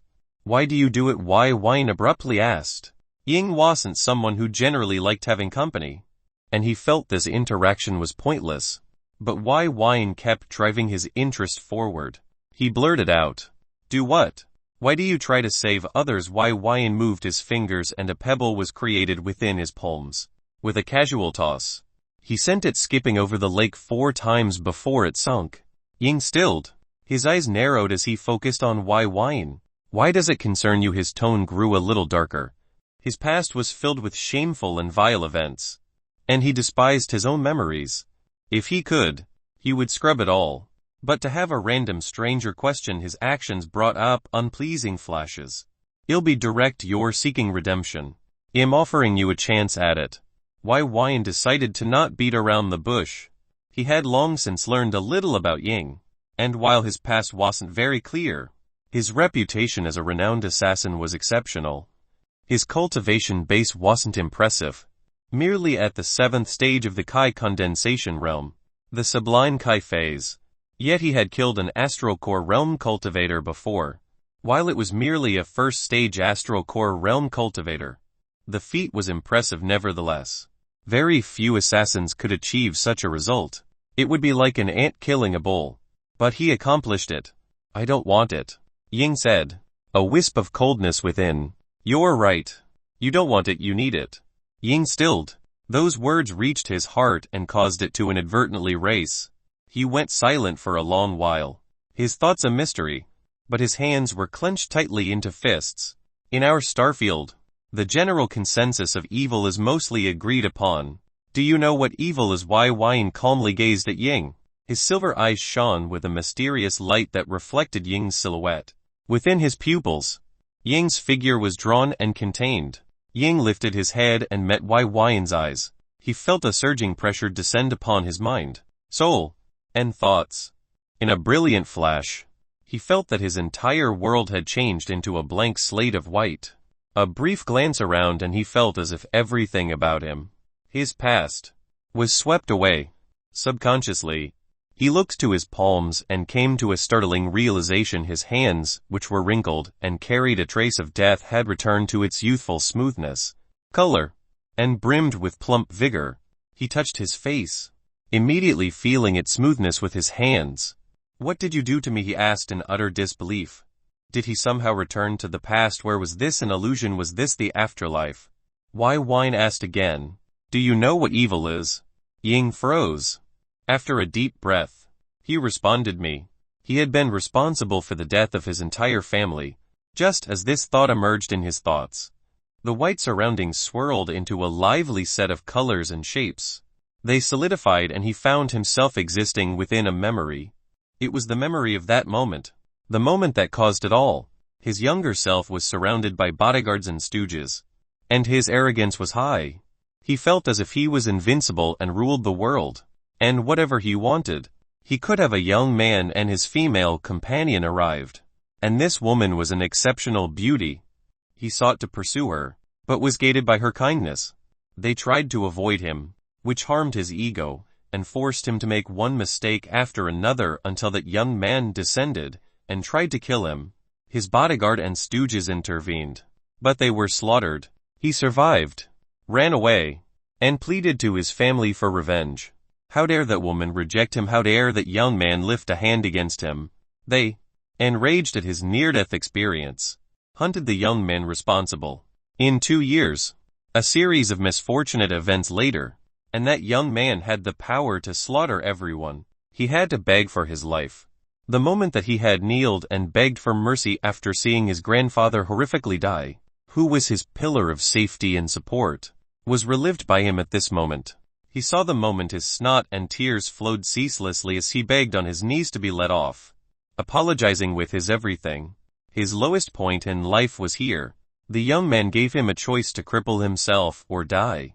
In a moment of hope, he did so. He was nearly turned into an invalid, but he retained his life. The memories flashed as he smiled and thanked the young man for his benevolent leniency. However, the damage was done. His family's fortune and high-level protection was over as they were soon ransacked and raided by their enemies, resulting in the inevitable eradication of his family. Those who slaughter his family to the last even spared him in the end, allowing him to live on with mocking laughter and jeering smiles. The scene grew fuzzy as he soon returned to a world filled with white emptiness, with only Ying's tall and handsome figure remaining before him. At the moment, Ying's face was wet with tears. He didn't have an expression of crying, but his tears flowed endlessly. "Do you know what evil is?" Those words echoed once more, and he bit his lips. He had killed infants. The scene changed to the moment he met his first infant, one which was abandoned at an orphanage. They weren't very protected, and those who operated it was negligent and incompetent. So with a brief plan, he infiltrated and found a lovely 2-month-old boy. He saw his dirty, smelly, and broken self grasp the body as if it was the most precious treasure. He absconded away with the baby in his arms. Later that night, he executed the evil method obtained later that week and fed on its warm blood. The cries that were rampant and then abruptly ceased haunted his life even to this day. In a flash, he returned to a world of whiteness. His body couldn't stop trembling as he lifted his youthful hands and saw them rapidly age, covered in blood that dripped without end. His lips trembled and his nose looked as if it had smelled something sour. Ying's figure was still present. "Do you know what evil is?" Ying screamed. He bared his teeth and hands like claws as he snarled at Ying. "I get it, evil, I deserve punishment, I deserve a horrible death, He fell to his knees with a heavy thud, closing his eyes as he felt his memories overtake his mind. Everything he felt on those days was his evil. The world flashed once more, changing into different shapes and colors, causing Ying to shout like a frantic monkey, "Stop, I get it." But his words couldn't stop the scene from changing. On a rainy day, the squeals, cries, and grunts of a young woman were drowned out. She was drenched. A tall, bulky man pressed her down to the ground with a hot gaze. Please stop. Stop. Please stop." A head flew into the sky. The blood no longer drowned out screams of terror and pleading, but the thud of a headless corpse. It fell atop the woman who pushed it off her, regaining her bodily freedom as she was confused. But after a moment, she ran away. She never looked back. From the rain, a shadow flickered into existence and formed a desolate figure with cold eyes and a sanguine blade. The world changed until it became white. The next sequence of events displayed all of Ying's actions, his numerous acts of interference as he sought redemption for his hands. It was numerous, spanning over 200 or so years. "Do you know what evil is?" Ying's voice resounded one last time, causing Ying to still. He looked at those silver eyes of his and felt unsure. Confusion in his eyes. In a blink, he returned back to his original self, the wrinkled and near-death version of himself. The lake, fishes, suns, and sky returned. While others might be of a different opinion, my personal belief of evil is rather simple. Evil acts without a purpose. Evil acts for the sake of one's own interest or enjoyment. Evil regrets nothing even in death. It is vile, emotionless, and selfish. It isn't wrong, but it certainly isn't right. It permeates the world we live in, inseminating itself into our hearts. But our hearts naturally reject it. Those who accept it, they are, to my belief, evil. You, to me, are not evil. You've acted with a purpose. You acted against your own conscience, self-interest, your own heart for the sake of this purpose. You regret everything. Ying calmly said, his words spoken in a leveled cadence. They caused Ying to open his eyes, revealing a black unlike anything in this world, reflecting everything within. I offer you a chance at redemption, one where you can save lives, without taking them. A legacy that will result in countless changes to our world and ripple beyond what you could ever imagine. All in your name. It is yours, if you want it. Wine stated. In the mind of Ying, there was a storm within. He recalled Wine's first sentence, and he felt as if he was the fish in the lake, limited and restricted in manners he hadn't even conceived of. He didn't know what this redemption was, or why he trusted anything this young man said. But he opened his eyes and saw a ray of hope, not in death, but in redemption. What do you want? Ying slowly asked. Wine smilingly said, for you to be my shadow. For as long as you do so, so will your chance at redemption remain.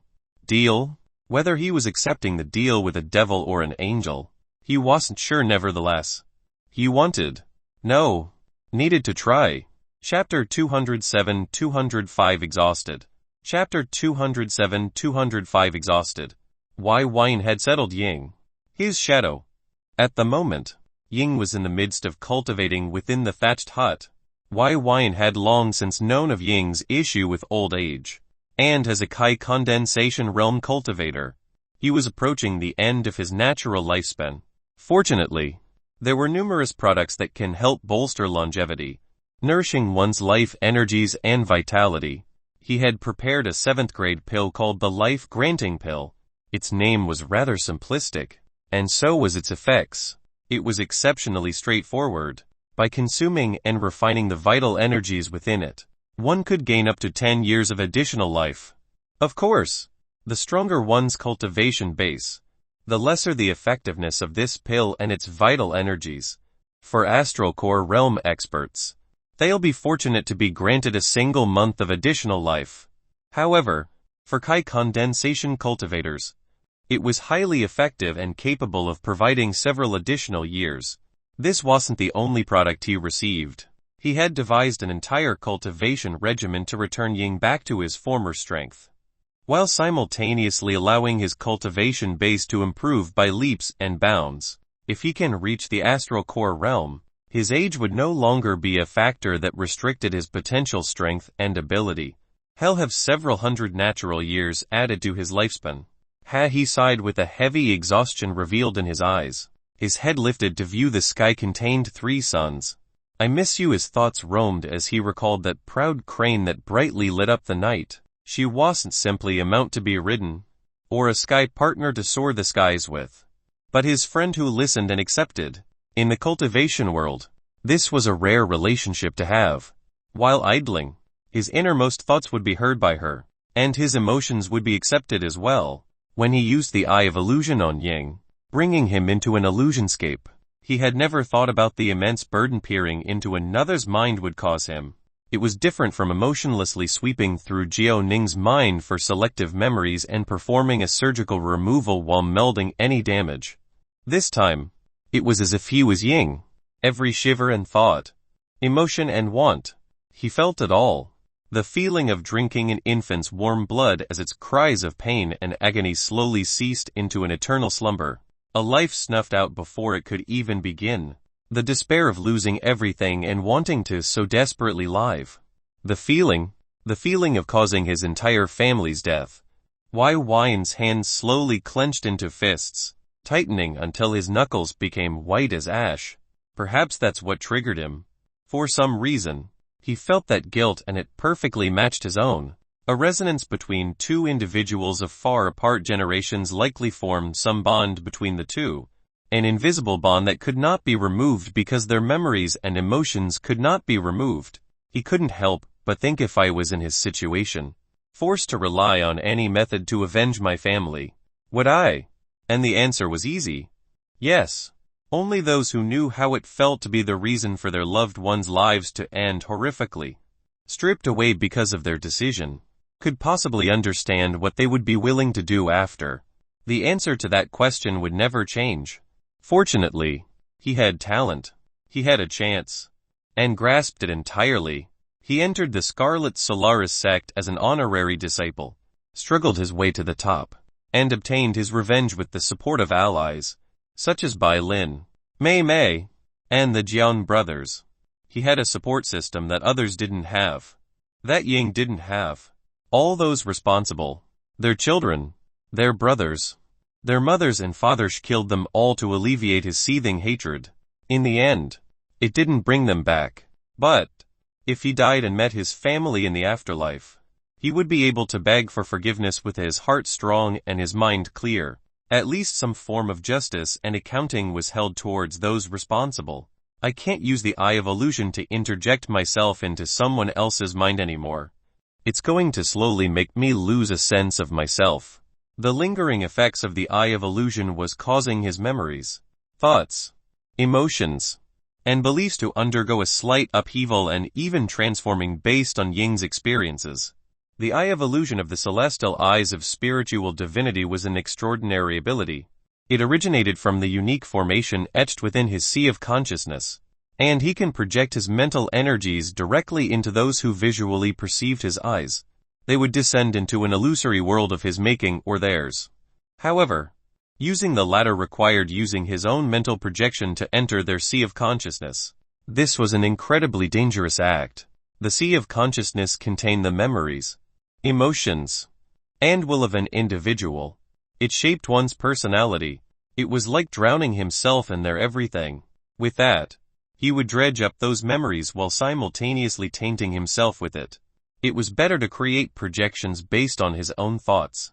It was one part removed, and merely needed him to send mental energies to influence their perceptions rather than directly affecting their sea of consciousness.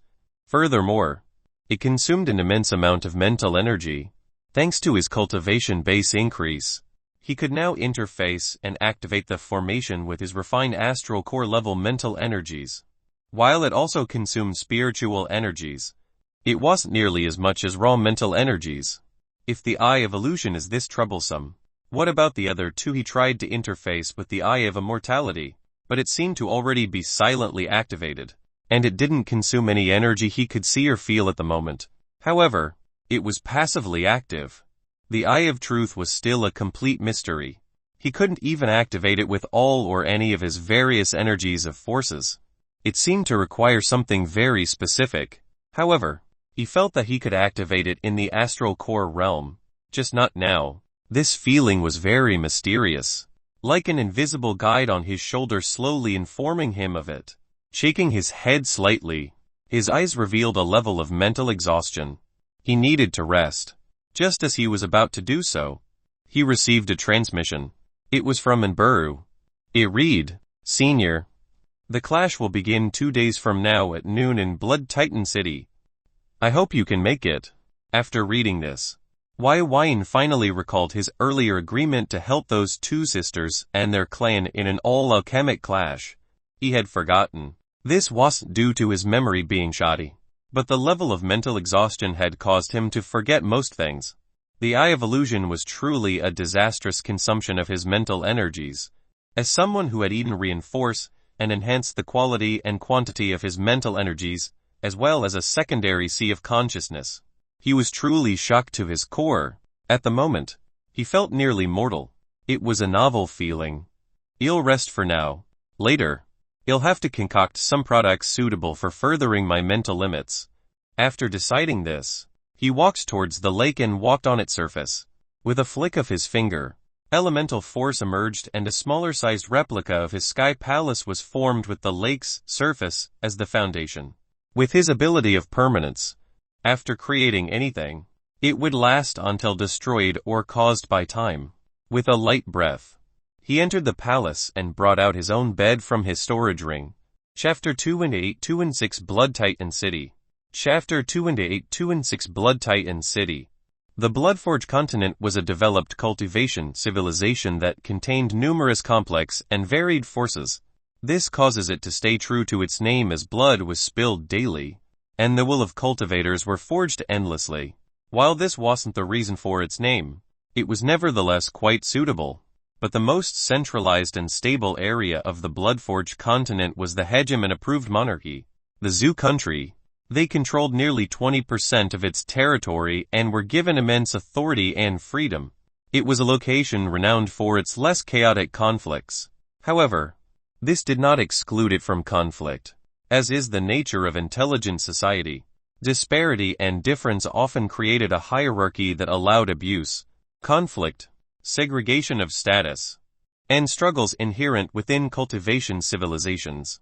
In this country, there were numerous cities, towns, and villages, with the three main cities being the Blood Titan City, Blood Rose City, and Blood Wave City. While the three cities had names that were rather simple, they held these names despite the numerous changes in monarchy. They were stable points with the most focused clans, powers, and experts. With their strength and foundation, they consistently rode through all changes of leadership. In the Blood Titan City, a flourishing city with a population of over 200 million and spanned an area of 2,000 kilometers, the hustle and bustle were heavy. As cultivators cultivated, alchemists concocted, designers studied, and architects designed. The chefs were working beside their stoves. Moms carried their infants to the market while gossiping, and managers oversaw stores. Within this city, there was a clan that had existed for nearly 2,000 years, having established themselves on grand merits and great leaders with excellent foresight. They were the Yin clan. However, within the Yin clan's main headquarters, there was a gathering of their elites, experts, and the leaders, and the atmosphere was tense and heavy. In a grand hall, Anburu and Anfajan were standing to the left of a seated man with exceptional regal looks. This handsome-looking man had gray hairs at his sides, yet his skin lacked a single wrinkle and his eyes were brightly lit like the starry night. His aura was concealed, but every breath he took allowed all those to feel an unfathomable level of pressure from him. He was Ng, the seating patriarch of the An clan and Astral core realm cultivator. While his cultivation base was only at the first stage, he was still amongst the 5 million experts amidst tens of trillions of cultivators. All those at his level were renowned experts with the ability to dominate a portion of a continent. And that's what he did. With his An clan behind him, he dominated a portion of the Blood Titan City, owning a quarter of it with 3 other clans. These clans were the Chen, Lu, and Zhao clan. They, alongside the An clan, were known as the 4 Titan clans. At the moment, his expression was serene, but within his eyes were a hint of frustration, and Bairuth, older sister of the two, had a hint of anxiety as she perspired slightly, fragrant sweat dotting her forehead. Her soft hands were clenched as her eyes were lowered, and Feijing was more curious, as she regarded the room with curiosity. All these dirty uncles and naggy aunts were gathered and avidly exchanging all sorts of words. Some were frantic, seemingly ready to go the blows. The chatter was overwhelming, and the topic was simple: the all-alchemic clash.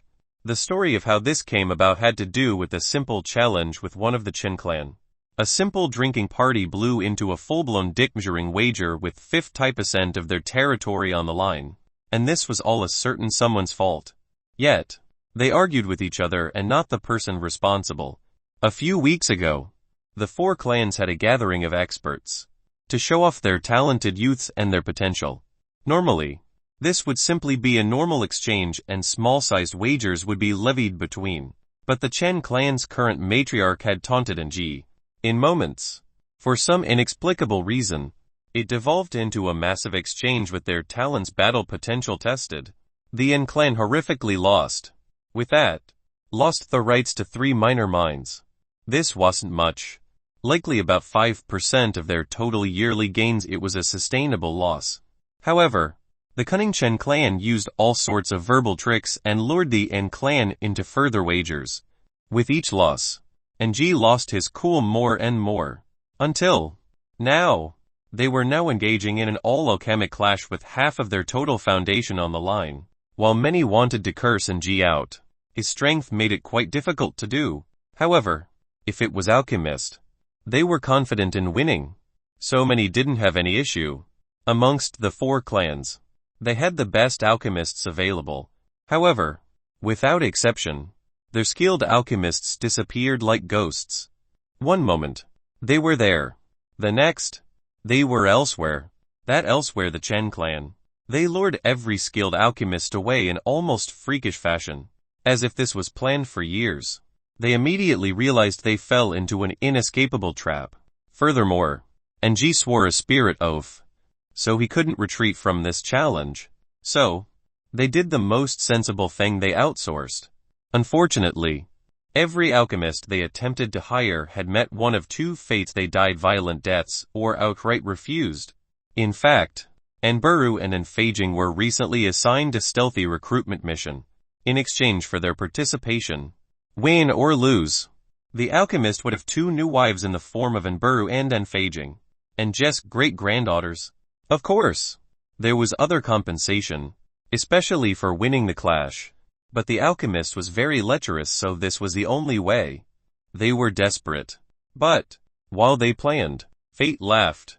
Or did it, regardless of whether it was coincidental or instigated by a traitor in their midst. The ancestors were ambushed and the alchemist was killed. If it wasn't for a visiting expert, the sisters would have been put to death. If he had known this would happen, Ng would have sent elite experts to escort them. But he wanted to be sneaky. His intelligence led to the inevitable downfall of his plans. Now, the main hall was filled with all sorts of arguments as to how to handle the eventual fallout of losing 50% of their territory. This would set their clan back considerably, and available cultivation resources would be halved and their wealth harmed considerably. In truth, the real issue was that Ng's original bets had already lost them 20% of their territory. This could make anyone's eyelids twitch. 70% lost just like that. How did they get the one incompetent patriarch since their clan's inception? While they would never say this aloud, the eyes of everyone in the hall couldn't help but reflect Thais and his great-granddaughters. Silence. Ng bellowed in force, silencing the hall. He rose from his seat, emitting an oppressive aura that pressed upon everyone's hearts. While he might be an idiot to them, his strength wasn't lacking one bit. You all can keep bickering amongst each other, but I have no intention of losing this wager. His words caused eyes to subconsciously roll in disbelief. No intention. Your disease of an unreliable gambler had caused this situation. While your opponent checkmated you since the first move, you expect to fight against it. Ng's left eyebrow and eyelids twitched.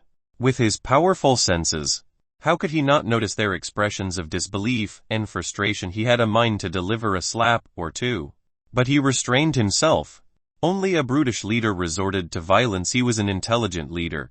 That's right, intelligent. He coughed lightly and turned to Anburu. We've enlisted an exceptional alchemist. Well, win without a doubt. The confidence in his voice was incredible, nearly influencing everyone in the room that victory was assured. However, when they recalled all these events, their expressions turned dark. At this moment, the door to the hall was pushed open by the wind. This wind carried with it a strand of spiritual force that transmitted messages to all those within the room. All of their expressions became gloomy and dusky, as if night had drowned their faces. Ng in particular clenched his teeth. It said, "Blood Titan Square, 2 hours little G. Thank you for the gift in advance." This was obviously sent by the Chen clan's matriarch. It was starting.